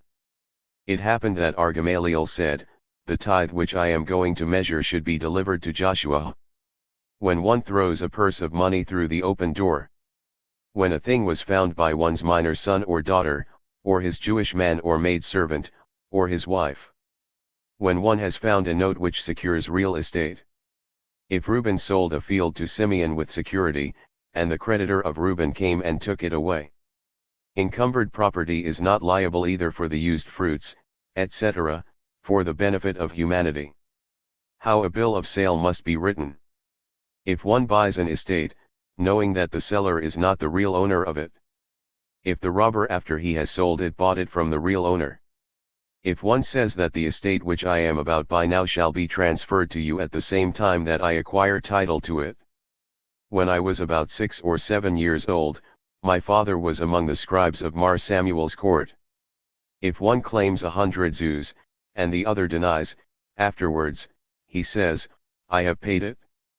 If one finds documents of divorce, of enfranchisement, p6, of a slave, of presents, etc. What is to be considered a will? Documents signed by the court, documents of a claim, etc. What is meant by claiming documents? What is called a roll? When 3 borrowed from 1, etc. 17 to 43. Chapter 2. Mishnahs I to 6. There are found articles which belong to the finder without any proclamation. If there is a change in the found article which usually ought not to be, the renouncing of hope in regaining a lost article whose loss is not yet certain. A Mamer, Mar Zutra, and Ar-Ashi happened to be in the garden of Mari Bar Isaac, and the gardener placed before them dates and pomegranates. The rule concerning a lost article is this: whether a number is considered a distinguishing mark or not. The reason why the sages decided that the place is not to be considered a mark. If one finds a purse in the market, how is the law? The following articles he must proclaim: 3 coins one upon the other, etc. If one found, under a wooden wall, pigeons tied one to the other. If he found a covered vessel. If one found anything in a heap of rubbish. If one has seen money dropped on sand, and afterwards found and took it. If one found something in a store. If one found money in fruit sent to him. 44. 59. Mishnah 6. To 13. The returning according to marks given is biblically or rabbinically. Until what time is he obliged to proclaim? Ar-Ami happened to find a purse with dinars in the presence of a Roman. If one identifies the article but not its marks. If the found article is of such a kind that it labors for its food. And if of such a kind that it does not labor. If one found books. If the article was a garment. Vessels of silver and copper. It is better to drink a goblet from the hand of a witch than to drink a goblet of lukewarm water. R. Ismail b. Jose was on the road, and met a man carrying a bundle of wood. What is to be considered a lost thing? If he returned it and it runs away again. What is to be deduced from the twofold expressions in many passages written in the scripture? The loss of time must be appraised according to one's loss in his special trade. If he has found the animal in a stable, in a public thoroughfare. The commandment of the scripture is for unloading, but not loading. How is this to be understood? If one lost a thing, as did his father before, etc., if his father and his master were overloaded. They who occupy themselves with the study of scripture are not to be blamed, etc. See footnote, p. 79, 59 to 80. Chapter 3. Mishnahs 1 to 4. A deposit stolen or lost, paid by the depository, of which thereafter the thief was found, to whom shall the double amount be paid? A gratuitous bailee, when he said, I have neglected my duty, etc. There was lost a deposited nose jewel, and Haman made him pay by force. Finally the article was found, and was increased in value, etc., if an article was appraised for the sake of a creditor, and the latter appraised. p7. It for his own creditor, may the returning take place or not? From what time may the creditor use the products of an appraised estate? If one has hired a cow and he loaned it to someone else. It can happen that the hirer has a right to require several cows from the owner of one cow. How so? A bailee who has transferred the bailment to another bailee, how is the law? The halakha prevails, that a bailee who has transferred the bailment to another bailee of any kind is responsible. If doubtful money is to be collected or not. Do you want to contradict a case of deposit with a case of robbery? A robber must be punished. If there was an uncertainty of both the plaintiff and the defendant, how is the law? If one deposits fruit at his neighbor's? If one becomes a prisoner, may his property be transferred to his nearest relatives or not? The difference between forsaken, abandoned, and a prisoner's properties. The estate of a prisoner must not be transferred to a minor relative, and not the estate of a minor to any relative. There was an old woman who had 3 daughters, together with one of them she was taken to prison, and of the remaining 2 one died and left a child. A brother of Mari b. Isk came to him and demanded a share of the inheritance, and he said, I do not know you. 81-97. Mishnahs v-11. The quantity of usual losses one may count to deposited articles of grain and fruit. Losses of wine and oil depend upon the kind of barrels in which placed. If a barrel is deposited for safekeeping, and the depository handled it, and it broke while yet under his hand. Peculiar is the stretching of hands which reads in regard to a bailee for hire, in connection from the same expression in the scripture which reads in regard to a gratuitous bailee. If one has deposited money for safekeeping, and the depository tied it and carried it on his shoulder, etc. Nothing is considered safety with money, unless it is hidden in the ground. It happened that one deposited money with his neighbor, and he gave it to his mother for safekeeping, and it was stolen. Money deposited for safekeeping with a money changer. A depository who stretches his hand for the bailment. If one intends to use a bailment deposited in his control and says so, the liability follows immediately. 97-109. Chapter 4. Mishnahs I-V. If one bought gold and silver coins together and made a drawing on the gold ones, title is also given to the silver ones, but not vice versa. Rabbi borrowed dinars from the daughter of Arhiah, thereafter the dinars increased in value. One holds that the law of exchange applies to a coin also, and another holds that it does not. If one were holding some coins in his hands and said, "Sell me your articles for the money I have in my hand," and the other agrees. If one said, "Sell me for this amount," title is acquired, and nevertheless the law of fraud applies.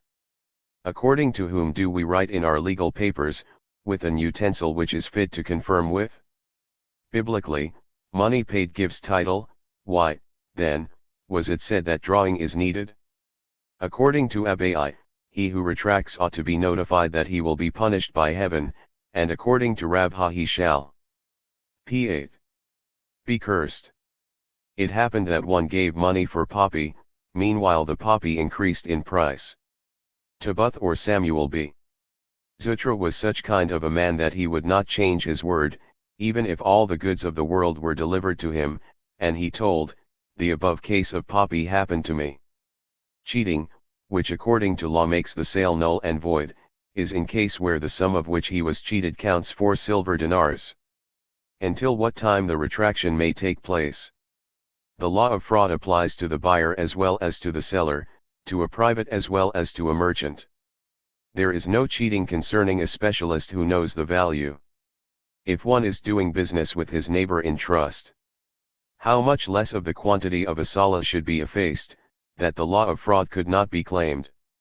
The prescribed quantity for cheating is 4 silver dinars to each sala, 110-132. Mishnah 6. 2x. There are 5/5 parts which must be added to the principal amount. The things to which the law of cheating does not apply. Does the law of cheating apply to a hire? The laws of usury and cheating apply only to commoners, not to the sanctuary. A gratuitous bailee does not swear. If one bought wheat and sowed it in the field, how is the law? If there was fraud to more than 1/6 of the value, how is the law? As cheating is prohibited in buying or selling, so it is in words. Cheating in words is more rigorous than cheating in money. To what thing do the Western people pay more attention? One should always be careful with the honor of his wife. The noted legend of the oven of the Akina. The law is not in the heavens. We do not care for a heavenly voice. Regarding cheating, there are 3 negative commandments. One must not mix together fruits from 2 separate fields. A merchant may buy grain from 5 barns, and place it in one storeroom. The embellishment of articles which are to be sold is forbidden. 132 to 144. Tract Babomitzia. Chapter I. Rules and regulations regarding found articles, documents, animals, and if one appoints a messenger to pick up a found article. Mishnah I. 2 persons, who hold a garment, and each of them claims that he has found it, or that the whole belongs to him, each of them shall take an oath that no less than a half belongs to him, and then its value shall be divided. If, however, one claims the whole and the other half of it, then the oath for the first must be for no less than 3/4, and for the second no less than 1/4, and it is to be divided accordingly. The same is the case with an animal, if both are riding, or, if one is riding and one leading, each of them must take an oath that no less than a half belongs to him, if both claim for the whole, and so they divide. If, however, there are witnesses, or they admit the fact, then it is to be divided without any oath. Gemara, why is it stated, each of them claims he has found it, or the whole garment belongs to him? Is not one of them sufficient? Our Papa, according to others are Shaimai bar Ashi or Kudi, says, the first part speaks about a found article, and the last one about a transaction, and both cases are necessary.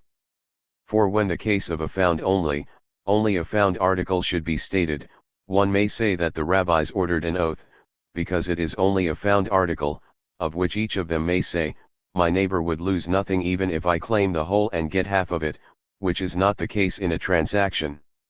On the other hand, if the last part only should be stated, one may say, the rabbis have given an oath to both of them. P2.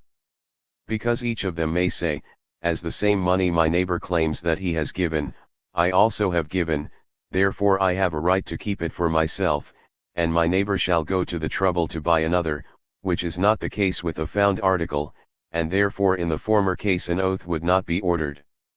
Hence both cases are necessary. Transaction. Let us see from whom the money was taken. The case was, that both paid the money, one with the consent of the seller and the other against the seller's will, but the seller does not recollect to which of them he had given the consent. Shall we assume that our Mishnah is not in accord with Ben Nanas, who says, an oath cannot be ordered to both, as one of them would surely swear falsely? The Mishnah can be explained even in accord with Ben Nanas, as he speaks of a case where one of them would surely swear falsely. Here, in case of a found article, it may happen that both of them has picked it lip at the same time. Shall we then assume that our Mishnah is not in accord with Symmachus, who says, that money which is doubtful is to be divided without an oath? With whom, then, is the Mishnah in accord? With the rabbis who are the opponents of Symmachus. Do they not say that it is always incumbent on the plaintiff to bring evidence? What comparison is there? In the case where one of them is a plaintiff, and the other a defendant, the rabbis say that it is incumbent on the plaintiff to bring evidence. Here, however, when they both held a thing, they ordered an oath. But according to the theory of Symmachus, even in the case where there is a plaintiff and defendant, it is to be divided without an oath. Moreover, here, as both are holding it, it can be said that even Symmachus would agree with our Mishnah, as the oath mentioned is rabbinical only, for our Yohanan says that the oath is an enactment of the sages to prevent one from going out and taking hold of his neighbor's property, claiming it as his. At any rate, our Mishnah is not in accord with our Jose, who says, if so is the case, what can the defrauder lose? Therefore, the whole amount must be deposited until there will be evidence. Let us then see if our Mishnah can be explained in accord with the rabbis, the opponents of our Jose, who say that the part in doubt should be deposited until Elijah will come. Is not the case in our Mishnah similar? P3. To the case there, as both claims are doubtful? What comparison is it? It does not belong to both parties, but to one of them. The rabbis ordered it should be deposited until Elijah will come. Here, however, there is a possibility that the article belongs to both parties, so they ordered an oath, but our Jose maintained that even where it is certain that both parties have a share in the money in question, he nevertheless decided that the money should be deposited until Elijah will come. Moreover, here, it is probable that the article belongs to one party. According to both the rabbis and our Jose, how should the following Mishnah be understood? A storekeeper upon his credit book, both take an oath, and collect the money from the employer? Now, one of them has surely sworn falsely. Why should it not be here the same also, that the money should be collected from the employer and deposited until Elijah will come, as one of them is surely a defrauder? It can be said there is another reason. The storekeeper may say to the employer, I have followed your order, and I have nothing to do with your working men, whom I would not believe even with an oath, and it was your fault that you did not order me to give the goods only in the presence of witnesses or to take a receipt from him. The working man can say to the employer, you must pay me for my work, and I have nothing to do with your storekeeper, whom I would not believe even with an oath, and therefore both collect the money from the employer after they have sworn. R. Haya taught, if the plaintiff says that the defendant owes him 100 zuz and the defendant denies owing him anything, and witnesses, however, testify that they only know that he owes him 50, he must give him 50, and take an oath for the remainder. The reason is that the admission of the defendant himself shall not be stronger than the testimony of witnesses. 1. And this I have concluded by drawing an a fortiori conclusion, and also our Mishnah supports me by its statement. When two are holding a garment, etc. We are the witnesses. P4. That each of them holds what he claims to be his, without any admission by his opponent, and, nevertheless, it is stated that each of them must take an oath. Why was it necessary to draw an a fortiori conclusion for the above statement? Lest one say that a biblical oath is given only when there is an admission in part from the defendant, and the reason is, as Rabbah declared elsewhere, why do the scriptures decide that one who admits to a part of the claim must take an oath? Because usually one is not so bold as to deny the whole in the face of his creditor, and therefore he admits partly, even had he intended to do so before his creditor appeared, and therefore he only denies a part of it, and it may be that even their denial is only to gain time for the investigation, thinking that in the meantime he will get cash, and will pay the whole claim, and, therefore, the scripture prescribes an oath in such a case, which is to be believed, that a man with such intention will refuse to swear falsely, and would rather admit the debt of the whole amount. But in case he denies, and witnesses testify against him, in which case the intention above cannot be supposed. No oath is prescribed, he must pay according to the testimony of the witnesses, and shall be acquitted. Therefore it was necessary for him to deduce it, by drawing an a fortiori conclusion, as follows. The admission from his own mouth, which does not cause fine, nevertheless causes an oath, witnesses who cause fine, so much the more they should cause an oath. 1. Let us see, then, what our Haya means in saying that he has support from our Mishnah. How can the case in the Mishnah be compared to his case? In the case of our Haya the creditor had witnesses, and the borrower had none at all, then if he would have witnesses who would testify that he owes him nothing, our Haya certainly would not order an oath. But in our Mishnah, as we are witnesses for one party, we are also witnesses for the other party, and nevertheless an oath is ordered. Therefore, if it was taught that our Haya had said he had a support from our Mishnah, it was said in regard to P5. Another statement of his as follows, if the plaintiff claims 100 and the defendant says only 50, and here they are, he is, however, obliged to take an oath upon the remainder. Why so? Because here they are is considered an admission in part, that is, although here they are means that your claim is now settled, and I owe you nothing, it is nevertheless considered an admission in part. And the support of the Mishnah is this, as they both hold the garment, we are witnesses that each of them says, take what you hold, and the remainder is mine, and this is equal to the claim here they are, and nevertheless an oath is ordered. R. She's hate, however, says, when he says, here they are, there is no oath. Why? Because here they are is considered as if the money is already in the hands of the plaintiff. Consequently the claim for the other 50 is denied entirely without any admission. But according to our Shishate, the decision of our Mishnah would be embarrassing to him. He may say that the oath in our Mishnah is only an enactment of the sages. But does not our Haya also agree that so it is? Yeah, but if here they are is equal as an admission in part, and the oath is ordered biblically, the rabbis have the right to order an oath similar to the biblical one. According to our Sheshita's theory, however, that in such a case no biblical oath should be ordered at all, how could the rabbis arrange an oath which has no analogy in the scripture?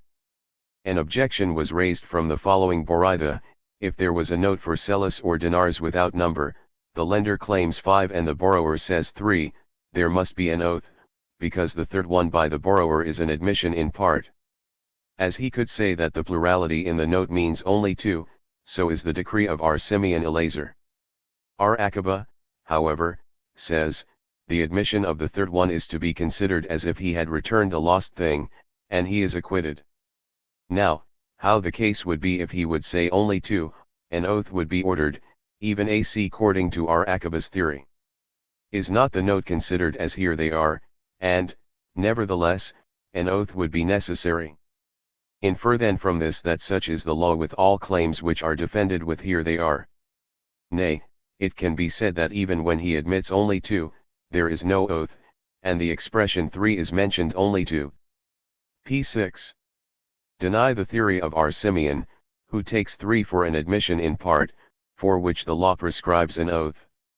And so also seems to be common sense that, according to our Akiba, even if he would say only 2, he is free from an oath. Then if not so, how can he make him free, when he admits 3? It could be a trick on his part to admit 3 and to be free from any obligation, as he would know that when, if he should claim only 2, an oath would be given to him. Infer from this, that so it is. But if it is so, then it contradicts our Haya, who says that here they are does not prevent an oath.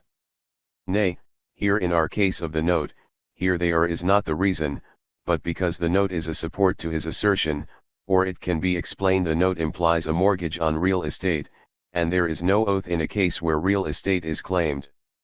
Come and here, we learned that the father of our Aputriki had taught in the first case of our Haya just the reverse of our Haya, viz., if one claims 100, and the other denies all, and there are witnesses for 50, lest one say there should be given an oath, because the testimony of the witnesses should be considered as an admission in part, therefore it is written, for any manner of lost things, of which he can say, this it is, which means the liability is only when he admits with his own mouth, but not by the testimony of witnesses.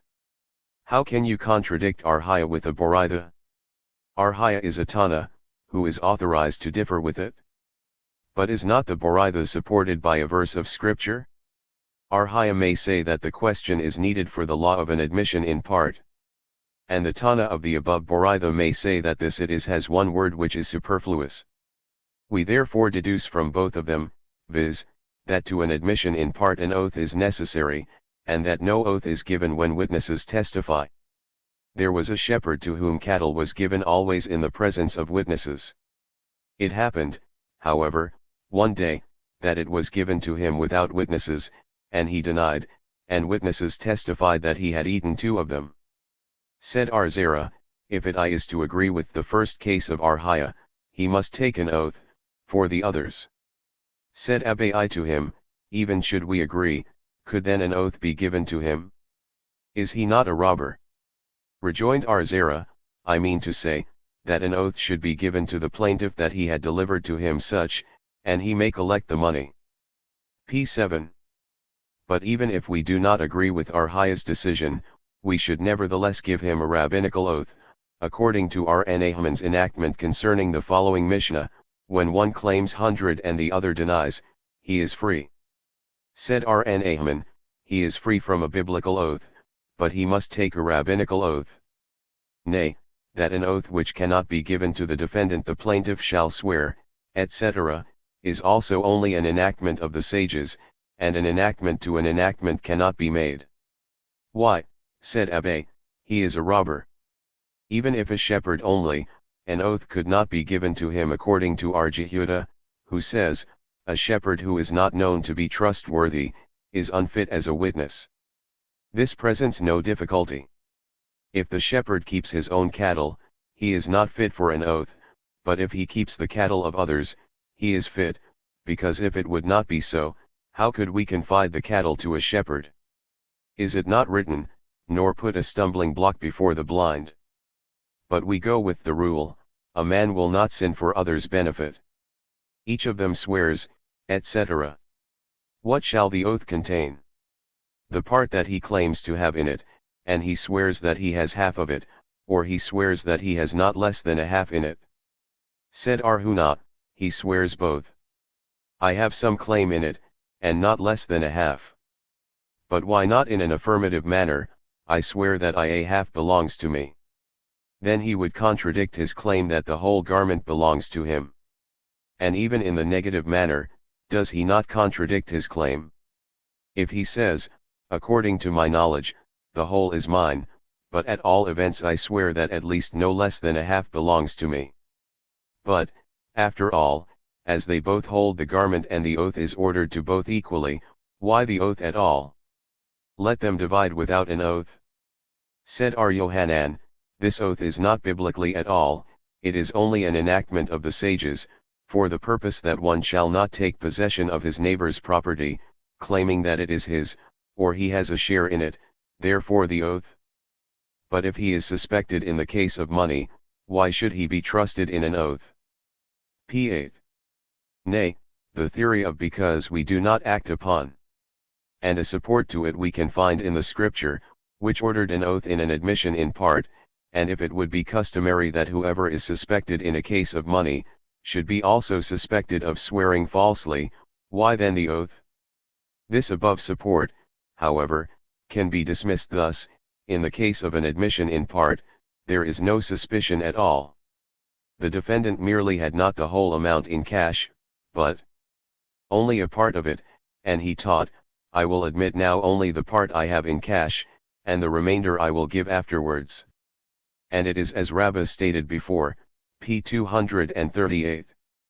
This can also be proved from the statement of Red Bar Abin in the name of Hisda, one who denies falsely a money loan is nevertheless qualified to be a witness, but whoever denies a deposit is disqualified to be a witness. But why shall we not say if he denies a deposit, that merely he could not find it then, and therefore he denies it, intending, however, to return it when it will be found? He is disqualified only in the case where there are witnesses that the deposit was in his house when he denied it, and he had knowledge of it, or the witnesses testified that he was holding it in his hand. But did not Arshi's hate say, for the following three things, that I have not neglected it, I have not made use of it, and I am positive it is not under my control, the oath was given? Now, why then should he be trusted with the oath? Let the theory of because he is suspected in a case of money, he should also be suspected in an oath, also be applied here. Say, then, that such a theory we do not practice. Abai, however, says that the reason for the statement in our Mishnah, to make them both swear, is not as Ar Yohanan explains, because in such a case an oath would not be trusted to him, but we suppose that his claim is because he has an old loan of money, which is forgotten by the other, and therefore he takes possession of the garment claiming it is his, because in reality all personal property is a security for the loan. If it is so, let them take the garment without an oath? We are not supposing a certain loan, but that he is in doubt about it. But when he is doubtful, and he nevertheless takes possession of his neighbor's property, let him be suspected, that he will also swear in such a case. Said Arshi's hate, the son of Red, usually men restrain themselves. P9. From taking an oath on a doubtful thing, although they are not averse to taking possession of property doubtfully, because money can be returned, which is not the case with an oath. R. Sirah propounded a question, when one of the two holders overcame the other and took it away, what is the law? Let us see how was the case. If the other party keeps silence, then he admits, and if he objects, what more could he do, when his opponent is stronger than he? The case was, that previously he was silent, and afterwards he objected, and the question is, shall we assume that because he was silent he has admitted, or perhaps the reason he kept silent previously was because it was done in the presence of the rabbis, who could testify in the case? Said Nahman, "Come and hear." All this is said only when both are holding the garment, but if only one holds it, and the other claims the ownership of it, the rule that the plaintiff is to bring evidence applies here also. Now, let us see, if one would claim ownership of personal property which is in the possession of another, the statement of the Boraitha would be entirely superfluous, as it is self-evident.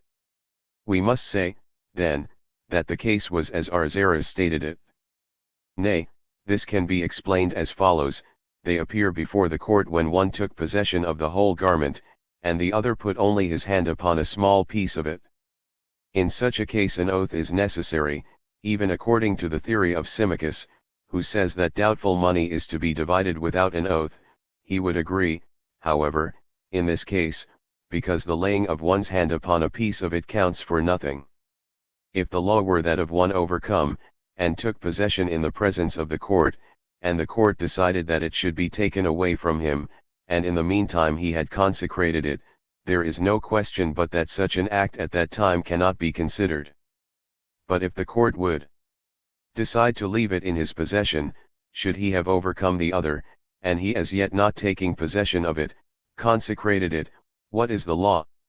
Shall we say, because the Master says elsewhere, the consecration by word of mouth only is equivalent to delivering to a common person, in our case shall his mere word of mouth be considered as equivalent to his overcoming and taking it away, or perhaps it is not so, because it is not yet in his possession, and it is written, and if a man sanctify his house, of which it is to be inferred that, as his house is under his control, so he can consecrate it, so. P10. Everything which is under his control, but not otherwise, can be consecrated, and in our case it is not yet under his control. Come and hear, there was a bathhouse about which two parties quarreled, each of them claiming it was his property. Then one of them arose and consecrated it. And Hananiah and Ashia and other rabbis did not use this bath any more. And Ashia said to Rabbah, when you go to see Hisda in Kopri, question him about this case. When Rabbah went to Kopri, he passed by Surah, and he questioned Hamnana, and the latter answered him thus: it is decided in a Mishnah, which states, if there is a doubt about a firstborn, be it of a human being or of an animal, clean ones or unclean ones, the rule that the plaintiff must bring evidence is applied to it. And a Boraitha, in an addition to this Mishnah, states, they are nevertheless prohibited from shearing their wool and to use them for labor. Now, it is certain that if the priest took it away, the court would not compel him to return it, because then he would be the defendant, and the other party must bring evidence. And still, even when the priest did not yet take it away, it is said that it must not be used for labor, as stated above. Rejoined Rabbah, you compare this with the consecration of a firstborn. There is a difference, as its consecration comes by itself without being consecrated by a human being, and therefore it must be used for labor, no matter under whose control it is. But what is the law in the above case of the bathhouse, after all? Come and hear, Bar Abin said, a similar case happened to Hisda, and he questioned Huna, and his decision was based upon Nahman's following decision, that such property which must be replaced evined by the court, even if it is consecrated by one of the parties, it is not holy. But how is it if it could be replaced evined? The consecration would be valid, although he did not as yet take possession thereof. Did not Yohanan say, if one has robbed a thing, and the owner has not yet resigned the hope to regaining it, it cannot be consecrated by one of them? Do you think the bathhouse in question was a movable property, to which the rule that the plaintiff must bring evidence applies? This was a real estate, that, if he can replace it by the decision of the court, it is considered as if it were already under his control. R. Khalifa of Palestine taught in the presence of Arabahu. p. 11. If two appear before the court, both holding one garment, each of them gets the part he holds in his hand, and the remainder they divide equally. Remonstrated Arabahu, but not without an oath. If it is so, how is our Mishnah to be explained, which states, it shall be divided, and it does not state that, only the part that he holds in his hand? How is the case to be explained? Said our Papa, when both hold only the surcox.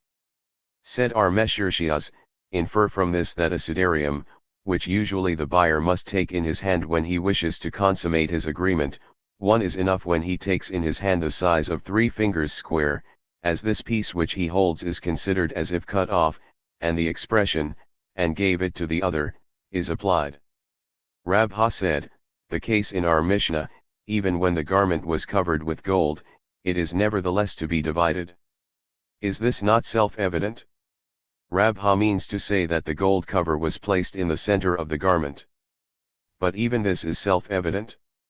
The case was that the gold covering was nearer to the hand of one of the parties.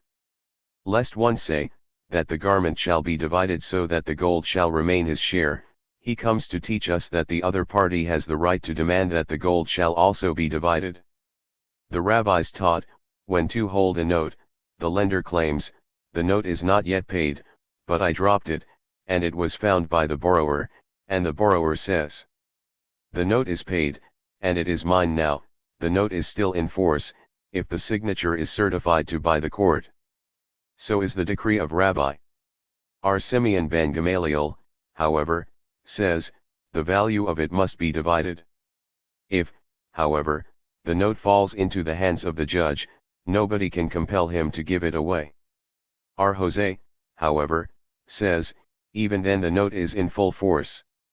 The master says, it is in force if the signature, etc. And what is then does the lender collect the whole amount? Which contradicts the statement of our Mishnah. Said Rabbah in the name of R.N. Ahman, if the note is approved by the court, all of them agree. p. 12. That the value of it must be divided. They differ, however, when the note is not approved by the court.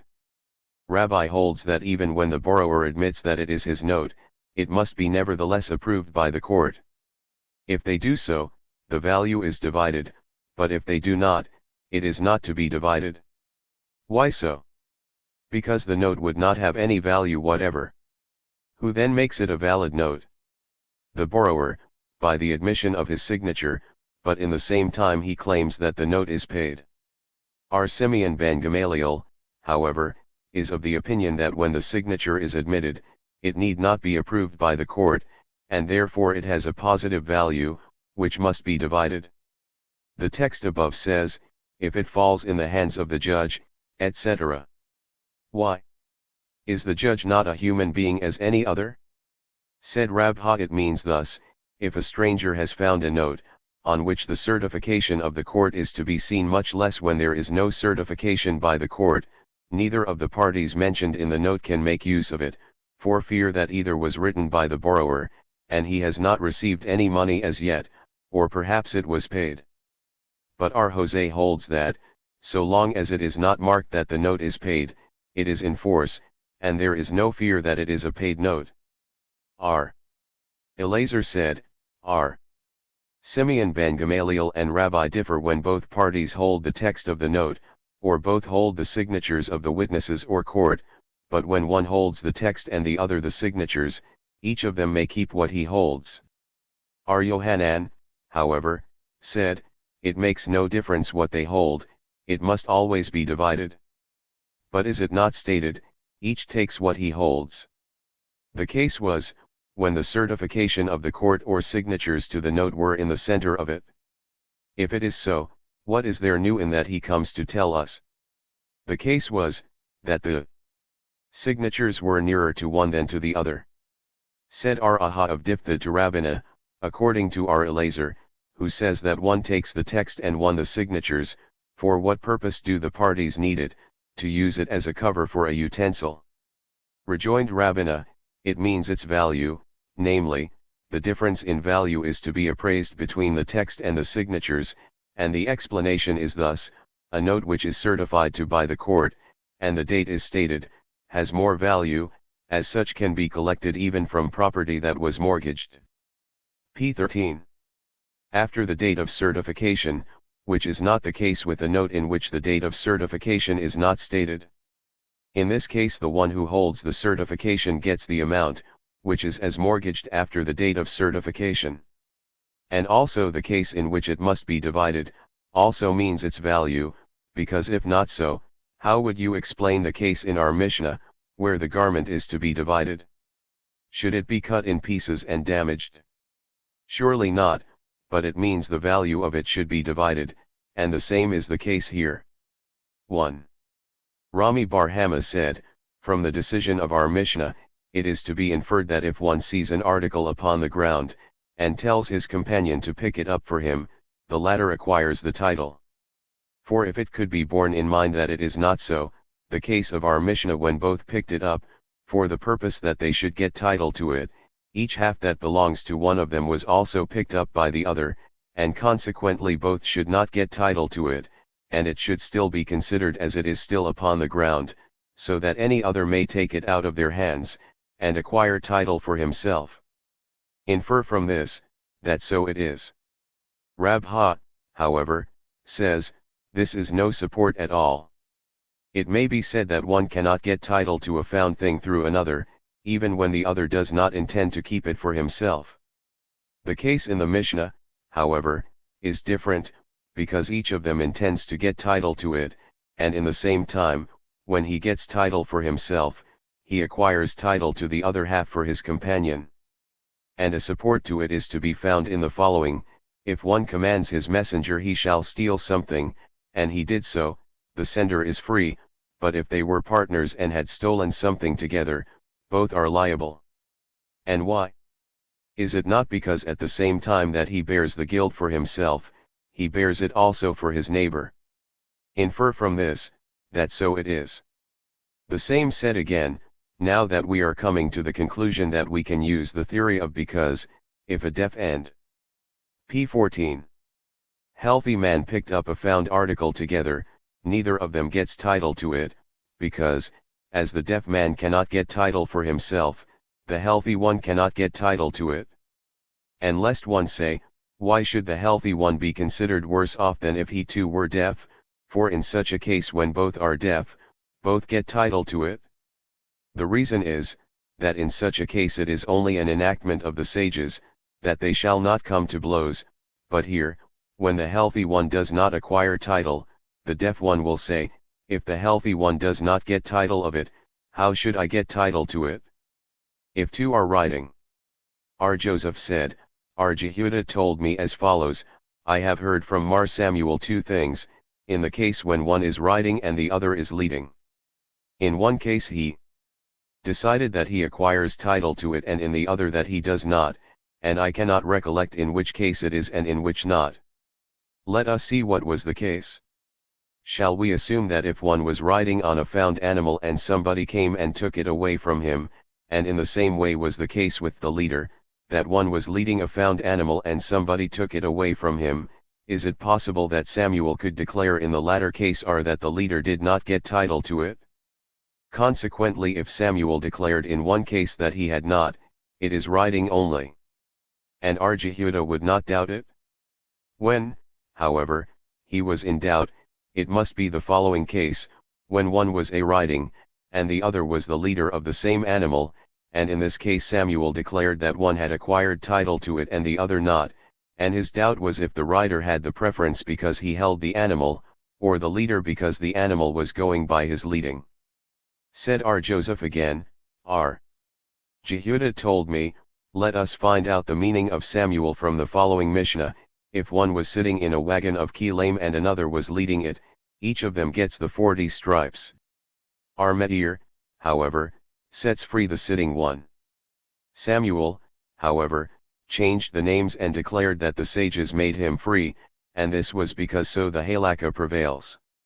Infer from this that, riding, one does not acquire title even when there is no leader, and much less when there is another one who leads it. Said Abai to R. Joseph, how can the master decide the case of riding from the case of sitting? The riding one holds the bridle, which is not the case with the sitting one. And he answered, so taught Edi, a bridle does not give any title. P. 15. It was taught, also, by R. Helbu in the name of Arhuna, that a bridle gives title only when it is given hand to hand, a found animal, however, or if it was from the inheritance of a proselyte who dies without heirs, it does not. For what purpose is the bridle termed musira? One said Rabha, Edi explained to me that this expression was used because it contains in it delivery. And, therefore, if his neighbor delivers to him the bridle of the animal, he has bought it, and he acquires title. Of a found animal or of the inheritance stated above, in which there is no one who can deliver it to him, title cannot be acquired. An objection was raised from our Mishnah. When two were riding upon an animal, etc., according to whom would be the statement? Certainly not according to our Meir, who declared that even sitting gives title, so much the more riding. It must be, therefore, that it is according to the rabbis, from which it is to be inferred that riding gives title. Nay, the Mishnah may treat of a case when the riding one leads the animal by striking her with his feet. But if it is so, he is the leader? Yeah, there are two kinds of leaders.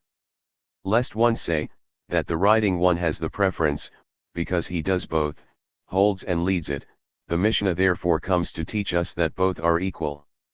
Come and hear, two who were pulling a camel or leading an ass, or one of them was pulling and the other leading, by such an act the title is recognized. R. Jehuda, however, says, title is not recognized unless one is pulling a camel or leading an ass. We see, then, that the Boraitha states pulling and leading only, but not riding. The same is the case in riding, and when it states pulling and leading, it is only to deny the theory of R. Jehuda, who says that the title to a camel is acquired by pulling and an ass by leading, and it teaches that title is acquired even in the reverse. But if it is so, let the Boraitha teach both when two were pulling or leading either a camel or an ass. There is one who does not acquire title. Some say that pulling an ass and others say leading a camel. According to others, the objection was raised. From the latter part, by such an act, etc. Does not this expression mean to exclude riding? Nay, it means to exclude when the reverse was done. If so, it is only a repetition of R. Jehuda. There is a difference between them, that with both mentioned animals. P. 16. One of the two things in question does not give title, some say pulling an ass and others say leading a camel. Come and hear, if one was riding upon a found ass and another was holding the bridle, the former has acquired title of the ass, and the other one of the bridle. Hence we see that riding does give title. Here is also the case, when he leads it with the feet. If it is so, why does he not acquire title to the bridle also? Read, the riding one acquired title to the ass and half of the bridle, and the other to the other half of the bridle. This would be correct if the riding one does acquire title to the bridle by picking it up through an agent intentionally, but the one who was only holding it, why should he have any right? Read, then, the one has acquired title to the ass and the whole bridle, and the other only to the piece which he holds in his hand. What answer is this? Even if you would say that when an agent picks up a found article for his principal, the principal acquires title, this is only in the case when the agent was willing to do so, but here the holder of the bridle picked it up with the intention to keep it for himself, and when you say that he has not any right for himself, how should he acquire title for the other? Said R. Ashi, the riding one has a right to the ass and the part of the bridle which is upon the head of the ass, and the holder of it the piece which he holds in his hand, and the remainder does not belong to either of them. Come and hear, R. Eliezer says that riding gives title in the field and leading in the city. Here is also meant when he leads it with the feet, then it is leading? There are two kinds of leading, as explained above. But if it is so, why does not riding give title even in the city? Said Archana, because it is not customary for men to ride in the city. Said Ar-Ashi to him, according to your theory, if one picked up a Persian coin on Sabbath, which is not the custom with Israelites on Sabbath, should he also not acquire title to it? You also admit that such an act is good enough to give title. The same should be the case with riding in the city. Therefore we must say that our Eliezer speaks not of a found article, but of a regular sale, at which the buyer was told, go and acquire title in it, as it is customary. If it was a public ground where men are usually riding, title is acquired, and if he was a respectable man who used to ride even in the city, the title is acquired. The same is the case when it was a woman.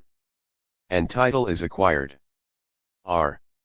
Eliezer questioned, if one says to a person, pull this animal and acquire title on the utensils which have been placed upon it, what is the law? Does the pulling of the cattle suffice to give title on the utensils or not? Said Rabha, even if he should say to him, acquire title on both things in question, would it be sufficient for the utensils also? Is not the animal considered as a movable cord, which does not give title in the utensils placed on it? And lest one say it means when the animal stops, is there not a rule that when the title is not acquired by moving, it does not even when it was standing or sitting? The halakha, however, prevails, that when the animal was tied. Said our Papa and our Huna the son of our Joshua to Rabha, according to your theory, if one was going in a boat and fish fell into the boat, would we also consider the boat as a moving cord, that title in the fish would not be acquired? And he answered, the boat is resting, but the water is moving and bears it along. Mishnah 2, if one rides on an animal and sees an article on the road, and says to his neighbor, bring it to me, and the latter picks it up and says, I myself have acquired title to it, he has done right. If, however, after delivering it he says, I have acquired title to it first, his claim is not to be considered. Gemara, we have learned a Mishnah, if one has gathered the corner tithe, saying, I take it for a poor so and so, our Eliezer says that the poor ones get title to it. The sages, however, say that he may give it to the first poor man he may meet. Said Ula in the name of our Joshua b. Levi, they differ only when the one who took it was not poor. Our Eliezer holds, that because he can renounce his ownership of all he possesses so that he himself would be poor, would be then entitled to it, the same is the case even if he had not done so. And because he himself is entitled to it, he may do so for anyone else. The rabbis, however, hold, that the theory of because can be applied only once. In this case, however, because is used twice, therefore their decision. If, however, the man in question was poor himself, all agree that he can take it for another poor man, as here only one because is to be used, namely, because B has a right to acquire it for himself, he may do the same for another. Said Rna Haman to Ula, let the master say, that even if they were both poor, they still differ. As regarding a found article, all are considered as poor, and nevertheless are. P18. Mishnah stated that if the one who picked it up said, I myself have acquired title to it, his act is correct. Now if in the quoted Mishnah they differ, in that one poor for another, our Mishnah would be in accord with the rabbis. But if you will say that the recited Mishnah speaks only of a rich for a poor, but when both were poor all agree that the title is acquired for the other, then our Mishnah is neither in accord with the rabbis nor with our Eliezer? And he answered, the Mishnah treats of a case when the man who picked it up says to the rider, although you have seen it first, nevertheless by picking it up I intended to acquire it for myself. And it seems that this explanation is correct from the latter part, which states, if he says I have acquired title on it first, etc., which is superfluous, as it is self-evident that he means at the time when he picked it up, which certainly he was the first, even if he would not assert it so plainly. Therefore, we must say that it comes to teach us that even in the first part his claim was that he acquired title first. Rna Haman, however, may say that the expression first, mentioned in the latter part, was with design to show that in the first part this word was not used. R. Nahman and Arhisda both said, if one picks up an article for another, the latter does not acquire title. Why so? Because this would be similar to one who takes possession, without any order, of goods or money of his neighbor for the purpose of settling his account with so and so, although the same is a debtor to other persons, which is certainly unlawful, and his act cannot be taken into consideration. Rabha objected to R. Nahman's statement from the following: a thing found by an employee who was hired by the day, belongs to himself. When is this the case? When the employer has hired him to clean or plow the field, but if he was hired for any kind of work for the day, the found article belongs to the employer. Said R. Nahman, in the case of an employee is different, for his hand is considered as the hand of his employer for the whole day. But did not Rabbi say that an employee can retire from his agreement in the middle of the day though he was hired for the whole day? And R. P. 19. Nahman rejoined, yeah, but so long as he has not retired, his hand is considered as the employer's hand. And the reason why an employee may retire from his agreement, even in the middle of the day, is because it is written, for unto me are the children of Israel servants, which means my servants but not servants to other servants. R. Hayabi. Abba, however, says in the name of R. Yohanan, that if one picked up an article for another, the latter acquires title, and if you should object to it from our Mishnah, I would say that the Mishnah speaks of a case when he said, bring it to me and not acquire title for me. Mishnah 3, if one has seen an article and he fell upon it, and at the same time another came and took hold of it, the latter has acquired title. Gemara, said Resh Lakish in the name of Abakana Bardala, the 4 L's of a man gives title to him at every place. Why so? The rabbis made this enactment to prevent quarrels. Said Abba, Arhaya bar Joseph objected to this from the following Mishnah, if one took a part of the pea and threw it on the remainder, he lost his share in it entirely. If one of the poor fall upon the pea, or he spreads his garment upon it, his act is ignored, and the garment must be removed. The same is the case with the forgotten sheaf. Now if the statement of Resh Lakish is correct, why does he not acquire title to it with his 4 L's? The case was that he did not say, I intend to acquire title to it. But if the above enactment of the sages exists, even if he did not say anything, what is it? With his falling he convinces us that only with this act he wishes to acquire title to it, but not with the 4 L's in question. Our Papa, however, said, the enactment of the sages regarding the 4 L's had reference only to a public place, but not on a private field, and although the merciful one has privileged him to go in and to gather the pea, he is entitled only to do that, but he is not privileged to consider it as his own property. Said Rabha, R. Jacob bar Edi objected the above saying of Resh Lakish from the law of damages stated in our Mishnah, if one falls upon a found article and another took hold of it at the same time, the latter acquires title to it. Now if Resh Lakish's p. 20 statement is correct, did not the former acquire title with his 4 L's? This objection is answered in the very same manner as Abba's objection. Arshi's Hate, however, says, the enactment of the sages is only in a semida, but not in the public street, where there is always a crowd and many have the same 4 L's. But did not Resh Lakish say, in every place? With this expression he means to include the sidewalks of the public streets. Resh Lakish said again in the name of the same authority, a minor female has not the right to acquire title in her property, and also the law of the 4 L's does not apply to her. R. Yohanan, however, in the name of Arjana said, that both of the above laws apply also to her. The 2 sages, however, do not differ. The former speaks of a divorce, the law of which will be explained in Tractate Gittin, and the latter treats about a found article, which was in her 4 L's or on her property, she does acquire title. Mishnah 4, if one has seen people running after a found article which was on his field, or after a lame stag, or after unfledged pigeons, and he says, my property shall give me title to it, his saying is correct. If, however, the stag was not lame, or the pigeons were fledged, his saying counts for nothing. Gemara, said Ar Jehuda in the name of Samuel, the Mishnah treats only of a case when he was standing upon his field. But let his property give him title, even if he was not standing upon it.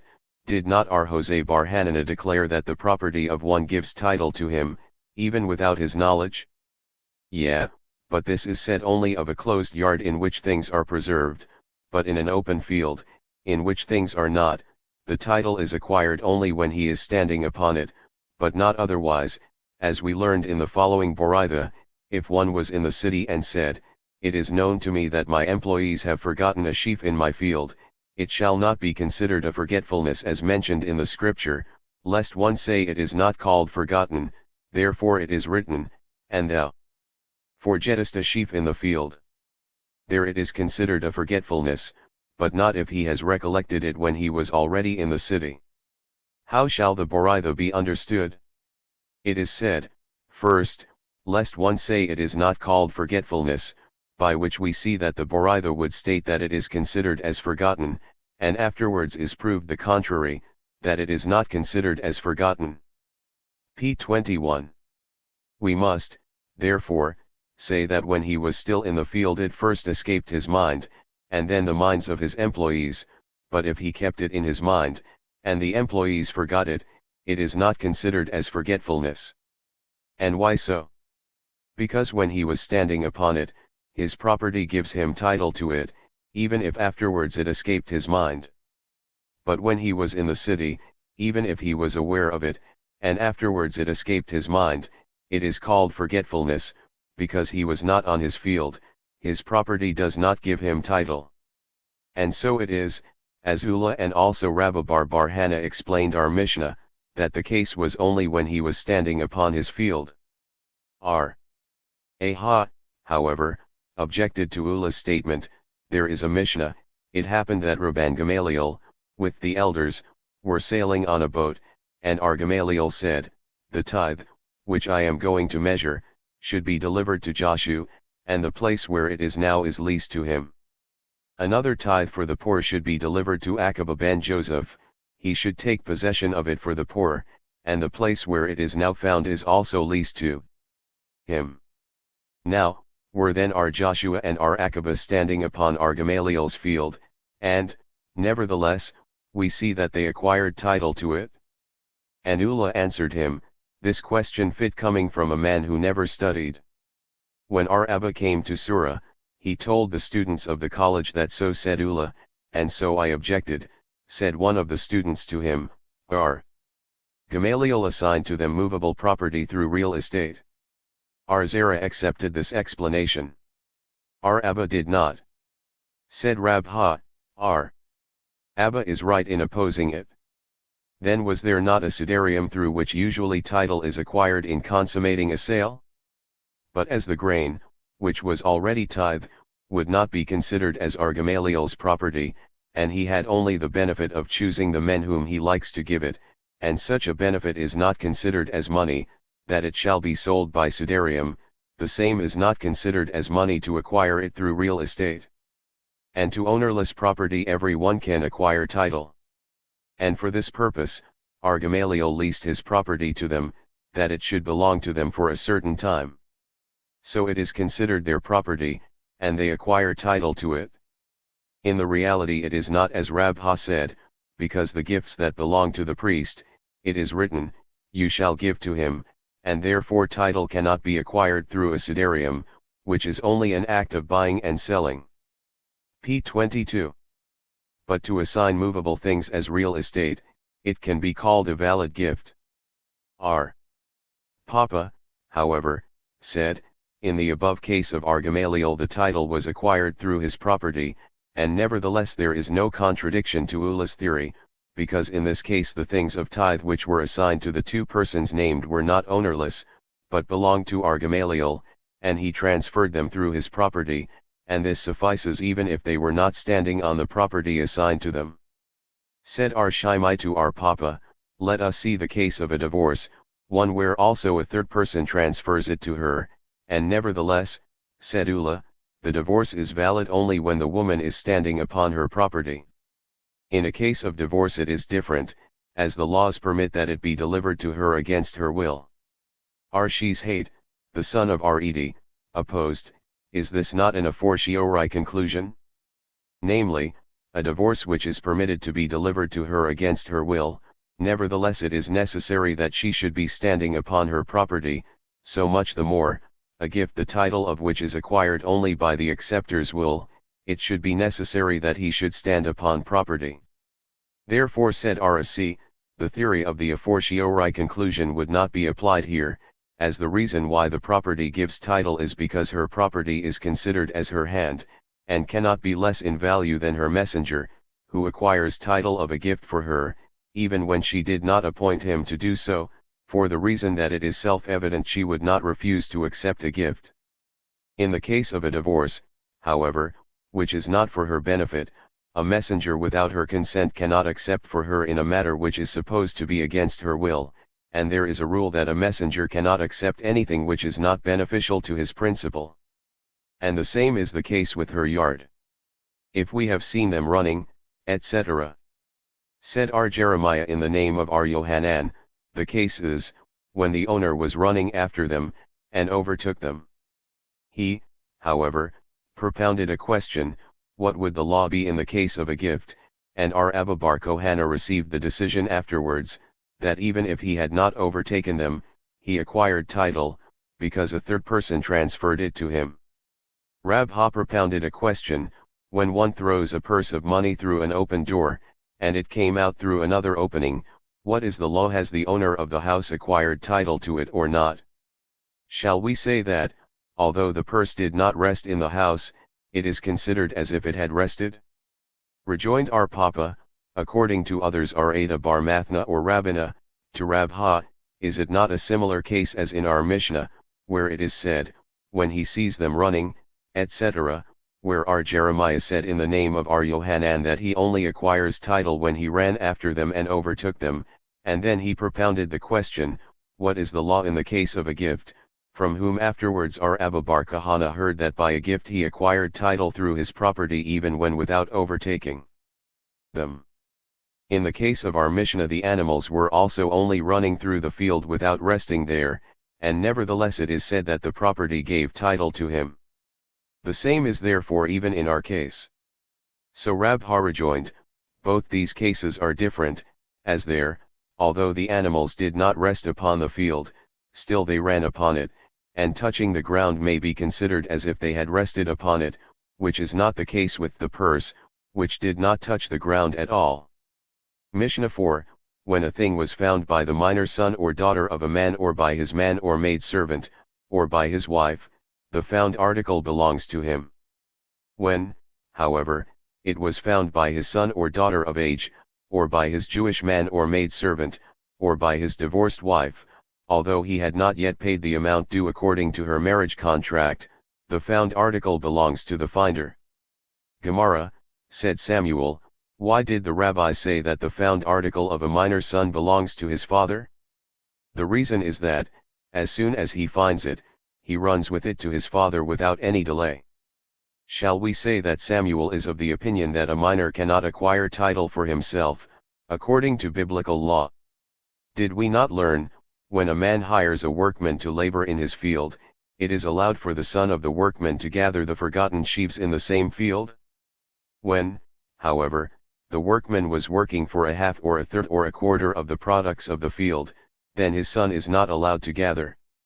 Our Jose, however, said, even in the latter case his son and his wife are allowed to gather in the same field. And Samuel said that the law is according to our Jose's theory. This would be right when we say that Samuel is of the opinion that a minor can acquire title in himself, for the reason that we say the minor gathers it for himself, and the father afterwards acquires title to it from his son. But when Samuel was of the opinion that a minor cannot acquire title for himself at all, as the son can only acquire title to it for his father, and his father is a rich man, how is it allowed that the son as well as his wife may gather in the same field? Nay, this presents no difficulty, as Samuel only gives the reason of the Tana of our Mishnah, but Samuel himself did not accept the theory. But does our Jose really hold that a minor had a right to acquire title according to biblical law? Is there not a Mishnah in Tract Gittin, in which his opinion there contradicts his opinion here? Therefore Abba said, it is, however, allowed that the son may gather in the same field for the following reason, that the poor renounce their right to gather in this field, as they know that the son of the workman will gather in there where the father is working. R.A.B. Mathna, however, objected to Abba's statement, is it allowed for a man to put a lion in his field, that the poor men shall be frightened to run away when seeing it? Therefore says Rabha, in this case they gave him the right to acquire title, although he cannot do so in other cases, because the other. P. 25. Poor men would be satisfied with this, for when they themselves will be hired as workmen, their sons also would be allowed to gather in the same field. And he differs with the opinion of Arhaya bar Abba in the name of Ar Yohanan, who said that it is no matter if the son is of age or a minor, but even if of age, if he lives with his father and depends upon him, he is considered as a minor. On the other hand, even a minor, if he is independent of his father, is considered as of age. The found article of his Jewish man or maid servant, etc. Why? Suppose he would be only hired as a workman. We have learned, when a thing is found by a workman, it belongs to him. This is only the case when the employer has said to him, clean my field or dig it today, but when he has hired him for any work for the day, the found belongs to the employer.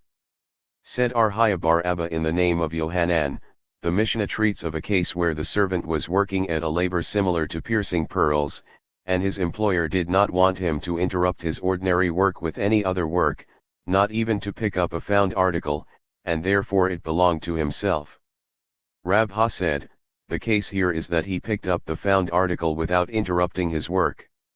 Our Papa, however, said, the case in the Boraitha, where it is said that the found article belongs to the employer, means only when the working man was hired to gather found articles for him, e.g., when his field was flooded, and he hired him to gather the cast-up fish.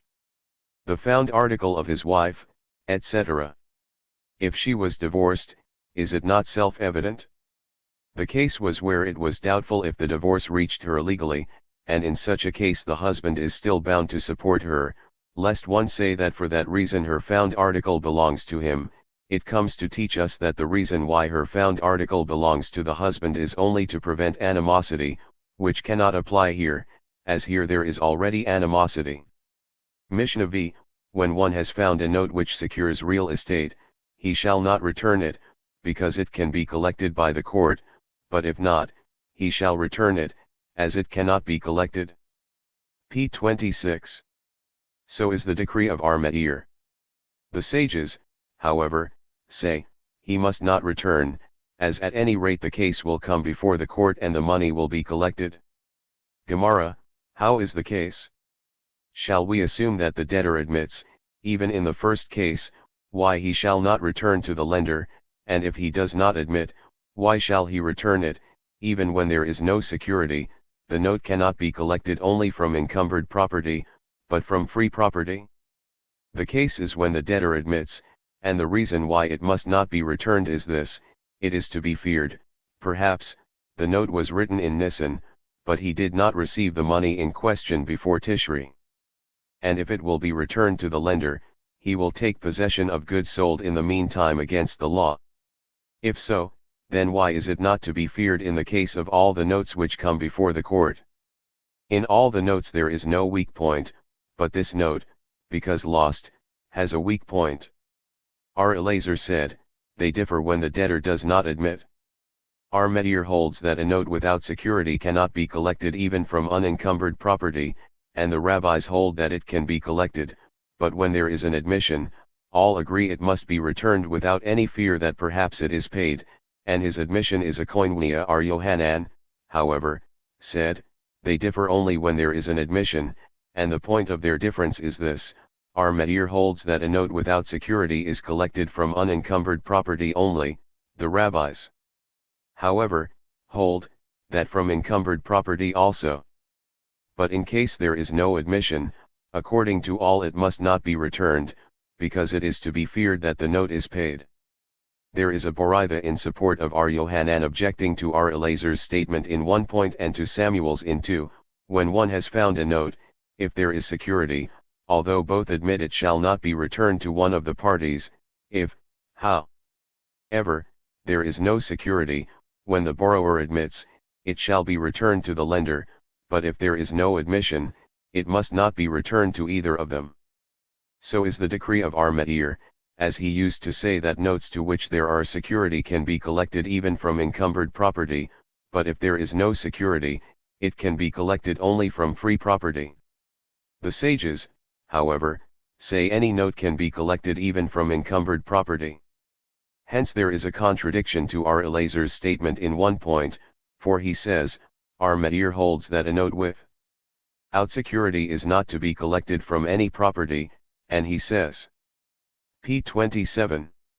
Also, that according to both R. Meir and the rabbis there is no fear for a koinonia, and the Boraitha states that a note without security can be collected from unencumbered property, and it is also too plain to see that according to all, the Boraitha fears a koinonia, in that it states that even when they both admit, it must not be returned.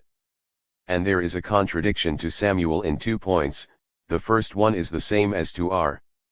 Eleazar's statement, as he also interpreted the Mishnah when there is no admission, and the second is to Samuel's statement elsewhere, that if one has found a bill of sale he must return it to the owner without fear that it is a paid one, and the above Boraitha, which states that even if they both agree, it must not be returned to either of them, contradicts directly Samuel's statement, as we see that the Boraitha fears that it is paid even when they both agree, and so much the more in the case of Samuel, when the debtor does not admit. Samuel said, the reason why the sages hold that a note without security is to be collected from all kinds of properties is, because that according to their supposition the mistake, in not mentioning the security, is made by the scribe, but there is no doubt that the lender who took the note had intended that the amount should be secured by all the property of the borrower.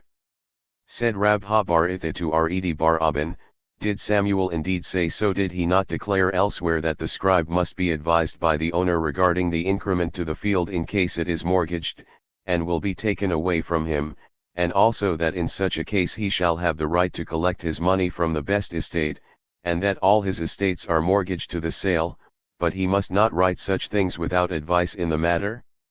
Shall we assume that the one who said, in the name of Samuel, the above statement does not hold, that Samuel stated the last one, or both contradictory statements can be reconciled?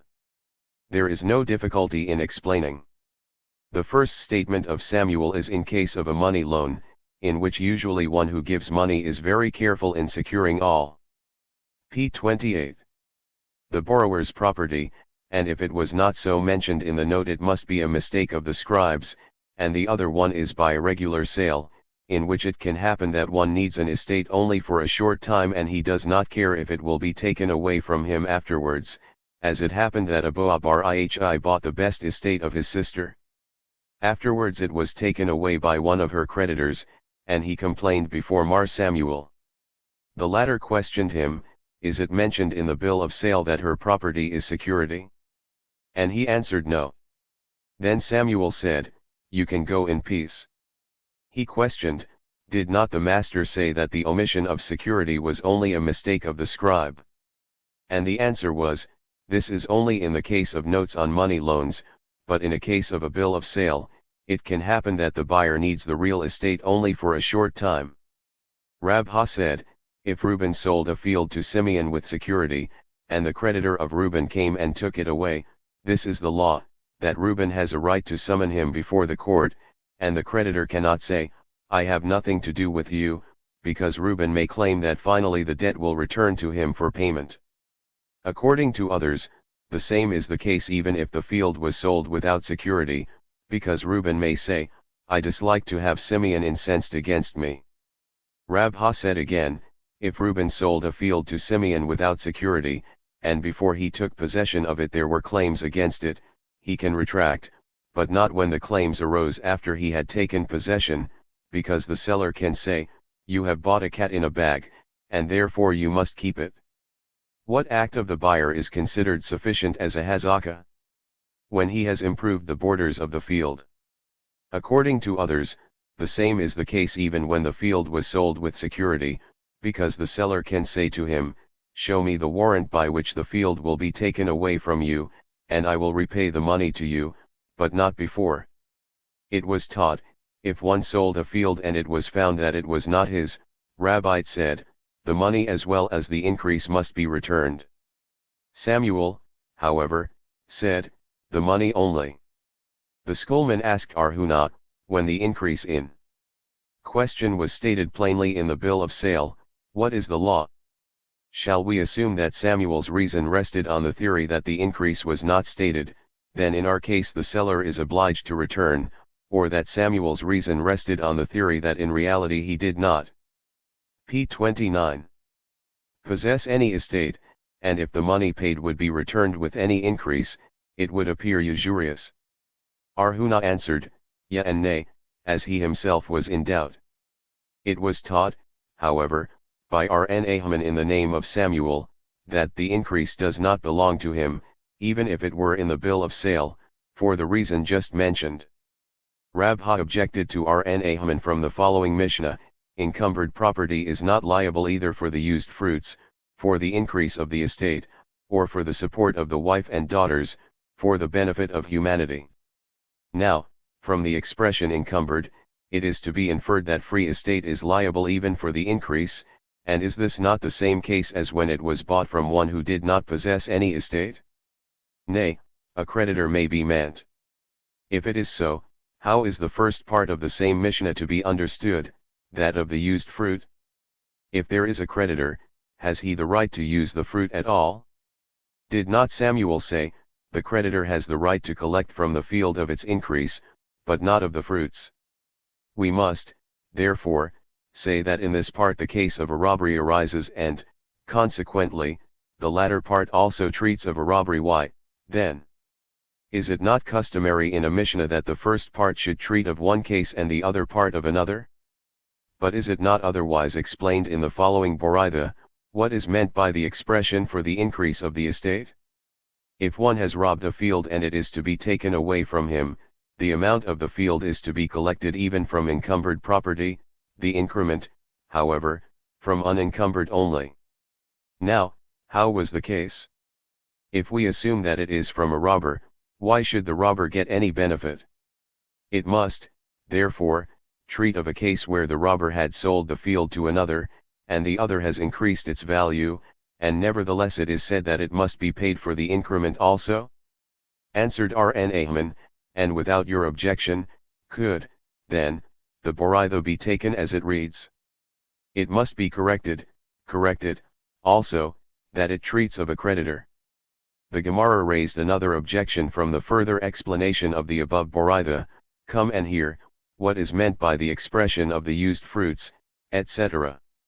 Here, also, it cannot be interpreted to mean that it was taken away from a robber, for the reason explained above, and it must treat of a case as explained above, and nevertheless it is said that for the used fruits is to be collected. Said Rabha, the case was that one had robbed a field full with fruits, and he had consumed the fruits and digged excavations in it. When, then, the robbed one came to complain, he collected for the field even from the encumbered property of the robber, but for the fruits of his free estate only. Rabha bar Arhuna said, it means that it was taken away from Gentiles for debt. The robbed one, then, when he complains, collects as above. Rabha did not explain as Rabha bar Arhuna, because the expression, and it is to be taken away from him, is to be interpreted by the court. Rabha bar Arhuna did not explain as Rabha, because the same expression means that the field is to be taken away in good condition, and not when it was spoiled by digging. Arasi, however, said, the Boraitha is to be corrected, and it speaks of two different parties in the case as follows: if one robbed a field full with fruit, and he consumed the fruit and sold the field, then the buyer collects his money from the encumbered property of the robber, and the robbed one for the fruit from the free estate only. Let us see, according to both Rabha and Rabha bar Arhuna, is this not a debt without any written document, the law of which is, that it cannot be collected from encumbered property? The case arose after it was decided by the court, which is equal in strength to a note. If it is so, why not the fruit also? The case was that the decision was for the principal estate, but not for the fruit. What compels you to interpret the Boraitha with such an explanation? Because usually men claim of the court first for the estate and after for the fruits.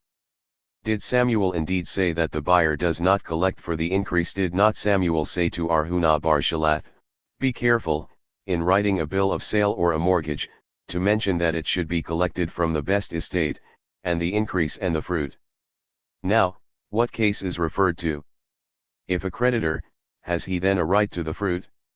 Did not Samuel say, "The creditor collects the increase, but not the fruit"?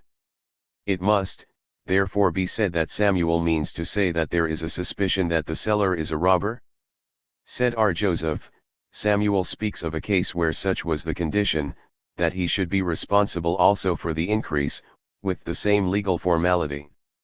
Said Abbe to him, "Is it then allowed to lend a saw of grain to get back the same measure, when it was in accord with the legal formality?" And p. 31. He answered, "There is a difference between a loan and a sale. Here it is a loan, and therefore it is allowed." The text reads, Samuel said, "The creditor," etc. Said Rabha, "From this it is to be inferred that the seller shall write the bill of sale as follows: I, the first party, assign the goods to you, and I will discharge all claims which may arise against the sold property, and am responsible for the trouble and increase you may have made, and it shall also be testified to in this bill of sale that the transaction was consummated with good will," etc. Said Arhiabar Abin to Rabha, "If it is so, how would it be with a gift, in which case such a bill of sale is not made, as the donor would not care to take such a responsibility on himself? Does this affect the case so that the donor is not bound to pay for the increment?" And he said, "Yeah, it is. But if so, does then a gift give more right than a sale?" And he rejoined, "Certainly it has, because the buyer gets it returned from the seller, which is not the case with a gift." R. N. Ahman said, "The following Boraitha supports the statement of Mar Samuel, but my colleague, Huna, interprets it for other purposes, namely, when one sold a field to another, and finally it is to be taken away from him, he collects for the estate from encumbered property, but for the increment from free estate only." Huna, however, interprets that the Boraitha speaks of when it was bought from a robber. We have learned in another Boraitha, when one sells a field and the buyer has improved it, and a creditor takes it away, then, when the buyer collects his money, if the value of the increase was more than the expenses, he collects the expenses from the creditor, and the difference between the expenses and the value of the increase from the owner of the field. When, in reverse, he collects from the creditor the value of the increase only, how would Samuel himself explain the above Boraitha? If the case is when it was bought from a robber, in the first part there will be a difficulty, as, according to his theory, no increment must be paid to a robber, and if it speaks of a creditor, then the whole Boraitha would not agree with him, as, according to his theory, a creditor collects the increment of the field. The Gemara explains this: if you choose, it speaks either of a case of where it was bought from a robber who possessed real estate, or when the increment was mentioned in the bill of sale with the legal formality. p. 32. And if you choose to explain that the Boraitha speaks of a creditor, here also it presents no difficulty, if you take into consideration that there is a difference between an increment that is not yet ripe, where in such a case a creditor can collect it, and an increment of grain, which is already ripe for harvest, which a creditor cannot collect. But is it not a fact that Samuel's court collects every day even from grain that is ripe for harvest? This presents no difficulty. When the claim is equal to the amount of the field with its increment. When, however, the claim is only for the estate, then he pays for the increment and takes the estate. If one buys an estate knowing that the seller is not the real owner of it, and, nevertheless, he has paid money for it, then the money must be returned to him, but not the increment. So is the opinion of Rabbi. Samuel, however, said, even the money is lost. In what point is there difference? According to Rabbi, the money was given by the buyer as a deposit, and the reason why he did not plainly say so was because he was afraid he would not accept it. Samuel, however, means that knowing that the property did not belong to the seller, he gave his money as a gift, and the reason why he did not say so is because he was afraid he would be ashamed to accept it. But let us see, according to both he has not bought the estate, how then did he take possession of it and consume its fruit? The buyer thought so, meanwhile, will work the estate and use its fruit as the robber did till now, and when the real owner of it will come, then the money shall be, according to Samuel, lost, or, according to Rabbi, returned. Rabha said, in case an estate is bought from a robber, the halakha prevails that he collects both the amount and the increment, although the latter was not spoken of. In case the buyer had knowledge that the estate did not belong to the seller, and nevertheless he paid money and has improved the estate, the halakha prevails that he loses the increase but not the money, and also that not mentioning the security in a bill of sale or a note given for a loan is to be considered as a mistake of the scribe, and not, as Samuel said, that the scribe must not do it without advice.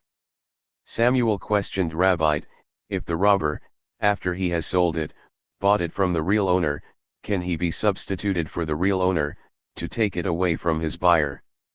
And Rabbi answered, nay, because before the sale the intention of the robber was to buy it from the owner, consequently, he p. 33 sold to the buyer the right which he would acquire afterwards.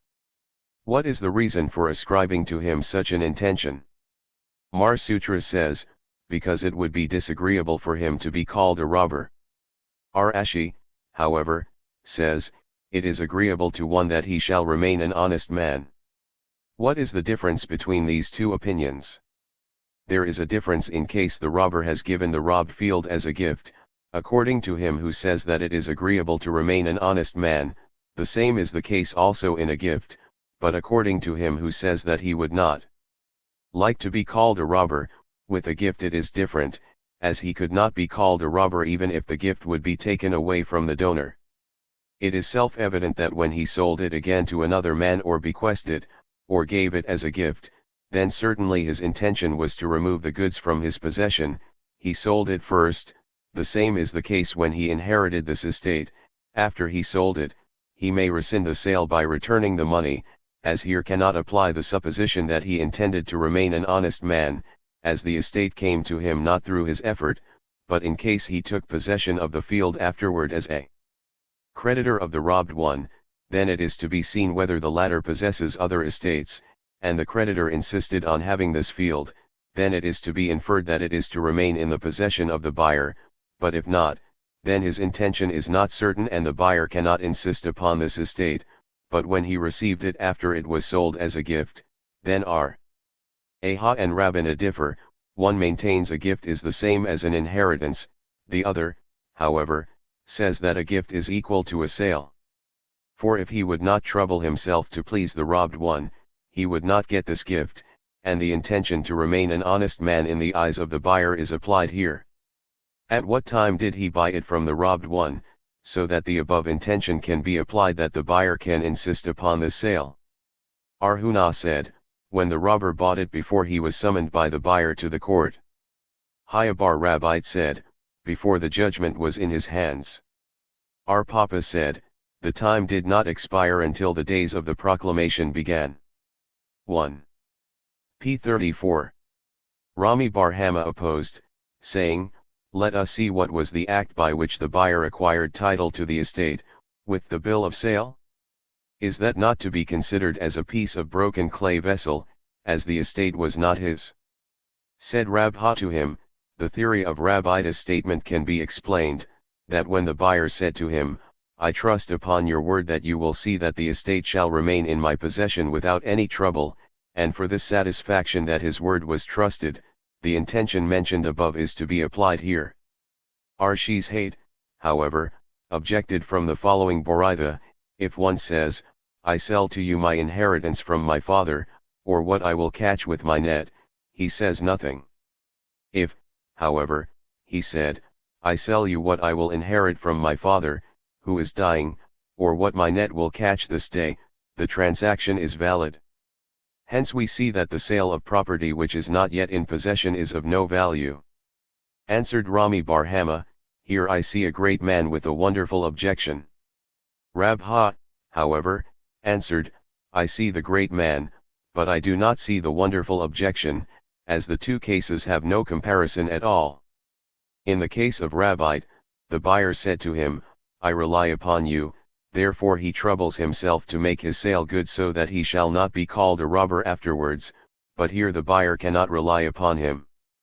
The above objection of Arshi's hate was sent to Abba Bar Zabda, and he answered, it would be of no use to bring this objection before the students, as it seems to me that they will not be able to answer it. Rabha, however, said, it ought to be brought before the students of the higher class, for it seems to me they will understand the difference between the two cases as stated above. A similar case happened in Pumaditha. And what about the net? That is also an enactment of the sages to make the sale valid, as perhaps he needs food for the day. R. Huna said in the name of Rabbite, if one says that the p. 35 estate which I am about to buy now shall be transferred to you at the same time that I acquire title to it, the title is acquired and it cannot be rescinded any more. Said Rabha, it seems to me that Rabbite's statement applies only when he said any field which I am about to buy, as the Doni relies upon him, but if he mentioned a certain field, then the Doni does not rely upon it, as he may think perhaps this field is not for sale at all by God. Rabbite said even when he specified a field, as Rabbite's theory is in accord with our Meir that a man can grant a thing which is not yet in existence in a case of marriage, and our case is equal to that. Samuel said, if one finds in the market a note, made for a loan, which contains the legal formality that it should be collected even if the loan did not take place, it is to be returned to the creditor, for if it was written for the purpose of making a loan which did not as yet take place, yet the note is valid, as his promise was to pay at any rate, and there need be no fear that it was paid, because if so it would be torn.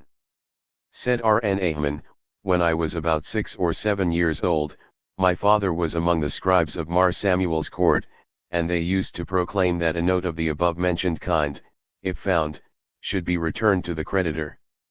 Said R. Amram. This is also supported from the last Mishnah. All documents signed by the court are to be returned. Hence we see that there is no fear that perhaps it is paid. Said R. Sirad to him, the Mishnah may speak of documents in which it is testified that, according to the order of the court, the creditor had already taken possession of the estate, or judgments against debtors who at that time had no property, and both kinds are not to be paid with money. Said Rabha, are these kinds of notes not payable? Did not the court of Nahardai say that even an estate the value of which was ascertained and assigned to the creditor is to be returned till 12 months elapsed, and a Mimar of the same place testified that he, as one of the judges of the above city, had declared there is always time it should be returned if paid. Said Rabha, in those cases there is another reason, for, according to the law, the creditor would not be obliged to return the estate, and it is only an enactment of the sages to return it on account of the verse, and thou shalt do that which is right and good in the sight of the Lord. Therefore, when he took possession of the estate, it was considered as a regular sale, and also the debtor had either to tear the note made for a loan when p. 36 paid, or take from him a bill of sale, and by not doing so, he harmed himself, which, however, in the case of a common credit note, the above reason cannot be applied. For the following reason, it may happen that the creditor, when he got the money, promised him to return the note afterwards, as at this time it was not at hand, or he kept it back for the expenses of the scribe. R. Aboa said in the name of R. Yohanan, if one finds a note on the street, although approved by the court, it shall, however, not be returned to the creditor, because it may be feared that the note is paid, and much less when such was not approved. R. Jeremiah, however, objected from the above-mentioned Mishnah, all documents, etc. Said Araboah to him, Jeremiah, my son, all cases are not equal. The Mishnah may be explained so that it speaks of a debtor who was already known as a liar. Said Rabha, and even in such a case, must it be taken as a rule that such a man never pays his debts. Therefore, says Rabha, the Mishnah in question explains as our Sirah said above. And as the case of a liar is mentioned, we may say thus, R. Joseph bar Minumai said in the name of R. N. Ahman, when one was ordered by the court to pay, and he claimed afterwards he had done so, he may be trusted. If, however, the court had only decided and the order was not yet issued, and the debtor claimed he had paid it, he is not to be trusted, and the creditor can get a judgment. R. Zebed, however, in the name of R. N. Ahman said, in both cases he is to be trusted, and when the creditor claims a judgment, it is not to comply with his request. Therefore, if there is some difference in the above cases, it may be as follows: when he was ordered by court to pay his debt and afterwards he said he had done so, and there were witnesses that he had not, then he is considered a liar in regard to this money, that he is not to be trusted when he says again he has paid it. If, however, it was only decided, but the order was not yet issued, and the witnesses contradicted him, he may be, nevertheless, trusted, if he says again he had paid, because his first statement was only to gain time, and he thought that until the judges would consider the matter that an order be issued the money would be paid. Rabbi Bar Hannah said in the name of R. Yohanan, if one claims 100 zuz and the other denies, but witnesses, however, testify for the whole amount, afterwards he says, I have paid it, he is considered a liar in this case. A similar case arose. P. 37. With Shabbathai, the son of Mrinus, who assigned a silk garment to his daughter-in-law in her marriage contract, and she accepted it. Afterwards the marriage contract was lost, and he denied that such a thing was written in the contract. Witnesses, however, testified that he had written, then he declared he had given her the garment, and when the case came before Arhiah, he decided that the above Shabbathai is to be considered a liar in this case. R. Abin in the name of R. Ilah, quoting R. Yohanan, if it was decided that the defendant take an oath, and afterwards he said he did so against the testimony of witnesses that he had not, he is considered a liar in regard to this oath. When this statement was reported to Arabohu, he said, it seems that such a statement holds only when he was ordered by the court, but not when he declared himself willing to take an oath, as then it may happen that he had after reconsidered, and therefore he cannot be considered a liar. When this statement was reported again to R. Abin, he said, so, too, was my declaration. And so it was taught elsewhere plainly. Raci said in the name of R. Yohanan, if one finds a note made for a loan which was approved by the court, dated the same day on which it was found, it must be returned to the creditor, because there is no fear that the loan did not take place, as it was approved by the court, and also there need be no fear that it was paid, as the loan was made only that day. Said R. Zerah to Raci, did R. Yohanan say so? Did you not state in his name that if the loan was paid, one cannot use the same note for another loan, as its strength to collect from encumbered property ceased? Now, then, on what date does it mean that it cannot be taken for another loan? If for a later date, then this note cannot be used at any rate, as the note is of an earlier date. We must then say that it means it cannot be used for another loan on the same day. 1. And he rejoined, did I say that it can never happen? I said only it is not usual. R. Kahana said. The statement of R. Yohanan treats only when the borrower admits that the note was not yet paid. If so, what comes he to tell us? Lest one say the note is paid, and the reason the debtor admits that it was not paid is only because he wants to take another loan, and save the expense of writing another note. He comes therefore to teach us that it is not so, as in such a case the creditor himself would oppose, for the reason that if this would be heard in the court it would cancel the note. P. 38. R. Hiya bar Abba said in the name of R. Yohanan, If one claims to have done what was enacted by the court to do, he says nothing, for the enactment of the court is good as if one held a note in his hand. And the same, when he heard this, asked Ar Yohanan, is this not said in the Mishnah, when a woman shows her divorce without the marriage contract, she nevertheless collects what is written in the marriage contract? Answered Ar Yohanan, if I would not take away the broken vessel which had covered the pearl, thou hadst not found it.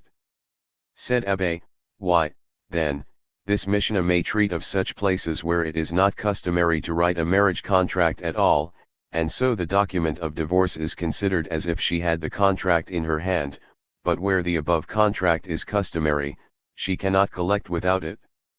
After consideration he retracts the former statement, and said what I said above cannot be the reason, for if such is the case, that where the contract is written she cannot collect it without the contract, how should she collect when she becomes a widow after betrothal? You can say that she collects it when she brings witnesses that her husband is dead, then this would count nothing, as the heir could nevertheless say that he had paid already, and lest one say that it is so, then to what use would be the enactment of the sages that the woman shall get support? Mishnah 6, when one finds documents of divorce, of enfranchisement of a slave, of presents, or of receipts, he should not return them, because it may be that the person who had written the documents had changed his mind not to give them for whomever they were written. Gemara, Rabbi Bar Hannah lost a document of divorce in college, and when it was found he said, if you require signs to identify the document, I have them, and if I am trusted by you to recognize it, then I recognize it. When it was returned to him he said, I cannot tell if they did it on account of the signs, as they hold that the biblical law requires only signs, or signs only would not be sufficient, and it was returned only by sight, in which only a scholar is trusted, but not a common. P. 39. Man. If one has found in market a document of divorce, and if her husband admits that he wrote such a divorce he shall return it to her, and if not, he must not return it to either of them. Now then, it states that when the husband admits, it may be returned. Why then, let it be feared that perhaps the husband wrote the divorce to deliver it in the month Nisan, and he had not given it to her until Tishri, and in the meantime he had sold the fruit of her property, which was produced from Nisan to Tishri, and afterwards when the woman would collect with the same divorce, she would take away from the buyers the products from the time it was written illegally. This, however, would be correct according to him who holds that as soon as the husband has decided to divorce her, he has no more right to use her products, but according to him who holds that he has a right until the divorce is delivered, what can be said? When she comes to collect, it can be said to her, bring evidence at what time the document was delivered to you.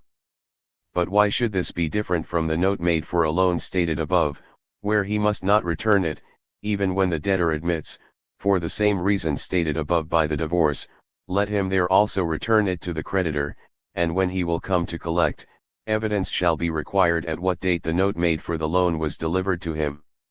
It may be said, in the case of a divorce the buyer can say that the rabbis had decided to return the divorce to her only for the purpose that she should be able to remarry, but regarding the collecting, she must bring evidence when the divorce was delivered to her, but by a creditor the buyer cannot say anything. Now is it obvious that the purpose the robbers had in returning to him the note was for collecting? The rabbis taught, if one finds a document of enfranchisement on the market, if the owner admits, it may be returned to the slave, and if not, it must not be returned to either of them. It states, however, that when the owner admits, it may be returned to the slave.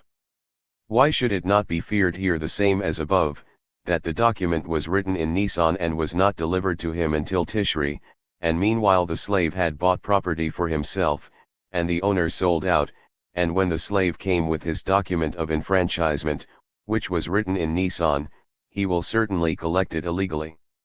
The above answer can also p. 40. Apply here, that evidence will be required from the slave at what time the document was given to him. Wills or presents, etc. The rabbis taught, what is to be considered a will? If it is written, the property so and so shall belong to so and so after my death, and what is considered a note for a gift, a present? If it is written, the property so and so belongs to so and so from this date, but he cannot sell it or use its fruit until I die. Is it to be assumed that if it was written it shall belong to so and so from today without the above explanation, the donee did not acquire title of it? Said Abbe, the Boritha means to say thus, when is the note for a gift to be considered equal to a will? If it is explained that he shall not take possession of it before his death. Now let us see, after all the discussion above, the reason for our Mishnah that it shall not be returned because the testator did not consent to return it, but if he does, it may be returned. Is that not contradictory to the following Boritha? If one has found documents of wills, of hypothecation, or presents, although both admit, it is not to be returned to either of them. Said Arzibad, both speak of the latter case, and nevertheless there is no contradiction, as our Mishnah treats of a case where the testator himself, who can change his mind to assign it to anybody, said, give to another, so that if it would be returned to whom it was first assigned, he would not acquire title to it, but the last one would, and the Boritha which states that it shall not be returned speaks of the son of the testator, and the reason is, it is to be feared that perhaps the testator has not given it to him because he has decided to assign it to another, and, therefore, he did not deliver it to him, and the son, after the death of the father, to whom the intention of his father was known, assigned the estate to another and already delivered the document to him, and afterwards he decided to give it to the one to whom it was previously assigned by his father, but as the document was already given to the second, and he could not retract it, he declared that the father's will was to deliver it to whom it was first assigned with the intention that the latter should summon the party to whom the son had delivered his document, so that finally the estate should be divided among them. The court, therefore, may say it will not be returned for the reason explained. P. 41. Above, but if you wish that the man in question should get the estate, go and draw up another document and deliver it to him, and then the will of your father will be complied with. The rabbis taught, if one finds a receipt, it is to be returned to the husband when the woman recognizes it, but not otherwise. Now then, why should it not be feared the same as above? Perhaps she wrote it to deliver it in Nisan and she had not delivered it before Tishri, and in the meantime she had assigned to somebody else her marriage contract for the benefit of the products in the interim from Nisan to Tishri, and afterwards if the goods would be collected by her receipt, it would be illegal. Said Rab Ha, infer from this, that the Boritha is in accord with Samuel, who says, when one sells a note made for a loan and afterwards he relinquishes the debt mentioned in the note, it is relinquished, and even his heir can do so. Abbe, however, said, even if we should say that Samuel's decision is not to be considered, the case in question is to explain when the marriage contract is in her possession and she brought it before the court. According to Rabha's theory, however, the marriage contract is not to be considered, for she may have had two.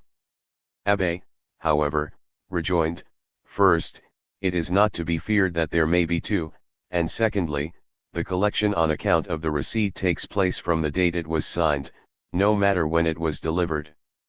The last statement of Abbe is in accord with his theory elsewhere, that witnesses with their signature give title to whomever the document was written.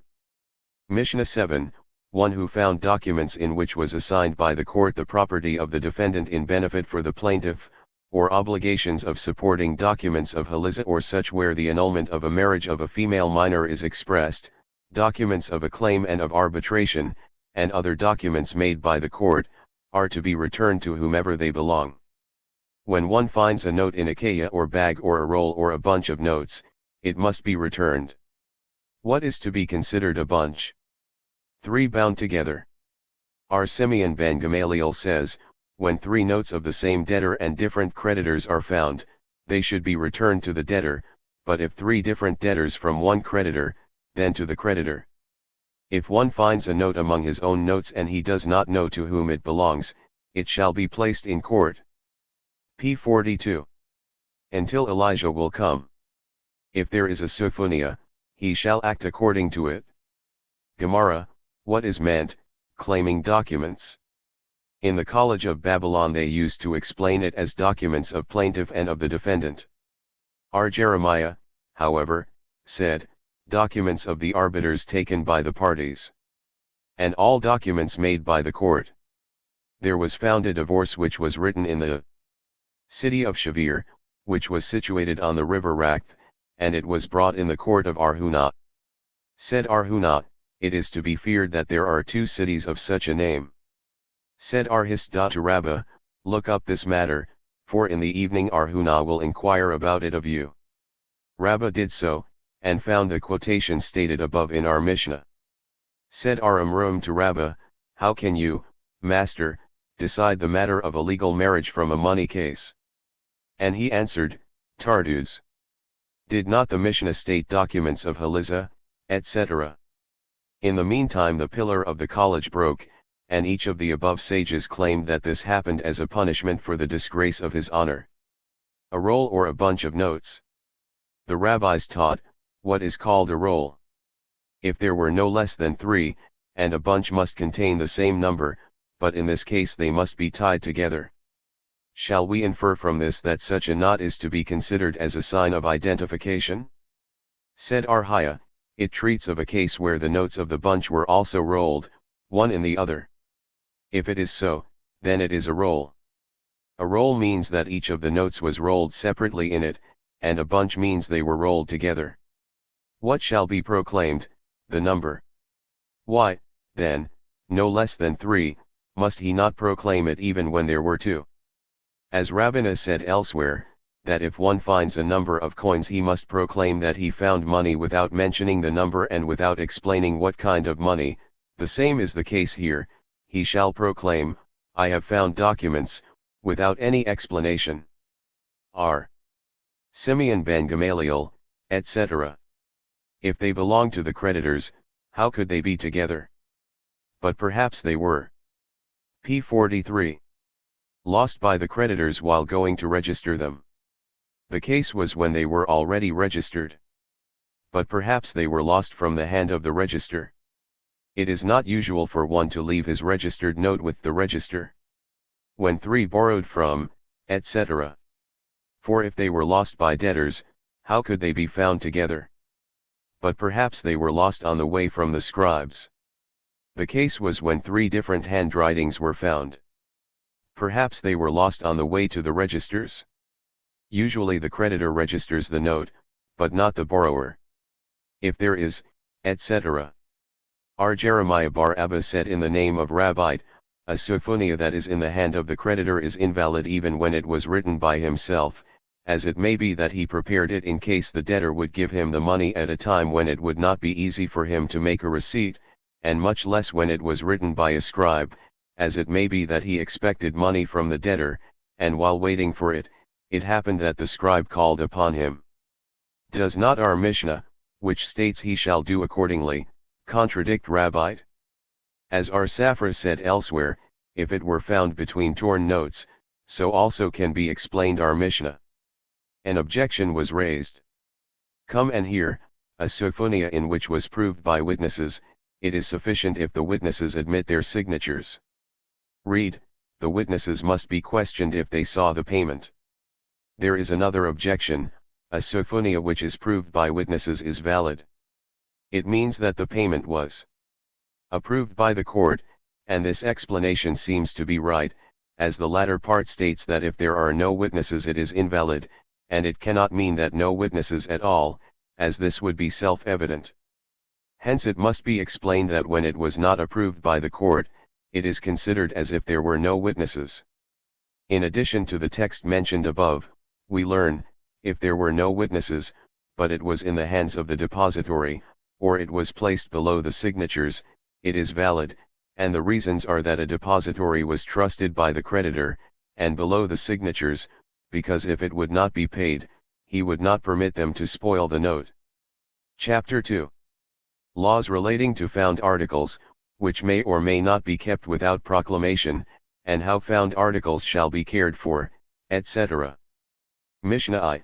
there are found articles which belong to the finder without any proclamation, namely, scattered fruits or scattered money in a public thoroughfare, small sheaves, strings of pressed figs, bread of a baker, strings of fish, pieces of meat, and shorn wool from the country where it was shorn, cleansed flax, and stripes of scarlet wool. All these belong to the finder. So is the decree of our Meir. Our Jehuda, however, maintains, if there is a change in the found article, which usually ought not to be, as, example, he found a fragment of a clay vessel in pressed figs, or he found a coin in a loaf of bread, he must proclaim. Our Simeon b. Eleazar says, all stew vessels which are for sale he need not proclaim. Gemara, how much of the scattered fruit belongs to him without proclaiming? Said our Itzhak, if in a distance of 4 ells there were scattered fruits the measure of cab. Let us see in what condition did he find it? If it was placed in such a way as dropped unintentionally, why only a cab? Even if there are more, it should be his, and if it was placed in such a manner that it can be supposed they were placed intentionally, even less he should proclaim. Said our Ukba bar Hama, it treats of a place where the grain is gathered from the barns, and if he found the size of 1 cab scattered within 4 ells, which it is too much trouble to gather, the owner of it usually would not take such trouble and renounce his ownership, but if it were scattered within a shorter distance, he may think, I will take the trouble to pick it up afterwards, and he does not renounce his ownership. It was taught, the renouncing of hope in regaining a lost article, which it is not yet certain is lost. According to Abai, such must not be taken in consideration, and Rabha, however, maintains it may. They, however, do not differ when the article has a mark that in such a case it must be supposed that when he will become aware of it, he will not renounce his hope to regain it because of the mark, and even if thereafter it was heard that he had renounced his hope, still the finder has not acquired title, because at the time he found it, it cannot be considered that the hope should be renounced when the owner becomes aware of its loss, because there is a mark, and he will certainly think, I will try to search for it by identifying the mark. The same also do not differ when the article was found at the seashore or near a waterfall, that it belongs to him, even if it has a mark, because the law allows it, as will be explained further on. The point of their difference, however, is in case the article has no mark. Abai is of the opinion that the finder cannot acquire title to it, because the owner is not yet aware of his loss. Rabha, however, maintains that he does, because it is certain when the owner becomes aware of it that he will renounce his hope. Come and hear. Our Mishnah states, scattered fruit, it is his. Although he did not know whose it was. Said our Ukba, b. Hama, the Mishnah means a case in the season of gathering the grain from the threshing floor, which is considered an intentional loss. Come and hear. Scattered money belongs to him, and certainly the loser of it was not aware when he lost it, and nevertheless it belongs to the finder. This can be explained as our Itzhak said elsewhere, usually a man inspects his purse frequently. Come and hear the other part of the Mishnah, pressed figs and bread of a baker, it is his. Why, the owner was not aware of it. It also can be said because such are of great value he must have been aware of the loss. Come and hear. Cassia which were found in a public thoroughfare, although they were near the field where they grew, and also a fig tree the branches of which were bent toward the street, and one found figs beneath, the people are allowed to eat these, and it is not considered robbery, they are free from tithe. Now the Boraitha would not contradict Abai, as the cassia are of great value, and it is known where the fruit of the p46 fig tree would drop, but the latter part of the same Boraitha states that if it were an olive tree or carob, it is prohibited. Would not this be a contradiction of Rabha's statement? Said Arabahu. It is different with an olive tree, as the color of the olives is the same as that of the tree, and they can be recognized wherever they are found. 1. If so, why should it be the same with the fig tree mentioned above? Said our Papa, when figs drop, they become soiled. Come and hear. A thief or a robber who took an article from one and gave it to another, or an article falls into the Jordan and is washed up at another place, and someone picked it up, the latter is entitled to it. Now this would be correct concerning a robber or the Jordan, where the owner sees his article lost, and renounces his hope of regaining it, but with the case of a thief, has then the owner seen him, that he should renounce his hope?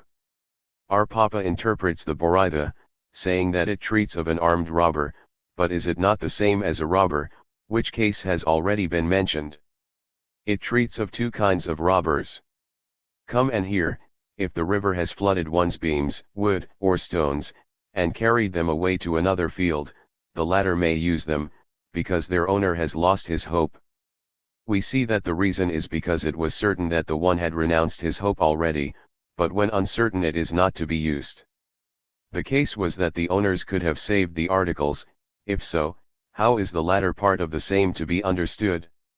If the owner came to get them, he is obliged to return them. Now, why going to get them? If he could save them he should be obliged to return, even if he had not come to get them, etc.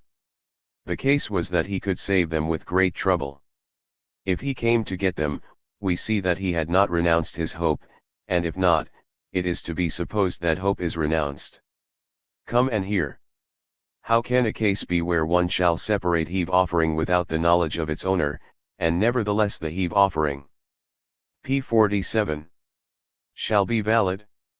Thus, if one goes to the field of his neighbor and gathers grain, and has separated the heave offering without knowledge of the owner, if robbery can be suspected, the heave offering is not valid, and if not, it is. And how does he know that there is no robbery? When the owner appears while his neighbor is on his field engaged in the above stated work, and said to him, "You should separate for the priest from the better ones," then, if better ones are found, the heave offering is valid, but if not it is invalid. If, however, the owner had added to the heave offering, it is valid, although better ones were not to be found. We see, then, if there were better ones the heave offering is valid, though the separator did not know of it while doing so. Rabha explained this in order that the Boraitha shall agree with Abai's theory.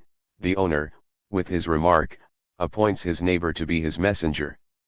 It seems that Rabha's explanation is correct, for if he would not become his messenger, how can his act be of any value? Is it not written, "Thus shall ye also offer," etc., and from the word also, which is superfluous, it is declared that it includes a messenger, and it is also declared there that as the word ye means it shall be done intentionally, so also if this is done by the messenger the intention is necessary, and the above Boraitha must therefore be explained that he appointed him as a messenger, saying, "Go and separate," but he did not determine of which grain he should separate. And usually the owners separate from the middle one, the messenger, however, does so from the better one. Now when the owner comes and says, "Why did you not separate from the better one?" If there is to be found still better than he had separated, his act is valid, but if not, the saying of the owner must be considered ironical, and the messenger's act is of no avail. Amamer, Marzutra, and Arashi happened to be in the garden of Mari Bar Isaac, and the gardener placed before them dates and pomegranates. Amamer and Arashi partook. Marzutra, however, did not. Meanwhile the host came and said to his gardener, "Why did you not serve the rabbis with the best?" p. 48. Once said both Amamer and Arashi to Marzutra, "Why does the master not partake of it now? Have we not learned if better ones are to be found the heave offering is valid?" And he answered, "So said Rabha, that this expression is to be cited in case of heave offerings only, because it is a meritorious act, and it may be assumed that the owner made his remark with good intentions, but here, it can be said that he said so to the gardener only not to be ashamed. Come and hear. Ar Yohanan said in the name of Ar Ishmael b. Jehozadok, whence do we know that a lost article, which was flooded, is allowed to be used by one? Because it is written, "In like manner shalt thou do with his ass, and in like manner shalt thou do with his raiment," And in like manner shalt thou do with every lost thing of thy brother's which may have been lost by him, and which thou hast found. From which it is deduced that when it is lost to him, but not to others, exclude, then, the flooded article, which is lost to him and also for every one, and as in the case of flooding the article is allowed for use, no matter whether it had a mark or not, the same is the case with an article which is not allowed for use, when it is not certain that the owner of it has renounced his hope. No matter whether the article has a mark or not, it is prohibited, even in case where the hope would be renounced by the owner immediately after he became aware of his loss. Hence Rabha's statement is objected to, and the halakha prevails according to Abai, as this is one of the 6 things. One said Arachi the son of Rabha to Arashi, now as it is decided that Rabha's statement is objected to, how then do we eat dates which the wind blows away to the highway? And he answered, because there are insects which consume them, the owners of the dates therefore renounce their hope of such. The former questioned again, in case the trees belong to orphans, who are disqualified to renounce their hope, let therefore all fallen dates not be used. And he rejoined, must we then consider that the whole valley belongs to orphans? The former said again, but if it be known that such is the case, how is the law? And he rejoined, then it is prohibited. Small sheaves, etc. If the mark on the article in question, p. 49, was of such a nature that it could be effaced by stepping on it, Rabbah said, that such a mark is not to be considered. Rabha, however, said, it is. An objection was raised from our Mishnah. Small sheaves in public thoroughfare may be used without proclamation, but if they were found on private ground he may take it provided he proclaims. Now how was the case? If it treats of such that have not a mark, what shall he proclaim? We must, therefore, assume that although they have a mark they are his if found in public thoroughfares, because the mark is usually effaced by stepping upon it, hence it is an objection to Rabha. He may say that the Mishnah treats of such that have not a mark, and your question, what shall he proclaim if on private ground?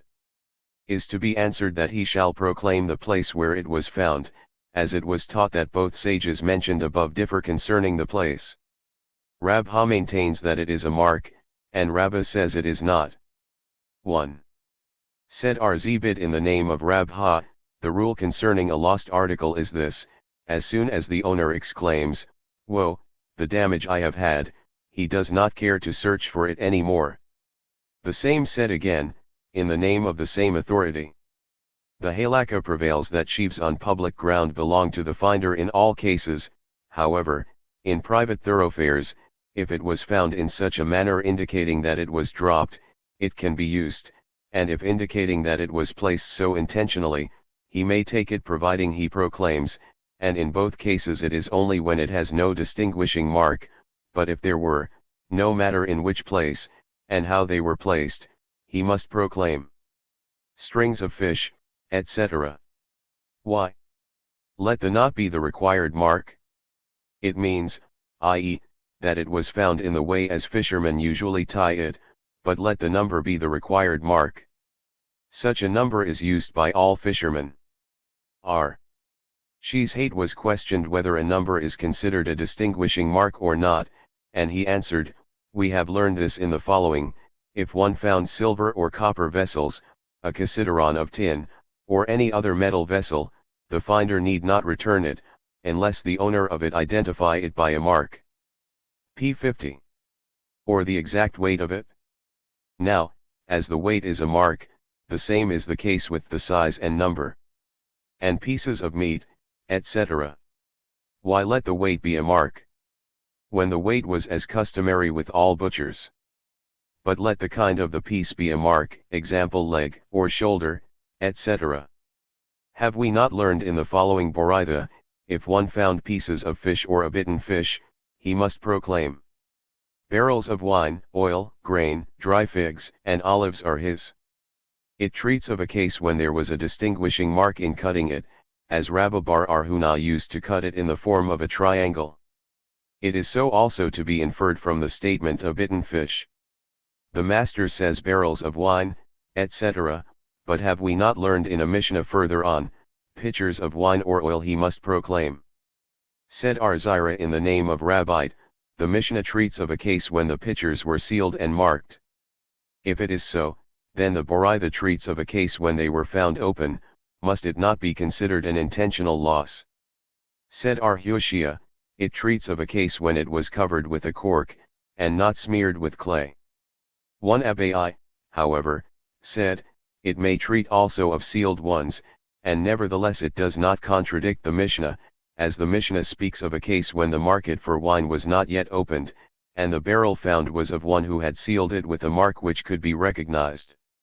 The Boraitha, however, speaks of a case after the market was opened, and usually the marks on the barrels were all alike, and could not be distinguished from each other, as it happened with Jacob bar Abba, who found a barrel of wine after the market was open, and he questioned Abai and was told that he may keep it for himself. Bb questioned Rn Ahman, is the place considered a mark or not? And he answered, this we have learned in the above Boraitha, if one found barrels of wine, etc., they are his. Now if the place would be considered a mark, then why should he not proclaim the place? Arzibid, however, said, this is no support, as it may treat. P51. Of a case that when he found it on a dock where many barrels were placed. Mari said, the reason why the sages decided that the place is not to be considered as a mark, was because it can be said to him who claims that the article was lost by him in this place, that there were men passing the same, and another one may have lost it there. It happened that one found unripe dates one near the wine press room, and questioned Rabbi, and was told that he may keep it for himself.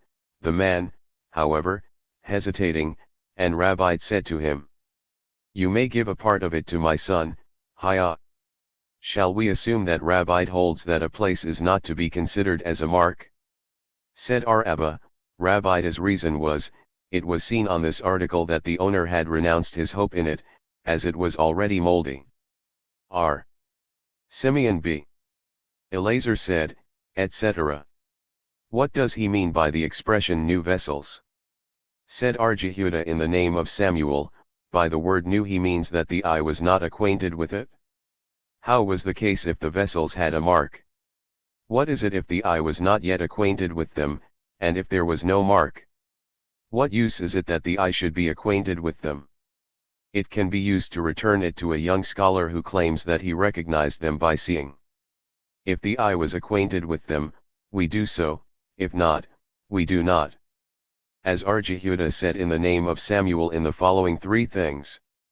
The rabbis hesitate to tell the truth when being questioned in a tractate, and in conversation between him and his wife, and also about the hospitality of a private one, they usually answer in the negative, although it is not so. And when it was questioned to what purpose did Samuel declare the above, Marzutra answered, it was said with regard to returning a lost thing to one of the rabbis, if he recognized it with his eye, if we know that only in the P52. Above three things he hesitates to tell the truth, but in all other things he speaks the truth, then the article in question is to be returned to him, but not otherwise. It happened that a silver goblet was stolen from Marzutra the pious, when he was in a hospice. In the meantime he saw a young man who dried his hands, after washing, with the garment of another, and he thought, this man does not care for his neighbor's money, and he accused him until he confessed that he stole the goblet. We have learned in a Boraitha, Simeon B. Elazar admits that new vessels, in case the eye was familiar with them, that he must proclaim them. However, the following new vessels which were not familiar to the eye he need not, namely, strings of needles, spinning instruments, and strings of hooks, but only when he found single strings. If, however, he found a pair of each, he must proclaim. The same Simeon used to say. If one saved something from a lion, a bear, a tiger, or a bardalas, or from the sea, or if he found it on a dock or in one of the great markets, and in any place where it is crowded, he may keep it for himself, as the owner of it has surely renounced hope. One it happened that one found 4 Zeus tied up in a rag, and was dropped in the river Byron, and he came before our Jehuda and was told to proclaim. Why so? Is it not equal to the depth of a sea, as stated above? With the river Byron is different, because it was frequently cleaned, and there were stones and fences for fishing. The loser may not renounce his hope in regaining it, furthermore that the majority of the fishers and the cleaners of that river were Israelites, and the loser may think that in case an Israelite finds it he may return it. R. Jehuda was walking behind Mar Samuel in the market, where wheat prepared for fermenting was sold, and our Jehuda questioned him, how would be the case if someone should find a purse here? And he answered, it would belong to the finder. But how if an Israelite would come and give the mark of it? And Mar Samuel answered, then he would be obliged to return. The former rejoined, are not the two decisions contradictory? And he answered, I mean not according to the exact law, but by moderating the p. 53. Same, as it happened to my father, who found certain asses in a desert and returned them to the owner after an elapse of 12 months, though he was not obliged to do so in accordance with the strict law, he nevertheless did so by moderating the same. Rabha happened to walk behind Rnahman in the market of tanners, according to others in the market where the rabbis used to assemble, and he questioned him, how if one would find here a purse? And he answered, it would belong to him. And how if an Israelite would claim that it is his by giving a mark? And he answered, it counts for nothing, but if he claims with a certainty that it is surely his, Rabha said again. And the latter rejoined, it would be equal to him who cries for his collapsed house or for his sunken ship. There was a vulture which captured meat in the market, and put it between the trees of Bar Marion, and when Bar Marion came to question Abai, he was told to keep it for himself. Although the majority of the inhabitants were Israelites, hence infer from this that the halakha prevails in accordance with our Simeon b. Elazar of our Mishnah, even in case the majority are Israelites. With the vulture it is different, as it may be just as the depth of the sea. But did not Rabbi declare that meat which was hidden from the eye must not be eaten for fear it is not legally slaughtered? It may be said that Bar Marion saw the vulture taking it from a place where legal meat was sold. Our Hananiah found a slaughtered goat on the way from Tiberias to Zipporus, and he was allowed to use it. Said our Ami, it was allowed as a found article in a crowded place, in accordance with our Simeon b. Elazar, and also as a legal slaughter in accordance with our Hananiah br Jose the Galilean of the following Boraitha, if one has lost his goats or hens, and thereafter he found them slaughtered, our Jehuda prohibited their use, and our Hananiah br Jose the Galilean allowed it. Said Rabbi, it seems that the opinion of our Jehuda is correct when he found it in rubbish, and the opinion of our Hananiah is correct when he found it in a house.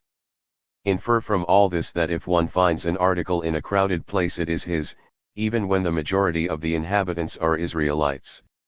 Said Rabha, such meat may be used even when the majority of the inhabitants are heathen, but the majority of the butchers are Israelites.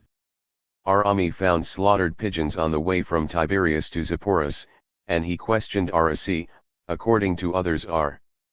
p. 54. Yohanan, and according to still others he questioned the college, and was told to keep it for himself. Our Itzhak of Naphha found a ball of cord, of which nets were made, and he came before our Yohanan or in the college, and was told to keep it for himself. Mishnah 2, the following articles he must proclaim, when he found a vessel containing fruit or an empty one, money in a purse or an empty one, heaps of fruit or heaps of money, or even 3 coins which were one upon another, sheaves in private ground and bread made in a household, and shorn wool which looks as if it was already in the hand of a master, pitchers of wine or oil, all these he must proclaim. Gemara, the Mishnah treats of a case when the fruit was found in the vessel, and the money in the purse, but how is it if the vessel was empty and fruit was scattered nearby, or the purse was empty and the money was near it? It would be his without any proclamation, and the rabbis taught the same plainly in a Boraitha, with the addition that if a part of it was in the vessel or in the purse, and another part on the ground nearby, he must proclaim. Does this not contradict the following? If one has found an article which has no mark, near an article which has a mark, he must proclaim, and if the owner comes declaring the mark, and takes the article, he is also entitled to the other one which was without a mark. Said Arzebid, this presents no difficulty. The Boraitha which states it is his treats of, example an empty vat and near it flax, and the Boraitha which states it should be proclaimed treats of an empty basket, and fruit which is supposed to have fallen out of the basket. Our Papa, however, maintains that both Boraithas may treat of a basket and fruit, but one speaks of a case where some was left in the basket, and the other one treats when it was entirely empty, and if you wish, it may be said that both treat of a case when nothing was left, but in one case the face of the vessel was turned toward the fruit, and in the other case the vessel was with the rim. Heaps of fruit, etc. Infer from this that the number is a mark. Perhaps the plurality stated in the Mishnah is not. P. 55. Correct, as it ought to be singular. If so, infer from it that place is a mark. Perhaps the plurality is correct. 1. 3 coins one upon the other, etc. Said Aritzak of Magdal, 2 only when they were like a steeple. The same we have learned in the following Boraitha, if one found scattered coins, they are his, if, however, they were lying in a steeple-like manner, he must proclaim. And what is to be understood as steeple-like manner? Where 3 coins were lying one upon another. Does not the Boraitha contradict itself? It begins scattered money, of which it is to be inferred that if it was not entirely scattered, but in the condition where a part overlapped another, and the other part was on the ground, it must be proclaimed, and immediately after it states that it was in a steeple-like manner, etc., of which it is to be inferred that if they were not so but overlapped, it is his. The Tana is of the opinion that if they were not placed in a steeple-like manner it is considered scattered. Said Arhanana, the case in question speaks of coins of 3 different rulers, but if they were of the very same ruler, they are his. How is this to be understood? If they were placed in a steeple-like manner, he must certainly proclaim, no matter of what ruler they are, and if scattered, even if they are from 3 rulers, what is it?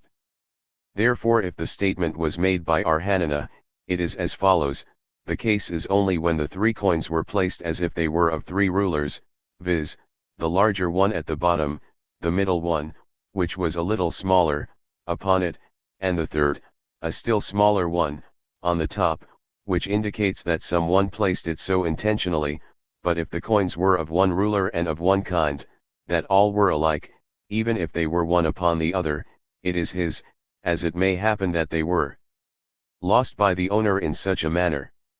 Ar Yohanan, however, is of the opinion that even if they were from one ruler he must proclaim. P. 56. What shall he proclaim? If the number, why then 3, even 2 should be the same. Said Rabbina, he proclaims the kind of coin. Ar Ashi questioned, if they were placed like the stones of Marculus, what is the law? Come and hear. There is a Boraitha, scattered money, it is his, however, like the stones of coolies, he must proclaim. And how were the above stones placed? 2 on either side and 1 on top of both. The rabbis taught, if one finds a sala in the market, and his neighbor claims it is his, giving a mark that it is new, it is a coin of Nero or of another ruler, he says nothing, and even if he says my name is written upon it, it counts for nothing, because on a coin no mark is to be considered, as he may nevertheless have given it away to someone and it was lost by the latter. Mishnah 3, if one found under a wooden wall, or a brick one, pigeons tied one to the other, or if they were placed on a thoroughfare of a private field, he must not touch them. The same is the case with a covered vessel found in rubbish, if, however, it was uncovered, he may take it and proclaim. Gemara, why shall it not be touched? Because it may be that someone has hid it, but it has no mark on it, therefore it must be left until the owner will come and take it. But why should not the tying be a distinguishing mark? Said Ar Ababi. Zabda in the name of Rabbite, it means that they were tied, as usually, at the wings, but let then the place be a mark. Said Ar-Ukba bar Hama, when they were jumping, if jumping, then it may be that they were coming from some other place, and should be allowed. Yeah, it may be so, and it may be also that one hid them purposely, and in such a doubtful case Ar-Abba b. Zabda declared, in the name of Rabbite, that it should not be taken from the very first, but if one nevertheless took it, he is not to be compelled to return it. If he found a covered vessel, etc. This contradicts the following: if he found a vessel hidden in rubbish, he may take it and proclaim, because usually the rubbish will be removed and someone else may take possession of the vessel. Said Arzibid, this presents no difficulty. The Mishnah treats of kava and goblets, and the Boraitha treats of small knives and double-pronged zinc forks which were mixed. P. 57. Unintentionally with the rubbish. Our Papa, however, says, in both, goblets were meant, but the Mishnah treats of rubbish which is not to be removed, and the Boraitha of that which is to be, but if it is to be removed, the article which is there was certainly put there intentionally, therefore we must say that the rubbish in question was of a kind which is not to be removed, but afterwards it was decided that it should be. According to our Papa's theory it is correct what the Boraitha adds, as usually rubbish will be removed, but according to our Zebid's theory, how is this additional expression to be understood? Read as usually small vessels are thrown away with rubbish. Mishnah 4, if one found anything in a heap of rubbish or in an old brick wall, it is his, if, however, in a new wall, in the outer part, it is his, if in the inner part, it belongs to the owner. If, however, the house was rented, if even he found it in the house it is his. Gemara, it was learned that the reason was that the finder may say, that this article was hidden by the Amorites. But only the Amorites hide things, and the Israelites not. It means when the vessel seemed to be antique. If it was a new one, etc. Said Ar-Ashi, if the article was a knife, and the handle was from the outside, it is supposed it was placed there by some stranger, and if it was from the inside, it is to be supposed that it was put there by the owner of the house. The same is the case with a purse, it must be investigated whether the opening of the purse is outside or inside. If so, why does our Mishnah state, if from the outside it is his, without any distinction whether the handle or the opening of the purse was placed outside or inside? Our Mishnah treats of round or roundish articles, which on all sides are alike. There is a Boraitha in addition to it, that if the articles were found on both sides, they are to be divided between the finder and the owner. If it was rented, etc. Why so? Let us see who was the last tenant. Said Resh Lakish in the name of Bar Kapara, it speaks of a case when it was rented to 3 men. Infer from this that the halakha prevails in accordance with our Simeon Br Elazar stated above, page 51. Therefore, said Armina Shia Bar Jacob, it speaks when it was an inn with 3 heathen. Rn Ahman in the name of Rabbi Abohu, how? P. 58. Ever, said, there is no difference who the guests were, even Israelites, if one of them lost something, he may say, there were no others, but my 2 neighbors. If they found it they would return it to me, as I had mentioned several times to them that such a thing was lost by me, and when they did not return it, it indicates that they would steal it, and there is no use arguing with them. And Rn Ahman said, in accordance with his theory elsewhere, as follows, if one has seen that a sala was dropped by one of 2 who were standing there. Why so? Because only 2 of them occupied the place, and the loser will think, as there was no other besides my neighbor, I will tell him, only you could have found it, and you must return. But if there were 2 others besides him, the finder of the sala may keep it for himself, as the loser would think, my sala is lost at any rate. If I claim it of one of my neighbors he would deny, and so, too, would say the other one. Said Rabha, if there were 3, he must not return it only in case the coin has not the value of 1 parutha, but if it has the value of 2 paruthats, he must return. Why so? Perhaps they are partners, and one of them relinquishes his share to the other without renouncing any hope.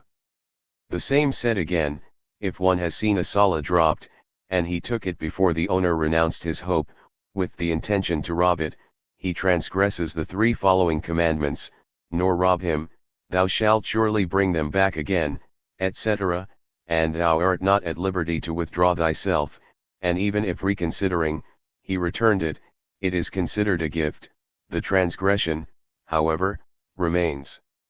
If, however, he took it with the intention of returning it, and after the owner renounced his hope he reconsidered to rob it, he transgresses the 2nd commandment mentioned above. But if he was waiting until the owner renounced his hope, and then took it, he transgresses only the commandment of the last verse stated above. He said again, if one has seen money dropped in sand, and afterwards found and took it, he is not obliged to return it, although the loser sifted the sand, for it may be supposed that the purpose of sifting the sand was because he thought, as it happened to me it also may happen to someone else, and perhaps I might find, if not mine, something of another loser. p. 59. Mishnah v. If one found something in a store, it is his, if, however, between the counter and the storekeeper, it belongs to the latter, if before a money changer, it is his, if, however, between the chair where he usually sits and the table, it belongs to the money changer, if one has bought fruit or one sent him such, and he found money in it, it is his, if, however, he found it tied in a package he may take it, but proclaim. Gemara, said R. Elazar, not only on the ground before the money changer, but even if he found it on the table, it is his. Whence did the same get such a law? Said Rabha, from the expression of the Mishnah, between the chair and the table, etc., let it state even on the table, or if he finds in the table, as it states in the first part. If he found in the store? Infer from this that even the money was on the table, it is his. If one has bought fruit, etc. Said Resh Lakish in the name of Arjana, it treats of a case where he bought of a merchant, but if of a private person, he must return, and so also taught a scholar in the presence of R.N. Ahman. Said the latter to him, did, then, the private person thresh it himself? And the former answered, then ignore the boraitha. Rejoined R.N. Ahman, it is not necessary to ignore it, as it could be explained that the case was where the owner threshed it by means of his male or female heathen slave. Mishnah 6, a garment is also included. Why, then, is it mentioned separately? To teach that all other articles should be equal to it, as a garment usually has marks and claimants, so also any article which has marks and claimants, he must proclaim. Gemara, in what verse is it included? Said Rabha, in with every lost thing. He said again, to what purpose does the scripture mention ox, ass, sheep, and a garment separately? They are all needed, for if the scripture would mention the garment only, one might say that it must be returned when witnesses testify that it belongs to the claimant, or when the claimant gives the mark which is on the material of it, but p. 60. If, example an ass, and witnesses or marks can be given of the saddle only, the ass is not to be returned, therefore ass is mentioned, and ox was also necessary to signify that a mark indicating that its tail was cut was sufficient, and the same is with sheep, that the mark, the wool shorn, suffices. But would it not be sufficient if the ox only, without the sheep, were mentioned, as it would be self-evident that the wool of sheep which was shorn is a sufficient sign for returning, as the same is the case with an ox with its tail cut? The answer to this. The rabbis taught, it is written, which may be lost to him, means to exclude a loss which has not the value of a perutha. R. Jehuda, however, says, the words further on, which thou hast found, signify this. The schoolman propounded a question, the returning, according to marks given, is biblically or rabbinically. What is the difference?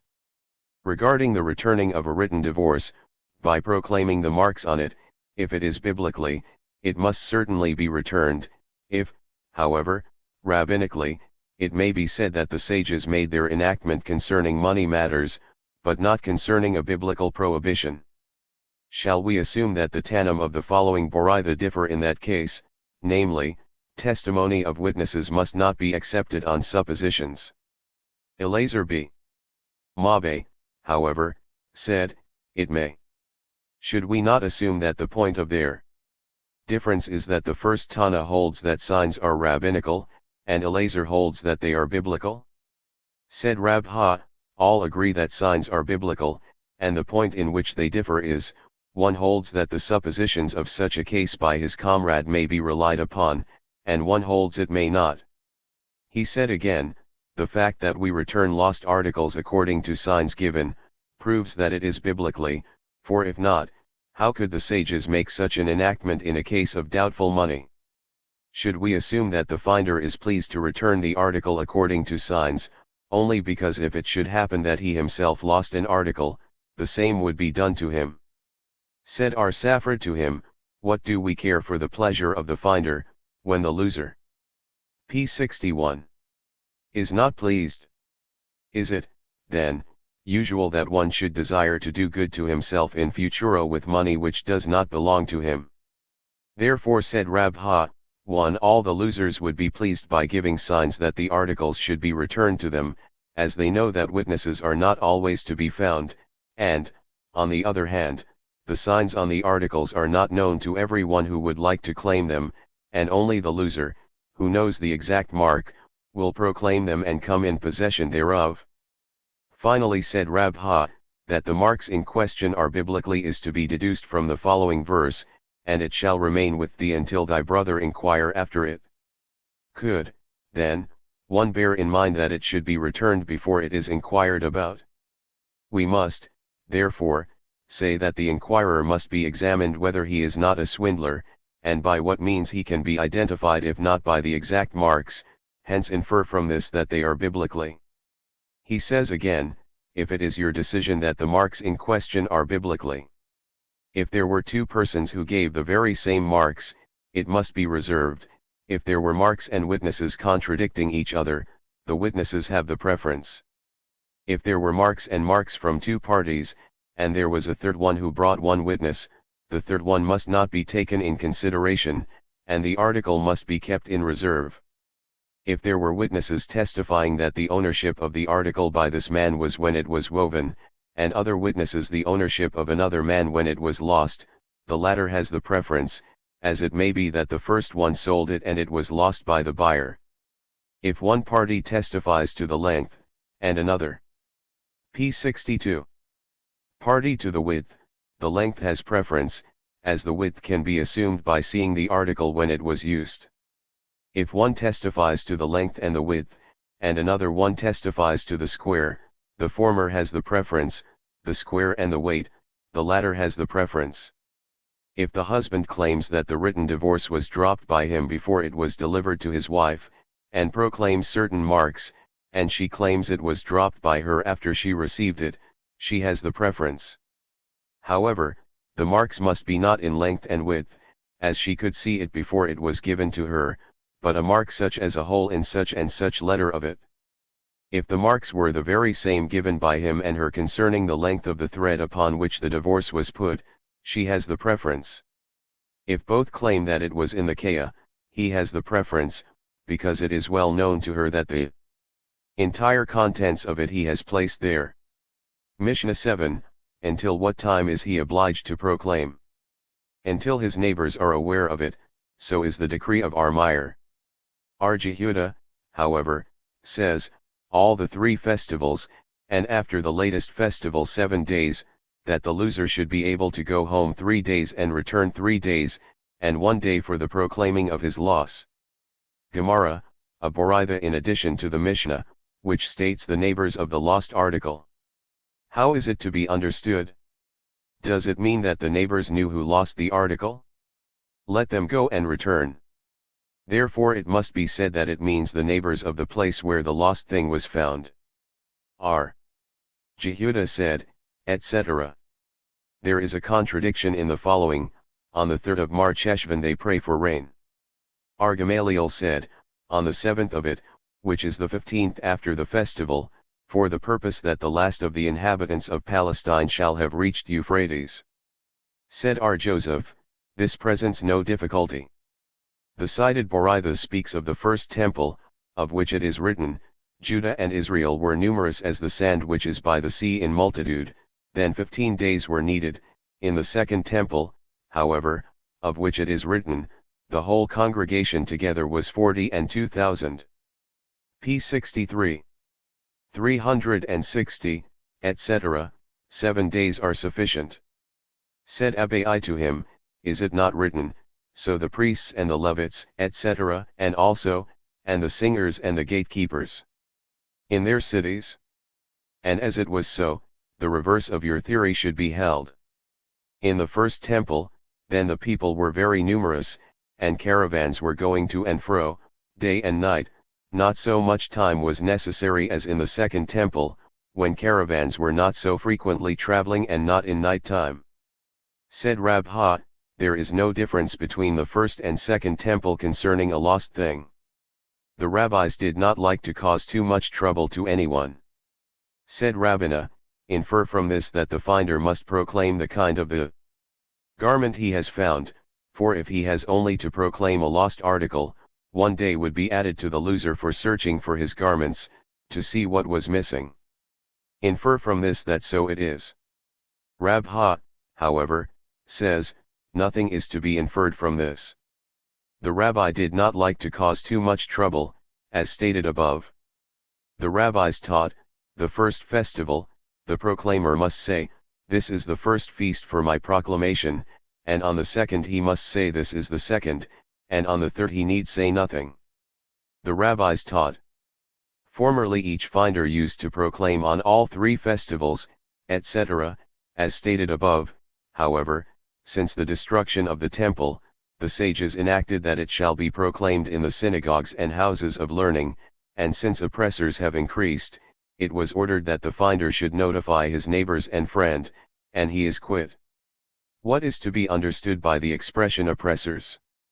They who claim that all lost articles belong to the government.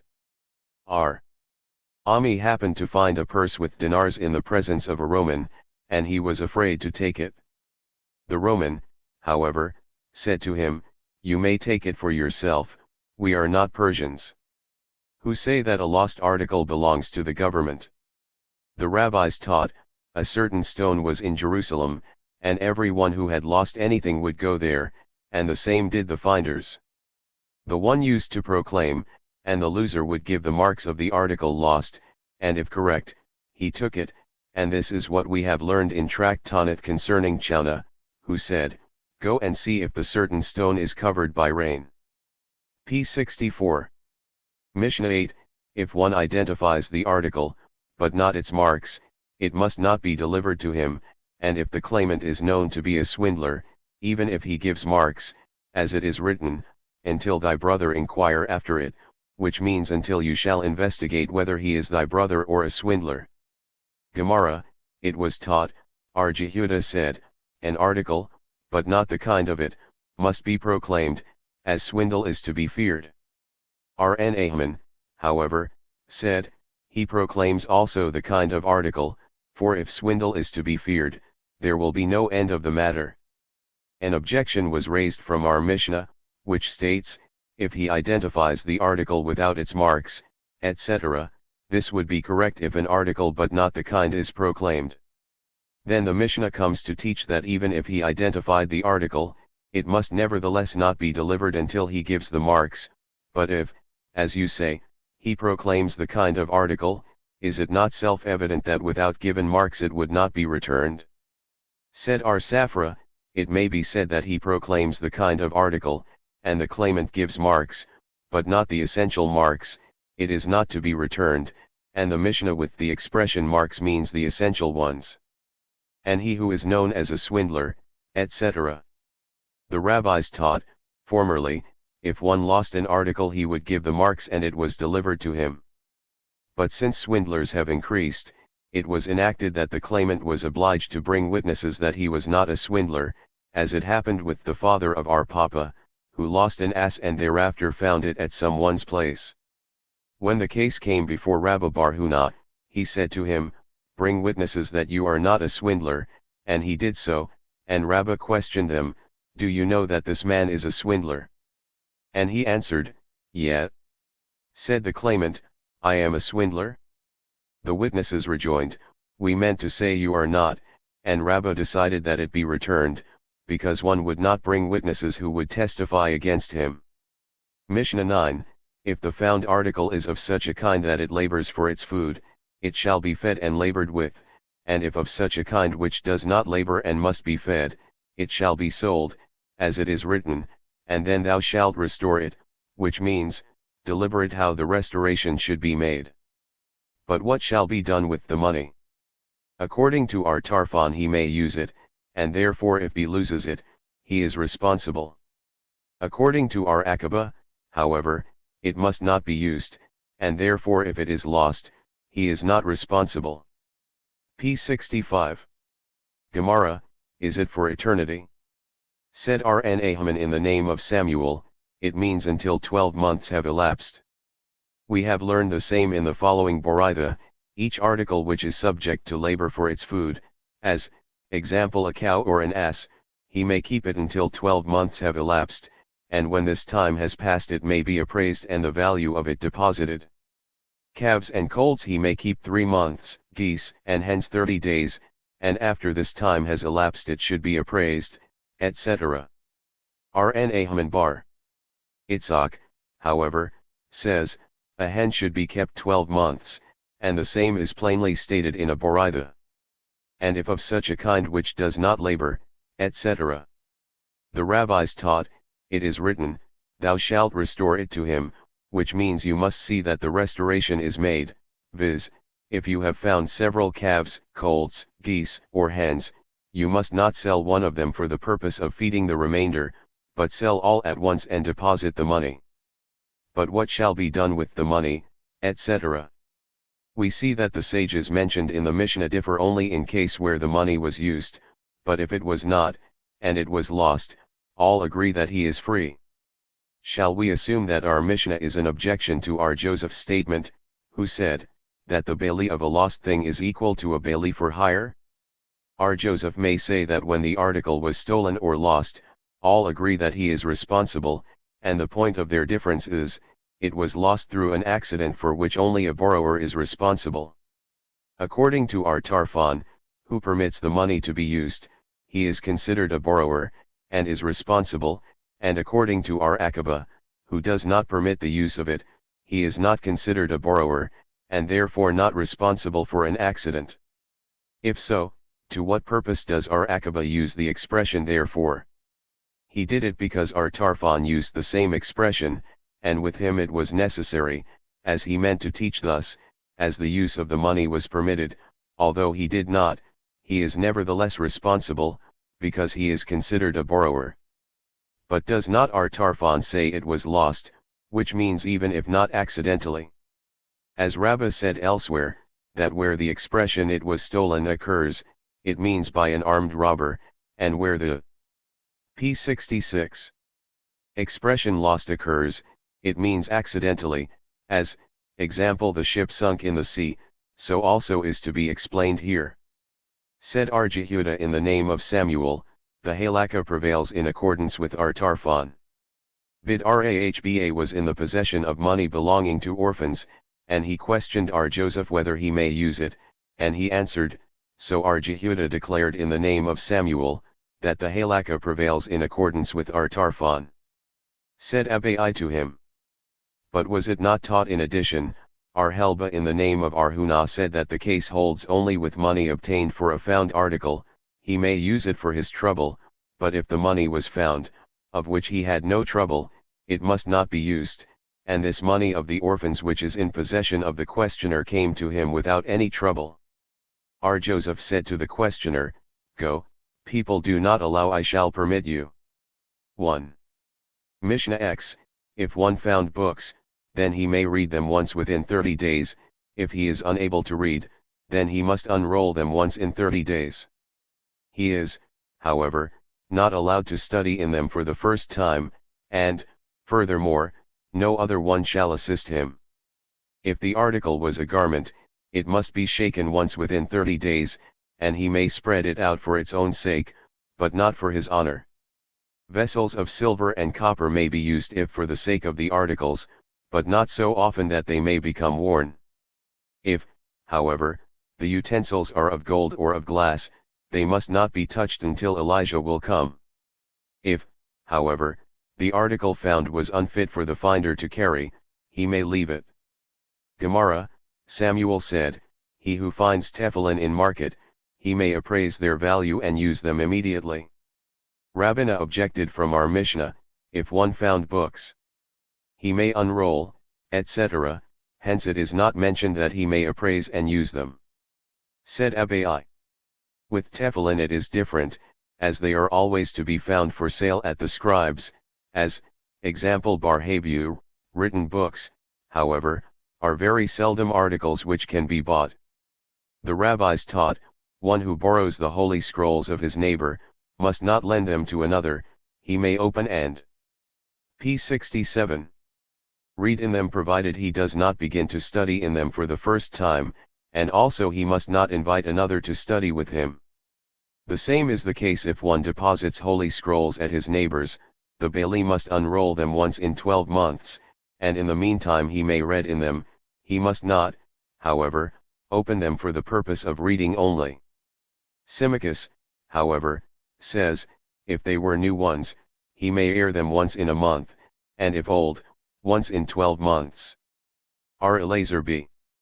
Jacob says, it makes no difference, once in 12 is sufficient. The master said, he must not lend them to another. Does this law apply only to holy scrolls? Is it not the same with anything else? Did not Resh Lakish say, here taught Rabbi that a borrower must not lend an article to another, and the same is the case with a hirer? Lest one say that usually one is pleased that a meritorious deed be done with his property, he comes to teach us that he must not do so, even with the holy scrolls without permission. To what purpose, then, does the master teach, he opens them, etc.? Is this not self-evident, as for this purpose they were borrowed? Because he means to tell that he must not begin his study for the first time, etc., he mentioned also the above. 1. But how is to understand the latter part? R. Elazar b. Jacob says, once in 12. Is it not the same as the first Tana said? Read, R. Elazar b. Jacob said in both cases they must be unrolled once in 30 days. To study in them, etc. There is a contradiction in the following, one shall not read a paragraph and repeat it or translate it into another language, he must not open more than 3 folios of them, and 3 men must not read in one and the same volume. Is it not to be understood from this that 3 must not, but 2 may? Said Abai, this presents no difficulty. In one and the same paragraph even 2 are not allowed, but in 2 different paragraphs each of them may read separately. If the article was a garment, etc. Is it, then, good for the garment to shake it frequently? Did not our Yohanan say that whoever has a specialist weaver in his house, may shake his garments every day, hence we see that frequent shaking spoils the garment? P. 68. Yet, every day it would spoil it, but once in 30 days is good for it, and if you wish, it may be said that our Yohanan treats of a woolen garment, and the Mishnah treats of linen ones. R. Yohanan said, 1. It is better to drink a goblet from the hand of a witch than to drink a goblet of lukewarm water when the goblet is of metal, and was not boiled previously, and it is ordinary water without any spices in it. He also said, he to whom his father bequeathed too much money, and he desires to lose it, shall dress himself in Roman linen garments, and shall use glass utensils of great value, and shall hire others to do the work necessary in his vineyards while he is absent. Vessels of silver and copper, etc. The rabbis taught, if one finds wooden vessels, he may use them in order that they may not decay. Copper ones he may use for warm liquids, but not put them on the fire, because the vessels may be worn off. Silver ones he may use for cold liquids, but not for warm, for they may lose their brightness. Spades or axes he may use for soft materials, but not for hard, for they may be diminished. However, golden ones or glass ones must not be touched until Elijah will come.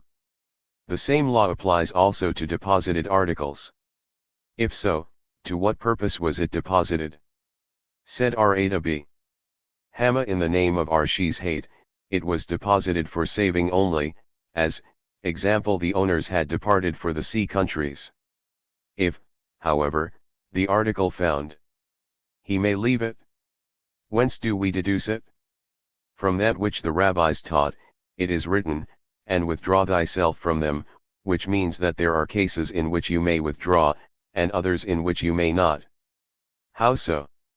If, e.g., he was a priest, and the found article was on a cemetery, or he was a sage, and it is not fit for him to carry the found article, or if his labor at that time should have more value than the value of the found article, he may leave it, as in such cases the verse cited above applies. Let us see in what case the above verse is needed. If to a priest who saw a found article in a cemetery, is then a verse needed? Is it not self-evident, as there is a negative and positive commandment concerning a priest, who must not defile himself by the dead? P. 69. And the positive commandment, ye shall be holy, and to return a lost thing is one positive commandment only, and aside from this it must not be ignored, a bodily prohibition for money matter even if it is meritorious, and if the above cited verse is needed, because his loss of time has more value than the lost article. This is also inferred from the saying of Jehudah in the name of Rabbi, as follows, it is written, there shall be no needy man among thee, one which signifies that yours has preference over that of another. It must therefore be said that the verse in question is needed for the case of a sage, for whom the found article is unfit for his honor. Rabbah said, if he has seen an animal, and struck it, he must return it. It happened that Abai was sitting in the presence of Rabbah, and goats came near him, and he took a clod of dirt and threw it at them, and they ran away. Said Rabbah to him, if they will be lost you will be responsible, go and bring them back to the owner. The schoolman propounded a question, if the man is so respected that in the city it is not nice for him to drive cattle, but in the field he usually does so, what is the law? If he has seen his neighbor's cattle astray in the field, must he return them to the city only, or, as the scripture requires that they shall be returned to their proper place, and as it is not fit for him to lead them in the city, he need not do so even in the field? On the other hand, it may be said because it is fit for him to do it in the field, it is his duty to lead them to the city, and when it is already there return them to the proper place. This question remains unanswered. Rabha said, if it would be his own article, he would trouble himself to put it in the proper place, then he must do the same with that of others. The same is the case with loading and unloading a wagon. If he is accustomed to do so for himself, he must do so for another if he is in need. R. Ismail b. Jose was on the road, and met a man carrying a bundle of wood, who put it down to take a rest. Thereafter he asked Ismail to help him lift it on his shoulder, and he asked him the value of it, and the man answered a half zuz. Ismail then bought it for a half zuz, and renounced his ownership to it. The man, however, had acquired title to it by drawing it. Then Ismail bought it from him again by adding p. 70. Another half zuz, and renounced his ownership again. When he had seen that the man intended to draw it again to acquire title again, he said, I have released my ownership for the whole world, but not for you. And was not Ismail a sage for whom it was not fit to do such a thing? He was acting to moderate the law, as Joseph taught, it is written, and thou shalt make them know, etc. To make them know means how to make a living, the way means bestowing of favors, wherein they must walk signifies to visit the sick and bury the dead, and the work means the exact law, they must do means to moderate the law. The Master says, wherein they must walk to visit the sick. Is this not included in bestowing of favors? It was necessary to name this separately, in case when the sick one was his comrade, and the master says elsewhere that by visiting a sick one, if he is his comrade, a 60th part of the sickness goes over to him, and notwithstanding this he must do so. But is not the burying of the dead included in bestowing of favors? It was necessary to teach that even if he was a sage, and it is beyond his dignity, he must nevertheless do so in such a case. To moderate the law, as our Yohanan said that Jerusalem was destroyed because they used the exact law only and never moderated it. Mishnah 11, what is to be considered a lost thing?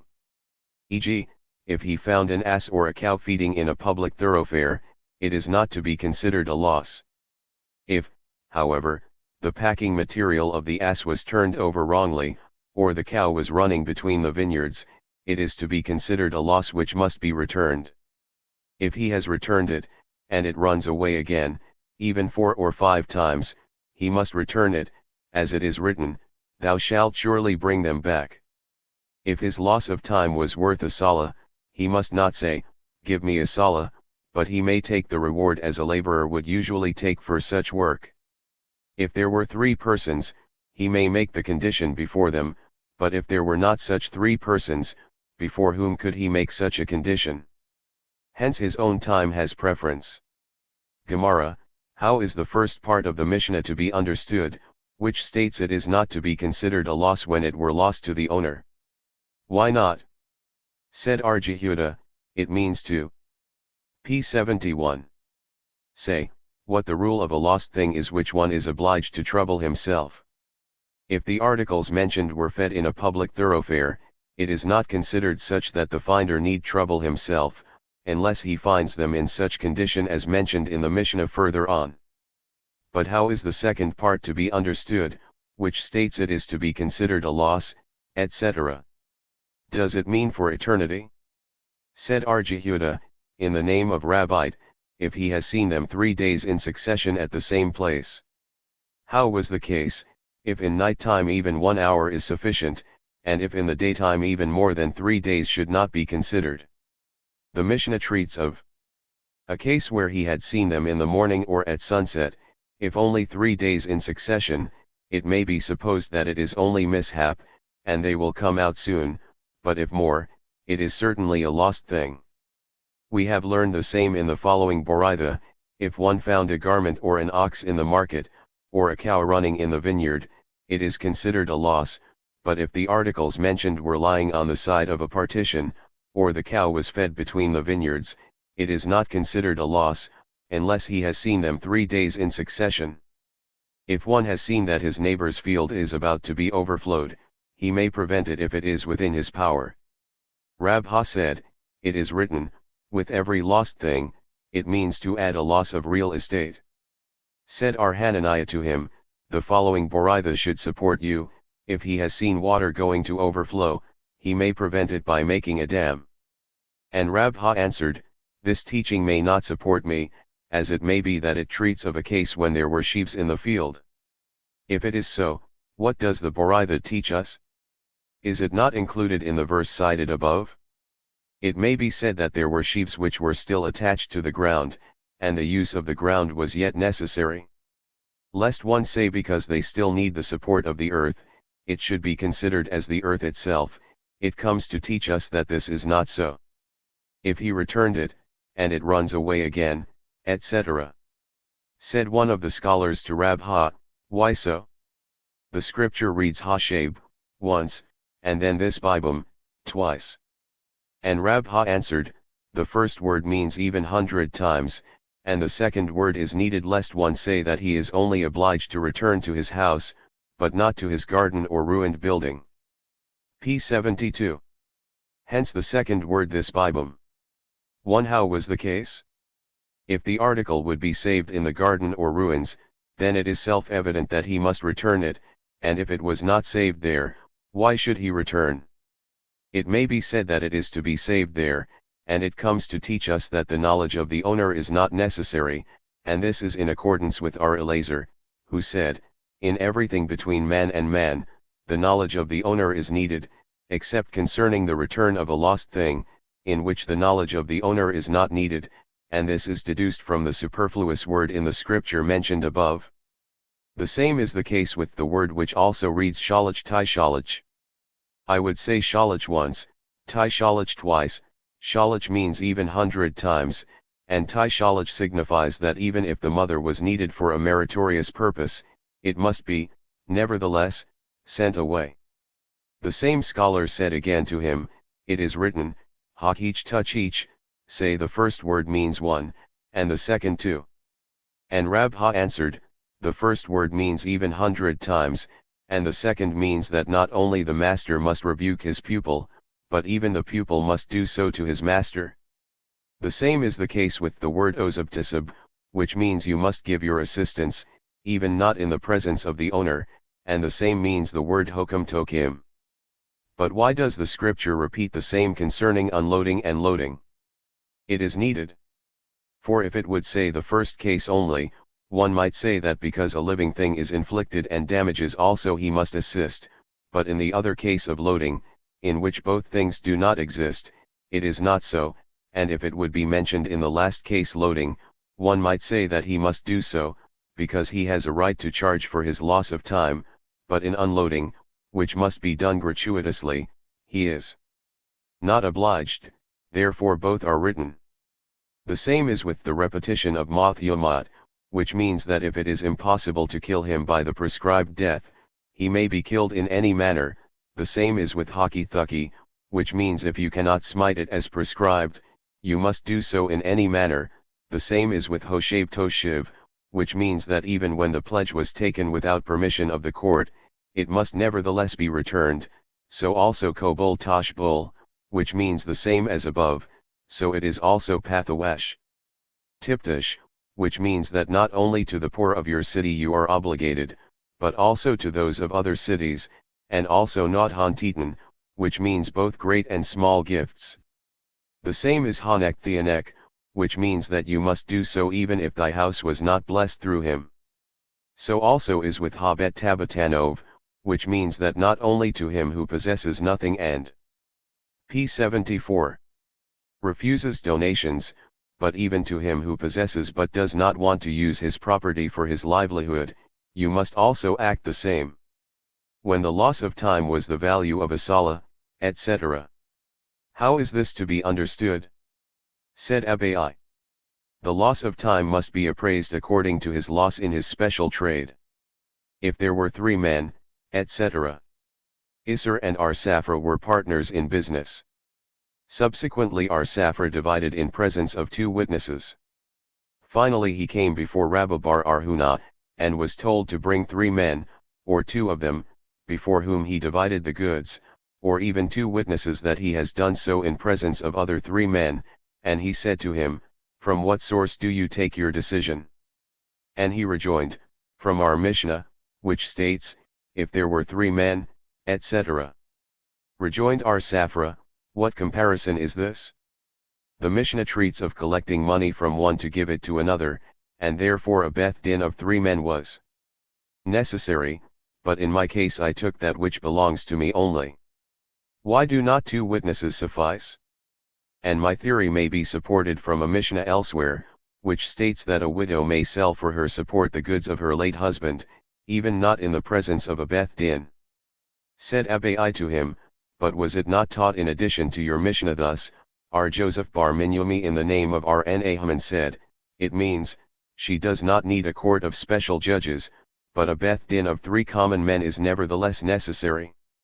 Mishnah 12, if he has found the animal in a stable, he is not obliged to trouble himself.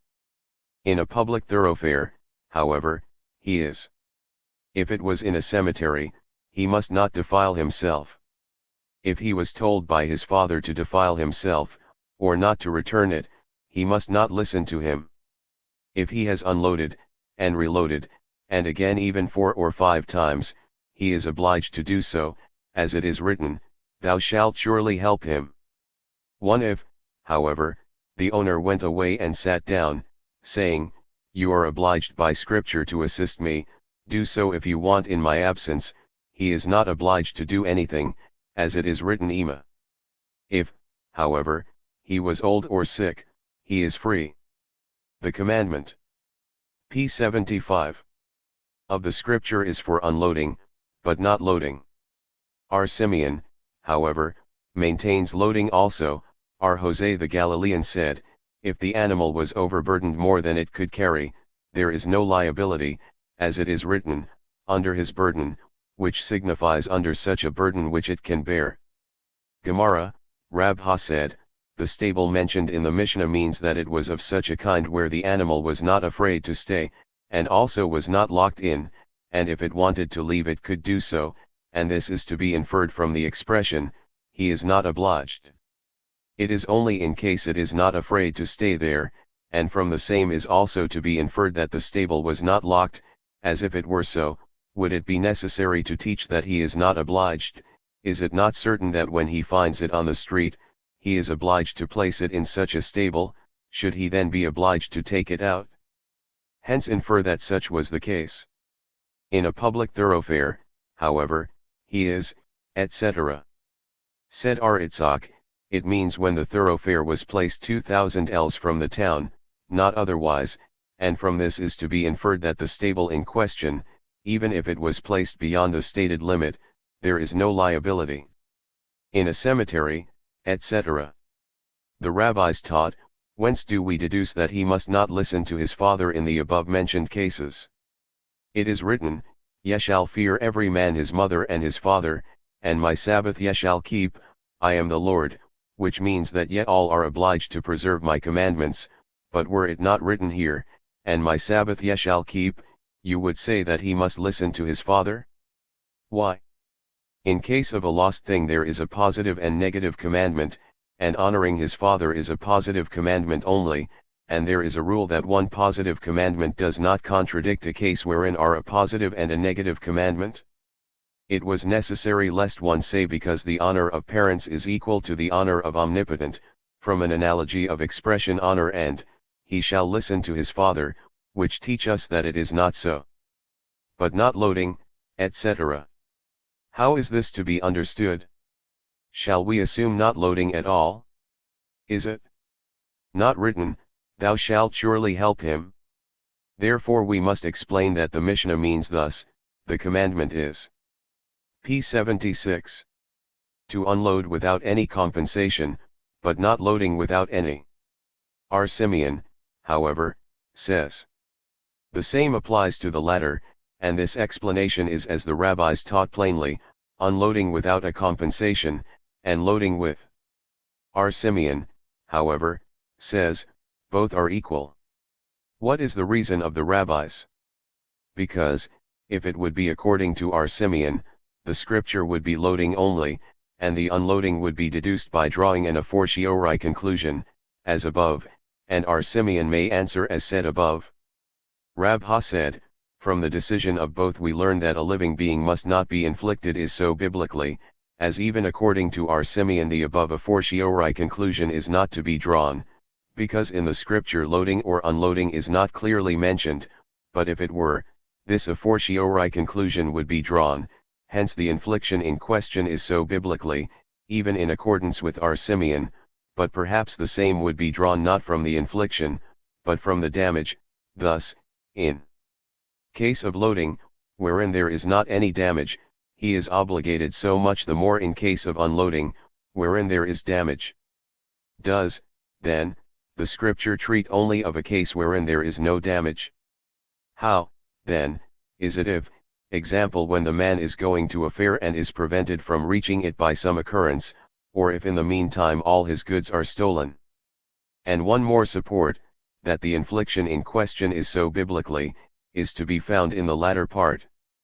R. Jose the Galilean says, if he was overloaded, etc., from which is to be inferred that the first Tana holds even in such a case one is obliged to help, and this only because of the infliction of the animal. But perhaps they differ only in that verse from which R. Jose deduces his decision, and the rabbis do not care to deduce it. Furthermore, it may be deduced that it is not so biblically from the first part, which states that in absence of the owner one is not obliged to help, and if the infliction in question is biblically, what difference is it whether the owner is present or absent? Nay, the infliction is so biblically, and the decision that in the absence of the owner he is free, is not to be understood as meaning entirely free, but free to do it without compensation, but in the absence of the owner he must do for compensation. This is supported by the p. 77. Following Boraitha, an animal belonging to a heathen, he must trouble himself with it as it were an Israelite's. This is correct. If the infliction is biblically, there is no difference to whom the animal belongs, but if it is not biblically, why must he trouble himself about a heathen's animal? It may be said he must do so not to cause animosity, and so it seems from the latter part, which states, if it was loaded with prohibited wine, he need do nothing with it. And this can apply only when the infliction is not biblically, for if it is, what difference is it with what material the animal was loaded? Nay, the Boraitha means to say that if there was prohibited wine to load, he should have nothing to do with it. Come and hear. If his friend was needed to unload, and his enemy was needed to load, it is a meritorious act to help the enemy for the purpose of overcoming his wicked nature. Now if the infliction is biblically, his friend should have the preference, because his animal is inflicted. Notwithstanding this, the overcoming of his wicked nature has the preference. Come and hear. The enemy in question is meant an Israelite and not an enemy, an idolater. Now if the infliction would be biblically, what difference is it who the enemy was? Do you think the enemy in question means the enemy mentioned in the Bible? It means the enemy mentioned in the Boraitha. Come and hear. The word lying, in the just cited verse, means that the lying occurred through the burden, but not when his habit was to lie down while under burden, lying, and not when it was standing, under his burden, and not when it was unloaded, his burden such as it could stand, but not otherwise. Now if the infliction is biblically, what difference is it between lying and standing? The Boraitha is in accord with our Jose the Galilean, who holds that the infliction is not biblically, and it seems to be so from the statement under such a burden which it could stand, and such a theory was heard from our Jose only. The rabbis taught, it is written if thou see, one may say that even when he was far away, therefore it is written if thou meet, and lest one say that only by an exact meeting, therefore it is written if thou see, to indicate that his seeing was when it was possible to meet him, and the conjecture of the sages was 1/7 part of a mile distant, which p. 78 was known as a ris. A Boraitha in addition to this states that he must accompany him the distance of a passa. Said Rabba Bar Hama, provided he is paid.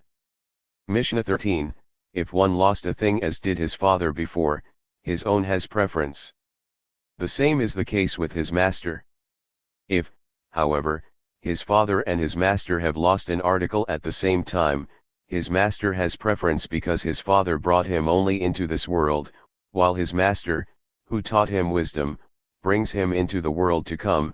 If, however, his father was a sage, he has the preference. If his father and his master were overburdened, he should unload his master first, and after his father. If both were in prison, his master has preference to be redeemed. If, however, his father was a sage, he has the preference. Gemara, whence is this deduced?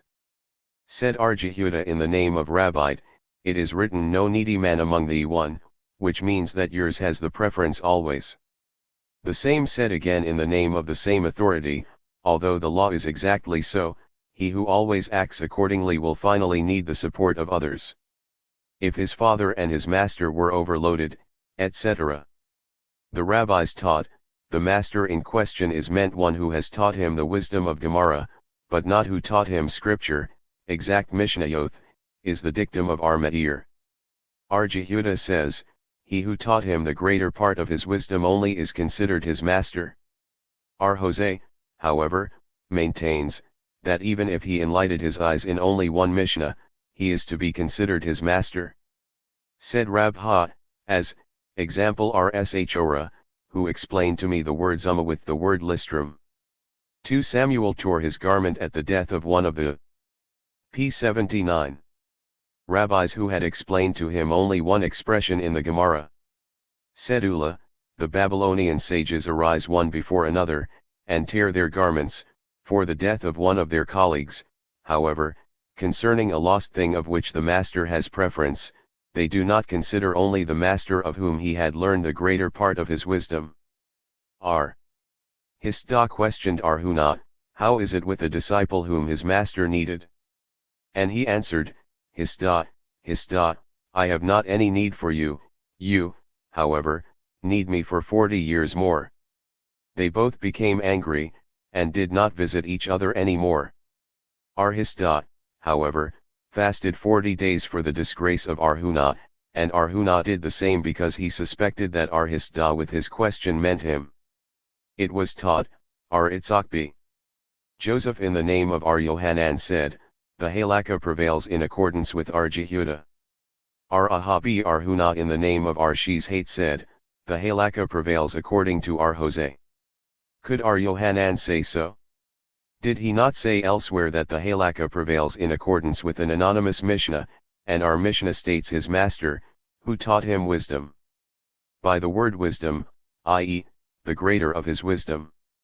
The rabbis taught, they who occupy themselves with the study of scripture are not to be blamed, but, on the other hand, not to be praised. With the Mishnayot, however, they are to be praised, and will be rewarded, but with the Gemara there is not a better custom. However, look to occupy thyself with the Mishnayot better than with the Gemara. Does not the Baraita contradict itself? It states there is not a better custom than the Gemara, and immediately it states, occupy thyself with the Mishnah. Said Yohanan, in the time of Rabbi the above Mishnah was taught, in consequence all the disciples left the Mishnah and started the Gemara, he therefore lectured again, occupy thyself better with Mishnayot, etc., and subsequently his above lecture was added to the Mishnah. 1. What? P80. Was the basis of the above-mentioned lecture? Jehuda B. Ilai lectured as follows, it is written, hear the word of the Lord, ye that tremble of his word. Your brethren that hated you, that cast you out for the sake of my name, said, let the Lord be glorified, but he will appear to your joy, and they shall be made ashamed. Tremble of his word means the scholars who study Gemara, your brethren means those who study the scripture, that hated you means the students of the Mishnayot, that cast you out means the common people.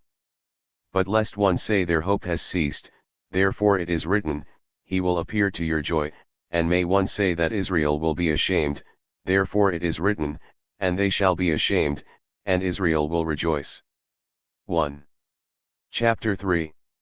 Laws relating to bailments, hirers, losses on deposited article as to their quantity and their quality, as to the care to be bestowed on deposited articles by the depositary, and of money whether it may be used.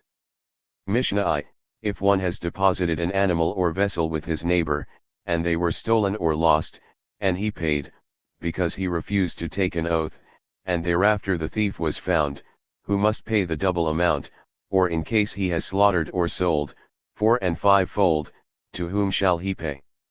To him who has kept the bailment.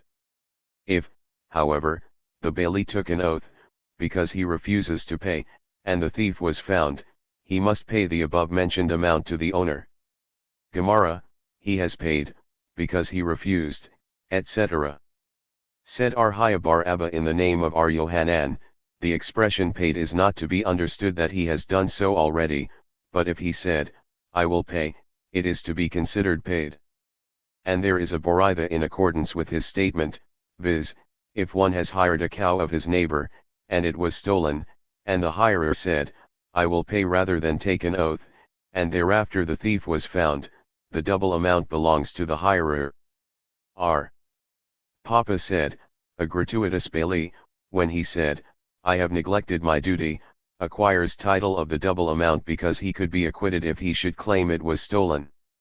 The same is the case with a bailee for hire, when he claims stolen, because he could be acquitted by claiming it was crippled or died, and also a borrower, if he said, I am ready to pay, he acquires title for the double amount, as he could acquit himself by claiming the animal had died while laboring. Said Arzibid to him, so said Abai, a borrower does not acquire title of the double amount, unless he has already paid. Why so? For all the benefit he has derived was only upon his word, without any p. 82. Actual payment. It is not sufficient his saying, I am ready to pay. And there is a boritha supporting him, if one borrowed a cow of his neighbor, and it was stolen, and the borrower hastened and paid, and thereafter the thief was found, the double amount belongs to the borrower. Shall we assume that the boritha is an objection to our papa's statement? He may say, has, then, the boritha more strength than our Mishnah? Does not the Mishnah state, and he paid, and nevertheless it was interpreted that the same is the case if he says, I will pay? Why should not this same explanation apply to the boritha? But what comparison is it? The boritha states, he hastened and paid, which is not the case in the Mishnah. But why should it not be explained he hastened to say, I will pay? Nay, the same boritha expresses in the case of a hirer, he said, and in the case of a borrower, hastened, hence the boritha was particular as to its word. But whence do we know that the boritha statements were taught together? Perhaps each statement was taught separately, consequently no special attention must be paid to the wording. The disciples of Arhaya and Aroshia were questioned, and the answer was, that all the statements of the above boritha were delivered at one time. It is certain that if he previously said, I will not pay, and afterwards he declared, I will, it is a reconsideration and must be counted, but how is it if it is vice versa? Shall we assume this also a reconsideration, or perhaps he intended to pay, but as he had no cash, he only postponed payment? Also how is it if he promised to pay and dies and his heirs refuse, or he dies without saying anything, and his heirs pay? Does the double amount belong to them, or can he say to them, if your father would promise to pay I would be pleased to transfer the double amount to him, but with you I have nothing to do, as probably you were aware of the double amount, and, therefore, you paid? These questions are not decided. Arhuna said, in all cases an oath is given to the bailee that at that time the article is not in his possession, for fear, perhaps, he would prefer to keep the article for himself, and, therefore, he paid for it. 1. There was a man who deposited a nose jewel with his friend, and when being required to return, he said, I do not know where I put it, and when the case came before Rn he p. 83 said, such an answer shows a neglect of duty, and you must pay. The man did not submit to Rn decision, unless Rn made him pay by force. Finally, the article was found, and was increased in value. Said Rn, return it to its owner and have your money refunded. Said Rabha, I was sitting before Rn when he decided the above case, and our study was in this chapter, and I questioned him, is not this case equal to the statement of our Mishnah, if he paid and refused to swear, etc., and Rn did not answer, it was right in him not to answer, because the case in our Mishnah does not treat of a case where he was troubled by the court, as in this case. Shall we assume that Rn holds that property appraised by the court, for the sake of the creditor, and delivered to him, should be returned to the defendant when he brings cash? Nay. The above case of the nose jewel is different, as the article was in his possession, no appraisement could be made, hence the appraisement itself was an error. The sages of Nahardia, however, hold that even a correct appraisement by the court is to be returned in 12 months. Said a member, I myself am a Nahardin, and I hold that an appraisement is always to be returned. So the halakha prevails, because it is written, and thou shalt do that which is right and good, etc. 1.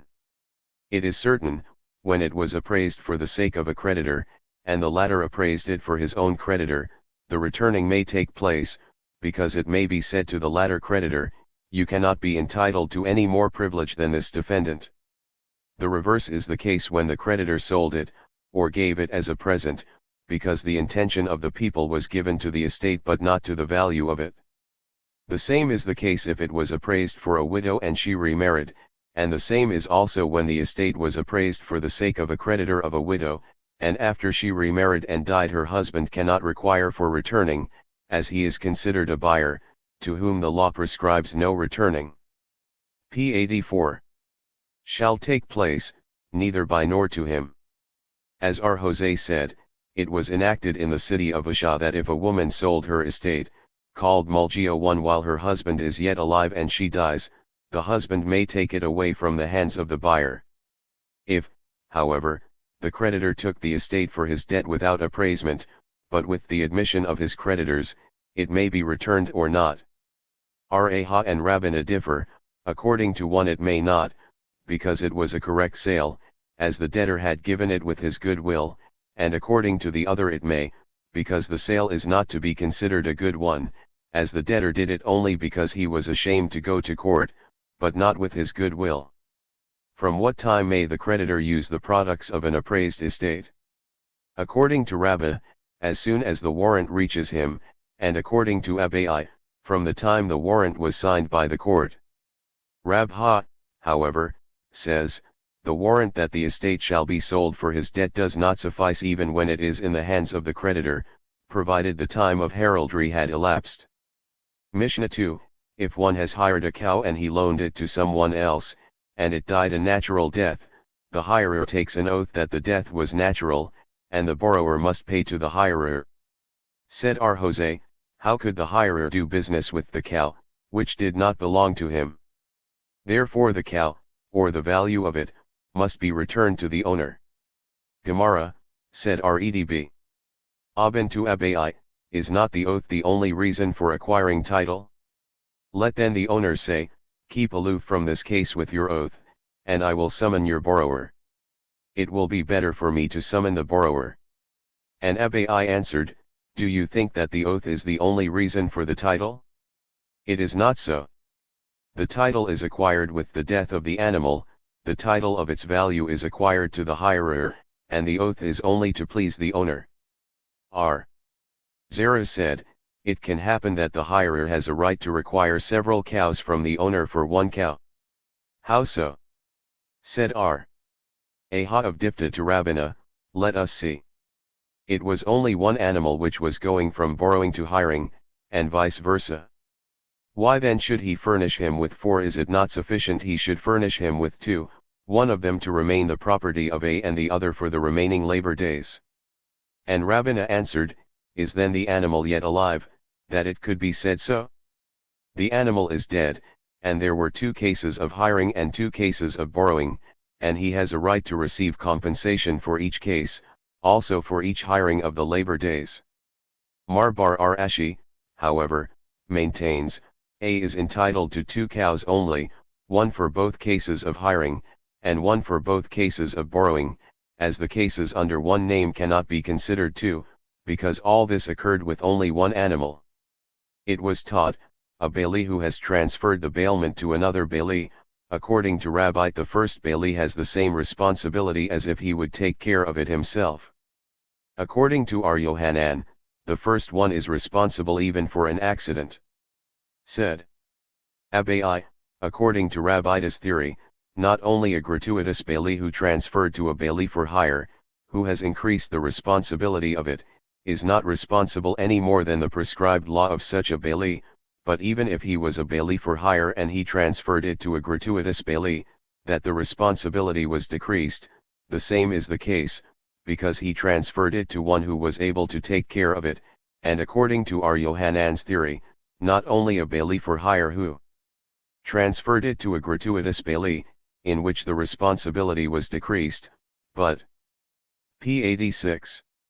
Even a gratuitous bali who transferred it to a bali for hire, in which the responsibility was increased, he is nevertheless responsible for all that occurs, because the owner may say, I have trusted the bailment to you, not to anyone else, as I did not want the bailment to be under the control of someone else. Said Arhisda, Rabbi's statement was not made by him directly, but it was inferred from an act which happened, namely, there were gardeners who had deposited their spades at a certain old woman's.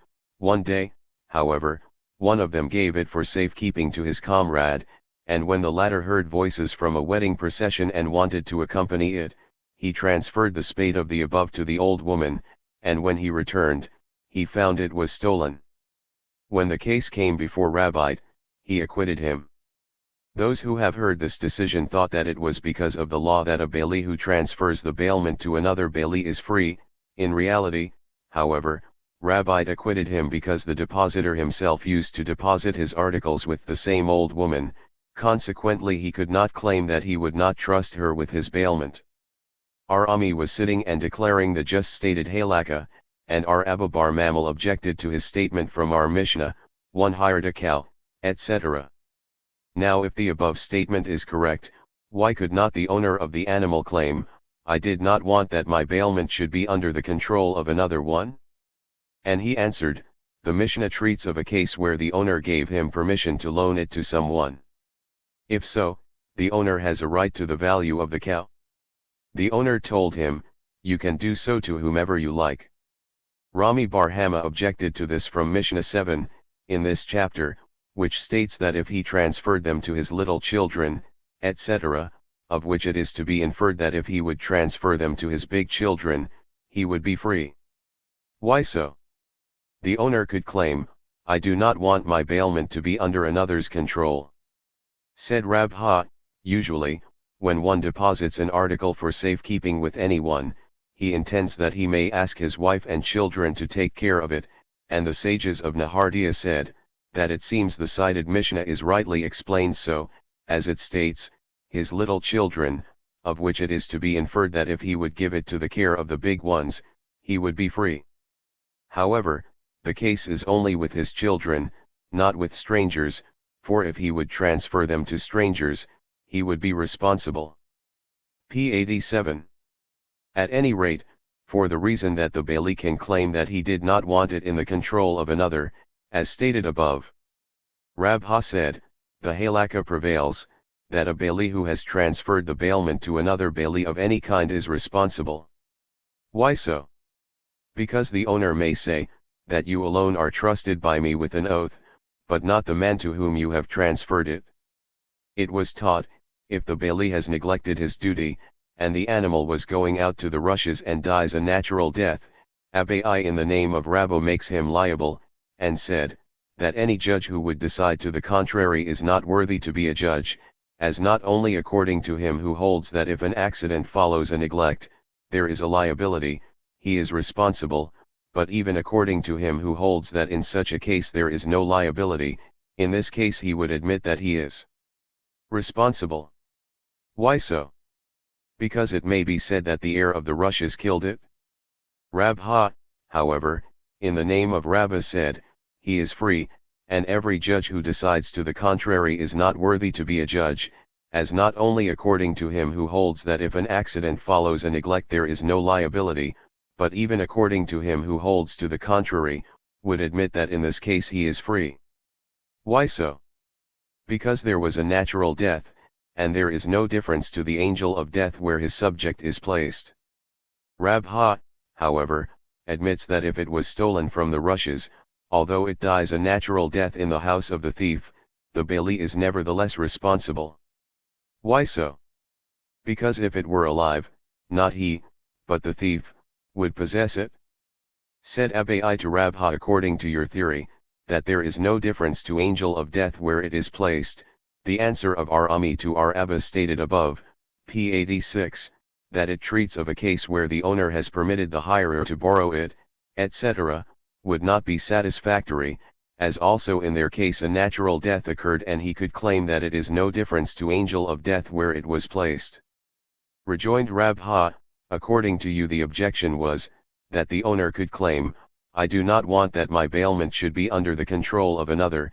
Your objection could be sustained, but I said that the claim of the owner was that the first bailee only is trusted by him with an oath, but not anyone else, hence your objection cannot be sustained. P. 88. Rami Bar Hama objected from the following Boraitha, if he brought the animal to a steep hill, and it falls and dies, it is not to be considered an accident, and he is liable. Of which it is to be inferred that if a natural death would occur while yet on the steep hill, it would be considered an accident. Why? Let him say that the mountain air or the labor of ascending such a high altitude has killed it. The Boraitha treats when it was brought to a good fat pasture. Said our Jose, etc., said our Jehuda in the name of Samuel, the halakha prevails in accordance with our Jose. Said our Samuel b.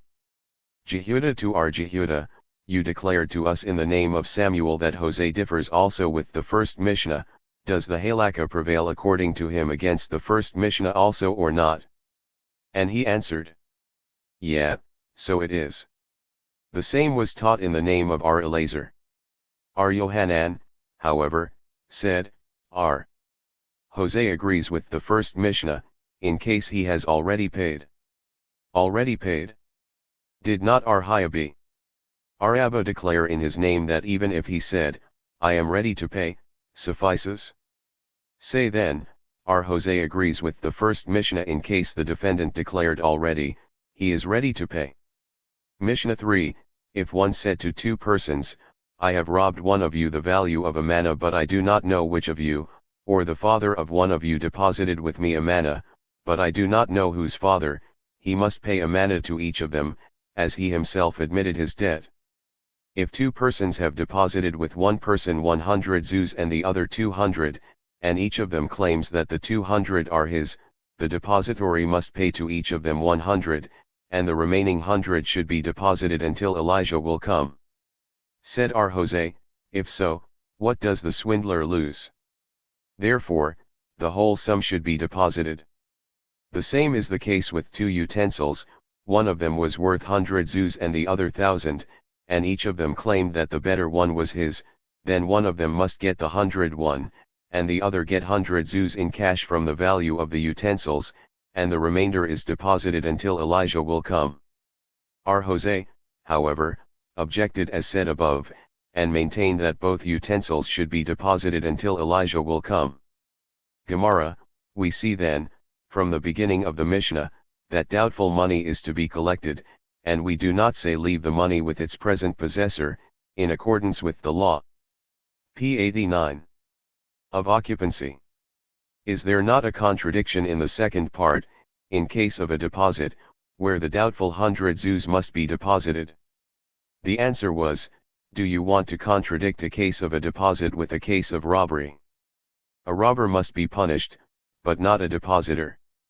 There is, however, contradiction of both robbery and deposit.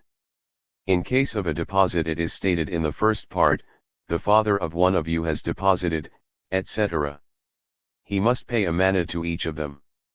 And in the second part, in case of the deposits of 1 and 200, it states that the doubtful 100 shall remain, etc.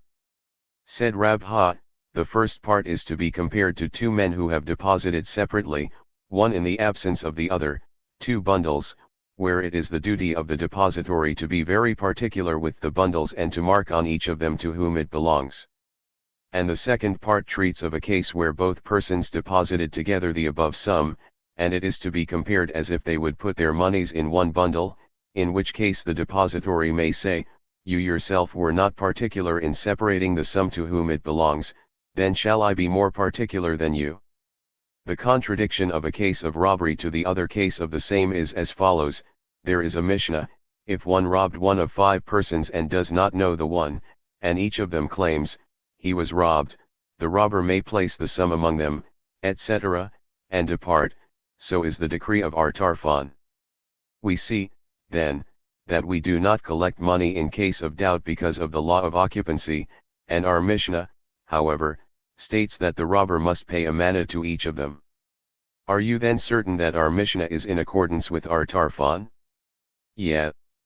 As in addition to the cited Mishnah it is said that our Tarfon admitted that if one said to 2 persons, I have robbed one of you of a manna and I do not know who is the one, he must pay a manna to each of them.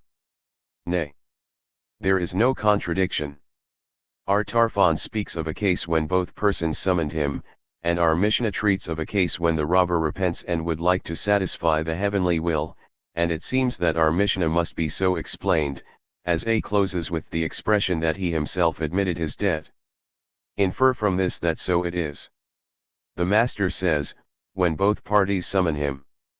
But p. 90. What does the defendant claim? Our Jehuda in the name of Rabbite said, he kept silence. And our Mathna said in the name of the same, he denies knowing either of them.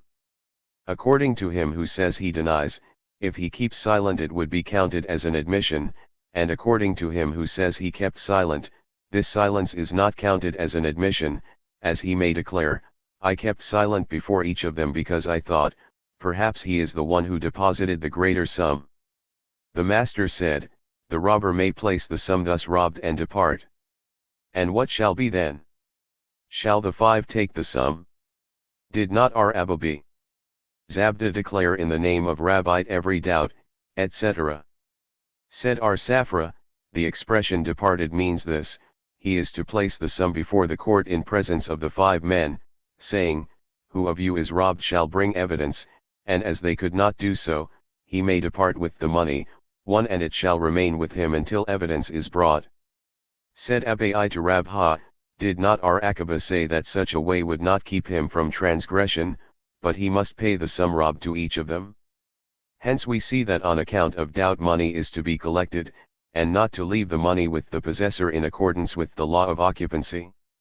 And he answered, there was an uncertainty of both the plaintiff and the defendant, and here it is only an uncertainty of the plaintiff, but the defendant is certain that he has robbed one of them. But is not the case in our Mishnah also, an uncertainty of both the plaintiff and the defendant, as the latter says to each of them, I do not know whether you were robbed. It is already explained above that our Mishnah treats of a case where he repents and would satisfy the heavenly will. Said Rabbina to our Ashi, how could Rabha say, if there were 2 bundles he ought to be particular to know to whom each bundle belongs? Did not Rabha or our Papa say elsewhere, that all agree in case where 2 men have deposited with a shepherd, 1 2 sheep, and 1 1 sheep, in the presence of both, and thereafter each claims the 2 sheep are his, the shepherd must place 3 sheep before them and depart? And he answered, there the case was where they deposited in his flock in his absence. P 91. The same is the case with 2 utensils, etc. Why the repetition? Is this case not the same as the previous? To teach us that even in the case of utensils, which may involve a loss by selling the better one, the rabbis are nevertheless of the same opinion. Mishnah 4, if one deposits fruit at his neighbor, he must not touch it, even when should they be lost. Our Simeon B. Gamaliel, however, maintains, that he must sell it by order of the court, as this is similar to returning a lost thing. Gemara, what is the reason of the first Tana of our Mishnah? Said our Kahana, usually one is pleased with his own goods, be it a 9th part, as with the goods of a stranger, be it multifold. Our Nahman B. Itzhak, however, said, because it is to be feared, one perhaps the owner of it has separated it for heave offering or tithe. Said Rabbi B. Hannah in the name of our Yohanan, the Tannim of the Mishnah differ only when the fruit becomes diminished as usual, but if the loss would be more than usual, all agree that he may sell it by order of the court. An objection was raised from the following, if one has deposited fruit at his neighbor's, and it decays, or wine, and it becomes sour, or oil, and it creates a stench, or honey, fermenting, one must not touch it, such is the decree of our Meir. The sages, however, say, he may try to prevent the loss and sell it by order of the court, provided he does not buy it for himself. Similarly, holders of charity funds, when there is no poor to whom to distribute, may change the money to anyone, but not to themselves. Officers who are appointed to distribute food to the poor, if there is none, they may sell it, provided they do not buy it for themselves. Now the Boraitha states, fruit, and became rotten, does it not mean even more rotten than usual? Nay, it means as usual. It states, if wine becomes sour, etc., which certainly means that it is entirely spoiled for consumption. With beverages it is different, as there is no remedy when spoiled, what use can be had of them? Oil to smear the heels of footwear, and honey to use as salve for the camel wounds.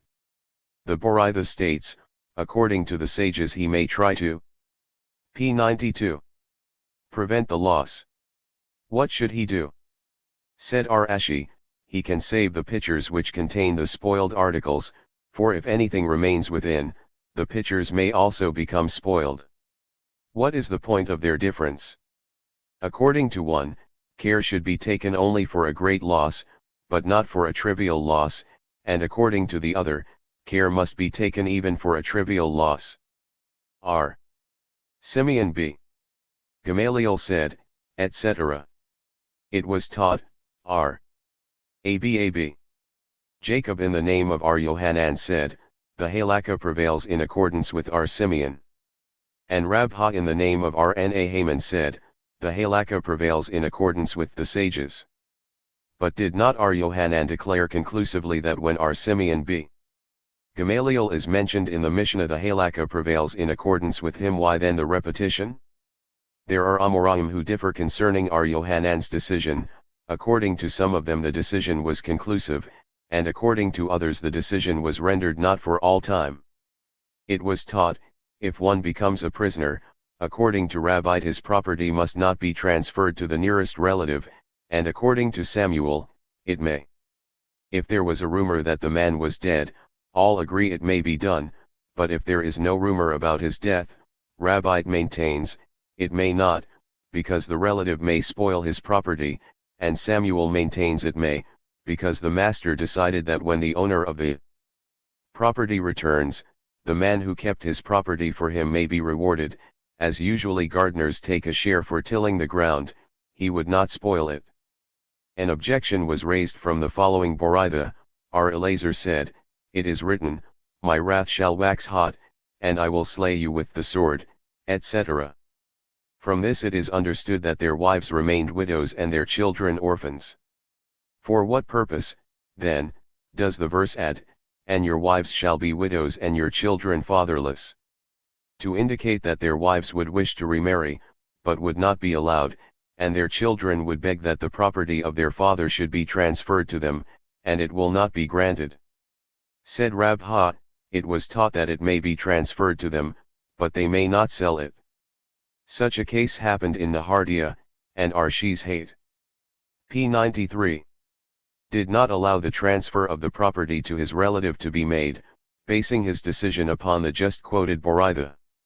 Said Aramram. To him, perhaps the Boraitha is taught as Rabha amended it. And he rejoined, are you not a Pumbedithan, who tries to pass an elephant through the eye of a needle? Does not the Boraitha make the wives equal to their children? As the wives are entirely forbidden to marry, so are the children entirely from their father's property. Says the Gemara, however, in the case in question the Tannim of the following Boraitha differ. If one took possession of the estate of a prisoner, he must not be compelled to give it up. Furthermore, if he was informed that the prisoner was about to be liberated, and he hastened to use the products of the estate, he is considered diligent, and rewarded. And the following are considered property of prisoners. If his father, brother, or one of his grantors went to the sea countries, and there was a rumor that they were dead, whoever takes possession of their abandoned property, he must be compelled to give it up. And the following is considered abandoned property. If the owners went to the sea country, and no rumor of their death was heard. The same is the case with him who takes possession of forsaken property. And what is called forsaken property? If its owners are somewhere in the neighborhood, but cannot be found. Why, then, is the former called abandoned and the latter forsaken? Abandoned means, he was compelled to leave it, as it is written, but the 7th year shalt thou let it rest and lie still, one which is a decree of the Lord, and the latter means that he has forsaken it willingly, as it is written, the mother was dashed in pieces upon her children. The Boraitha adds, it was declared that all those who take possession of such land, their compensation must be appraised as if they were hired as gardeners.